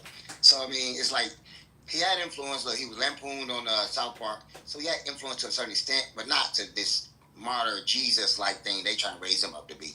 You know what I'm saying? He ain't none of that. That's not the point people are trying to make. Describe him as a popular influencer. All of this, he pulled and he had 250 campuses and all. And that's what I said. And that's exactly what I said. And it meant nothing. It meant nothing. That's what I said. And Gavin, and it meant nothing. It meant nothing. I heard you when you said it. It didn't mean anything. All you seem is that you're mad impressed. First of all, that's what I said. I said he was a popular influencer. I said, how can he not be popular when he has X amount of fucking chapters? All that extra shit about being impressed, nobody said that. I never said that to you. The thing, y'all be jumping in front of the bullets. I literally said that to King. He did his job. Because that's what she said. I didn't like his message. He ain't got to be on my team. Like you ain't never acknowledged the player on the other team. Yes, when they were good. Yes, I did. But what I'm saying is, Gavin Newsom said that his son. I don't give a fuck. Nothing matters. My own. He runs the biggest state in the United States. Y'all say everything you've been saying has been. This person, that. What I'm saying is, as Democrats, as the smart part, we need to start forming our own opinions. We need to learn the ability to discredit things, and doing what you're doing, King, makes us look, to me, goofy. And every time you explain something, you say, but Gavin Newsom, but this person, but that person, that doesn't impress me. What I'm saying is what you can do, your intelligence, your ability. And when I break down Charlie Kirk's ability line by line, it's not giving what they said it was supposed to have gave. So what I would describe him as is a right-wing influencer who had popularity. There were some that were way more popular than him. I will not gas him up. I will not do that because I know that does nothing for my side but make me look silly. And that's how I feel. You always do this, King. You always say, oh, you got to give this. I ain't got to do shit. And I won't do shit. And I just don't understand how we can be getting beat so bad. That's not how politics works. And you still wanna like say, no, they good. He wasn't even good. He had backing. He made some traction. That's it, bro. That's it. And you getting triple your followers in 2 weeks less than your death should tell you everything you need to know. But see, you want that to say everything, and I'm saying money, power, and respect. He was in proximity with the power players. He had the money backing him, and he did what he was paid to do, and he did it well. Okay. There are black. So it's no You're right. He was amazing. The point it is that this fucking how many people got to talk over each other? Y'all are missing the point. Y'all are missing the I'm point. asking you what the point is. Y'all are just missing the doing point. it well. The right ain't would barely. I wonder who on the left would you see black children talking about, I am Charlie? Like, people on black children he's in their black children on the right. They're shoving him down everyone's throat. Like, are you not seeing this? They're now, because it didn't just start. It didn't just start. You think that I am Charlie is an organic movement? It's not. Yeah, that's a PR campaign. It's not. And then we were just talking about him last month. What's going on? No, I Am Charlie just started. I Am Charlie? Yes, we were. Maybe you weren't here, but we were. We were talking about Epstein. No, that's not. We were talking about I'm Charlie, not that. We're talking about the things that they're wearing that says I Am Charlie. That just started. I got that, obviously, because he died. But that's what we're talking about. We're not talking about him. We're just talking about, that's what she said. She said little black people are talking about I Am Charlie. So she's talking about the movement, and that did just start. But do y'all realize that the right which Kamala is qualified, barely acknowledged her influence, and here we are bigging up an influencer. We are fucked up, yo. We are really, really fucked up. The biggest people, the biggest and the brightest on our side, they will discredit the fuck out of them. And we're still over here like, nah, but we still gotta be fair. Because that's what we do, we being fair. Ooh, I don't get it, but y'all go ahead. Y'all see how well this works out for y'all. Yeah, y'all are missing the point, but don't worry about Charlie. Worry about the Christians that are behind them, guys. Don't worry about Charlie. If y'all worried about Charlie, y'all got a problem. Don't worry about Charlie. Worry about the Christians behind them. Those are the votes. Those are the numbers. Agreed. Those are the kids and the grandkids that's going to be voting. So, that's what I guess you guys don't want to talk about that. He have the Christians behind him. So let's do some numbers. How many Christians are in the United States? Y'all want to speak about that? What's the numbers on that? It's supposed to be just as many people reminding everybody of his fucking failures, of how fucking fucked up of a person he is. Why would I preach to the choir? Why would I preach to the choir? Why do you want to preach to the choir? That's my point. You're preaching to the choir.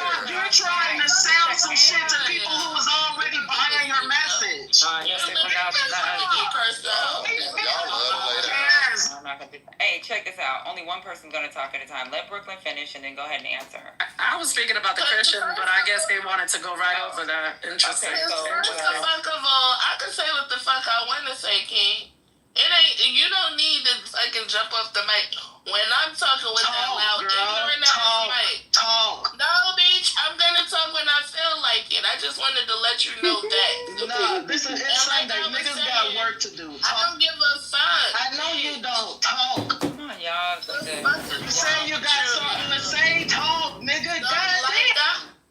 Are you upset because the boy died or something? Are you having a bad day because the boy died? Brooklyn, you're a fool. I'm gonna make fun of him. You're a fucking fool. You're a fool right now. You're a fucking fool. If that's what y'all got out of this, so I'm trying to figure out what the problem is. Girl, so you're dick riding. But you want to jump off the mic every time. She was so effective. She was so great. That's not what the fuck I said.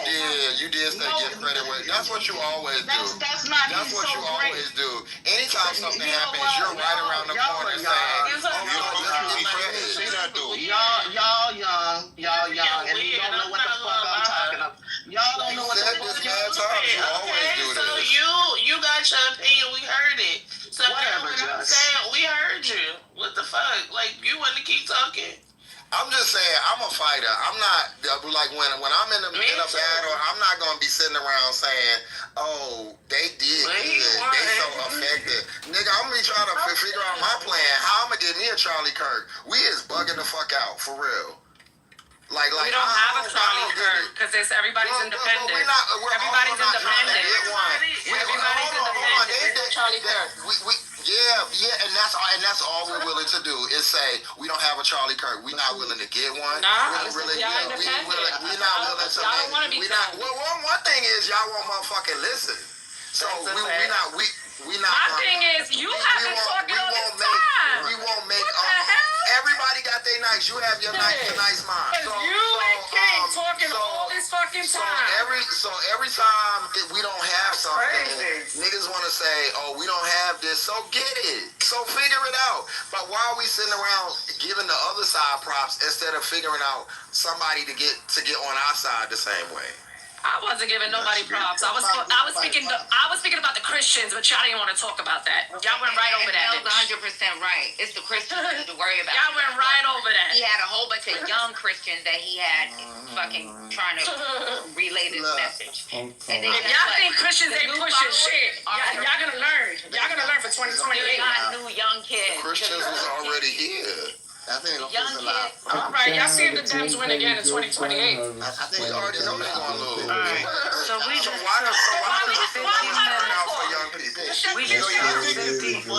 We took 50 minutes to discuss the importance Charlie Wilson of Charlie. for 50 minutes. Charlie Wilson for 50 minutes. So let's get back to another part of the conversation. No, I was gonna, let me just say this, like, I agree, like, from the looks of things, it seemed like this is the party of folders. Everybody in this motherfucker folding. People too scared to say anything.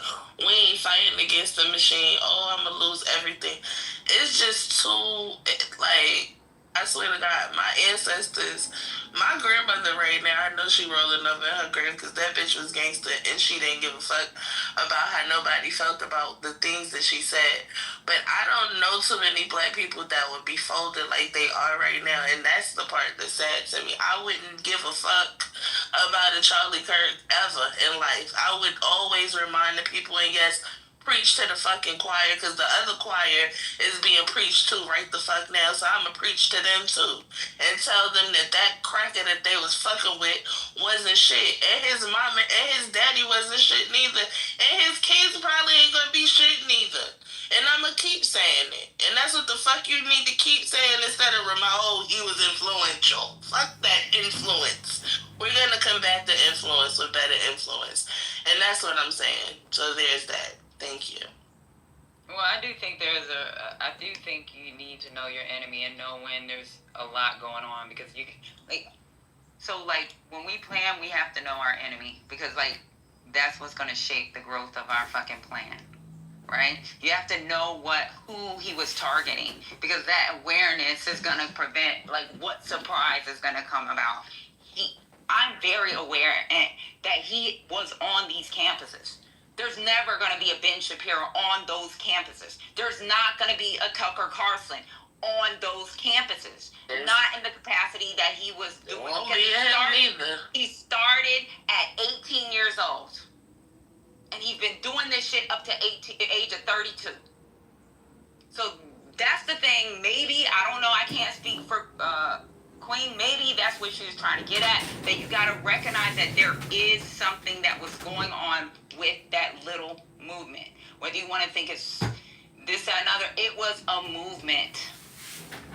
Even with Payday or these young Democrats, the fucking turning point is not the young Republican parties that they had on these campuses. Those are now rhinos. Those kids don't really exist. This MAGA thing is about white males. It's about them being left out. It's a whole fucking different type of movement. And they're on campuses. That's all we were saying. Or at least I was saying, and I think Queen may have been saying the same thing too. I don't give a fuck if 3 million new followers followed him. I can tell you, when you got young kids following him at these college campuses, that's a problem. Because they've never been like this. Kids always want to save the world. Yeah, this is the lowest voter college voter turnout ever. Yeah, I mean, it was very down. So I'm saying, I just don't. I can guarantee probably at the end of the 4 years I'm gonna be the enemy, because this shit seems soft to me. I'm sorry. I just, we've assessed the enemy. We've seen who it is. We got it.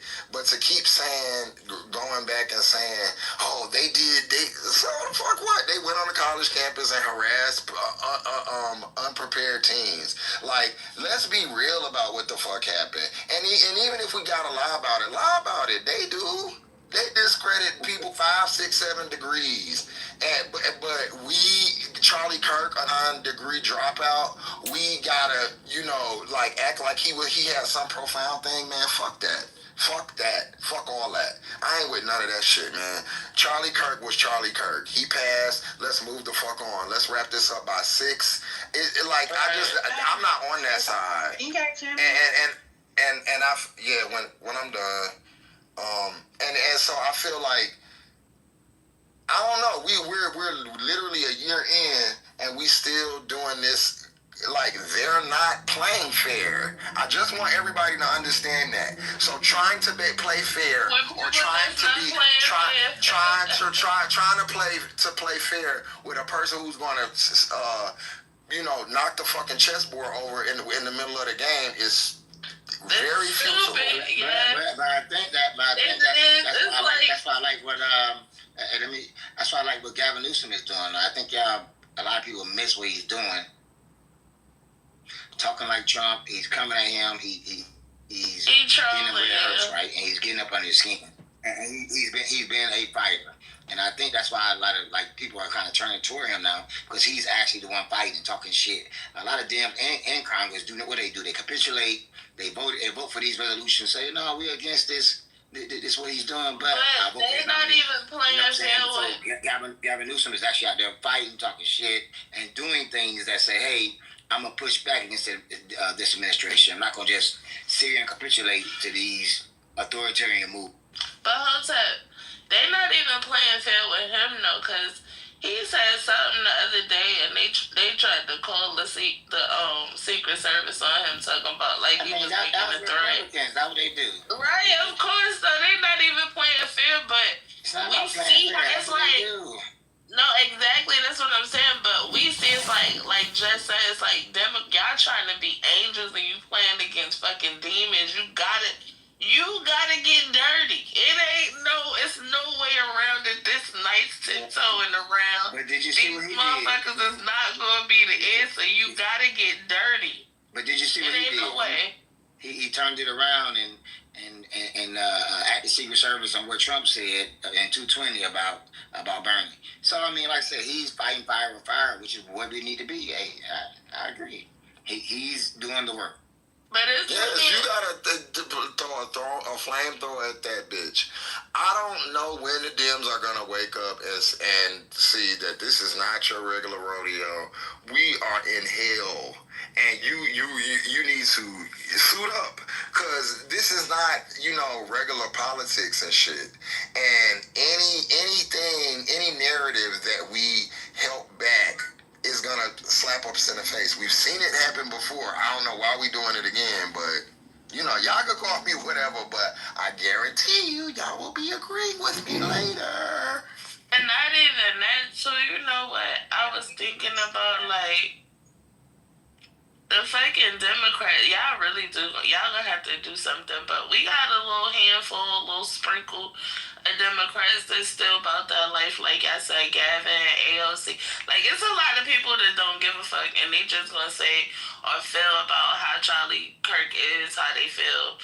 And that's what they need to focus on. And y'all need to do what the fuck in real life, the Democrats with some money, they need to do like the Republicans do and pick one of them Charlie Kirk motherfuckers off the internet and push their ass like the Republicans did Charlie Kirk, since he was so influential. They could do the same fucking thing, because there's a gang of people on the internet right now that could be that. He has been putting money behind people. So yeah, they're going to have to. They're going to have to get a Charlie Kirk on this side.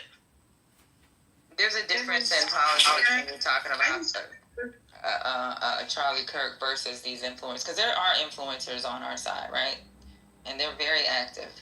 The problem is how they influence. They're not going to be a Charlie Kirk, because there's certain things Charlie Kirk says that you would never hear, that would come out on the Democrat vote. But that's the thing. I've listened to some, right? Because I'm on them internet streets, and it's a lot of influencers that they're not putting no money behind. They probably not even paying attention to. They're not putting money behind none of them. That they need to, because Dean Withers is one of the top He young. Listen, they need. You got Sophia, that one girl, Sophia. They put money behind her. No, not like what they did Charlie Kirk. Now on the internet, Dean's getting fucked up by the left. They not fucking with that. Wow, there's some other people that's on the internet that don't nobody know about that could really say something about them run for the money. But you know why they fucking with Dean, right? Cause he was crying over Charlie. No, even before that, they were fucking with him before that because he taught he's nothing like Harry Sisson or the Sophia chick. He's more of a confrontational type person. I think there's a woman on here trying to speak. Yeah, Charlie Kirk. He won debate. All right, I'm Hope Tapa. Somebody, there's a lady's voice that keeps trying to get in there. It's me. I don't know who me is. No, the trigger. You better jump in before that double Dutch rope hits you right in your face. Right. I know, I'm trying. I'm trying. But no, everybody really has some good points. I just kind of, can y'all hear me okay? Yeah. Before I go into, okay. I'm coming from the world where, like, okay, so I'm on the Christian side because I, really about that life, so I have a lot of Christian followers, and so, yeah, it's been a lot of divide, right? But this guy, and I mean, some people have already said that, Charlie Kirk, he was doing this from a long time, since he was 18. He has built support off of these hot takes that nobody would say, right? Nobody else would say these things, like black people were better when they were, under Jim Crow because they committed less crimes. Like the Civil Rights Act was a mistake. Like, he said these things that people believed, and that's why he had the large following because these were secret people who would never say this stuff but agree with him 100%, right? And so he had been building this for decades. So it was, of course, he wasn't like, let me just finish. Of course, he wasn't like the main person for them because he's saying these things that, in normal life, you would get canceled for, you know what I'm saying? He's saying these things and he's being indignant about it and hiding it behind Christianity. And so, yeah, he wasn't their main guy because, no one's going to say these things or promote these, fallacious things that he was saying. And it paid him well. So, of course, also, you guys were talking about his wife.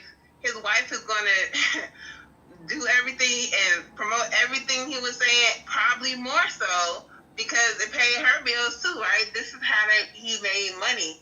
But this on the side of his influence, right?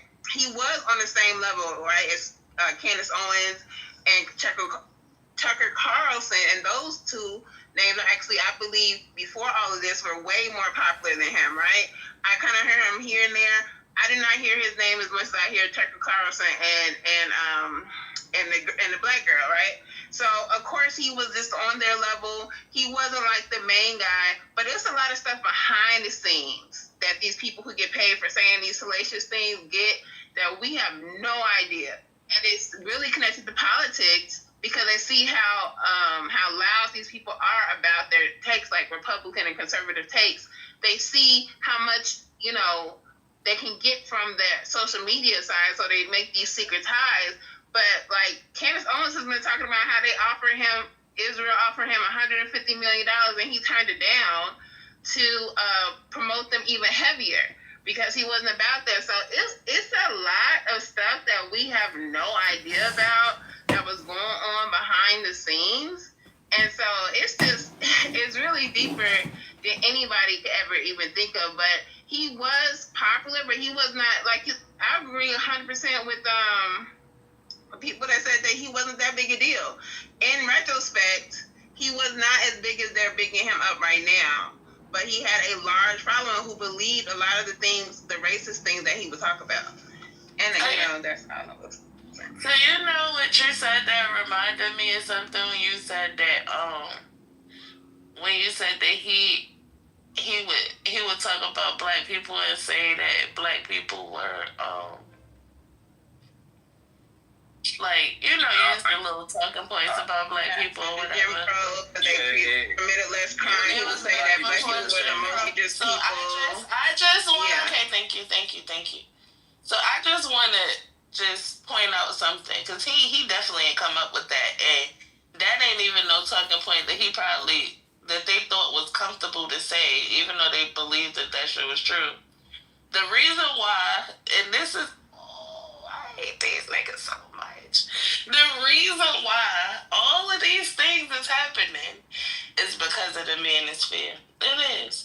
Because when you said that shit that you just said about black people, I'm thinking about sitting on Clubhouse for the past 5 years and just listening to the talking points of a certain group of people and the things that they said about women, the things that they said about black people being better during Jim Crow and all of these things, right?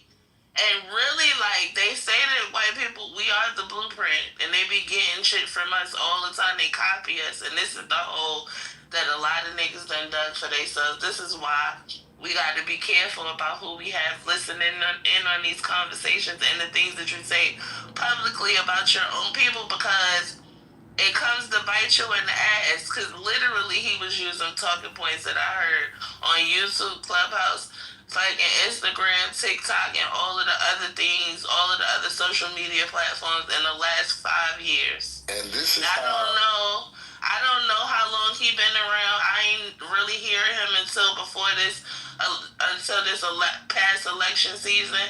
But it's indicative of the things that he said was very much so the things that niggas said about their own women, their children, and their own community. Yeah, so we gotta move the mic around, because there's other people that want to say something. I'm not gonna say anything else.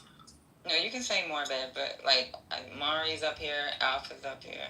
Then before Amari goes, I just want to say that y'all's talking points are gonna sound just like his, and if y'all think that's what like is the move, all y'all, he's about to repeat everything y'all just said. Go ahead, Amari.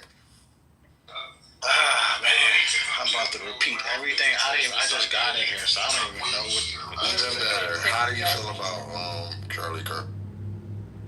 Man, rest in peace. I mean, that's what else can you say? What is there to say? Another one bites the dust. I think he was asking, aside from him being dead, what do you think about his sentiment when he did his college tours? Because that's what the conversation is about. It's about his popularity, his influence. Oh, I mean, I think he was medium. I don't think he was like super popular. I mean, I think you have folks like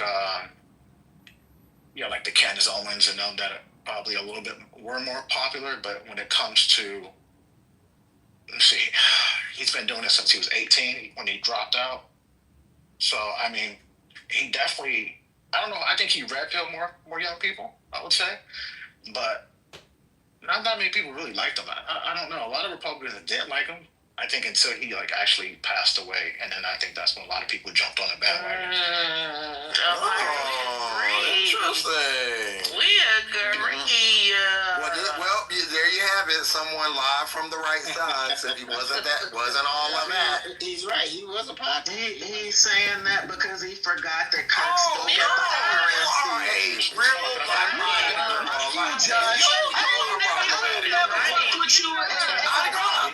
What you say? Look, don't get disrespectful, because I can't too. Okay, so now we're gonna go to the left, because this is getting, y'all starting to get Can I finish though? These niggas getting on my damn nerves. Let it go. Hey, so cold world. Suck a dick, Brooklyn. Yo, people are allowed to have an opinion. Stop it. I'm not gonna do this today. Amari, Y'all about to fight in the room because my head hurts. Y'all gonna allow people to have an opinion, okay? We're not doing this shit. Like, y'all keep talking over each other. So Amari, Y'all pissing me off. If I don't get my refrigerator, you need to put something in your mouth and shut the fuck up. Chill. What is going on? She didn't say that to motherfuckers. Y'all wild. John, don't talk to me. So So what do you want me to say? Y'all about to get this room boom, What boom, the boom. fuck do you want me to say? I'm trying to clean my goddamn refrigerator. All I... Lord, please help me 5 seconds. Yo, this is hilarious, bro. Just check this out. Let me tell you something. We're just trying to have a conversation, okay? Now, if y'all want to keep fucking cursing at each other or whatever, go fucking make a room and do that, and y'all can go fight. Right now, like, y'all all have conversations together. And now y'all want to call another person stupid. This person ain't... Y'all always do this shit, bitch. Or this person calls the other person... What did you just say, Queen, that I'm not dealing with today? She told me to put a dick in my mouth, Patty. That was you're not talking about putting nobody's dick in nobody's mouth. You don't have a dick, Queen. She needs to put something in there. She needs to put something in her mouth to shut the fuck up. She in the bad mood today. I'm gonna give you a break today. I mean, she the only one been rude, but I guess I gotta do that. Y'all are so fucking fake. Now call me another bitch and I'ma disrespect y'all are so fucking fake. Cultural, I don't give a goddamn what. And I don't either, motherfucker. You can suck a dick too. All right, nigga. You better watch your motherfucking mouth, you little dyke bitch. So I roast your motherfucking ass. Stop talking about putting dicks in people's mouths. Yo, tell this little dyke to watch her fucking mouth. It's King though, for real, Patty. Like she out of control. Cause you motherfucking deformed little nigga. You better watch who you talking to. I don't disrespect you, bitch. So don't disrespect me. You don't disrespect me. You better shut your motherfucking ass up and figure out a gender, bitch. I'm the wrong bitch. I don't never disrespect your motherfucking goofy ass.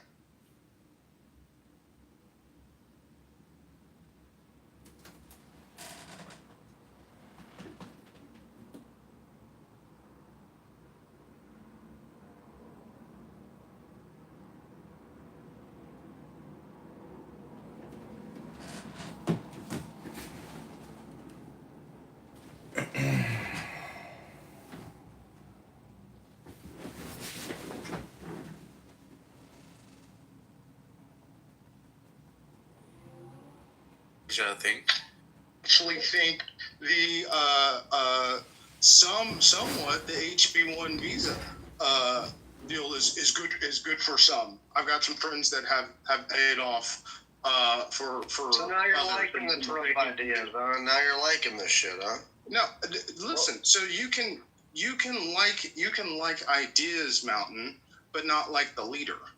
Right? I can like what were you expecting from Oh my God, we're not doing this. Like we don't shut care. The fuck up, Pepe. I'm talking to him. No, but you're like derailing. No, dude, shut the fuck up. You're so gay. Let us talk. No, shut up, you fucking mountain billy goat fucking God dick. damn it, bro. You're so fucking selfish. Earlier you were saying you didn't like Nick Fuentes. Can we move Mountain and Shirt both down?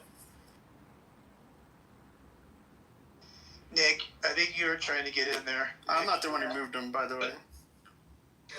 I say to Trent, hey Trent, you work in automotive too, just like I do.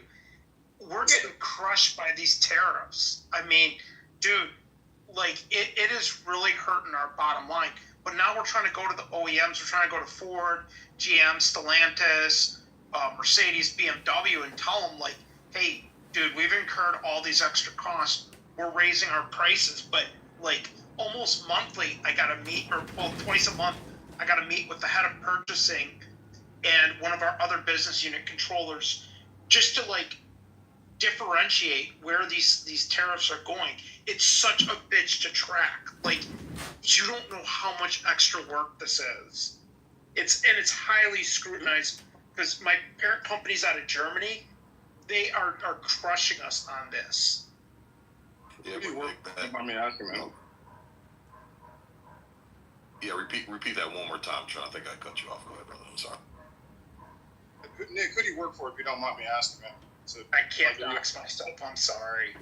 Oh, Jesus. I've doxed myself. I work for a subsidiary or a joint venture of Ford. There are I'll give you, there are cons and pros on both sides, but for Ford, because 72 to 80% of our vehicles are built in the U.S. already, it has been a good thing. So profits are up, sales are actually up, and people people are now trying to buy more. Where are the parts for your vehicles manufactured? We have 4 plants. I was just Mexico. We have 4 plants in U.S. No, we have 4 plants in the U.S. and we have 3 in for like the Expedition F-250s, F-350s. Yep. And that's just 4. That's not counting Chevy. I'm in the automotive industry too. I fly cargo for all 3 Stellantis, GM, and Ford, as well as Toyota, all that. But yeah, that's just speaking of Ford. But we're all over Mexico getting parts for the big 3. So, and the majority, about a good 70 to 75% of the parts we're pulling from Mexico every single day. We're flying them into the States. Oh, I know. And from Canada. And then a little bit of it's coming from Canada. We pull a little bit from Canada. So we're getting record profits. It's awesome for the country, man. So I do want to, kind of go back to the room. So my question is, I see all of the hate people are getting, and there's some shitlibs trying to make a name for themselves, saying what a horrible, bigoted, homophobic, whatever bullshit Charlie Kirk was. And I would like if these people can actually pull the clips or say anything that he said factually wrong. Because I think you guys are, I think the people that are slandering Charlie Kirk, there are people like me that, you can say, well, he says horrible things. Yeah, fair enough. But Charlie Kirk is not like a bad guy. And I personally am insulted, seeing people slander him and say bad stuff about him when he was a good person. In fact, it also just makes the left look really bad, because here you guys are attacking like an actual moderate, and he's definitely a Christian. That's like I think ideologically his main driver. He's a Christian man. He's a good man, and you guys want to say he's all of these bad things, and maybe even laugh and make fun of the fact that he got shot in the neck. I personally would think it'd be funny if the people that were laughing at him getting shot in the neck, if, it was captured on home video, a bunch of, I don't know, think of some of the biggest fat guys that also had really big fat dicks came in and raped you and killed you. I mean, I would probably laugh at that just because you deserve it. But Charlie wouldn't do that. He would think it's horrible. So I just don't get why people are being so mean to Charlie. He's a nice guy. You're expecting too much from the cuckards. I feel like a lot of people who are saying these horrible things haven't even listened to much of anything of what he said, because it's so opposite of what people are saying. And I've seen actual direct misquotes, intentionally misquoting what he said, not just out of context, but actually words that he didn't use. You bring up a good point. I find it hard to believe that somebody could be 100% wrong. You never hear the other side bring up anything else that he might have said good, you know what I mean? There's no way you can be 100% wrong. So it plays into what you're saying, is that the idea is to pick out and to make things out of context so they can get their narrative going. But at the end of the day, there's always something that you can find that you should be able to mention that was actually good. But you won't find that at all with this group. Right. It's like there are some people, like Pepe was saying, who do say horrible things. This was not the guy. And for people to be laughing, I'm like, they haven't listened to him. They're just joining in what they see other people doing and thinking it's a moment to sort of try to mock the rights and the conservatives, but I don't believe it. And by the way, I'll go out on a limb and say each one of us at some point have done something very similar to what Charlie Kirk has said on this Clubhouse app. So it's like he really, it's really a low Clubhouse conversation at the end of the day that Charlie was having with these students. You know what I mean? So like literally every day we open up a room, we were having a Charlie-like conversation, and I guess we should be condemned for very similar kind of things. You know what I mean? Like there isn't anybody innocent on this app. To think that you're not obviously responsible for a little bit of your shit talking is completely bullshit. Like literally everybody on this app has done shit talking and has been an awful person. So does that mean that we get to find you and laugh at you after we shoot you. Right. I mean, it really comes down to that to me at this point. Yeah, could you imagine anybody hear this happening and people laughing like that, and it happened to anybody? You're right, and it's not. There's worse things that have been said in this room than anything Charlie Kirk has said. And that's the thing. It's like if this was like Nick Fuentes who got shot, I still would absolutely condemn it. But I can kind of see why he's a little polarizing, and I even don't think he's a good person. But he's just a homosexual that has a lot of influence with these weird young people. But and really, it's an open secret. He's a homosexual. I'm not just saying that as an insult. Well, are you projecting? You're from Discord, where the trans shooter who killed Charlie Kirk was also radicalized. Were you radicalized in Discord, Pascal? No. I was radicalized before Discord, bro. I was gonna say, Pepe, and you know what's fucked up about these people condemning Charlie Kirk so bad? I was thinking about bringing my uncle onto this app, because my uncle lives in the hood, like hood, like straight hood, like bullet holes in the houses, every fucking where, man. And even they talk the same way. They even talk worse. You talk to my uncle, I can't stand these fucking niggas. Trash everywhere, killing each other, shooting. Just a bunch of debauchery. I can't wait to get away from these niggas. Like, this is how good black people are talking that actually live in these environments. So they're even talking worse about the community than Charlie Kirk ever would. Go down to these hoods and talk to these people that are trapped. That are trapped and in prison in these fucking hoods, and they want a way out because they're tired of this YN culture running around here destroying everything. They're even saying the same fucking thing.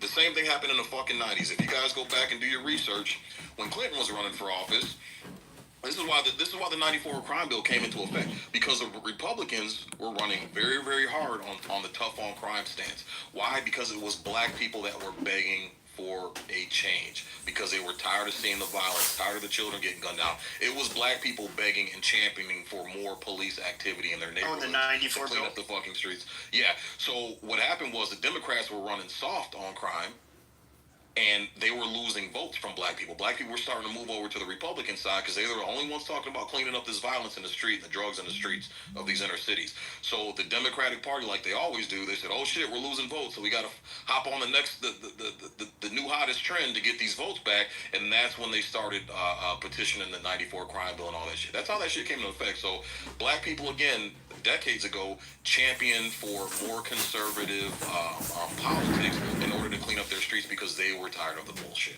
You're exactly right. And one of the main reasons why the first George Bush lost is because he racialized crime in his ads. Not him in his words, but in his ads when they used that filler in the ads against Dukakis. He ended up winning, but it stuck with him. And then we have Clinton come aboard. And you're right, Maxine Waters and a lot of them were for that 94 crime bill that comes to pass, and it was addressing a lot of the crime that was in California, where I was from, in Southern California, in Los Angeles. I couldn't wear a Raiders hat as a kid.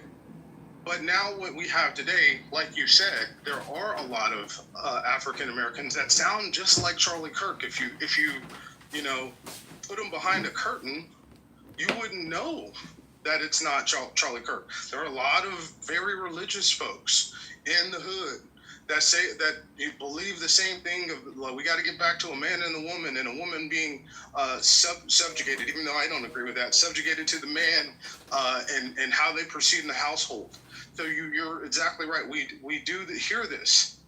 What I will say to answer the question that Pepe is asking, again, it is how you address it.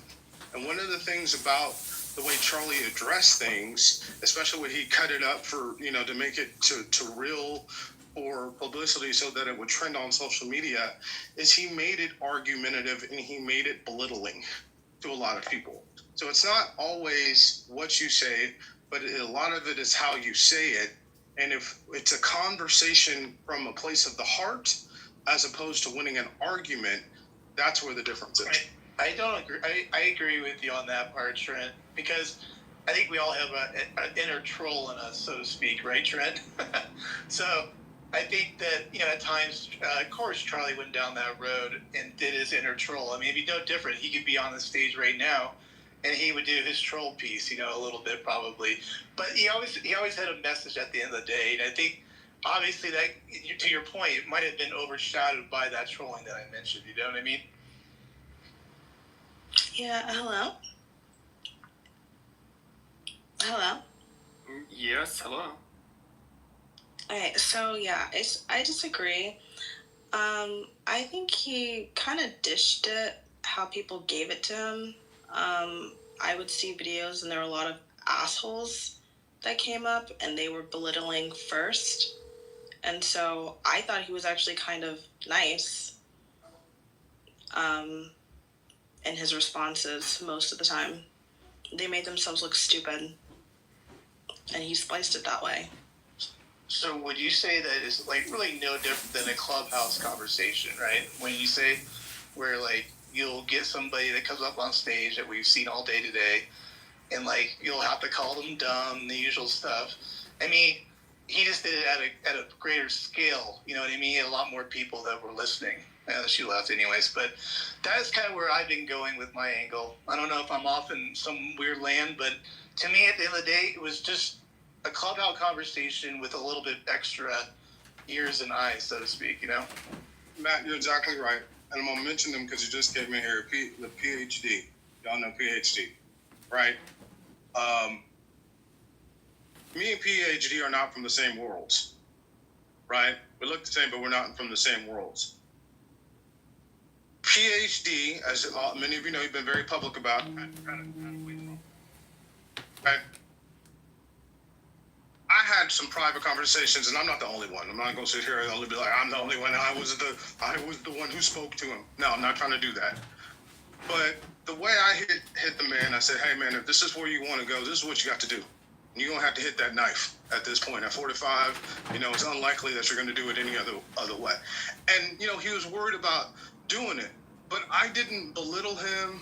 I didn't say, oh, well, you're fat, you ain't never going to do this. You ain't never going to, go do that. I said, I told the man, if you got the wherewithal to be a black male and get a PhD, you can lose the weight and find, what you're looking for out of life. And there's different ways, y'all know, right? It's really easy to have punch down, Matt and Pepe. It's really easy to have punch down conversations, and I try not to have them. Right? We can always, when somebody's hurting, they may be gay, they may be trans, they may be a little different in some way. It's very easy for us to get people, especially in a setting where we're comfortable, and punch down and say it's your fault. The crime is your fault. The fatherless homes are your fault. It's harder to have compassion for them folks and walk with them. Yeah, but it is their fault. They're the ones choosing to lay down, have unprotected sex, have kids out of wedlock. What you're saying, Trent, is with all due respect, but you're going back to grown-ass adults. We have to infantilize them, and this is the problem. We've infantilized these grown-ass adults so much, now we gotta fucking baby talk them and give them a spoonful of Gerber fucking mush baby food in order for them. No, bro, that's not how the world works. This is a problem. These people gotta understand the world don't revolve around you. The world is a cruel place. The world is a cold place. Nobody has time to sit up here and prep and put icing and a cherry on top just to tell you, hey, you're fucked up. This is the problem. Chick just sit on my. Chick said, "Man, forget them. I can't say it. I want to say it. I mean, but look at our military, man. Look at the strategy our military uses, though. I mean, you think about it. Some of your most responsible citizens come out of the military. Some of the most productive, affluent, well-spoken, articulate black folks I've met in my life have come from the military. And what is the strategy? The world don't revolve. Suck it the fuck up, Buttercup. You fucking maggot. Get on your goddamn face and start pushing the fucking earth. Oh, you fucked this up? Yeah, you're gonna have to go run fucking 8 miles. You're gonna have to go fucking hike 7 fucking miles with a 150-pound pack on you. Like this, and we have some of our finest citizens coming from this organization. So we got proof that it works. We got proof that it works. I wouldn't use the military as the way that you need to speak to the average person. I know what you're saying, right? That's the way to get through some people. It's not the way to reach necessarily the masses. And again, we've done in some respects, we've done a good job. But I'm not going to disagree with you no more. There's a lot more to go. If we're talking about African Americans, we do have to accept facts. That Sig, the same thing that bothers you bothers me. Bothers the hell out of me because I'm a statistics guy. Like when we can't even just say that the crime in Memphis and Detroit and Houston and Dallas and New Orleans, we know who it is, and that's the crazy thing. Like we know who it is, and we're afraid to admit that this problem is ours, right? No, we're not the mass shooters of the churches and the grocery stores, which get a lot of publicity, but are relatively rare. The mass shootings every day, to Charlie Kirk's point, the mass shootings that happen every day around America, which is 4 or more people shot, happen in clubs and around the corner from the liquor store and at the barbecue or whatever, and there are people that look like me. And it's usually 18 to 24-year-old black males. That's where the problem is. We know where the problem is. And so if we can accept it and recognize that this is the problem and this is where we need to hone our focus, we'd be a lot better off instead of, like Al was doing, trying to pretend like stats from Idaho are the problem. Pepe, you there? Yeah, I'm here. All right, give me the beans so I can get this fucker popping. We're getting beat by that fucking cocksucker. This room isn't a competition. What the heck? Make it one. Good evening, Pepe. Everybody. Well, Lee should start inviting everybody on stage. I mean, that's how you get the room. You don't hear me talking? You don't hear me talking? Oh, no, I do hear you talking. You too melanated for me to care. All right, so anyways. Yeah, I mean, I'm looking at liberals, and I don't know why they're it's saying, I think some of the things, like even Krasensteins, they follow me. I followed them back. I think they follow most people. But they have 1 million plus people, I think, on their accounts. But it's them saying, I found a lot of the things that he said deeply hurtful. But they didn't make fun of his death or anything. They're not that tasteless. But yeah, I still don't. I mean, I don't even know what he said that is deeply hateful. I mean, there's nothing that came out of Charlie Kirk's mouth that would anybody who's even remotely conservative and especially if they're actually a religious Christian, he didn't say anything that was out of line. I mean, to me, people are just reaching. Are you serious or are you joking? Yeah, Hurricane. Well, maybe Hurricane will just so because I'd love. Can you think of anything that Charlie Kirk said that was wrong? Where do I begin? What'd you say, Trent? Black women, what he said about black women not having the brain capacity. When he said that about. You didn't say black women. That was misquoted. Do you think that's the worst thing he said, Trent? No, it's not the worst. It's just the one that hits me. But go ahead, baby. It's good to see you. Well, why does that one hit you? You're not even married to a black woman. What are you talking about? What? Hurricane, but can you answer Hurricane? Can you not deflect and answer Pepe's question? What did Charlie Kirk say? I don't know who you are. Okay, I'm here because of Pascal. So, Hurricane, you were asked the question. I know. Can you point out? Listen, Can you point out anything? Can you point out anything that Charlie Kirk that has said that was false? Sig, I just got here. I'm trying to warm up my seat. It's fine. Hurricane and I don't agree on a lot of things. We get along, but we get along for the most part. What's your problem? Because you were asked a question and you deflected. I always answer Pepe's question. I didn't deflect. Fever, just invite everybody. No, I think Trent ended up bringing up something. I'm talking so that's to how Trent, it happened. Bitch, what's your problem? All right, so then let's start over. What has Charlie Kirk said? Sig, I'm not here to talk to you because I don't like you. I don't like your tone. I don't like your energy. There you go. That's another bitch. I don't like your tone. I don't like your tone. I'm gonna talk to Pepe. Hurricane, can you please tell us, pretty please, with the cherry on top? Anything that Charlie Kirk shut the said fuck that up, was bitch, wrong? and stick the cherry up your ass. Better for you. How about All that? right, you guys. Let's let's not attack each other. Please don't attack each other. Yeah, like I came up and Trent asked me a question. Trent and I, we have a simpatico too. Trent and I were going back and forth, and you won't even let these two black men have the little thing before I start telling I'm just curious. So, aren't you? You have Nigerian origin. Am I correct? I'm black. Don't talk. Yeah, I'm a black man. No. The reason I'm asking is I do. It's my experience, at least with Nigerians I've spoken to, that they do seem a bit more religious on it in comparison to Americans. Like, I could be wrong. That is true. Oh, sorry. What's your claim about Nigerians again?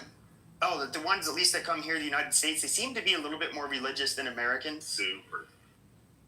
You mean more religious than white Americans? Yes. Very much so. White Americans. Well, yeah, but that's because white people don't know Jesus.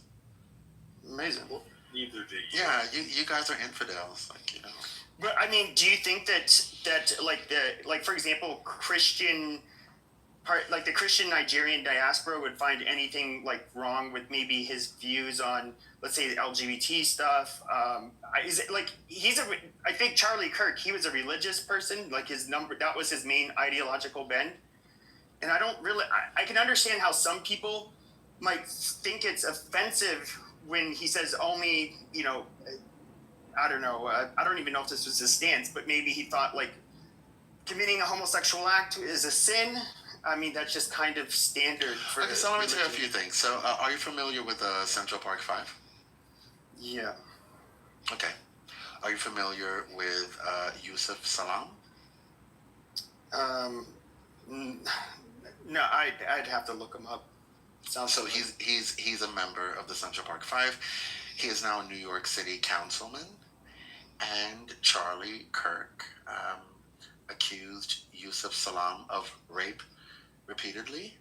He called him a disgusting pig who had gotten away with gang rape. The disgusting pig is a direct quote. Those are words that Charlie Kirk used, and he also said that Yusuf Salam got away with, open quote, gang rape, close quote. So he said that about Yusuf Salam, one of the Central Park 5. As we know, they were all exonerated. So that's one thing he said that I thought was distasteful and beyond the pale. He also said that prowling blacks go around for fun to go target white people. I'm looking up here for more quotes. I know that about Mr. Salam.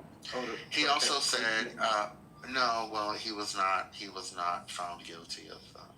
He was exonerated. So. Yeah, I just didn't know him of rape. You're giving me something. I didn't know that one. Charlie Kirk also said that Jewish donors were the #1 funding mechanism of radical, open-border, neoliberal, quasi-Marxist policies, cultural institutions, and nonprofits. He also said that the philosophical foundation of anti-whiteness has been largely financed by Jewish donors in the country, close quote. But I did see that clip, but he did, and he's correct, and I don't think most Jews would even disagree. You do have secular Jews who that are very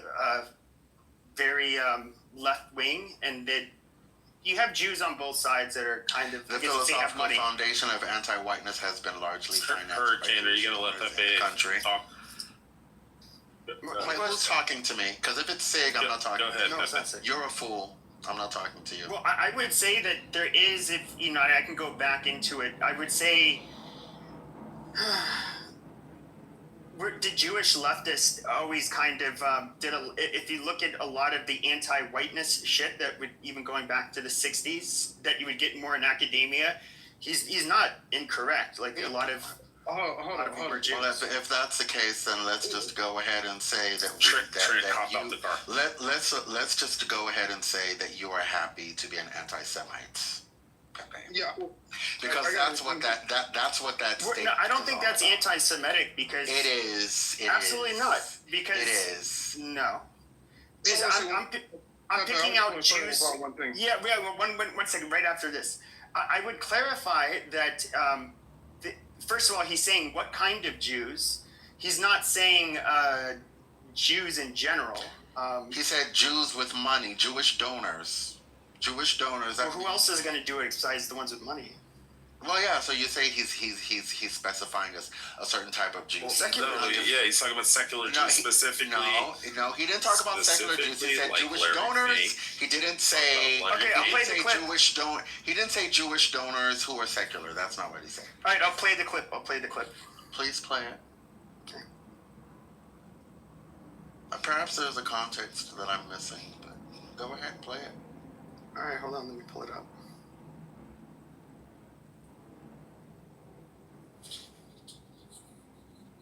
It might be the AIDS messenger rates hurt him. All right, guys, don't.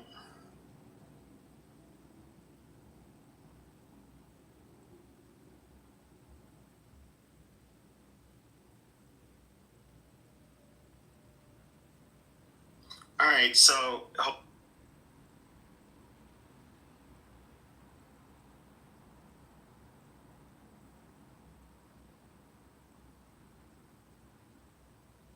And Jewish donors, they have a lot of explaining to do, a lot of decoupling to do, because Jewish donors have been the number one funding mechanism of radical, open border, neoliberal, quasi-Marxist policies, cultural institutions, and nonprofits. This is a beast created by secular Jews.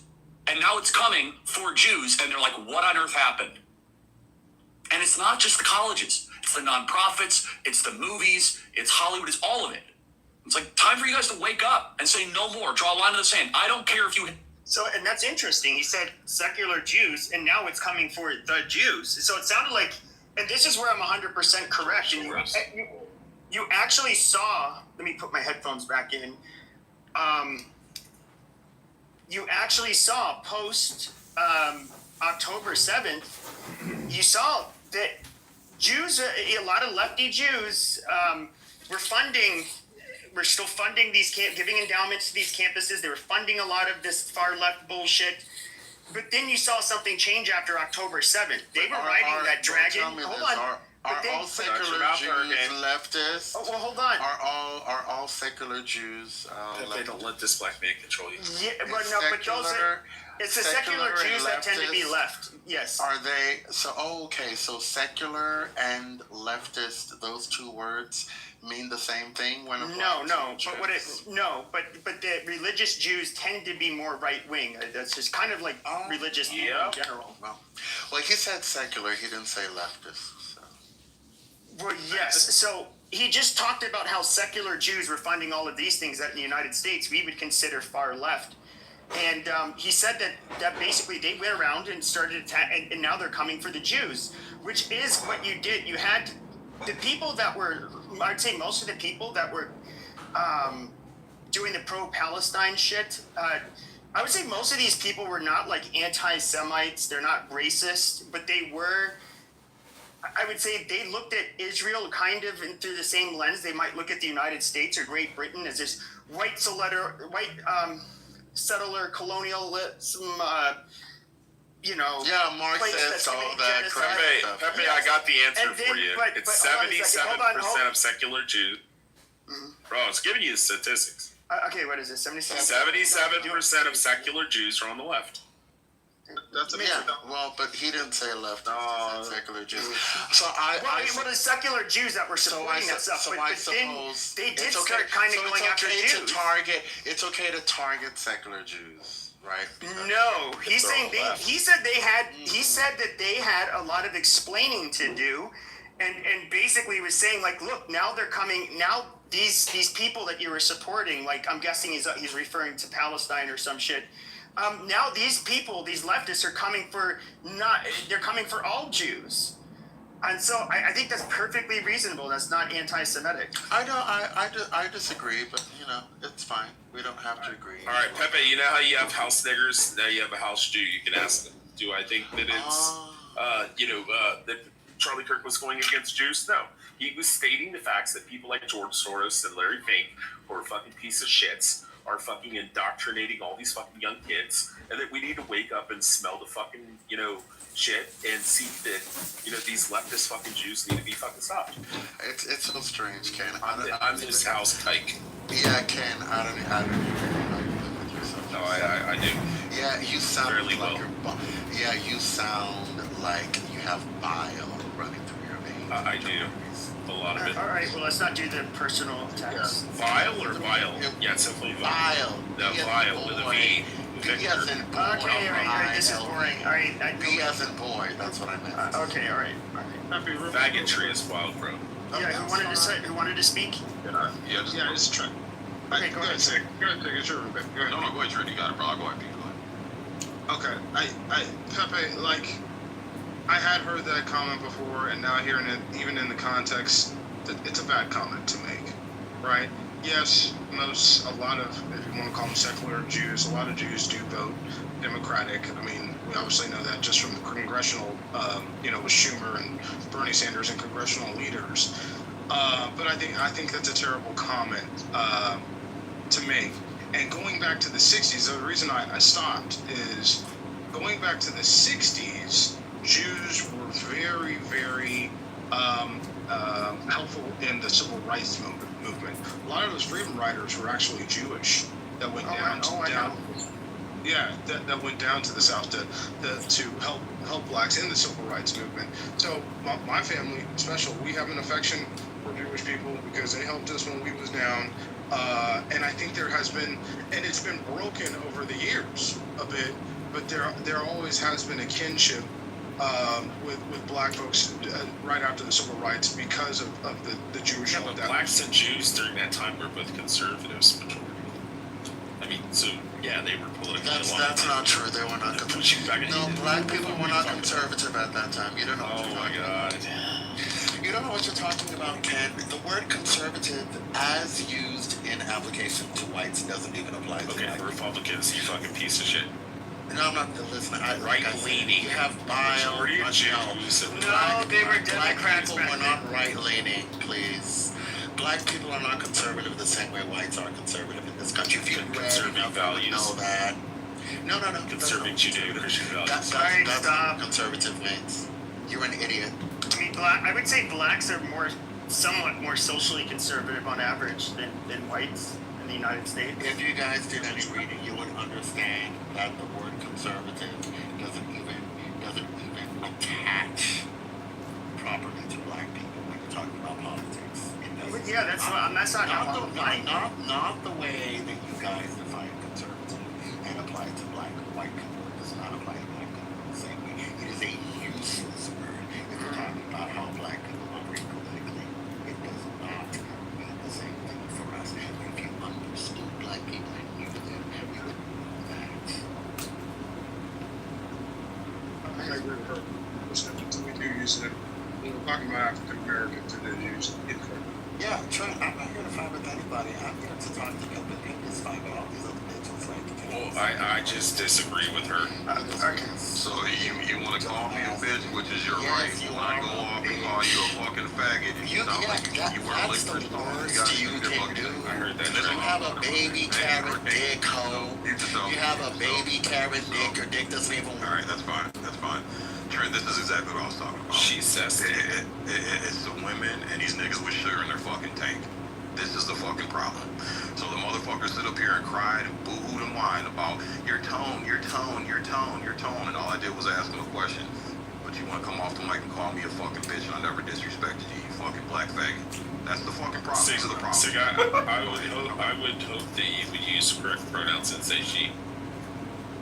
I mean, I'm going to say this, when it comes to even the Jewish thing, I would say Jews have been, like, extremely fucking responsible for the I guess you could say the radical left bullshit you've seen in our country since the 60s. That is when the Jews they started, a good number of them started, they were professors, they were very, as you can say, involved in the radical left-wing movements. Of course, a lot of it was, let's have communist. Let's have this discussion real quick before I go, Pepe, because I want to. And, I like everybody. I try not to get personal and insult anybody. So Pepe, when you say radical left, what do you mean? What does that mean to you? Oh, sure. So that would be like the, well, you had many different organizations. You had DSA, which I'd say is somewhat radical left. You had like the Weather Underground. You had the, Black Liberation, or I forget, they ended up having a Marxist tilt. You had a lot of the activism, whether it was for racial, whether it was women's rights, whether it was, of course, a lot of it was economic. It was influenced by far left, like what we would consider like Marxist ideology. And that I would say the 60s is when you definitely saw it. That was a decade known for like a lot of protesting and movements, some of which were violent on the, on behalf of the far left. But I'm talking about today. Let's not talk about yesteryear, like in 2025. And this is for all of you. What do you think it is the left stands for, or the far left stand for, and what do you think the right or the far right stands for? And I'm going to preface it by saying, I talk to both sides. I told you I live on the border, and I've lived in Texas most of my life.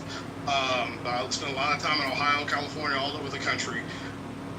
When I hear both sides of the coin, they're both talking about the elites. So when I listen to you guys like Sig and Ken, when I listen to your complaints, it's often about rich people on the far left and on the far right. And I'll land. I'd love to hear your points on that. In a way, yes. Both of them will. So the far right, it will depend, because there's many types of people or factions on the far right. You have probably the most extremist example I can think of are like neo-Nazi accelerationists. These are people like Timothy McVeigh. They seek to commit terrorist attacks, anticipating that it will cause social unrest, and then the law enforcement or the government will start trying to strip people of guns, and then people of color will attack them, and then they're going to do more terrorist attacks, and it'll bring down the country. And they can have their new utopian Nazi government or some shit. You have like white nationalists, which can be anywhere from, they're not that extreme to pretty extreme. You have what else? The Christian right. You can get some of them that go overboard on the Christian right, but then on the left, I would say you have people that are rather, like, I would say Marxist purist. They're not people that have any lefty social views, but they are, they're communist, and they do see this as our capitalist country is like having a hierarchical structures that are oppressive, and they seek to change it for the benefit of the average working person, to people that are, and some of these people, they tend not to be that militant, but then you get the ones who are militant. I guess you can start looking at Antifa. I would say in the 60s, like the Weather Underground, which was, notorious for bombing and shooting people. They were obviously radical leftists. And so the thing is, Pepe, and this is for all of you, most of you want, like tariffs, that's a leftist ideal. That's not traditionally. Paleoconservatives, that before you had to break with the new right, that new right was all for laissez-faire capitalism. The conservatives like Nixon and before, they love terrorists. Yeah, okay, but basically building up the working class, right? Building up the working class, which is now what the populist movement is talking about, is basically in some ways a leftist construct. And so what I'm saying is the rise that I'm seeing through MAGA on the right and the anti-corporation and the anti-elite sentiment is the same shit that I've been hearing on the left for years. The parties are blending. They're really saying the same things. Okay, People, Trent, the average, now you're doing too much. The parties are not blending. Stop. Okay, go ahead. They're not blending. There's convergence. There's a convergence of interest for sure. I mean, you do under George W. Okay, you would not see the right criticizing corporations and corporate interests the way that you have been for the last several years. But I would say this: is that hold on. Well, hold on one second. Hold on. He didn't talk about interest convergence. He said the parties are blending, meaning the parties are beginning to look more like each other. That's not true. Okay, well, on some levels, but I would say this: like a paleo-conservatives, the right that existed before. I would say you had the Barry Goldwater Republicans and. Of course, what the fuck is his name? Reagan was kind of one of them. They were a lot different. If you look at like Nixon and before, these are people that were very protectionist. They didn't care about let's just look at the GDP.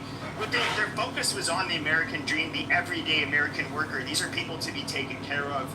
We want to make sure that everybody has a shot at the American dream. So when it came to workers and their wages for the everyday American, yeah, that was front and center. That was put on a back burner with the new right. They were all about, in my opinion, more corporate greed. Pepe, can I ask a question here? So I want to know your opinion about this, but I feel as though one distinguishing factor between the right and the left is identity politics. I think that if the right were to play with identity politics, what's the laughing? Being honest. Well, the right does play with identity politics. It does. It would not be accepted as it is on the left. Well, the right does engage in identity politics. You guys just decide to It's not accepted. It's not accepted. It is accepted. On the right, yes, it is. Only in. It's not mainstream. The right engages in identity politics. It's not main. Do you know what identity politics actually is? For you to say I'm proud to be white on the right, shit. Yeah, but fuck it. It's something you can do on the internet, and it's something that you see online, but you won't see it like any large platform. You can't really. No, that's what I'm saying. You can't say that on mainstream television networks. What about what the right does? What about what the right does? What do we do? Blah, blah, blah. What do we do when it comes to identity politics? Like, what do we do? What has the administration done? I don't know. What have they done? Since taking over in January, what have they done? You know what it is. I don't. Which identities are being attacked? Answer the question, Hurricane. Chase, I don't know who you are. So I don't talk to idiots who talk to me as if I'm their slaves. I'm an idiot. That's true. Exactly, so shut the fuck up, because I'm not an enslaved person. It's not 1866. Right, can you just answer the question so I can listen to this? Hold on, guys. Shut the fuck up. Alright, guys, don't. Yeah, don't. That's not the personal text. Yeah, he's talking to me. Seems like you want to be enslaved, though. No one said that you were enslaved. No, bitch, you could never. I know, guys, stop. Alright, guys, stop. I don't want to hear that. The bickering is so obnoxious. So, yeah, I mean, as far as him kicking out illegals, yeah, you could say that's racist or some shit, which I don't think it is. Transgenders, I think he stopped. Okay, I'll answer your question, because you say, Lasara is saying that the right does not engage in identity politics, and I am saying that the administration, since taking over in late January 2025, has engaged in identity politics. It has done so by, among other things, claiming that DE. Was I done talking? I was just asking how have they engaged? Can you give us a Was I done talking, Zach? Was I done?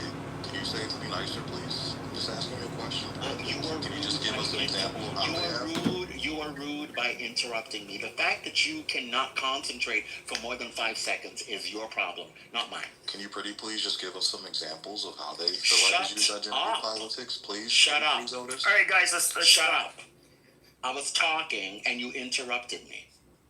That's what you did. So, Hurricane, I do recall you were about to say like. Yeah, I was about to say something, but the dumb bitch named Sig. All right, come on, don't do that. Why not tell Sig to stop? Because people who are answering. Okay, I did. I told both of you to stop, but then like no, I haven't heard calling him a bitch, and then he's gonna respond. Quiet.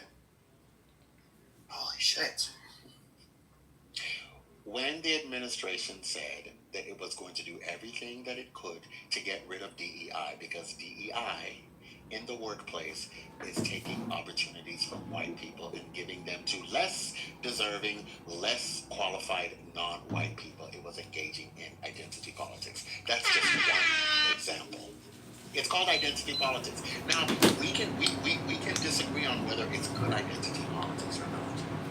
We can disagree. That's a different conversation. But insisting that that is not identity politics is wrong, because what it is doing is singling out a particular identity, coming up with an agenda that is going to advance that particular identity. That is what identity politics is.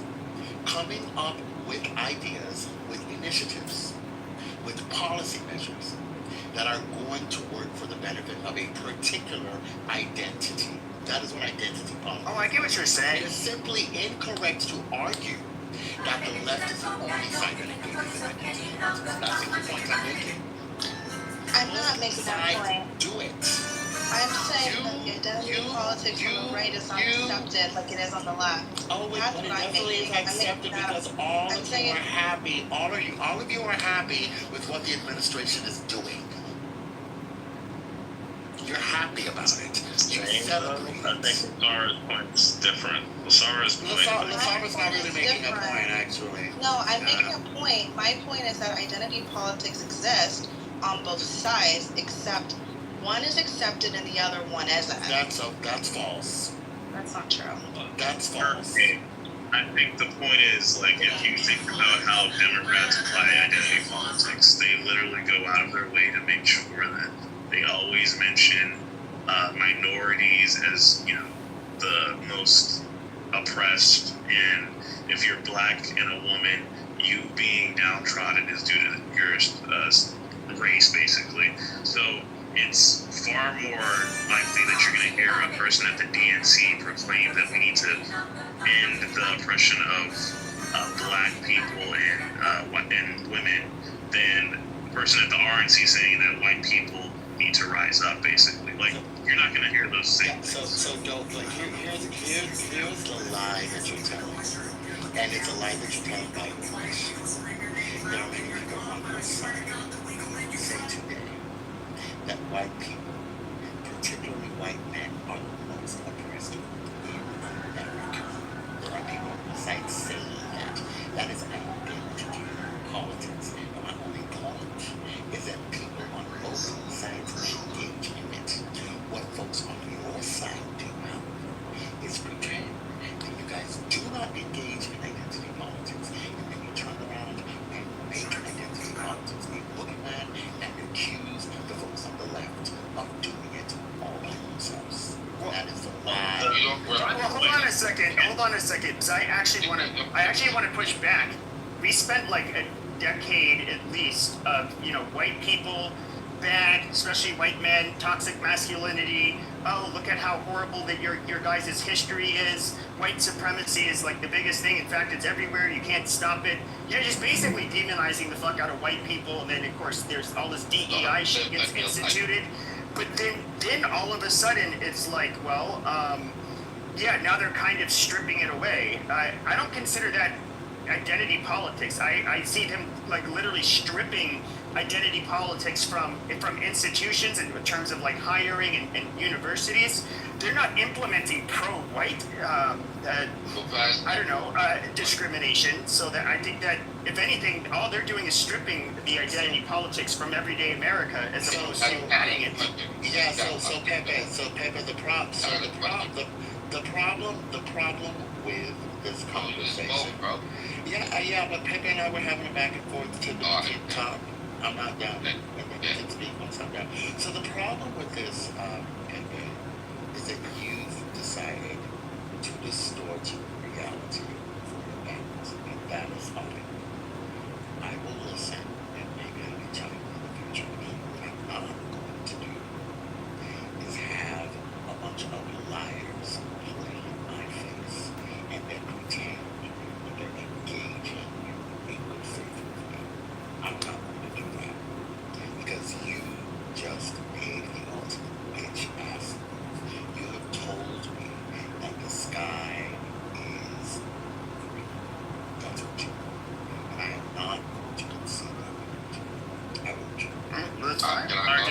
I respond? Because Hurricane basically, he didn't respond to my point. So when I said that, when I was trying to at least clarify what I thought Sarah was saying, and I agreed with it, that the right and the left do not apply identity politics the same way. That was the truth. Like, I specifically was trying to reference the level to which they're mainstreamed and promoted by the leaders on either side.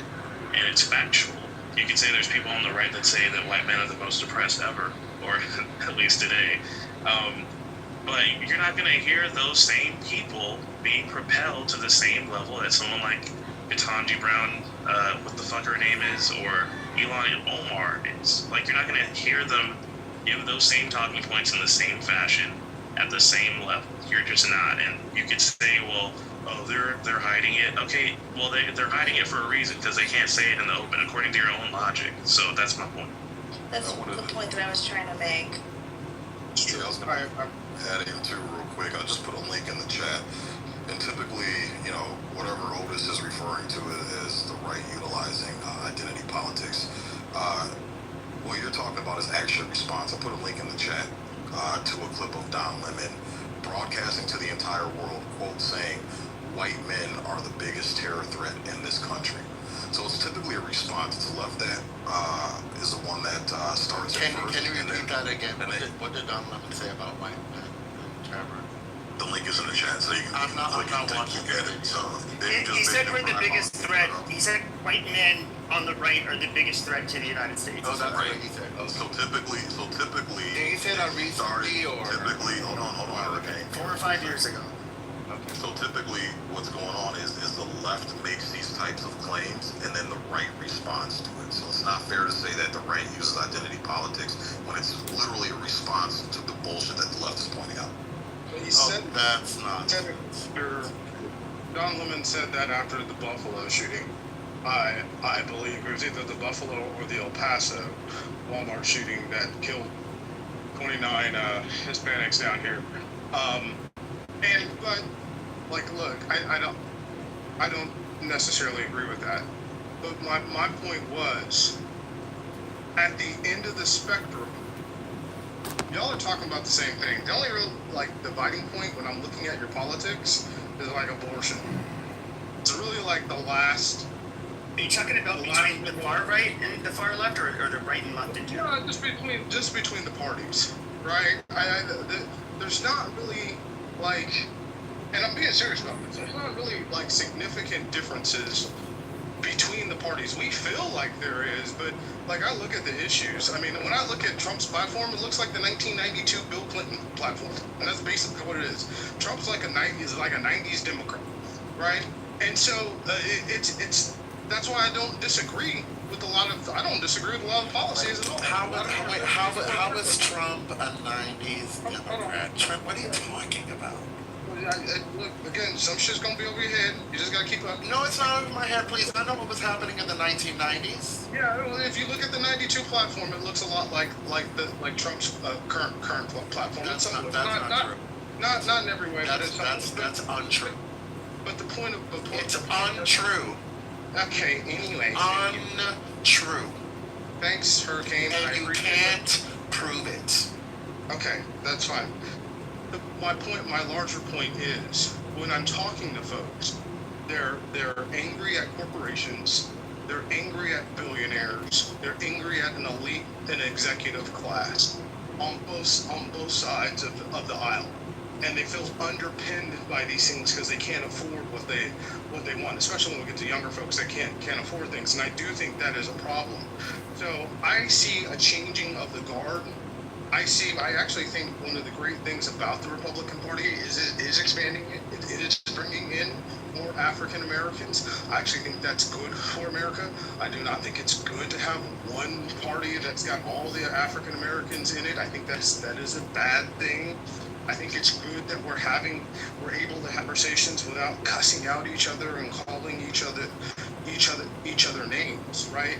Because what we're going to face is that our real problems are going to be AI and robots and Neuralink, and we don't recognize it, how fast this is coming. This is going to be a challenge in probably 2028. It's not going to be 2032. We're going to have a technical problem that we're all going to have to come together on and figure out before we have before we have a major crash. I'll land right there.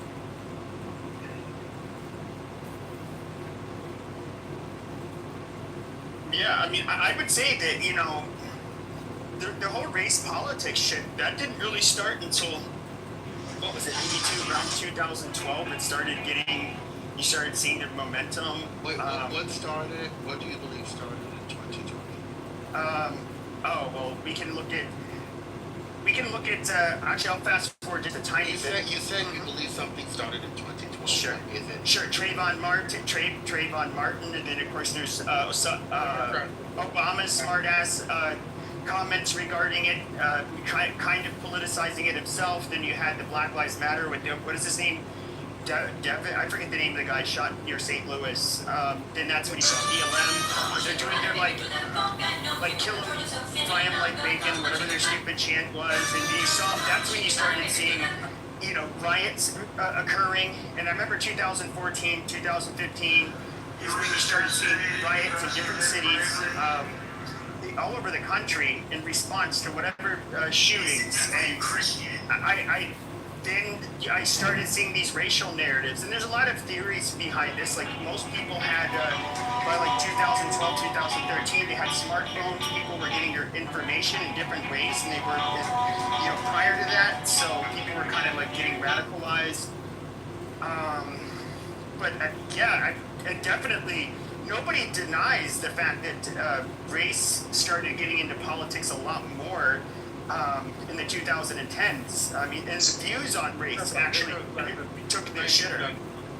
The blacks started voting en masse for Democrats really in the late 1960s with the civil rights movement with LBJ, but it's really JFK. Because you get Martin Luther King out of jail in the 1960s, that starts to flip the black vote, and then it's voting en masse. Now, I'll grant you, to move it forward, to talk about today, social media has had a profound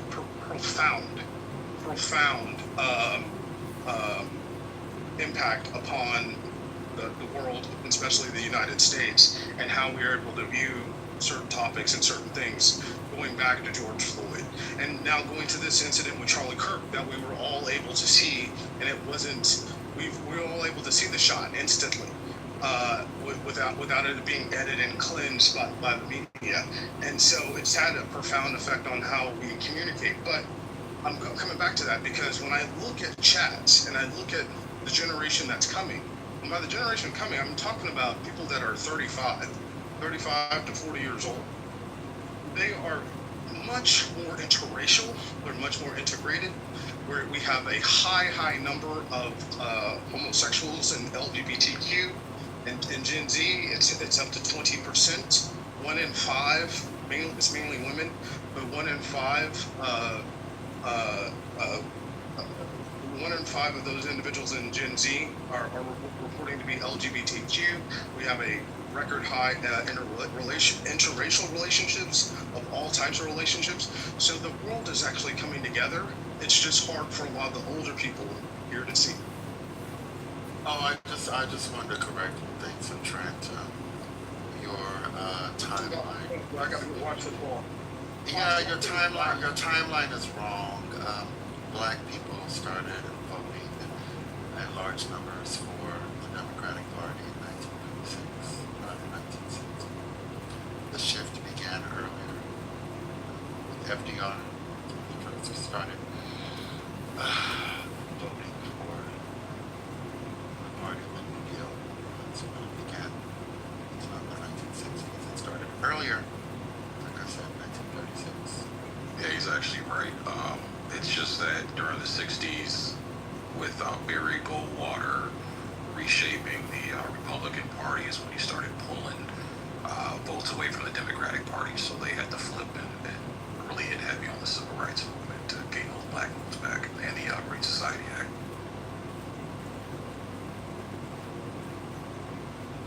Yeah, well, I really liked Charlie Kirk's funeral. I didn't go, or memorial service, I should say. But, Why didn't you attend? Why didn't you attend? I could just stream it, and it's like, fuck it, I don't want to go, like, there. So, the person I know who went, she arrived there at, like, 4 a.m., and it was already, like, thousands of people, and it was just it's something you'd have to wake up at like 2 a.m. to get ready to go. Where was it held? Right around. It was here in Glendale, Arizona, at the stadium that the Arizona Cardinals play out of. Yep. Well, at least you guys got a chance to lay his body to rest, give him a good farewell, good homecoming celebration. Yeah. I thought Erica Kirk, what she said was just really beautiful. What did she I say? think that was the best part of it. She talked about the loving relationship she has with her husband and how he treated her and how the values that he wanted to share with others. And then she forgave the killer. She forgave her husband's killer. And she said that it's really more important to not to hate each other, but to answer with love. That the Gospels teach us to love one another.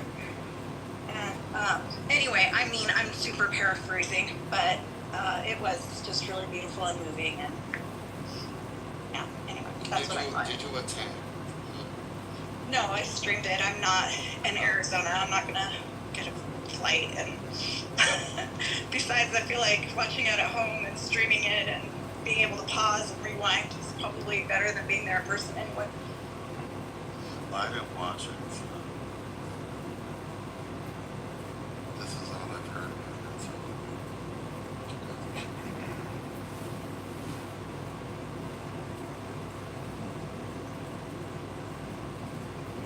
Otis, what do you think of Candace Owens? What do you mean? I said, what do you think of her? I don't know what your opinion of what Candace Owens is these days. Oh, I don't think of her. I don't think of her. I don't think that she's particularly interesting. I don't think that she's smart. So you don't think she's relevant in the landscape of dialogue, is essentially, right? I can't say. I honestly can't say. Okay. But I think that the work she's doing is nefarious, as is the work of the other people on their side with the megaphones. When you say nefarious, which part of Candace Owens' language or discussions have been nefarious, as you put it? What do you say? I would say most of it. I think that anybody who, Hey, can you hear me now? I can hear you. Go ahead. What's up? Well, no, you couldn't hear me a minute ago, right? Because I was talking for a minute. No, I could not hear a minute ago. Go ahead. Okay. Hey, respectful, just to the room title. The only thing I ever heard Charlie Kirk say that to me was just inherently wrong was that if his daughter was raped and got pregnant, that he would force her to have the baby regardless of her opinion or view because it fit into his worldview. That was the only thing that he ever said to me that was inherently wrong. And that's what full context. You again because you did this earlier. Wait. That's what. No, I just came here for the first time. Did this earlier, and I just came in here for the first time, so I couldn't have done anything earlier. Well, hold on 1 second, Dan. And you're very wrong. Just came here for the first No, time. I'm right. No, you're very wrong. Well, I would say this. So I'd hear that argument, but the thing is, though, is you have to look at it. See, the left and the right both look at it as protecting life and protecting the autonomy of a being. Now, the right, they're going to look at the kid. That is actual murder. You're killing a baby. It's not just because it's not solely religious. No, it's religious. Now they're gonna look at this at a baby as being as autonomous. Well, not completely autonomous because it hasn't been born yet, but this living thing that is a gift from God. That's kind of going to be their religious part. And they look at abortions as wrong. And what they want to do is they want to save the voiceless child that has not yet been born. Now, with that being said, it's them. They're doing it from a moral lens. We cannot necessarily say they're wrong. Now, when it comes to Ideological. Sure, yes, ideological lens, but then I can use no, it's not. Yes, it is. Because and so what I was gonna say, hold on. What I was gonna say is that I can do the same. You have an ideological lens where you should protect the health and the freedom of the mother, and whether or not she wants to allow a pregnancy to come to term. Now, once again, that's the woman valuing the woman's life over the baby's. But some people are going to do it with the babies over the, some not even over the woman's. They just don't want to have women to have the option to hurt the baby. Now you can get into the. Now, first of all, it is subjective. Okay, you can't say for a matter of fact it. For example, allowing abortion is the morally good thing to do. That's not a stance that's even possible to have. That is literally a subjective opinion. Yeah. So then what did he say? Then what did he say? How is what he said actually immoral? It's not inherently immoral because you can't inherently imply morality to it. Wait. First of all, you cut me off when I was talking. First of all. Second of all, I never said inherently immoral. He's a good I said he's allowed to. I said it was inherently wrong in my worldview. I specifically said it that way. Let me equate something to you real quick. Just because I wasn't done when you hopped in. I hear what you're saying. That's simple, bro. There's no thought behind that. Of course, duh. That's the way that he thinks, and that's his morality. This is religion. Of course, that's cookie cutter responses, bro. What else would he have said? But I would say this to you, and I know people are gonna argue because they don't get the equation, but it's simple. In a satanic home, if those satanic parents raise their children sacrificing animals, it could be argued that you can't argue against that because that fits into their worldview. Now, I know you don't like that shit. Okay, cool, me neither, whatever. What I'm saying is his whole view had to do with his worldview, his idea, his ideals. It is wrong to kill that baby because my book says so, and so I'm not arguing it. What I'm saying is, to me, that was what was inherently wrong that came out of that man's mouth. Okay, so I got what you said. Wait, can I share something? So I'm pro-life and a woman, and the thing is with that, first of all, the likelihood of that ever happening is like, reality happens every day. You have to win the lottery like 10 times over. So they were trying to get him in a gotcha moment, like, oh, well, don't you think? Well, to be fair, you should address it, though. To be fair, you should address it because the hypothetical, even though it's fair. No, I get it. Let her finish talking. I'm being simple. Let her finish talking. So first of all, it's a gotcha question to try to be like, well, you don't really believe that in all cases, do you? And his rationale, it is based on religion. That is true. But it's also based on science because biology teaches us that all human life starts at the moment of conception. And he's just saying if it's a human and it's a human life, then it should be valued and it should be afforded rights as anyone else. And if somebody got pregnant, especially at a young age, then that is traumatic, that is horrible. He'd never want that for his daughter. But if it happened, it wouldn't necessarily erase the trauma to surgically have the baby away. Right, yeah. Wait, okay, but what though? No, okay, but it's okay. not another wrong. Yeah, it's yeah. No, I hear you, but another wrong. Killing a life. But let me just finish this last little bit. Killing a baby doesn't fix the rape. Exactly. That's it. Okay, thank you. I agree with that. Again, my problem was the way that he put it. It was his choice to make, and so regardless, that's what was being done. We all know that postpartum depression is a real thing. It's for everybody. Okay, majority of women have postpartum depression. Yes, sir, we agree. It's fucking stupid to say that, Charlie Kirk says, oh, hey, if my daughter was raped, I would force her to have the baby because he doesn't want his grandchild to be snuffed out from fucking life. Killing the baby's not going to fix the fact that she was fucking raped. You're right. The point is that but the thing is that daughter. Wait a minute. Because she's going to have mental trauma. Wait. So hold on. Killing the baby is going to fix her traumatic experience. You're emotional. No, not exactly. I mean, you're emotional. If you want to say that I'm emotional because I'm talking about murdering babies, then yes. You're getting emotional. Okay, hold on. Let's. The thing is, the argument goes both ways. I get emotional about rapists and pedophiles too. Okay. I know what you're about to say. It goes both ways. Now, I want you to answer. I want you to answer the question. How about this? Why are you emotional? Oh my God! Jesus Christ! Shut the fuck up, everybody. So this is a very simple question. This is a very simple question I'll ask for you. Okay? What morally should you value? Hold on. Okay. To be intellectual. Okay, but you guys literally won't shut the fuck up. Now, god damn. Now, when it comes to, okay, tell me this: is it more morally right or wrong to care for the? Oh, this is why people are racist. You get fucking dumbasses like him. Holy shit! But the whole argument is that he's even engaging in this conversation, which means that he has some type of feeling about it. Like he's calling me emotional because somebody's stuffing out a fucking baby. It's like, oh, how dare you get emotional about somebody wanting to kill babies? But you're engaging in this conversation because you have the cold feelings on this argument that you think that it's okay to fucking snuff babies out of fucking existence.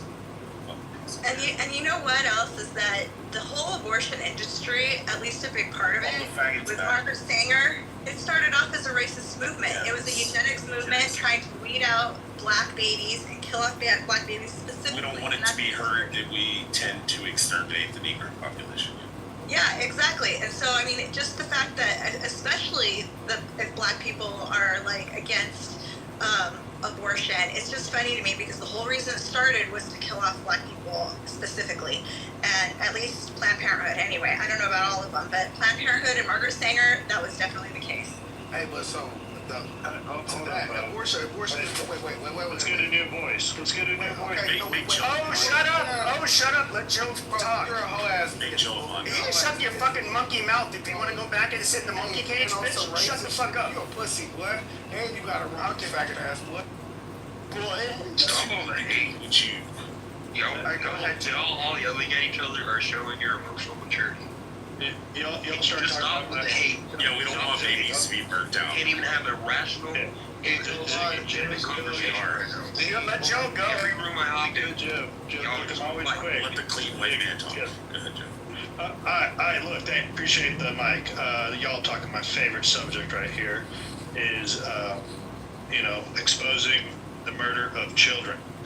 So if we kill 1 million babies a year here in America, and if all 1 million were being killed because the mother was being raped, well, we'd have a rape problem, and we would stop raping.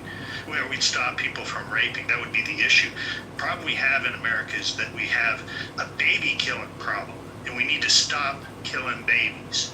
So I'm just going to point that out right there. So to raise the obscure point about, well, what happens if, someone has to carry a person, a child that has come from rape. Like Susanna said, it's so obscure.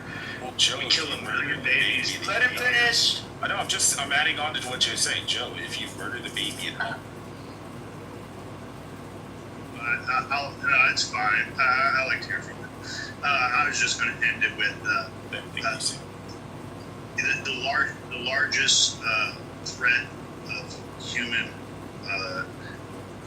life is abortion, and it's genocide that's occurring. So we need to bring an end to it. Well, I do think that this is why I jumped in, Pepe. Because as soon as he finishes, I'm not the one who kicked you. I'm not the one who. I didn't. Not the one who. No. But you were telling me to shut up. This is the reason I jump in because nobody lets anybody in. Exactly. So Paul is saying to Joe is, murdering the baby doesn't undo the fucking rape. It doesn't undo the trauma that was, forced upon that young girl. Killing the baby isn't going to make the young girl, wake up the next morning and go, you know what? I wasn't raped. I forgot all about it. Well, I do think that everybody likes to talk about the black genocide that's occurred from abortion, but all I can think of is that these are largely poor black women that would probably make very shit poor mothers, and so that's like 50 million blacks that that are largely going to be criminal and violent that didn't have to really deal with them because they were aborted. I think that's actually a good thing. So I'm actually pro-abortion. Oh my God! Did you hear Dawn Harris? Real quick, did you guys hear Dawn Harris in the fucking chat? What's so the Dawn had the bullshit? Hold on, no way. So Dawn Harris in the real quick, no way. Dawn Harris in the chat said that abortion is not nearly as bad as gun deaths in America. You look like Barbara Bush. 1 million babies a year compared to 50,000 deaths from guns. Half of those are suicide. And the rest of them are majority inner city, black on black crime. I just want to know what do poor white motherfuckers turn into? Do they turn into great ass people that run the world? No, they're not too. I was gonna say you know that theory about yours with the bad mothers and all of that. You semi have a point, but I would say you don't have a point, because if they valued life enough not to kill it, then they probably wouldn't be the bad mothers that it turns out to be. And I really think it's just about, those family values, like Charlie Kirk was talking about, having family values, valuing life, then, or also there's thousands of people to adopt. So that's also an option. But anyway, I'm further on the right, and I do believe. Are these school shooters? Are these motherfuckers born from trailer trash? Shut up and look at this. God damn. Shut up, small dick bitch. Go ahead. Once again, are these school shooters born from trailer trash? 93 bitches. Most of the time, I think they come from a variety of backgrounds. Some of them come from upper middle class neighborhoods.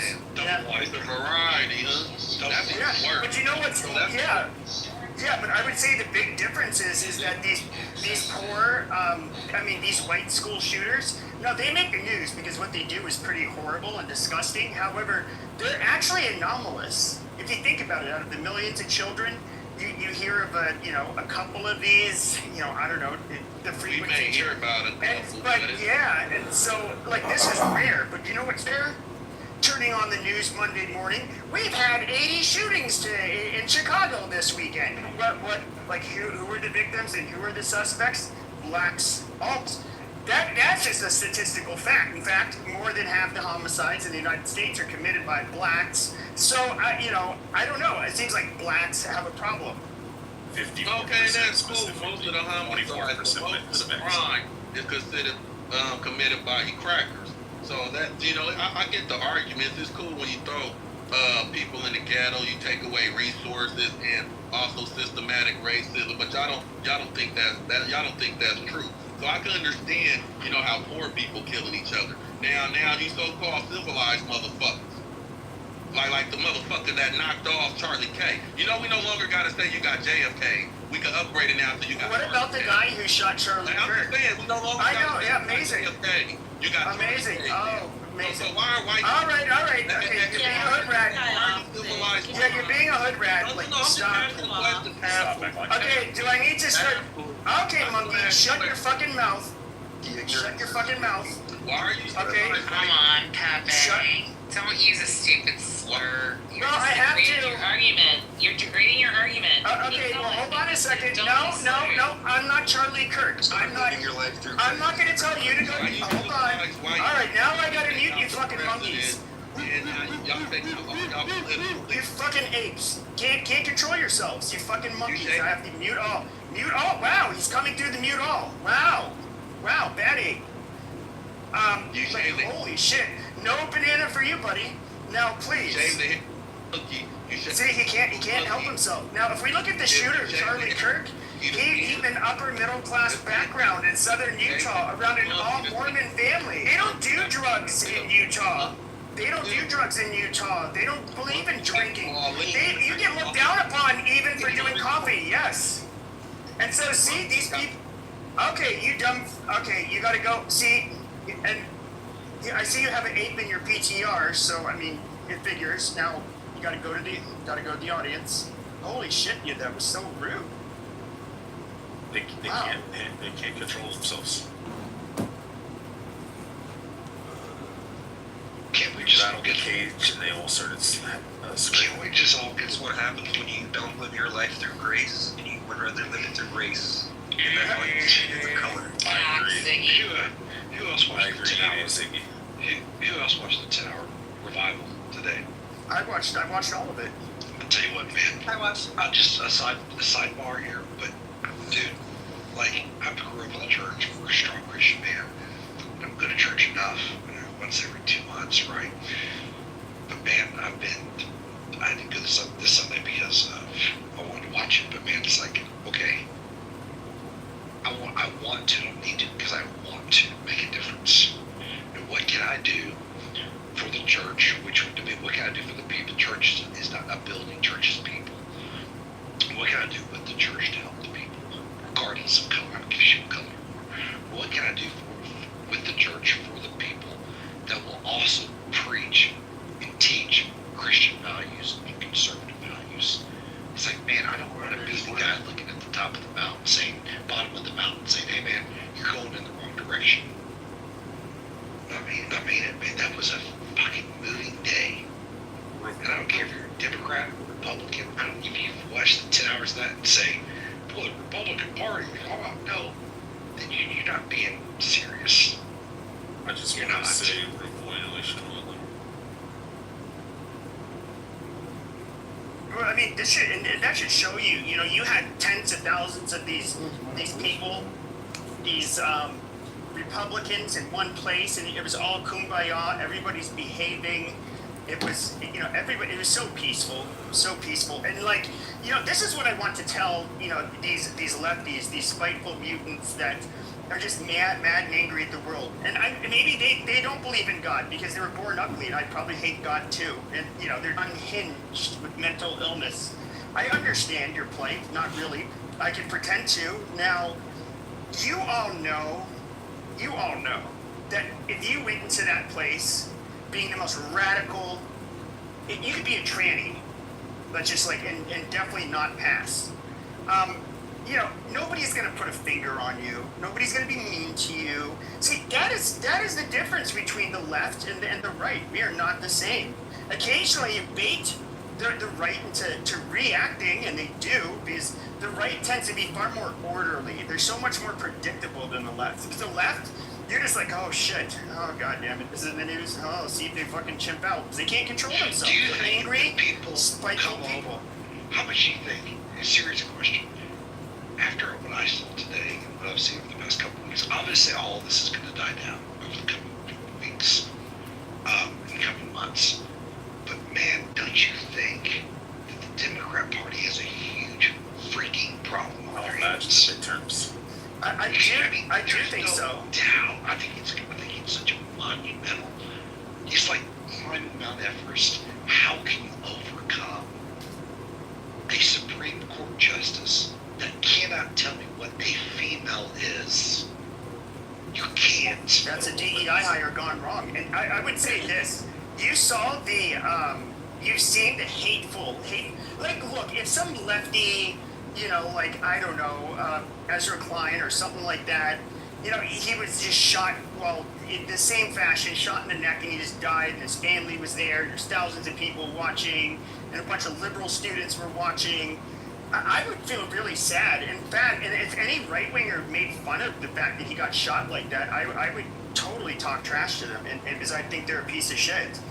Now, what you did see is a people on the left show their ass. They showed how hateful and spiteful they are. And then what you see with like Charlie Kirk and you know, all of his followers, you see this nice, beautiful memorial service, and everybody's, you know, it was mainly optimistic. It was obviously mournful, but it was, they looked like really nice, wholesome people. And that's what you're missing on the left. But you know who was talking on the left today? We had Jasmine Crockett. That dumb bitch was on CNN saying, yeah, she is a dumb bitch. And she was basically saying how, I really feel mad. I get disrespected and shit.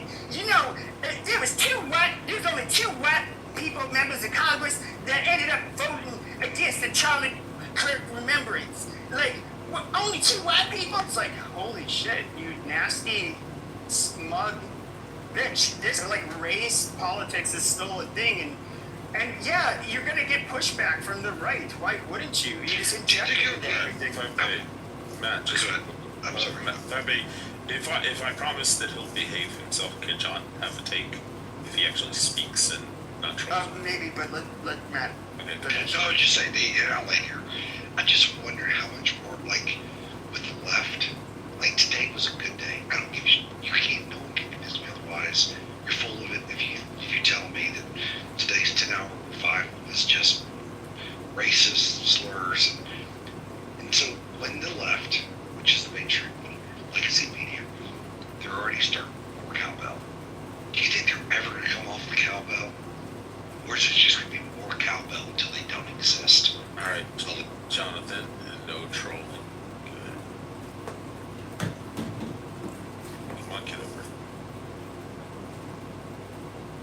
Yeah, Matt, are you done whispering? Some of the moderators, the right wingers, moderators, that's how I'm trying to, some solidarity. Amazing. You don't use it. You gotta behave yourself, John.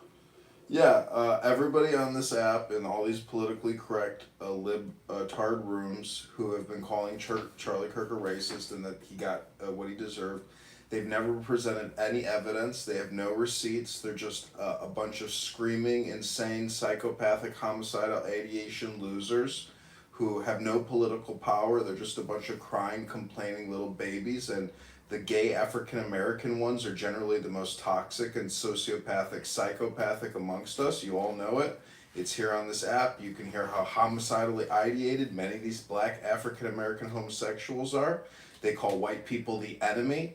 They talk about strategy on how to kill us. And I can say from a sociological, psychological, observational study, we are living with most likely 60 million highly brainwashed sociopaths that would have no problem killing you or cheering your death if you are a white, heterosexual, Christian, normative male like Charlie Kirk. And so we are in a major... Hold on, stop whispering. I can't hear you, Matt. I'm trying to tell you that this country has spent 25 years at war, then engaged in a COVID vaccine war against its own people with a pandemic, scamdemic, and now we have a final cultural war that we are going to... That's it. Thank you. Why did you kick him, Pepper? Yeah, he was the one amazing, bro. I didn't kick him. It was amazing. No, it was just a little too much going on, a little too long there. Well, then give him a chance to land his plane. Don't kick him off the he was stage. behaving himself and everything. Yeah, and also, John, thank you for your submission. I appreciate it because I think you're a total asshole, for the record. As a person, and all the conversations we've had on Clubhouse. But I think that your submission was awesome. I mean, I think that Charlie Kirk was such a good guy.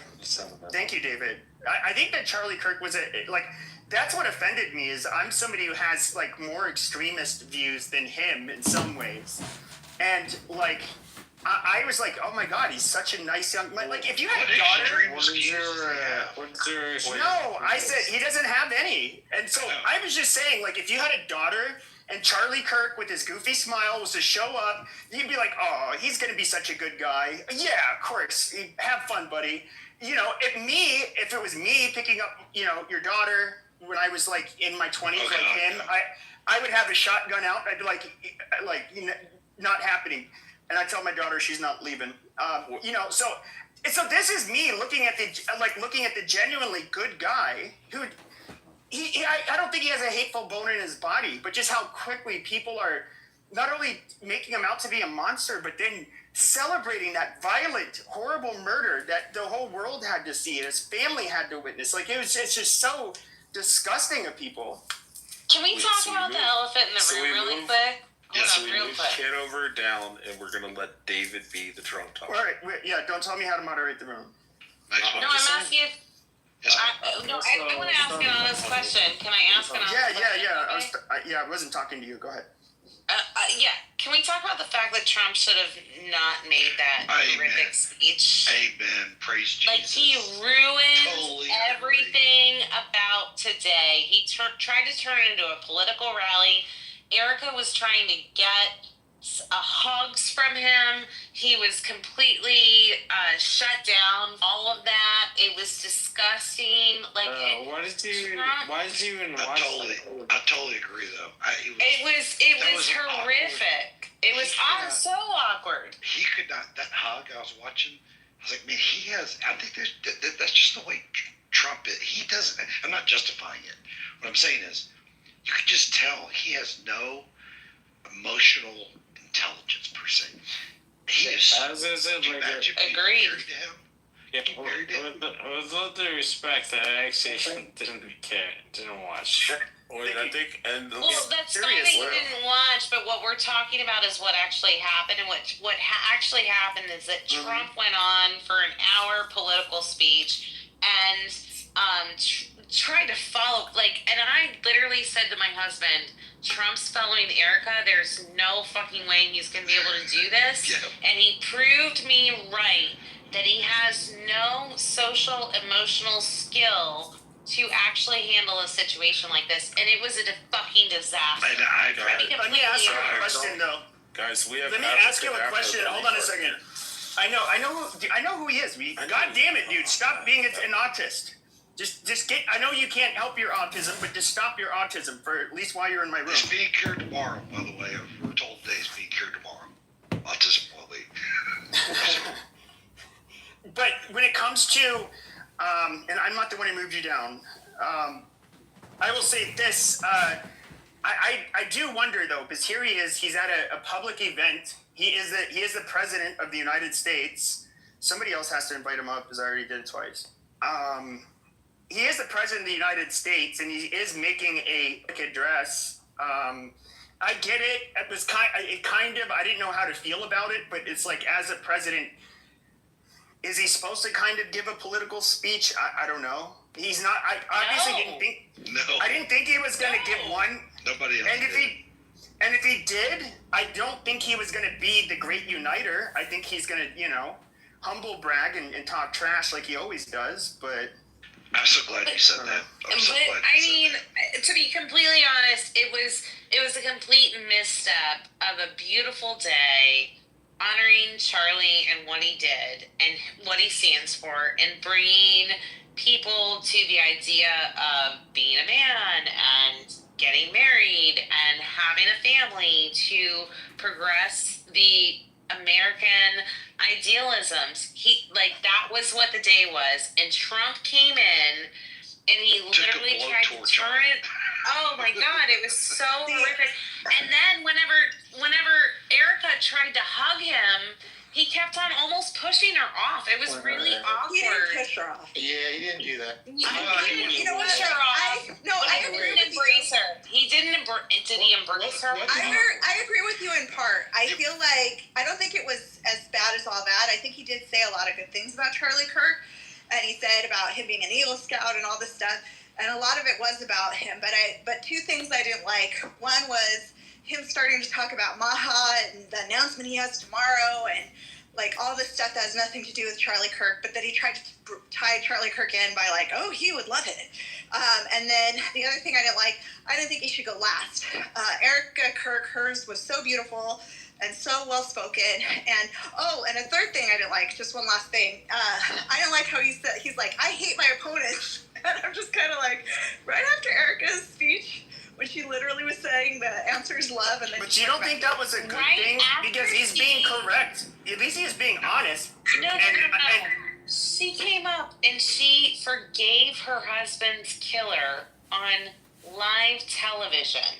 That's because she's a beautiful Christian, but Trump's not. That's okay. Bro, the TBS in this room is wild. It is wild. On both. I love that. Hey, I'm a Trump supporter, and I think he missed an opportunity. No, Trump made me laugh. I liked it. I think there were things I didn't like, and I don't think he should have gone last. Well, I actually think that he should have gone last, and the reason being is he's obviously all eyes are going to be on him, but of course all eyes. The people I was looking forward to speaking were going to be Erica and Trump. Trump did disappoint with his delivery, but I would say Erica, she seems like a very, she seems like a good-hearted woman. I know very little about her. Yeah, also, what the fuck are you guys talking about? I mean, Charlie Kirk literally fucking cried in the 24 election when Trump was called his presidency.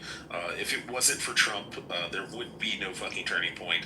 If it was fucking, Romney running again, there would be no fucking political movement behind the whole thing. You also have that completely reversed. The greatest fucking fanboy of Trump. But that's a fair There wouldn't be a Trump 47 if it weren't. No, I agree. I agree, and that's why Trump had to go last, and that's why it was okay that if Trump would have talked for fucking 5 hours. It was a really bad. And Charlie Kirk, if he was alive, would have been standing in the fucking audience clapping to everything that To Trump be was true, saying and cheering. but I would say this though. Okay, you have he is a fucking windbag, all right, and like of course he would have taken all of the steam out for the most emotional part, which. In succession, you had a bunch of people who at least either somewhat knew him to people who knew him well, and you kind of they all went through it. Then you have Trump doing his Trump shit. I think that would have been, just like, that would have just thrown a wrench in everything if Trump went before. Yeah, but he's not known to be a fucking emotional guy. Obviously, that's why. Real quick. He should have gone before Erica.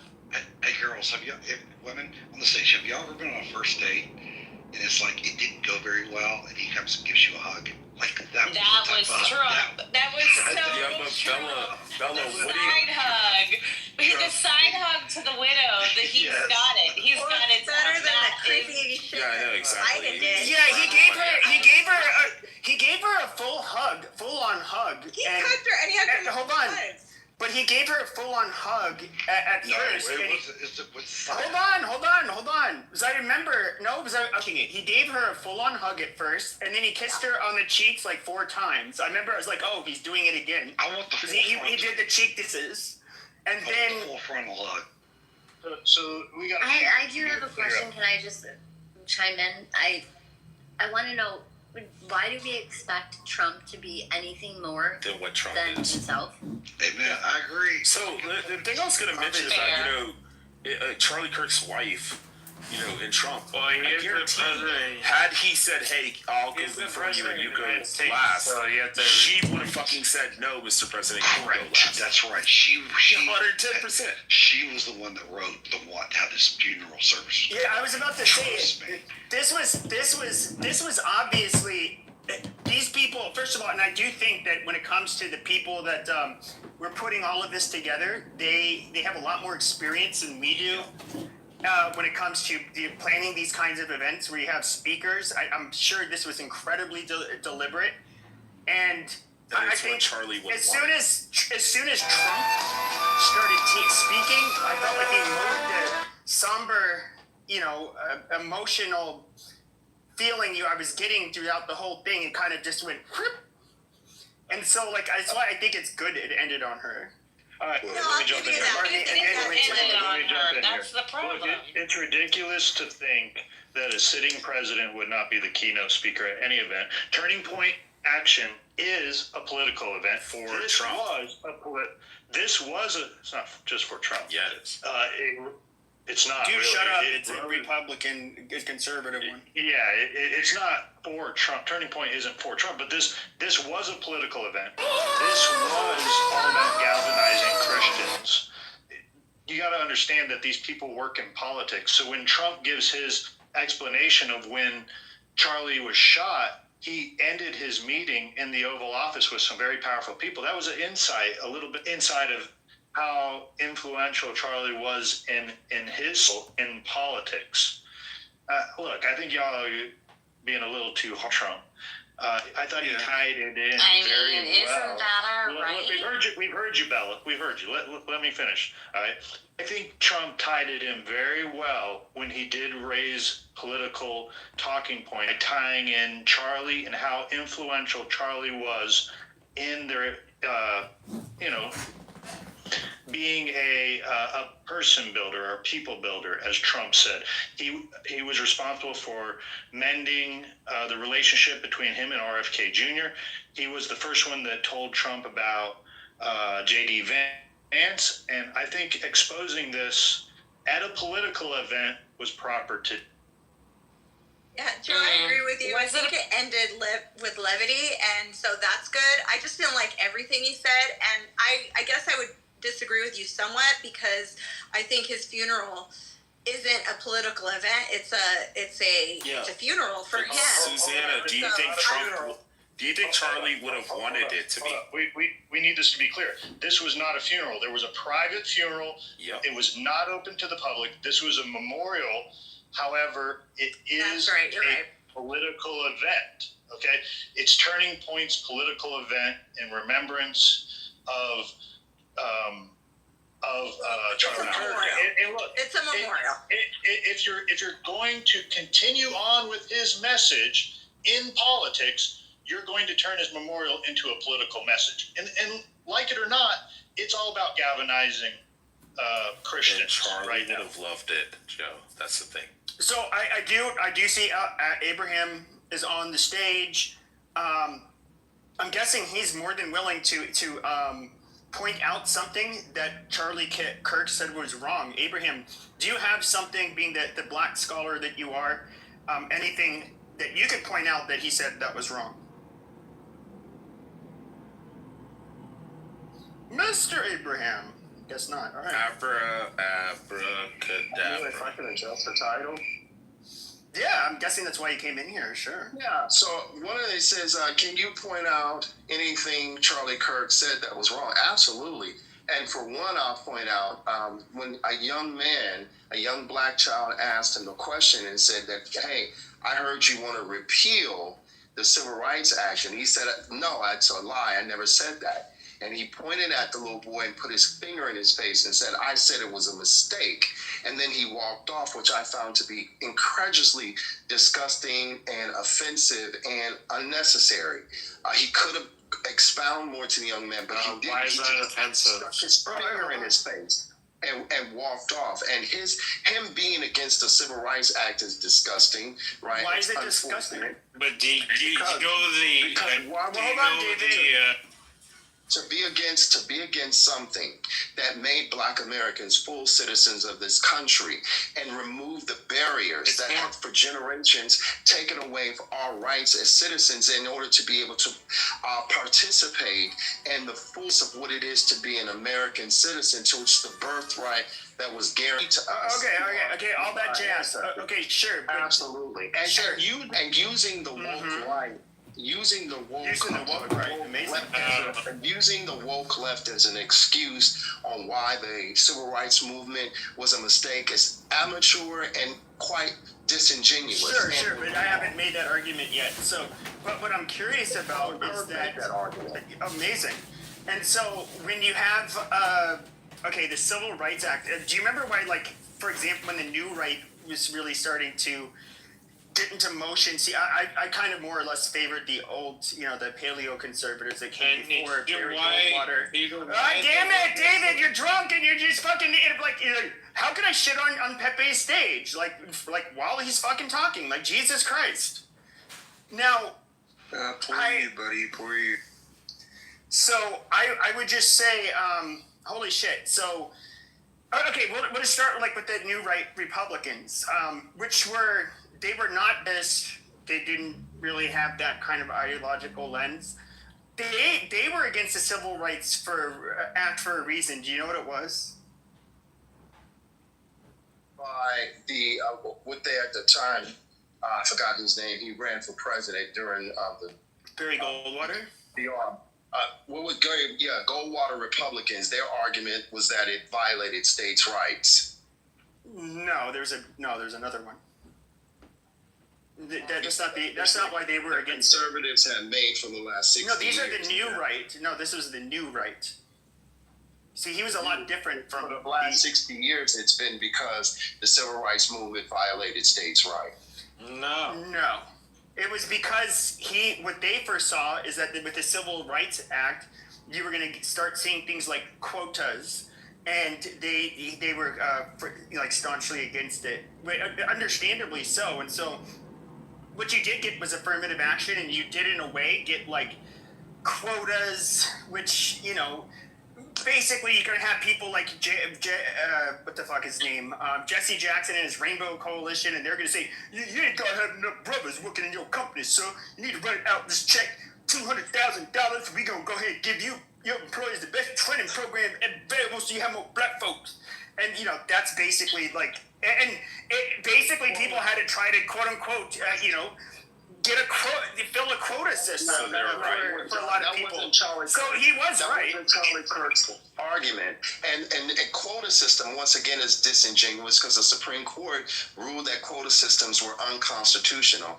And they were outlawed in more than 33 states. That's not true. That is very true. It was actually rendered unconstitutional by the Supreme Court in 1990, sir. The Supreme Court ruled it unconstitutional. You're wrong. You're wrong on that. No, I'm not wrong. It's a fact. You are wrong. They rendered quota systems unconstitutional.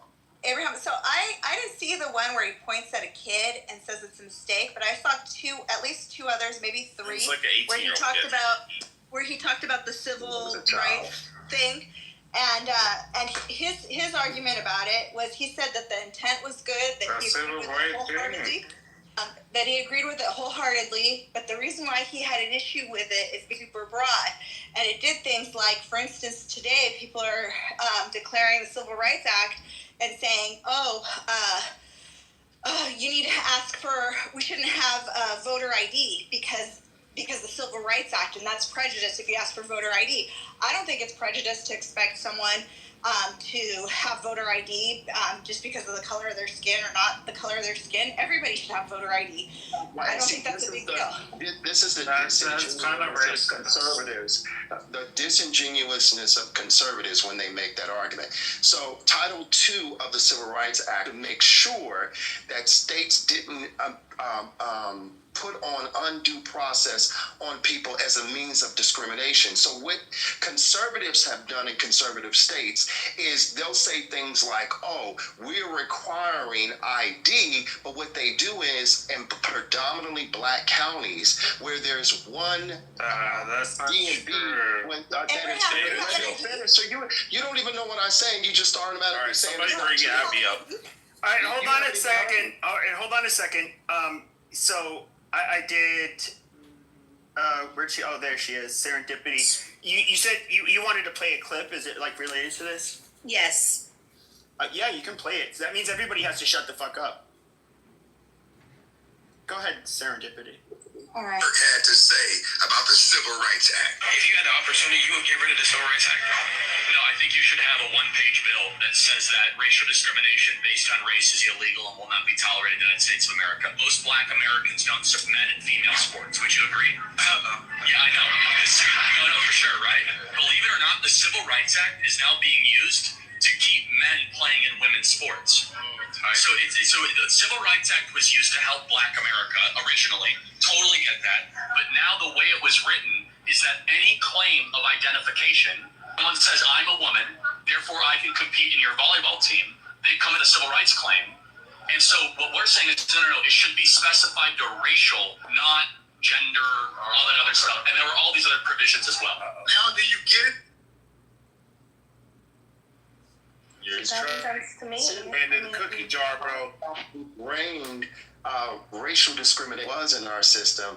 It took Title II and other parts of the Civil Rights Act to those things. So it just couldn't have been one statute, one simplistic language and statute. No.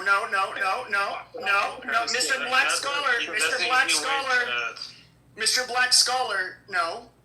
See, this is bullshit, okay? What has been used, and so this is kind of why the Supreme Court, and this is what I love about the Supreme Court, is that they had to, of course, under the threat of perjury, they have to, or the penalty of perjury, they have to make sure that they provide all of their facts. And we did see that there was, in fact, racial discrimination that was actually occurring. So Barry Gold, even though I didn't entirely agree with them, he was 100% correct. What you saw were, especially at the expense of Asian students, you were African Americans or were given slots at Harvard, and whites also were being affected by it. But this was to benefit blacks. So there was absolutely racial discrimination that was occurring. I don't see how you can. The facts were bared out in the Supreme Court. You can't really deny that. I don't know what you mean. I'm talking about what Charlie Kirk just said. Charlie Kirk said there should have been simplistic language. You don't discriminate, and I'm saying that the racial discrimination in the United States of America was ingrained and But how would it be ingrained? But how would it be ingrained if he said there's no? But if the law said you can't have racial discrimination, it should be very clear and clean. Because there were things that there were state statutes, local and city statutes. Yeah, but that would end up those things. Yeah, but that would end up basically saying. No, it wouldn't. Yes, it would. Yes, it would. Because if it was racially discriminatory, the law would strike it down. No, So you're wrong. Federal law doesn't work that way. Federal simplistic language does not address state statutes, city statutes, or local statutes. And so if the law is that vague, then people aren't going to follow it. Okay. So, but I'm just curious though. So, if they don't follow simple language in federal law, they're somehow going to follow laws that are I guess very detailed. But why would it matter if it's federal law? They're going to argue that those federal statutes don't apply to them. Okay, tell me how. No, hold on a second. No, that's not how it works. Hold on a second. That is excellent. No. Understand how Okay, Mr. Black Scholar. Mr. Black Scholar. Here's the problem: is that if the language is very simple, okay, you cannot discriminate based on like whatever protective class. Now, if you were to show that you were discriminating against somebody,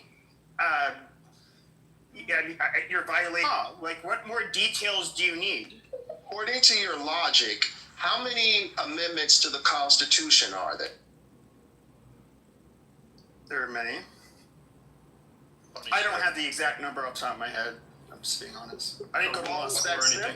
According to your logic, if the law is that simple, then why can't just one amended, not even amended, why one simple a statement in the Constitution is enough? That should be enough. Well, okay, but that's stupid. That's stupid logic.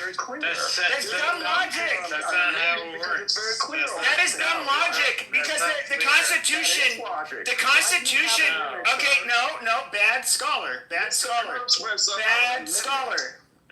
answer my question. I can answer. But you're wrong. Okay, it's really quick. I'll let somebody else go. But it's really simple. Okay, our Constitution is not based around race. It's literally like there's searches and seizures, a right to own firearms. Not race. Right. Amazing. All right, shut the fuck up, Scholar. I understand you're a hood scholar, and so you got the facts and receipts. Not race, the law. Okay, hold on. Wait, Abraham, you're saying, right, like that there needs to be more amendments and so on and so forth. In a way, to me, listening to you, it sounds like you're in agreement with Charlie Kirk, because Charlie Kirk's criticism of it is that it was too broad and people were using it for all kinds of things. And he was saying that the intent was great. There should have been one description in law passed by Congress, and that says there should be racial discrimination. No, that's not how the law works. He didn't say there should have been any adjustments. That means you're a bad lawyer. He said it should have been. Okay, guys. We need to do a test. Okay, because David has a lot to say. He's got it wrong. So we're going to see. Okay, give your best, answer that you can. Try to sound as sober as you can. Just go ahead and please tell him why he's wrong. Everyone, for the record, everyone's fine. Let's all be nice.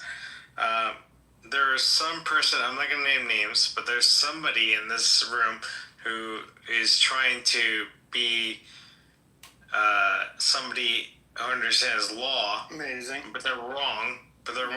Yeah, but I'm asking you to prove that person wrong, why they're wrong. Not to say they're wrong because they're wrong. If said person wants to talk to me about why they're wrong. But you were trying to talk to them on a public stage, so just address them here. Okay, well... Okay, David, you're being a little impulsive, wanting to speak, and you're a little drunk, so, you kind of shouldn't do that. Yeah, you should shut the fuck up. Okay, whoa, first of all, don't say the F word. If said person wants to talk to about law, I'm willing to debate that, but as of right now, when he's yelling at... How many amendments are there, David? When that person... David, how many amendments are there? one second. When that person is yelling at. When I told David to shut up, all the smiley faces looked like a constellation of stars. Okay, Abby said there was 27 in the chat, so I just said 7. I don't even know what the 27th Amendment is. I just don't know. I didn't have to go to law school or take a bar exam. I don't know. Okay, if there's somebody who wants to, David, but you're trying to jump in to say a lot. But let's go back to the conversation. I'm willing to defend Pepe. Obviously, if it's anybody who has like a law degree who's willing to debate me, there's people in here that have law degrees, but you know, it's fine. So then our friends close and our Jewish attorneys closer. My point to you, sir, is for the record, I'm not Jewish. We're going to use Charlie Kirk's logic that all you need is one simple language, and that language says that it's against the law to discriminate against people of any race. And that's all the language that is needed to simplify, to rectify. Hold on, sir. To rectify the racial discrimination against black people and black people not being. But you're saying rectify. So hold on a second. Okay, David. Counselor. I'm only David, what stop. Charlie Kirk said. Okay, but I actually agree with Charlie Kirk's argument to an extent. See, when it comes, if racial discrimination is wrong, it means you can't. If you're an employer, if you're a school, if you're like wherever, you cannot racially discriminate, and so that's pretty clear, cut and dry. Now, can you tell me? No. What it is about? Okay, hold on. This was about status. This was the point of the Civil Rights 1965 Act. It was about bringing black Americans into proper status, right? Because black Americans were not in proper status. They were considered full citizens. Okay. It's legal to David, please stop. It was legal to discriminate against us based off of our race. Don't say us. Us is not appropriate.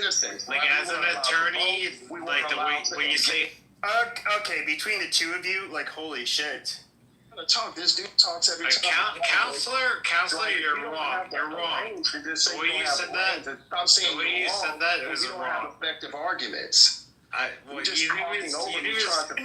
hold on. I think there's an effective argument. Not discriminate. Now, what you want to see is your strong black. You racially discriminated. Discrimination. Ziggy, stop being a faggot. Ziggy, stop being a lefty faggot. I'm not hiring or firing or enrolling people in school. Okay, so you can pray for me all you want. I don't have hate. Now, here's the thing. Amazing. Shut your faggot mouth, please. Now, holy shit. Now, I think that you want your black strong brothers and sisters to have, the best leg up that by any means necessary. And I know you're pro reparations. Stop, Pepe. You're trolling. I'm not trolling. I'm actually being dead serious. Like you guys want the best for your people. You want to see black people elevated and even reach the top, which I'm not going to say is like necessarily something that I think all groups kind of want that, so I'm not going to knock you for it. But I don't see this about justice. I don't see this as justice. I see this as you wanting a leg up and a fucking handout, and that's why you're trying to justify this bullshit. And I actually think that's why the black community, in a way, I do think that the most ethno-narcissistic racial group in the United States is clearly African Americans. And because of our history, we've allowed you guys to just go on and on and on and bitch and bitch and bitch and bitch and make excuses for everything. Whereas there's no other ethnic group that's really, Native Americans were treated pretty badly and they still kind of do it, but they're not like you guys. And it's just I think it's almost like that's why you guys didn't grow up. Just have all of these fucking problems. So, Pepe, what you don't understand is I leg up over any other American. I want what the Constitution promised every other American. It didn't promise affirmative action. And so that's what my answer is. Yeah, but it didn't promise affirmative action in the fucking Constitution. The affirmative action was rendered non-constitutional. Quotas were rendered non-constitutional by the Supreme Court. Again, I want as much as the government can guarantee. So when you talk about 1964 Civil Rights Act being a mistake, you cannot be disingenuous by bringing up things like quotas when you know that was rendered unconstitutional. No, they literally had quotas. We had affirmative action. You can't say things like, well, simple language like... Abraham, are you saying that you disagree with the Supreme Court being the supreme law of the land? No, I'm saying... So you're okay with them over there? You can't be disingenuous by stating... It's not disingenuous. We literally had... No, we've had decades. No, we've had decades. No, bullshit. Bullshit. Considering that in the law... Okay, bullshit. We literally had fucking decades. We literally had decades of affirmative action. Where unqualified people were taking the spots, okay, of qualified people that were white or Asian. And this literally was a thing. It's been proven. We all know it. And then what's really funny is that you racial justice warriors have the audacity to say, well, how racist is Charlie Kirk to wonder if there's a black surgeon or a black pilot, if he's qualified. Yeah, nobody would have that fucking question if there wasn't a such thing as affirmative action. If the same requirements were held standard across every race, you wouldn't have those questions. But because we know there clearly is not, okay, I'm generally going to be a little bit more comfortable with some European last name doctor, a Jewish last name doctor, an Asian last name doctor. Why? Because I know they had to jump through the hurdles. Whereas Mr. Jefferson, who became a surgeon, I don't know. I can't trust that he's actually as competent as his credentials say he should be. It's a really good point, that rant you're having. The facts but it's inaccurate, man. It was rendered unconstitutional. Affirmative action took place, and it has taken place for decades. 60 years,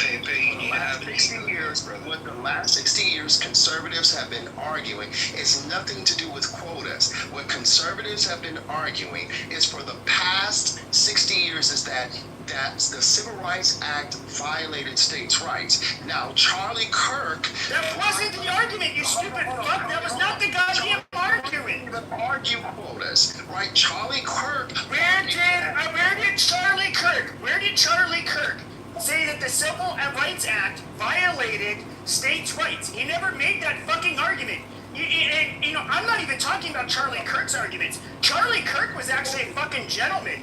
He would say some of the deleterious effects that ended up happening as a result of the 1964 Civil Rights Act, where all of a sudden you had what, like, the overwhelming majority of people, I'm not unmuting you, by the way, you had the overwhelming majority of people, the black people, they were married, they had intact families, the crime problem was not nearly as bad as it ended up being within one fucking generation, okay, in the 80s and 90s. Okay, it was absolutely fun. It did have some bad effects on the fucking black family.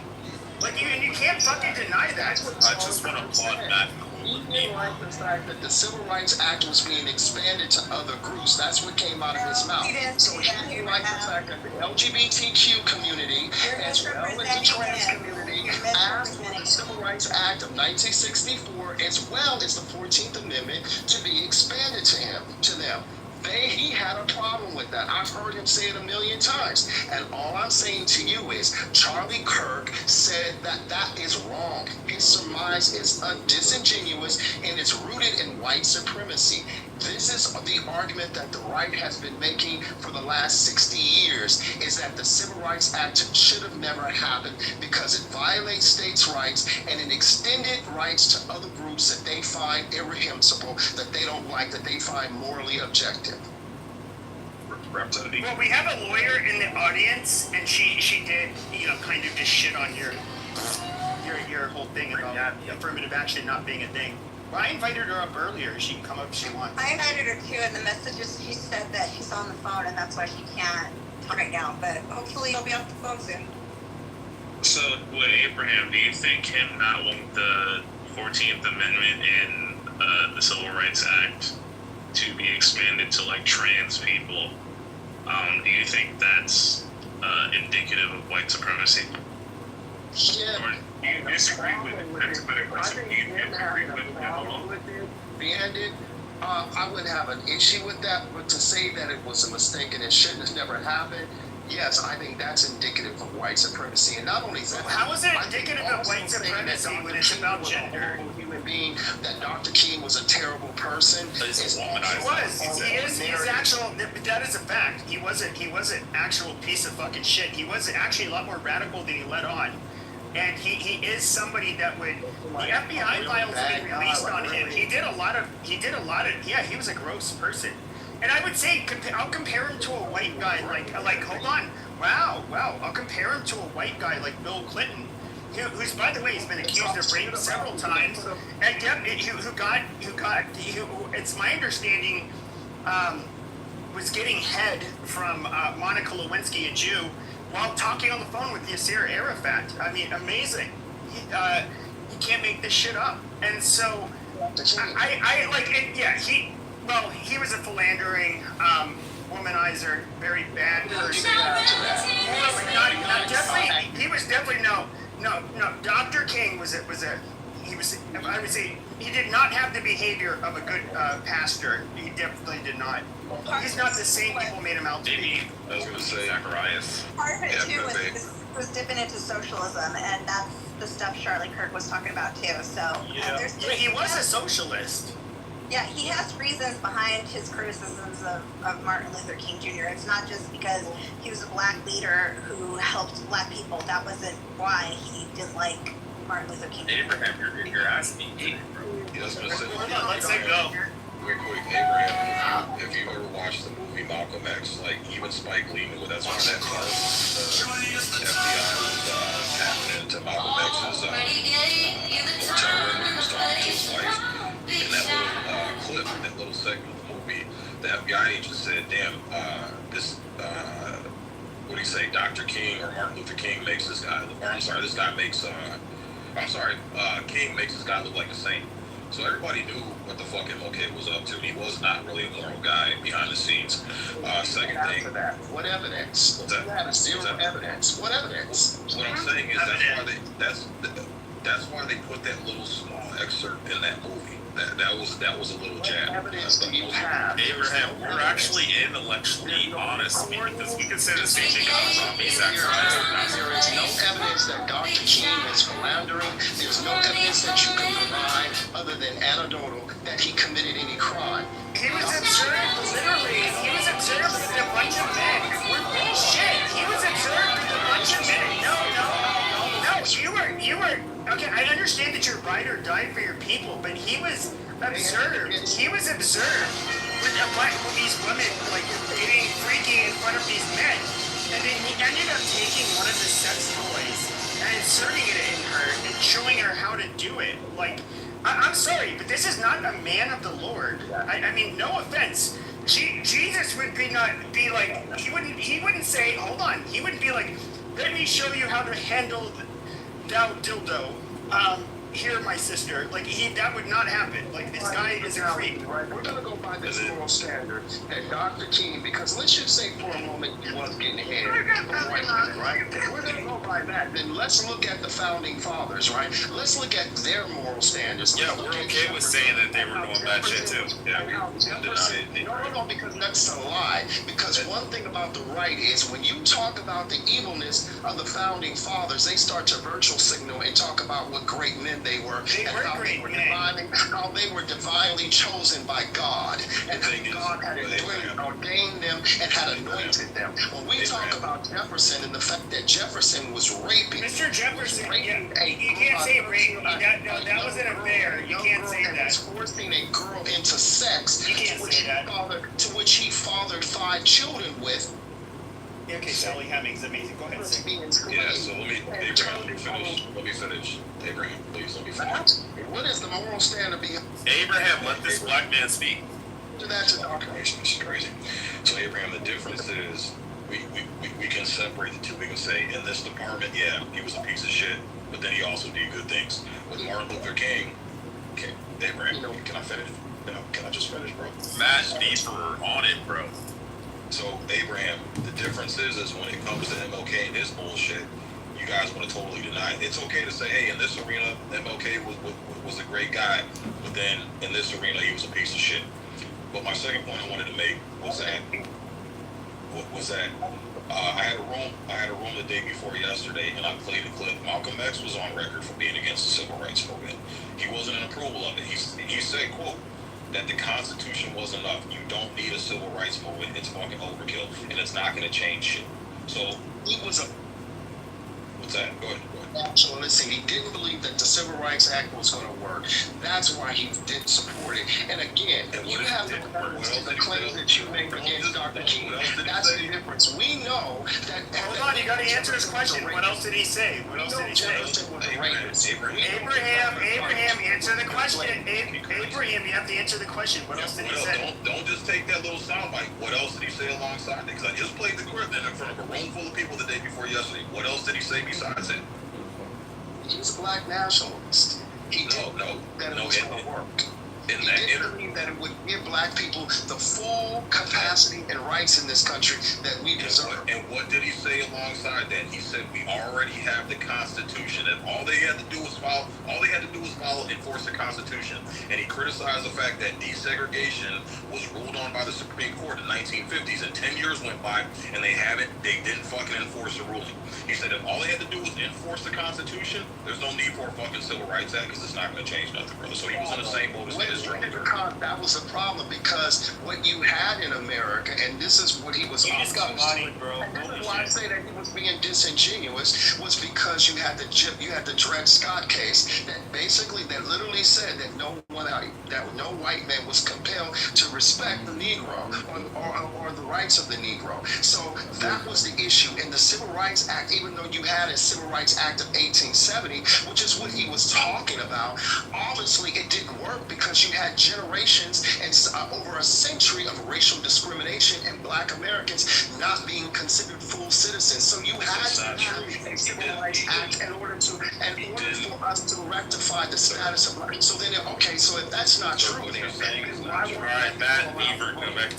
hold on, let me ask you a question. If you're saying that 1870, since the 1870 Civil Rights that was passed, right? Are you telling me in 1870, why then you have over 100 years of racial discrimination in America where black Americans were not allowed to vote, and it was legal according to city-state statutes to discriminate against black Americans because we did not have proper persona status according to the. And that was Malcolm X's point, is that the Constitution renders all men created equal. And that was his point. If you just Abraham, you just shut the fuck up for 2 seconds. I literally let you cut me off and I shut up so you can finish. So again, this is why he said that the Supreme Court, the highest, and this is what he said, the highest court in the land ruled on the interpretation of desegregation and ruled it unconstitutional. 10 years went by, actually more than that, because you still had schools in the 70s that were just being desegregated. So that was his complaint, was that the Supreme Court already ruled on it. It's not being enforced. All we got to do is enforce the Constitution and the Supreme Court rulings. There's no need for a fucking Civil Rights Act. Let's quote exactly what he said, and that was his. The court did not rule on anything. The Supreme Court ruled in the Dred Scott case, sir. This is how I know you don't know our history, American history. The Supreme Court ruled that no white man is compelled to respect the rights of the Negro. So there had to be a remedy to that. There had to be a remedy to what the Supreme Court had ruled on. Now, it took an act of Congress to remedy that, and that was the 1964 Civil Rights Act. Again, the law passed in 1870, 10 years after, 5 years after emancipation, but still you had rampant discrimination in America. You had Reconstruction that came in and essentially said, we're going to create another de facto slave class in this country, and we're going to take away their rights. And so they passed things like black code laws, they passed passed things like laws that essentially said that black code laws were enough. Black code laws that essentially said we have a right to discriminate against black Americans because Negroes at the time, because they don't have proper status. Many courts throughout the South and throughout the United States deemed that black Americans were not full citizens based off of the Dred Scott ruling. So the Civil Rights Act came to remedy that. What are we talking about right now? We're talking about that we're talking about Abraham getting bodied by Sig, even though Abby's not even on stage, which is fucking wild. You can imagine what we have if Abby's up here. Abraham, I have a couple questions for you then. One, because this is one of the reasons Charlie Kirk was objecting to this whole thing. Do you think it is more difficult for a black person to get an ID than it is a white person? Because I don't think black people are incapable like that. And then the second thing I'm asking you is, do you think it's okay for men to be in women's restrooms? Because that's the other reason why Charlie Kirk was saying, he was saying that the thing is too broad, that the intent was good, but it was way too broad, it needed to be narrowed down, and to protect people's rights from discrimination. He's all for that, but not to have men in women's spaces, and not to be like, I can't get an ID because of my race, which is ridiculous, because that's a normal thing that anyone can get.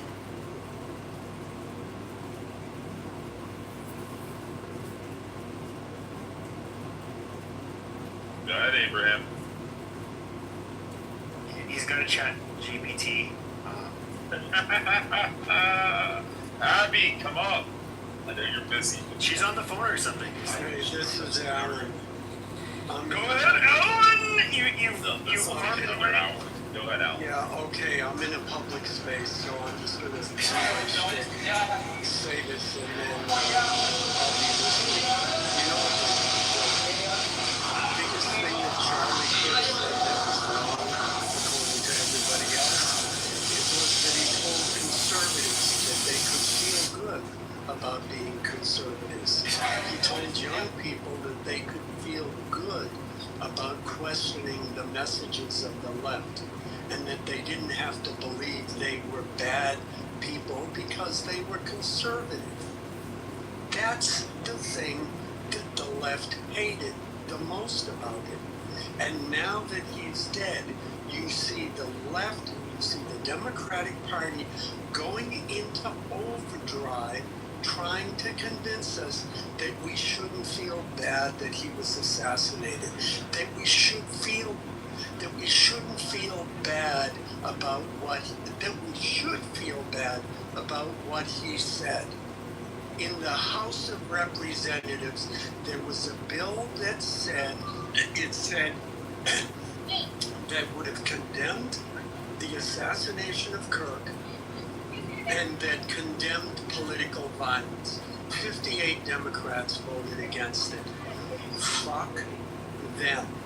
They're standing on the side. They hate the conservatives and they hate him so much that they're willing to endorse political violence. And that's true. And that's it. But Jasmine Crockett even went on. I don't care. Okay, just let me say this because I can't do any back and forth. The bottom line is this. Look at my PTR. It has a quote from Dostoevsky in the 1800s where he says, if you disagree with the left, they will attack you viciously. They did it then. They're still doing it now.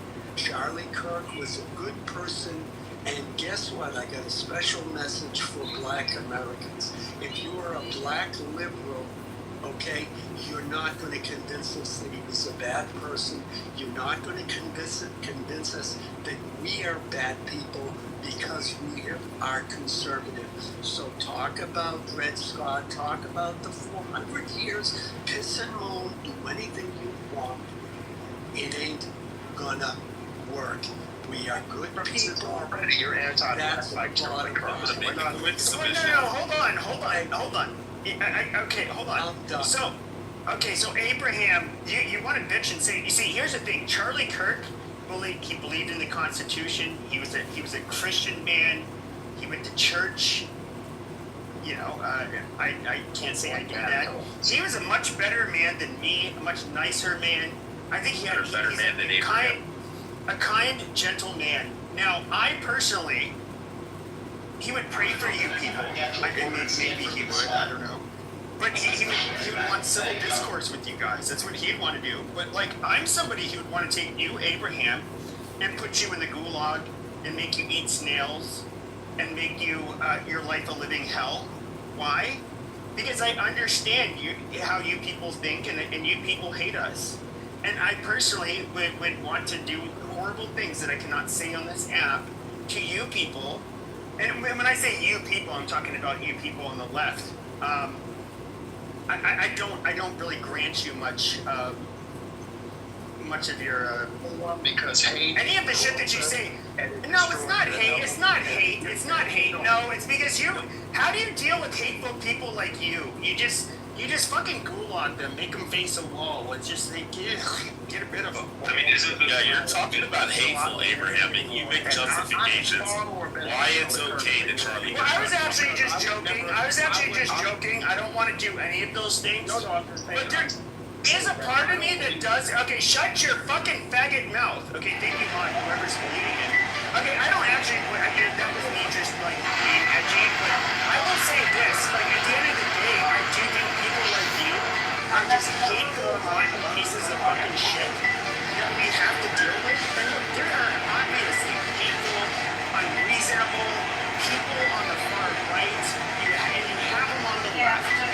And you know, for so long, the left is kind of like, oh, well, they're in our camp. We'll just kind of just like ignore what they say. And you kind of see how it's like backfired on a lot of people on the far left, especially like all of these baggy secular Jews that were like, oh yeah, white supremacy's bad. Oh yeah, gays, yay! You know, they're doing all this shit. Then all of a sudden, you know, October 7th happens, and then what ends up happening? You Jews are bad. Oh fuck you.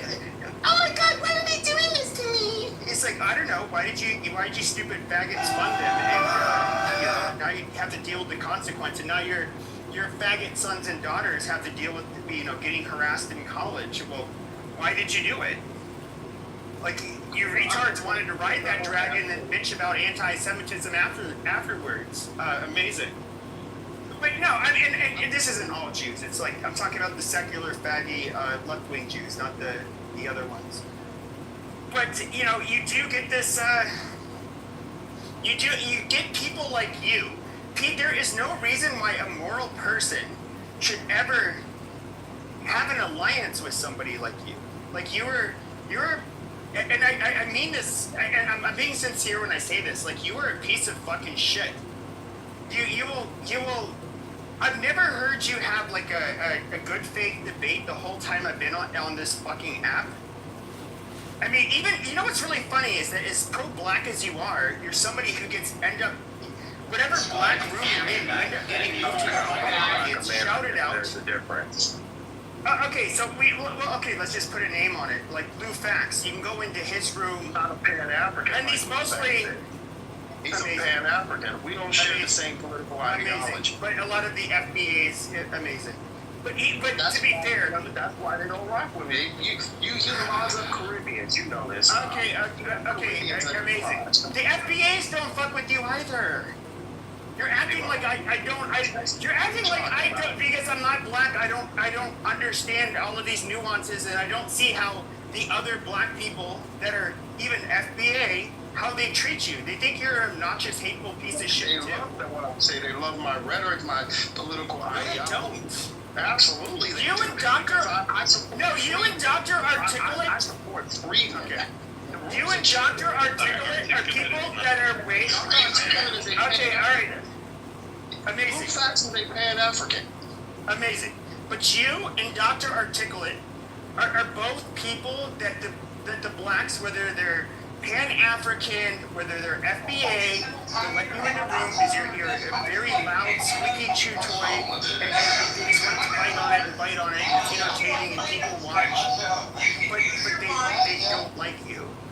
Like you're somebody that even like your own people think is a fucking cancer. They look at you as like you're not widely accepted by them even, which is really fucking weird.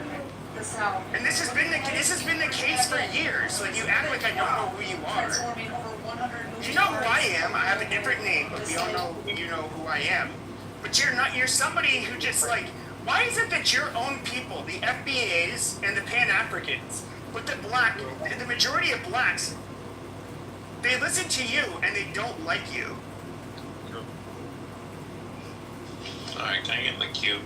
You haven't even been in FBA spaces to make that kind of term. I literally have been in reparation FBA I was spaces. friends with all of them. I'm friends with all of them on Twitter, you fucking dipshit. Freedmen love me, dipshit. No, I'm on X. I'm on X in Freedman spaces, you loser. I'm friends with all of them. Freedman movement. I meet up with people in the Freedman movement, you loser. The only motherfuckers that hate me on Clubhouse is Pan-African motherfuckers, but that's neither here nor there. I'm a better human being than Charlie Kirk because you would never hear me say that there must be a number of people that we should be accepting of. What would the FBAs? What would the FBAs say? What would be the FBAs? Okay, you stupid fuck. What do the FBAs? What if the FBAs was? By the way, I'm friends with all of them on Twitter, and a lot of them were on Clubhouse at one point in time. I'm just curious. What do they say about Charlie? What do they say about Charlie Kirk? Will never laugh at children in Gaza getting bombed like Charlie Kirk did. You will never see me. I support the state of Israel, but you will never hear me laugh at children getting bombed like Charlie Kirk did. So I'm a much better human being. Where did Charlie Kirk laugh? Hold on. No, because you're being a slimy faggot again. Where did Charlie Kirk laugh? Where did Charlie Kirk laugh at children being bombed in Gaza? Okay. Either post the fucking facts or it did not happen. No, he would not do that. Okay, he did not. I would not picture him saying stupid Muslims either. Show me the clip where he said stupid Muslims, and show me where he laughed at dead children in Gaza. I'm waiting. Yes, he made jokes. Okay, shut the fuck up and post the guy. Yeah. And then went on to laugh about it and then say stupid Muslims. Yeah, he said it. Okay, post the clip. Alright, so can I? Hey, brother Abraham, do you mind if I say something real quick? So I was gonna say real quick, like this whole Charlie Kirk fiasco is pretty in line with America, right? Like whenever any major celebrity, there's gonna be parts of the country that's gonna be happy, right? When Martin Luther King died, a lot of people were happy. A lot of white people in the country were celebrating. When Malcolm X died, a lot of white people in America were celebrating, particularly conservative America, right? So the fact that you have Democrats celebrating that Charlie Kirk died is pretty in line with this country.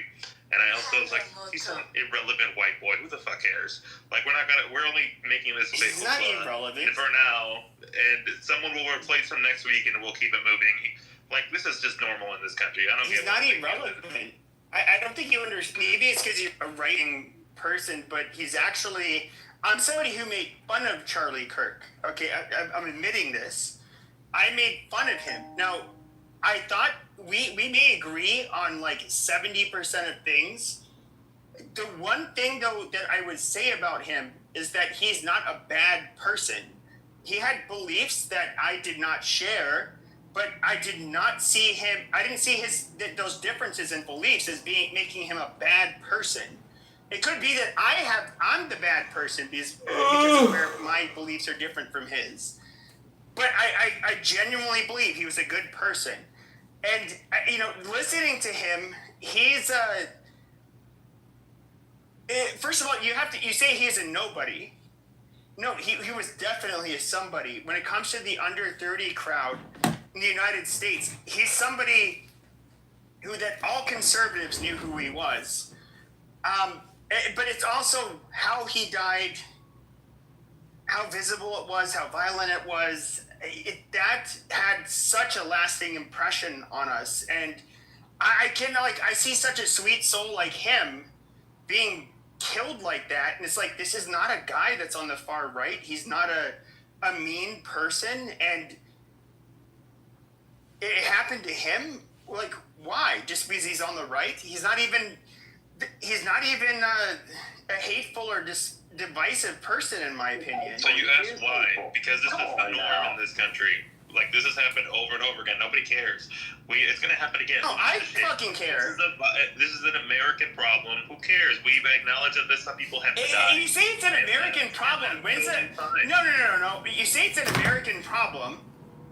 When have you had a prominent left-wing or right-wing influencer that was shot in public, where all of us can see it, multiple angles like that? When is the last time that happened? Political So we're gonna No, I'm asking another. The two Minnesota lawmakers that were shot and killed in the I said in public influence. Nobody knows who those. Nobody knows who those Okay, outside of Minnesota, nobody. It is normal. Outside of Minnesota, I'm not the one muting. But outside of Minnesota, none of us knew who those fuckers were. Okay, once again, let me. Everybody knew on the. Okay, Charlie Kirk was much more famous than them.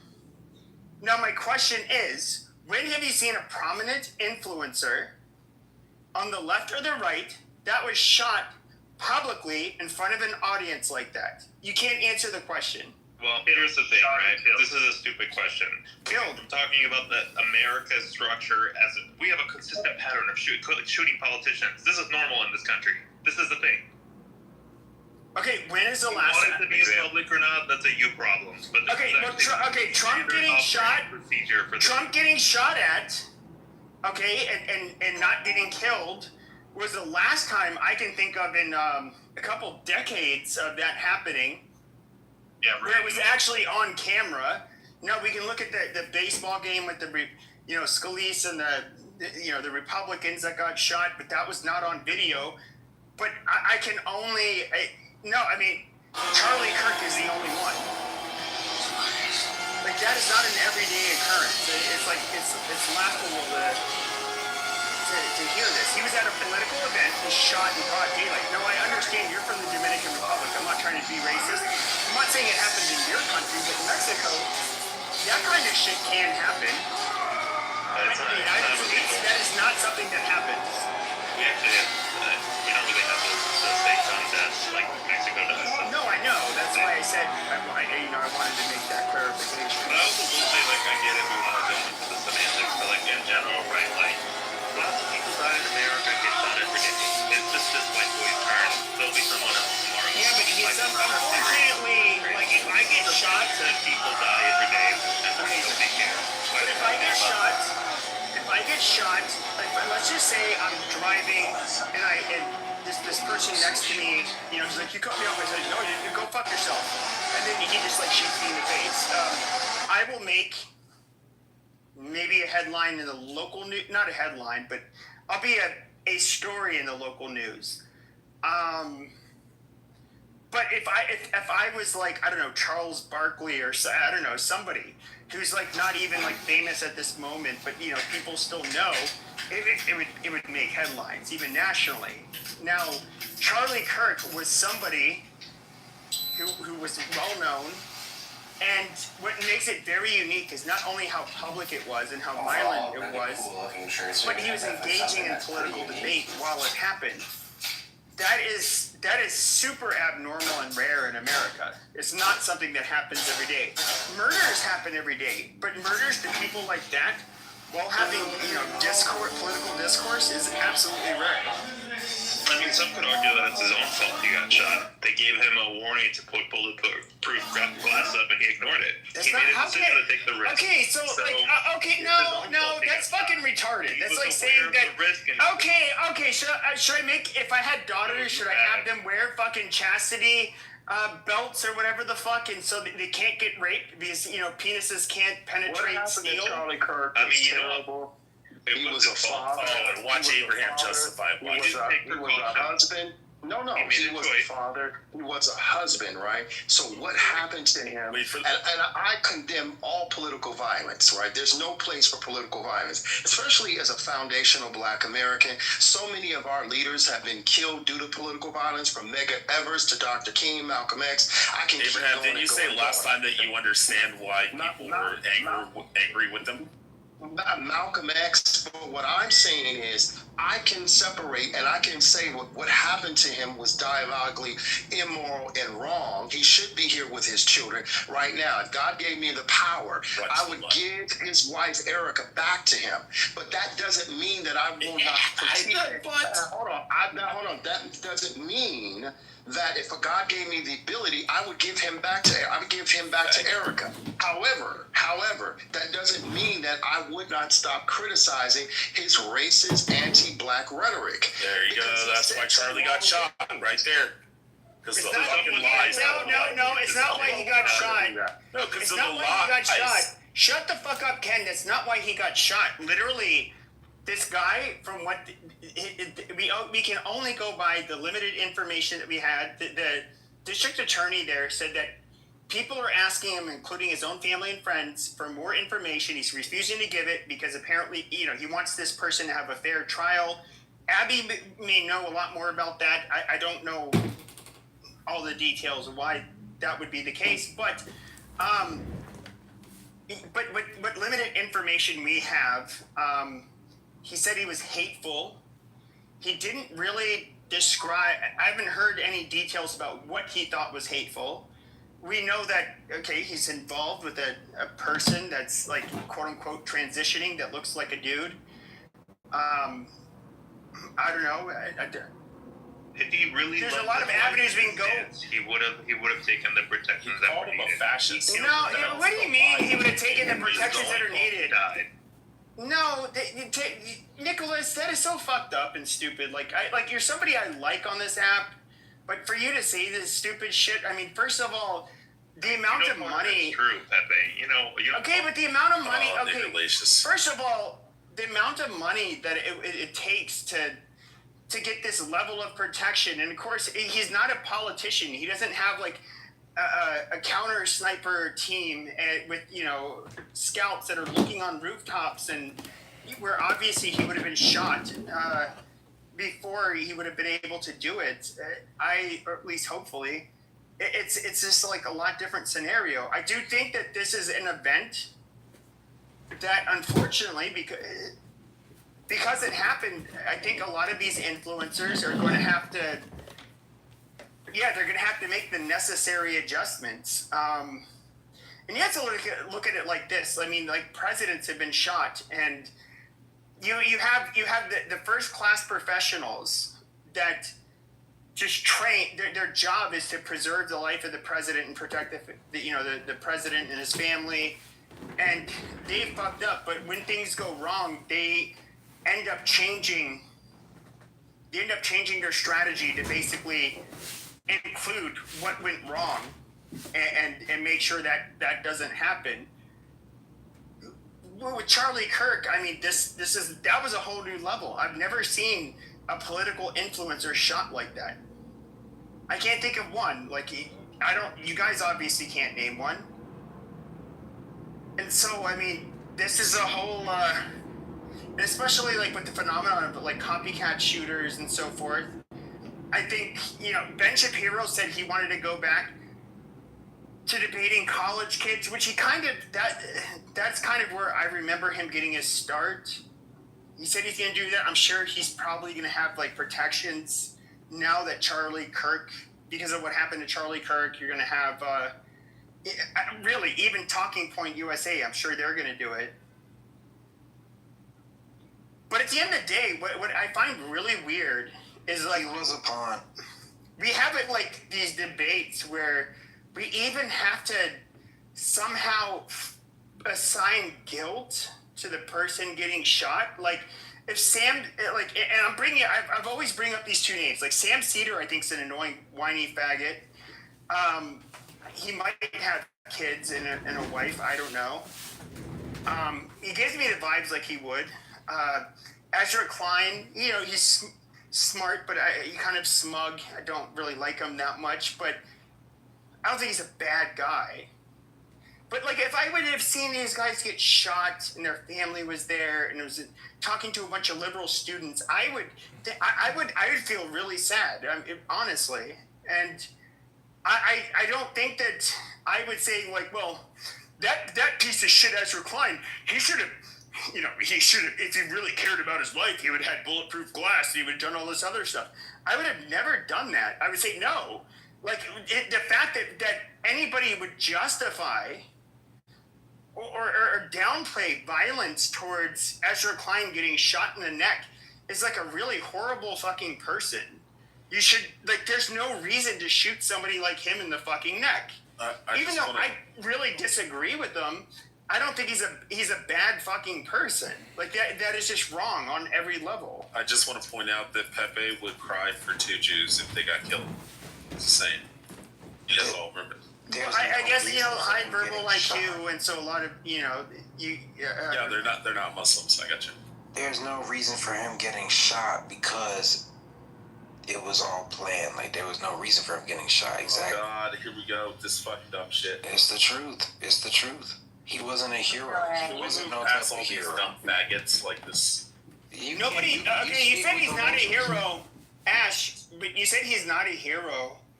But I guess what I would ask you is, why it doesn't matter whether or not you think he's a hero. I can understand the argument.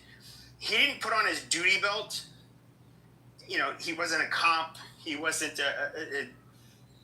he didn't put on his uniform to fight for a country.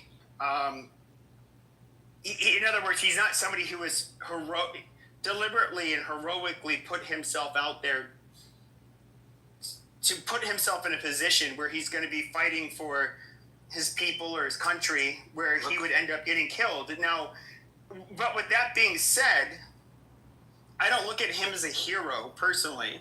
I do think that I do look at him as a very, first of all, this guy was a nobody at 18 years old, having that level of initiative where he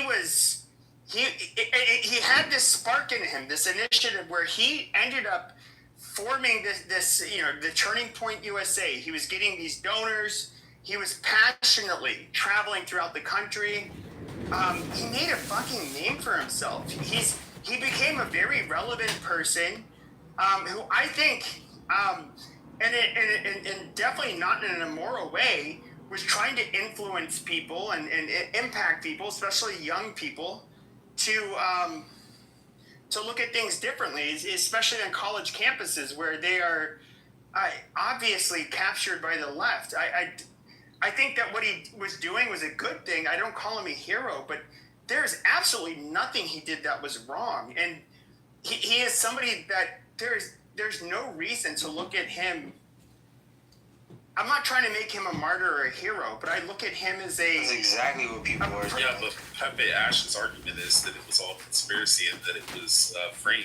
That Actually, let me guess. Are you gonna say the Jews or Mossad did it? Yeah, Mossad. No, I was actually about to say it's crazy how you can mention Charlie Kirk's name, and the minute you say anything negative about him, people are automatically calling you a faggot. Well, yeah, because there's a lot of No, that's called emotion. That's called emotion. No, it's not emotion. It's complete emotion. It's complete. Okay, well, hold on. Let him explain himself. Why did you say what you said, and who do you think did it? I just feel like the fact that people get this wild up over somebody dying like this, I just think it's complete propaganda.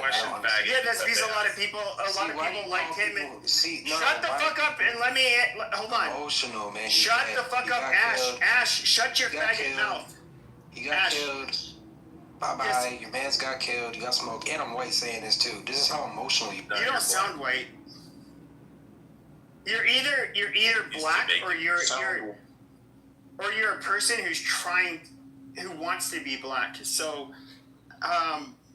yo mans, white people don't, even rednecks don't use yo mans.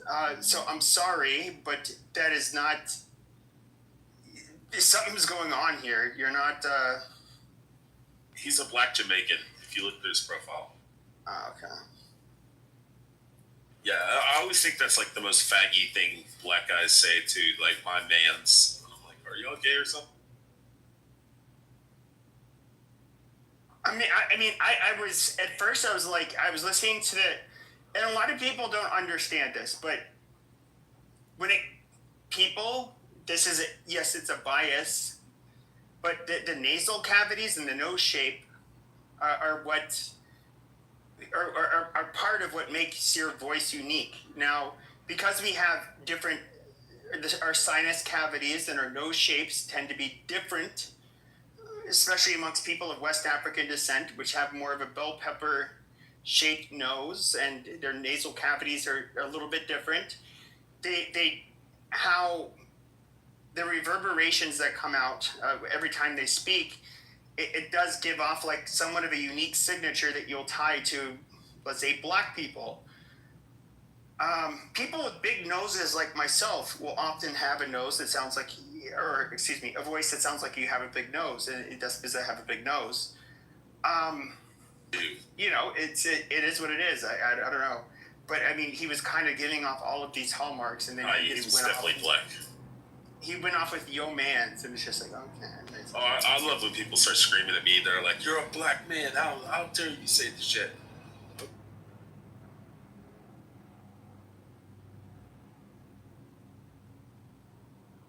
Pascal, you said that you, well, someone in the chat said that. What did he say that was wrong? Oh, that's the title of the room. Well, I'm conservative, so let me first by saying that I voted for Trump. The title. Yeah, I got you, Ken. Shut up. Well, first thing he said wrong was that the Civil Rights Act shouldn't have been passed. That's the right that gave. Oh my God, it's getting old. Okay, we already had this conversation. Like, yeah, where they said out. Literally last and then half an hour. I got you. Can I finish? Damn. Okay, you're Black also. You're not white. So well, what does that have to do with? Yeah, can I finish? Because you said that you said you were white. So I did not say I was white. You have a picture of a white guy in your fucking profile, and you're obviously Black. I can hear it in your fucking voice. So oh my goodness. What else? I didn't say I was white. One. And you're obviously trying to say, "Oh my goodness." That was the other guy that said he was white. Okay, hold on. No, I accept your apology. Shut the fuck up. I can literally tell this is a black guy. Yeah, okay, trying to somehow pass as white. He's trying to speak. I'm not passing as white. I never called myself white. He's code switching. Can you look? Thank you. Can I finish? Look at the PTR and you see that I'm not pretending I'm a white guy. That's a screenshot. Jesus, obviously. You're trying to make it a race thing so bad. Nobody mentioned white in my thing. I'm answering the title of the room and you're getting triggered. Can I exercise my First Amendment right? Damn. The First Amendment doesn't apply to fucking Thank you, brother. rooms. I appreciate that, brother. Thank you. Are you going to let me answer or are you going to be triggered? Okay, just shut your fucking mouth and answer. All right. Thank you for being triggered. Anyway, the second thing, sorry for, lost my train of thought. These tethers are besides the civil rights thing, he also said that Juneteenth shouldn't be a holiday, which to me doesn't make any sense. Should we not celebrate the freedom? Why should it be a holiday? Should we not celebrate the freedom of all Americans? July 4th, you know what? I get it. You want me to answer the question or not?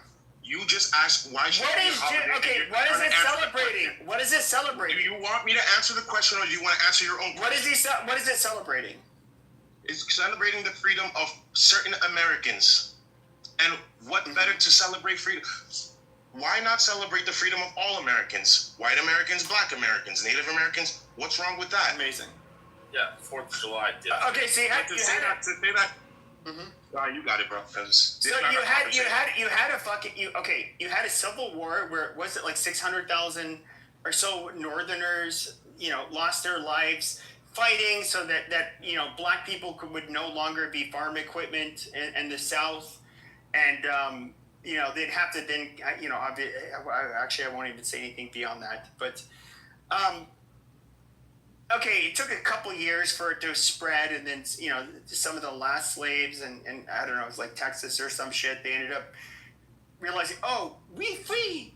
And then, it's just like amazing. They found out then that they were free. So we're going to make it a fucking holiday. It's just like, okay, like, what are we celebrating? The message being delivered to the last of the Black people. What's wrong with celebrating freedom of all Americans, though? Nobody's saying. What's wrong with that? They have 4th of July. No, but it's like, but generally when you celebrate a holiday, it's because there's an accomplishment. Yet there's a feat that is involved. Now, okay, we're giving Black people this holiday which I guess in a weird way, like Juneteenth would be celebrating white people defeating the South and freeing the slaves. So it's just like, why are we making But this that a would be black that would be holiday? the day. That would be the day that Robert E. Lee quit or surrendered, right? No. And that's also weird, right? Hold on. No, I gotta chime in.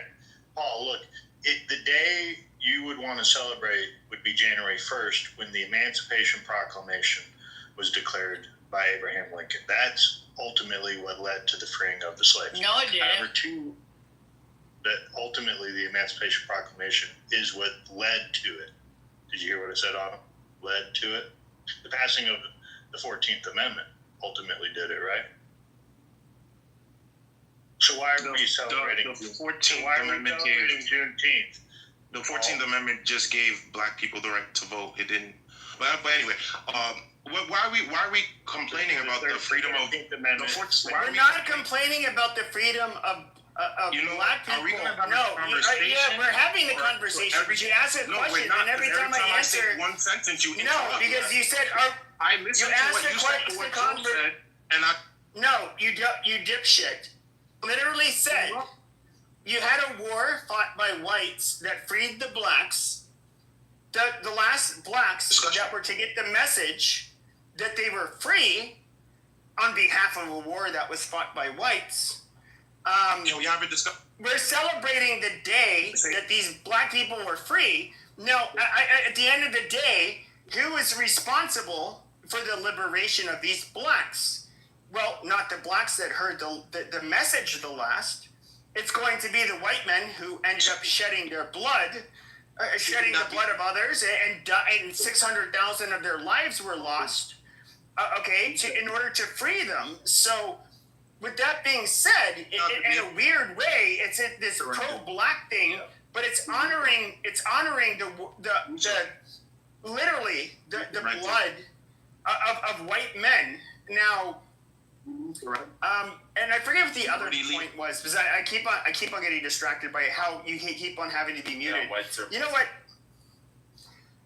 It's just, this is holy shit. This is stupid. Let me explain how dumb this guy was.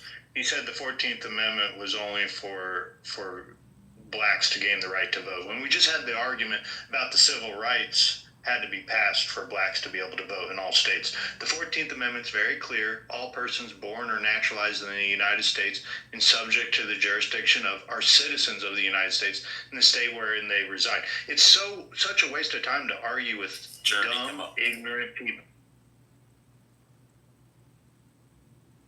Yeah, so Paul, Juneteenth celebrates when the Union Army rolled into Houston, Texas, and declared the last remaining slaves that they were free, because they hadn't been told that they were free yet, or they were still being held captive, I guess. But I'm curious, does that you guys have become the snowflakes that you guys have complained about. Well, hold on, shut up. To speak because they don't agree with you. No, it's not what I'm doing. It's because you're disruptive. It's because you're disruptive. But I do have a question for you, because Abby asked me that. Or she didn't ask me. She suggested that somebody on stage should ask this question. What do you think of Columbus Day? Should Columbus Day exist?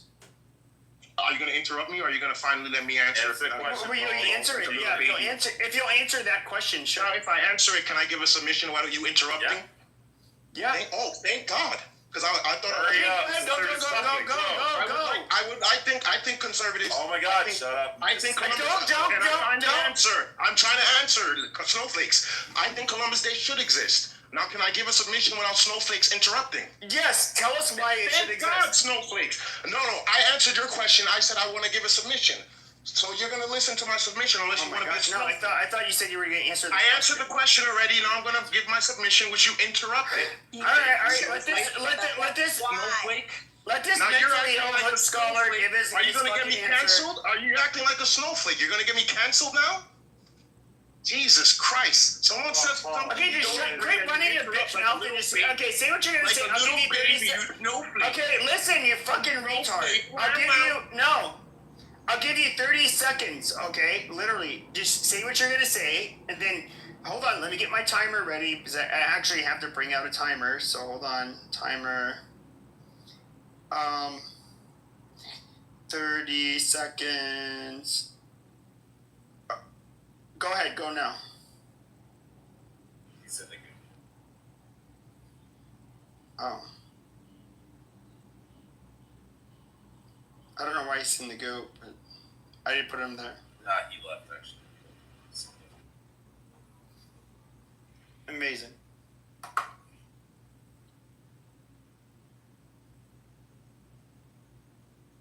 All right, MOG, tell us about why you hate Charlie Kirk. I know MOG hates me. He's called me a cracker. I need I'm to a die. Charlie Kirk. Okay, I'm a Charlie Kirk fan. Yes, you are right. PP, I know I don't fuck with you. You're a dirty white. Actually, it's a shame that we lost a respectful white guy like this Kirk guy. You know, he's way better than a lot of these trash people on this app. He's a better white than I am. Like, we can agree. No, I agree. He's a better person than you. This is my thing, and I'm gonna pass the mic because I appreciate y'all letting me speak. I'm gonna pass the mic, but this is my thing, y'all. I seen a little bit of this funeral today. I was kind of busy. I gotta watch it later. Man, I am a Charlie fan, like no trolling. But at the same time, I'm not talking about no other race but white people race. I will never let go of this shit. I will stay on y'all top with y'all political killing ass. I will stay on y'all ass. Y'all killed Charlie. Hold on, let me get this out. Y'all killed Charlie for what exactly? Let me show you how triggered these white men are. And what's worse is you all have been so pussy and so bitch and have not accepted any responsibility. Talking about far left, talking about far right. This is a far white bullshit. And you killed Charlie, and he didn't even deserve a push, anything physical. The guy was the most respectable debater ever. You know, when I first started seeing clips, I was like, you know, I started seeing the little cutoff clips. I said, man, fuck this little racist, blah, blah, blah, blah, blah. And then I went and saw more clips. I said, this is a regular human being who loves the Lord. He has said some slick shit to black people. I say slick shit to white people. Y'all niggas stop being a bitch. But y'all people who allows people's opinion and you shoot them, it's only white people who do this shit, right? And that's whatever. But y'all are a threat to our Constitution, our First Amendment, all that shit. Like, I'd rather be a dangerous thug running around Chicago at this point. Look at this shit. We're not safe. Nobody's safe. Hey, what about the girl on the subway? Someone in the chat mentioned that, and I agree. What about it? Yeah, we cut the Ukrainian girl stuff. What about the projection? We'll worry about that later. We're talking about this white killing. I know, you said white on white crime. We want to talk about isolated incidents when I'm talking about white. Bro, this is that white bullshit I'm talking about. Y'all so hoe and bitch. I don't want to hear nothing, no opinion about the black community and their violence. Because look at how y'all act like little girls. You asked for examples. No, it's true. You get up there, and the minute you have a different opinion, it's faggot this, shut the fuck up this. You would never do that in real life. No, you would never say that to somebody in real life. Man, I'm not worried about it in real life. You know how angry they get. Look at how they stand hundreds of yards away and shoot at their own, while their own is defending them. Oh my God! That's because we can actually shoot hundreds. Wait, that's because we can actually shoot hundreds of yards. Unlike people hold your fucking gun sideways and miss 90% of rounds. Hey, I don't hate y'all white people. Y'all are really good shots. Just see how y'all give it up, and y'all will never ever. I gotta interject. To be fair, white fought the Civil War against other white people. And you started saying, you're missing the point. Yeah, to save your black ass. My white brother, who I do not hate, you are missing the point. It is not about your conglomerate with black. This is about when you mess up. This is the area you need to fix. Just like my people, we mess up and we have an area we need to fix. You guys gotta fix this. And when I say you need to fix this, I don't want to hear what the black people need to fix. Because we're not in the same group with the leftists. You don't want to fix what you need to fix. See, one thing I love about black people, we have no problem talking about we like the conservative blacks. But we talk about the violent. We talk about the violent left people all the time. It's so stupid. Remember that. No The left. minute somebody no came left. up here with Are you a talking contradicting, the minute somebody came up here with a contradicting Well, no, Joe opinion, wanted to started say calling something. me- Shut your faggot ass up. Yes, Ass, I'm shutting you down. Just let Joe. And second of all, Good. First of all, the funniest thing is, I'm actually. Okay, mods, if you want to talk, just mute. Mods, if you want to talk, just mute. Because these faggots will not shut the fuck up. You're a bitch. You would never say that to anybody in real life. You're a bitch. Alright, chill, bro. Look, I just want to address Mog's point.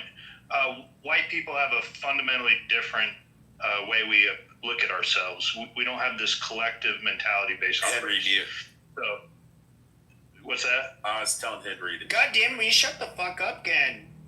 So I understand where you're coming from, Mog, but you're looking at from the lens of how black folks usually tend to look at themselves as some monolith or collective group, even though you're not, and you would even admit you're not. But white people don't look at ourselves as some monolithic group based on our race. That's just ultimately what it is. We look at each other different based on our ideologies, our beliefs, our ideas. I think black people do too. So we can, like, when are we going to get to the point we look at everybody just based on our ideas and beliefs rather than color of our skin? Maybe one day, but one day is in the future. We're here today.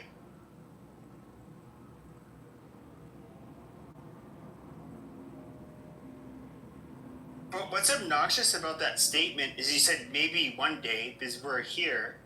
Well, you have to understand when you attack white people, and white people are demographically becoming more of a minority.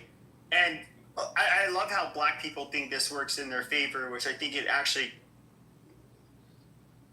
their biggest threat is going to be the demographic change. But with that being said, you attack us based on our identity, and as we become a smaller portion of the population, you're going to see white people kind of attached to that identity more and more and more. It's no secret that the smaller the minority you are, wherever you are, the more attached and I guess you say clannish or tribal you become.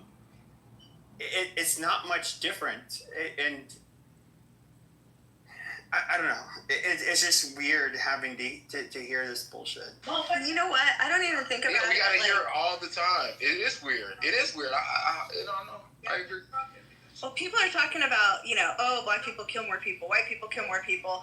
You know what? There's killing on both sides. Maybe one side more than the other. But what I will say is I feel like there's more liberal people, black and white, killing people than there are conservative people killing people. No, it's just a lot of criminals. That's it. Criminals kill people. That's just point blank period. Criminals kill people. I agree. And which ideology, forget which ideology has more criminals? All those social concepts, like, which ideology has more criminal?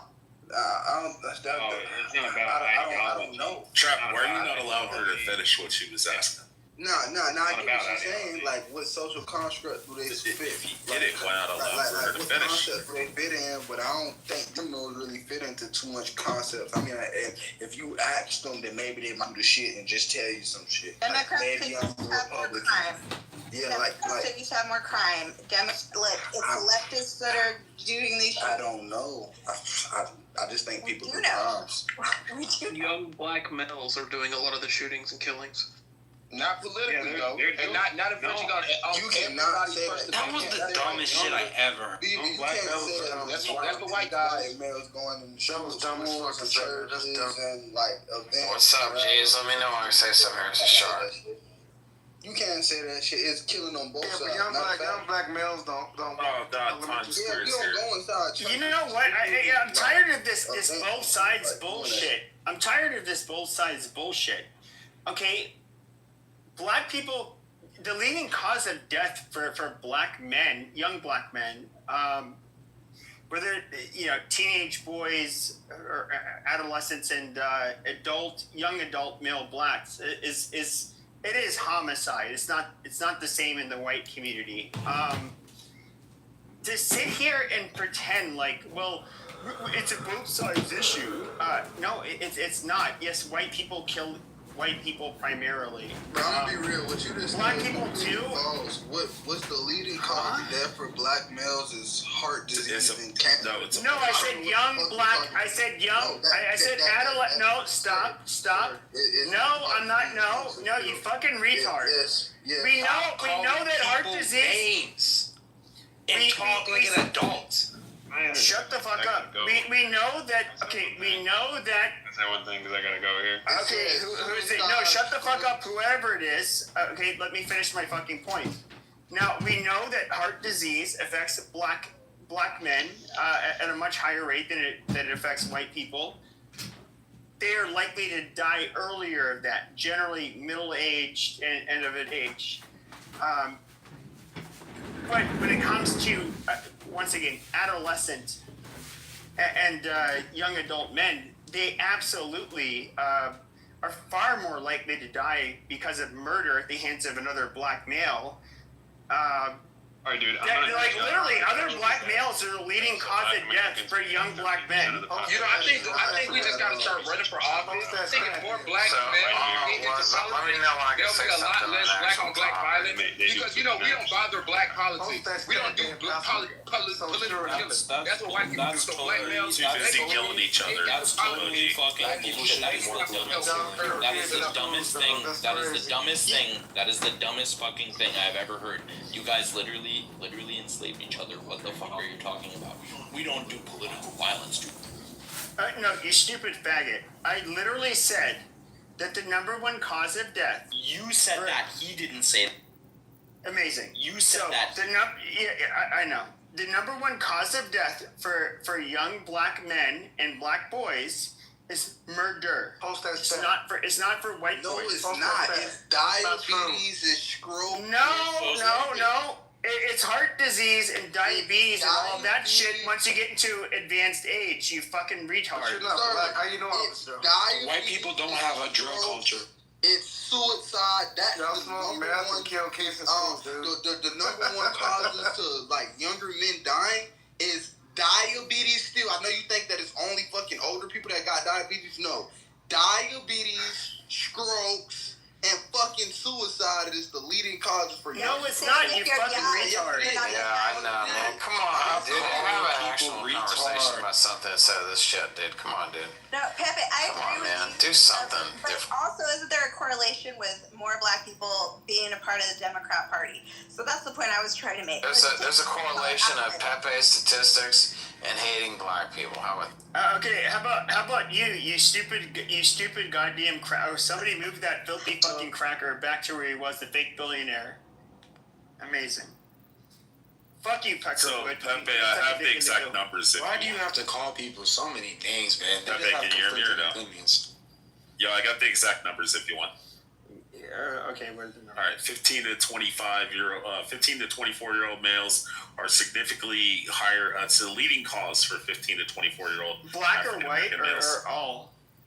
For black males, 15 to 24 is the leading cause is homicide amongst African Americans. It's the leading cause. Amazing, proves my point. So the exact comparative numbers for 2023 aren't specified in the data I found. Historically, the homicide rate for black males that age has been over 70% higher than their white counterparts.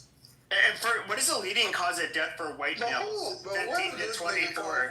Hold on, shut your fucking mouth. Shut your mouth. Because I'm curious, like, what is the leading cause of death from 15 to 20? He's looking it up. But like I said, he said 15 to 24. Now, this is a statistic that it's been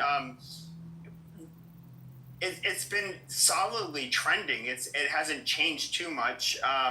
But the leading cause of death for young black men and older boys, it's been homicide. I mean, I don't know what else to say about it. And it's obviously not white people killing them. It's them killing themselves.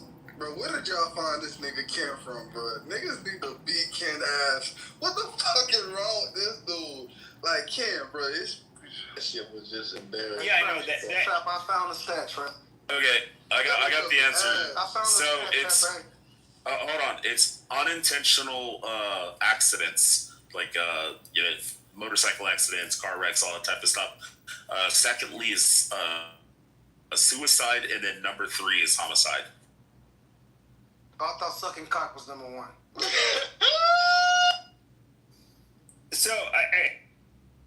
So your first inclination is to beat up somebody for reading off facts? Like you have the inclination for violence? Huh? Somebody said they wanted to beat up Ken because he read off some statistics. Oh, I mean, they can come fuck with me. I'm 6'4", 260, and I stay strapped. I got over 100 fucking firearms, and I'm trained, so bring it the fuck on. Whoop-de-doo. Let's go. My gun sideways. You want to know the truth is? White people, y'all did a great job. Just tell them how to shoot it, motherfucker. I hate niggas. I'll show you a shooter, motherfucker. I hate crackers. You ain't gonna bust shit. No, I'm worried about our general public. I don't miss when I shoot, bitch. Just white people, just lament in the fact that you all did a decent thing today. You all had a great revival. Throw some hands. No, I'd rather shoot you. What I'm curious about is when do we see you, Black? Okay, shut the fuck up, Big and Rich. Okay, when? Just funny. Okay, look, there is nobody, and I'm gonna be very blunt about this, and you guys all know this. Whether you're black, whether you're a tranny, whether you're gay, whether it didn't matter what your orientation was. If you would have gone to like Charlie Kirk's event, you would feel safe. You know this. I know this. Now, because you guys wanted to make this a race issue, when it comes to the average, everyday MLK parade, you guys are on high alert. You guys know some shit's about to pop off. It's a lot different.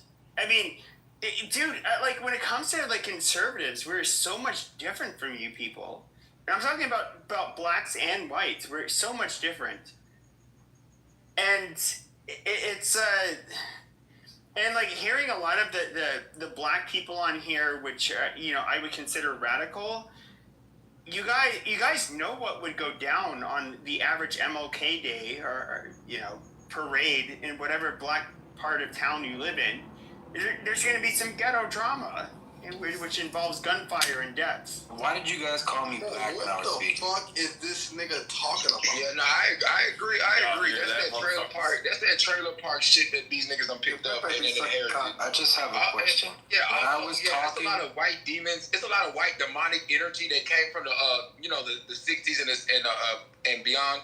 And this has flowed into the black community. I don't know when black people started doing this to each other. I mean, this is what white people used to do, just mind their own business. They used to just get out of and bother black people. Now it's certain black people in certain. These niggas weirdo. You see what I'm saying? Yeah, these niggas. Hey, we need to like cleanse that shit off of us, y'all. It's a bad energy, dog. It's a bad energy. That's because we are getting sick of you niggas too. You guys are fucking it up for us. Oh, and that's a black man saying it. Oh, y'all fucked.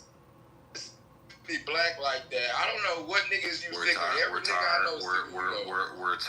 of trying to live peaceful lives. Who is the where though? I'm trying to identify. I don't really understand what you are, brother. Okay, so here I'll help you understand. If you just shut the fuck up for 2 goddamn seconds. Okay, bitch. Go ahead, bitch. Let me PTR this for a second. I'm gonna show you what I'm right now. Let me put it on my PTR real quick, and I'll show you. Where is it at? Okay, boom, right there. Go ahead and PTR, man. I'm tired of niggas like Dylan Roof. So like if you PTR trap, shut your dreadhead, skinny jeans wearing ass up. So if you PTR, that's my cousin right there. That's what we're tired of. My cousin was a decorated Vietnam veteran. You read that article there, he was gunned down, shot in the back of the head while he was driving. Okay, and if you look at the description, it's a 14 and 50-year-old. Wasn't a white boy, wasn't an Asian boy, wasn't a Hispanic boy, wasn't a Ku Klux Klan member. It was niggas like y'all. So that's what we're getting sick of. We're tired. We're tired of Nigerian American. It was young niggas like it. Nigerian American, you're the fucking worst. You sold your own people, you piece of shit. I hate niggers and crackers. I hate everybody. I hate everybody so fucking much. I agree. I'm an equal opportunity hitter.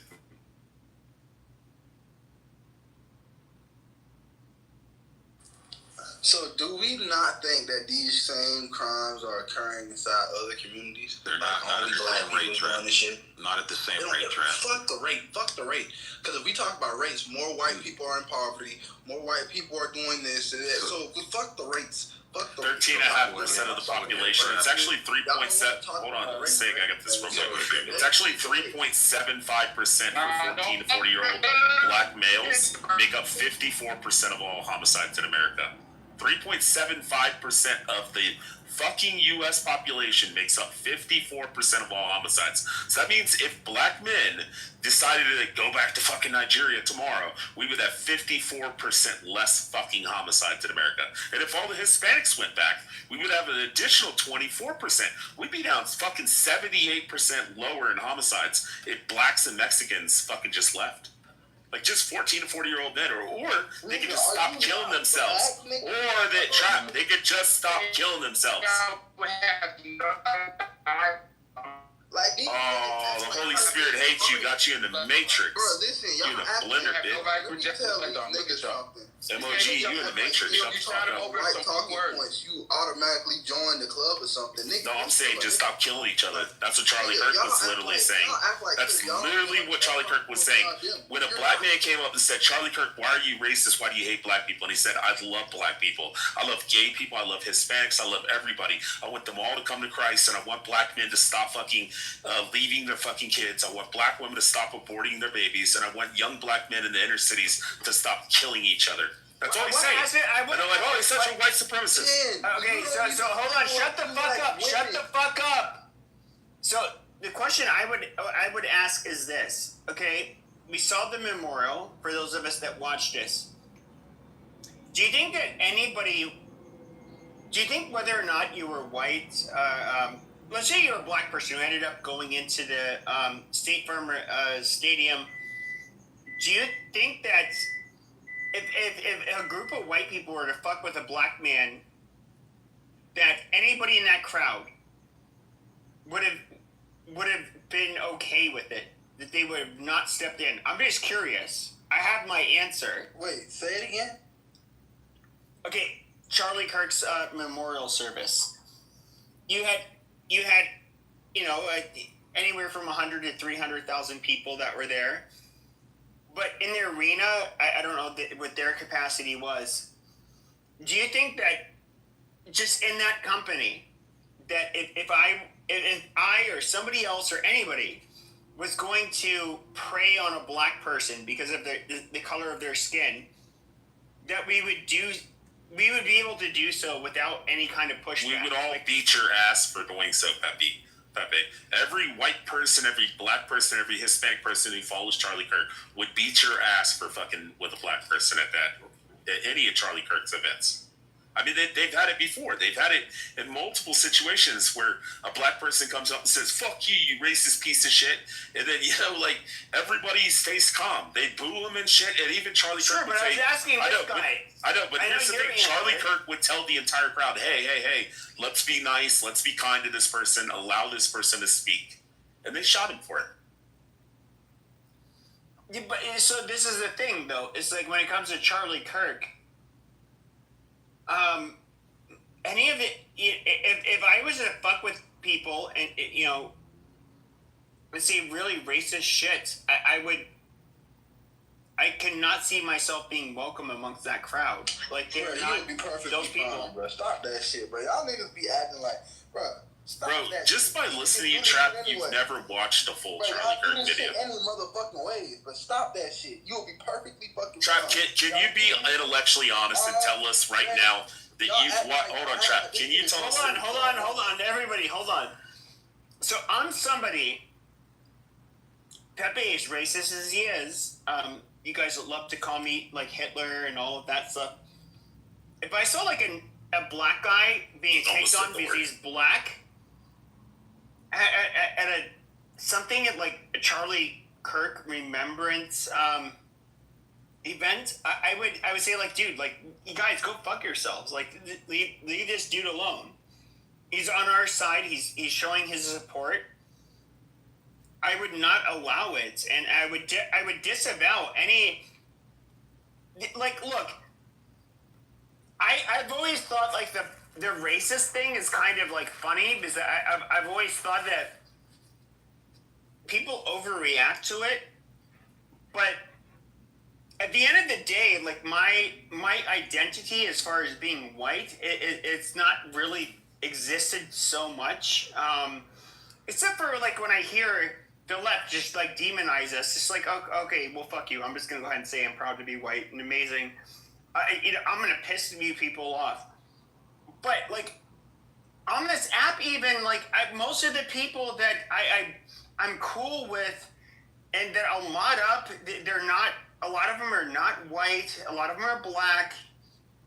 There's an identity, you know, and then some of the people that I really dislike on this app are white. Like there is, I do think that and I think I'm shooting myself in the foot when I say this, but I do think ideology matters over, you know, the color of your fucking skin. I think that the biggest enemies of people like myself are primarily other white people that think a lot differently than me. It's not black people. It's not racial minorities. But I do think you know, and I am a agitator and a troll and all of that stuff. I'm not a uniter. I'm not a healer. I'm not Charlie Kirk. You know, I'm a piece of shit compared to him. I'm somebody who. What? I said we all are. Yeah, you know, we out of that shit. You are too. Fuck no. He united fucking 80 million people who follow him globally. I don't give a fuck bring about people that. to conservatism, you I piece of don't give shit. a fuck about that. Conservative Judeo-Christian values. The same. Hold on, Trap. The same values that your fucking grandmother espoused to you as a fucking kid, that you fucking denounce because you want to go out and get pussy and smoke weed. I don't give a fuck. Fucking low life. Trap, can you spell conservative? Fucking shit. Like this nigga just shooting shit. Trap, can you even spell conservative? Your grandma's rolling in her grave, bro. Bro, you a black man. Calm down. If you can spell it, I can. Well, hold on. No, hold on. He could. Sig did ask you to spell conservative. Can you spell it? Bro, I know you want to watch two black men fight, bro. He's black. If he can spell it, I can spell it. The fuck is wrong with you? Spell conservative. You can spell it. CONSER. It's a lot more. It's on your end of the world than mine. Okay, never mind. He doesn't want to do it. I know you might not know the stats for real, but it's a lot more idiot. What is 8 times 7? What is 8 times 7? What are you talking about? What is 8 times 7? I don't know. This is not that type of party. But I knew that in 3rd grade. And no. 56, come on. We're raised differently, so, you know, I'm not going to knock you. How do you spell Mississippi? Can you spell Mississippi? How were you raised? I did go to Catholic school. That's not the majority of your community, though. Like. Exactly. So, like. So I went to school that was, like, better than most of my community. Yeah, so, I mean, you're privileged. That's cool. Amazing. But most of your community isn't. Most of your community is in poverty. Can you spell Mississippi? Yeah, you remember you guys are like broke. Most of us are not impoverished. Overall, that's a lie. Broke as fuck. No, that's literally nothing. Overall, y'all broke as fuck. In fact, even the black community overall in America is not poor. I guess we still a minority. I mean, he grew up in South Carolina. You can't expect him to spell Mississippi. We're a minority, remember? There's more poor white people than black people since we're. Can you spell Idaho? Okay, can you spell Idaho? I mean, I guess I could, but it's not that type of party. Yeah. Okay. Yeah. He can't. You know, this is mean. I'm. You know, my bad. I shouldn't have even asked. Yeah, you can't expect too much about that. Carolina's a terrible place, just so you know.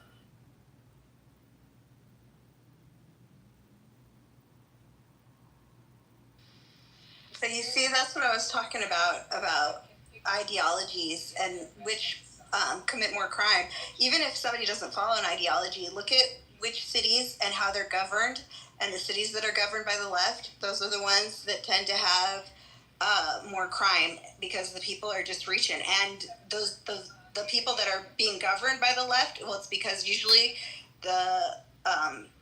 the citizens vote them in. So, I mean, that's not always the case. Like, for instance, I'm in California. I'm a minority because I'm a conservative, and I do not vote for Kamala. But anyway, a thing that you see. Y'all really think this shit is two different parties? Like, these people don't got the same agenda. Like, y'all really is that small-minded. Like, you can't spell Idaho or Mississippi. Shut the fuck up. That shit don't make no sense. How many times have you seen presidents or candidates go against each other? I'm talking about literally hardcore go against each other, and then in another goddamn picture or clip, you'll see them sipping coffee and smoking cigars. I'm glad you watched the YouTube video, like, you fucking tart. Y'all so intellectual that y'all became idiots. You seem to think that I look at somebody like Gavin Newsom. It's not no difference inside none of these sides. No, you fucking retard. You seem to think it's all right. You'll understand one day. Maybe when you're 90. No, I won't. No difference inside. You subliterate piece of shit. I don't think you fucking understand. Okay, I gotta mute you. Okay, now I gotta mute you because you're just fucking running your mouth. You want to mute a black man? I got it. Yes, I'm gonna mute the fuck out of a black man. Absolutely, I have zero problems with muting a black man. He also mutes me too, and I'm white. So. Okay, like, I can look at a piece of shit like Gavin Newsom, who I think is a very dangerous individual. I think he's a sociopathic piece of shit. He's a chameleon. I don't think he has any real ideology except for, he'll promote whatever values has to keep him in power. Like a grifter. All of them. Obviously, now when it comes to white people, like once again, like the people, by and large, that still hold the levers of power. Excuse me, in the United States. I mean, they're white people. White people. We do not agree with each other in a lot of shit. I mean, we can look at how they were going after Trump. We can look at who are the power brokers in America. Realistically, it's mostly white people fighting against each other, and that's who we fight with the most. I don't. No, black people here's the problem. Are not the main issue when it comes to the United States. No, here's Dr. Articulate there, that faggot. It's literally unmute Dr. going against small brains. So you have these people who come and then they say that they're running for this, they say that they're running for that, and then they let us, aka you guys, because I don't fall into this, I don't vote, I don't fit into none of that shit.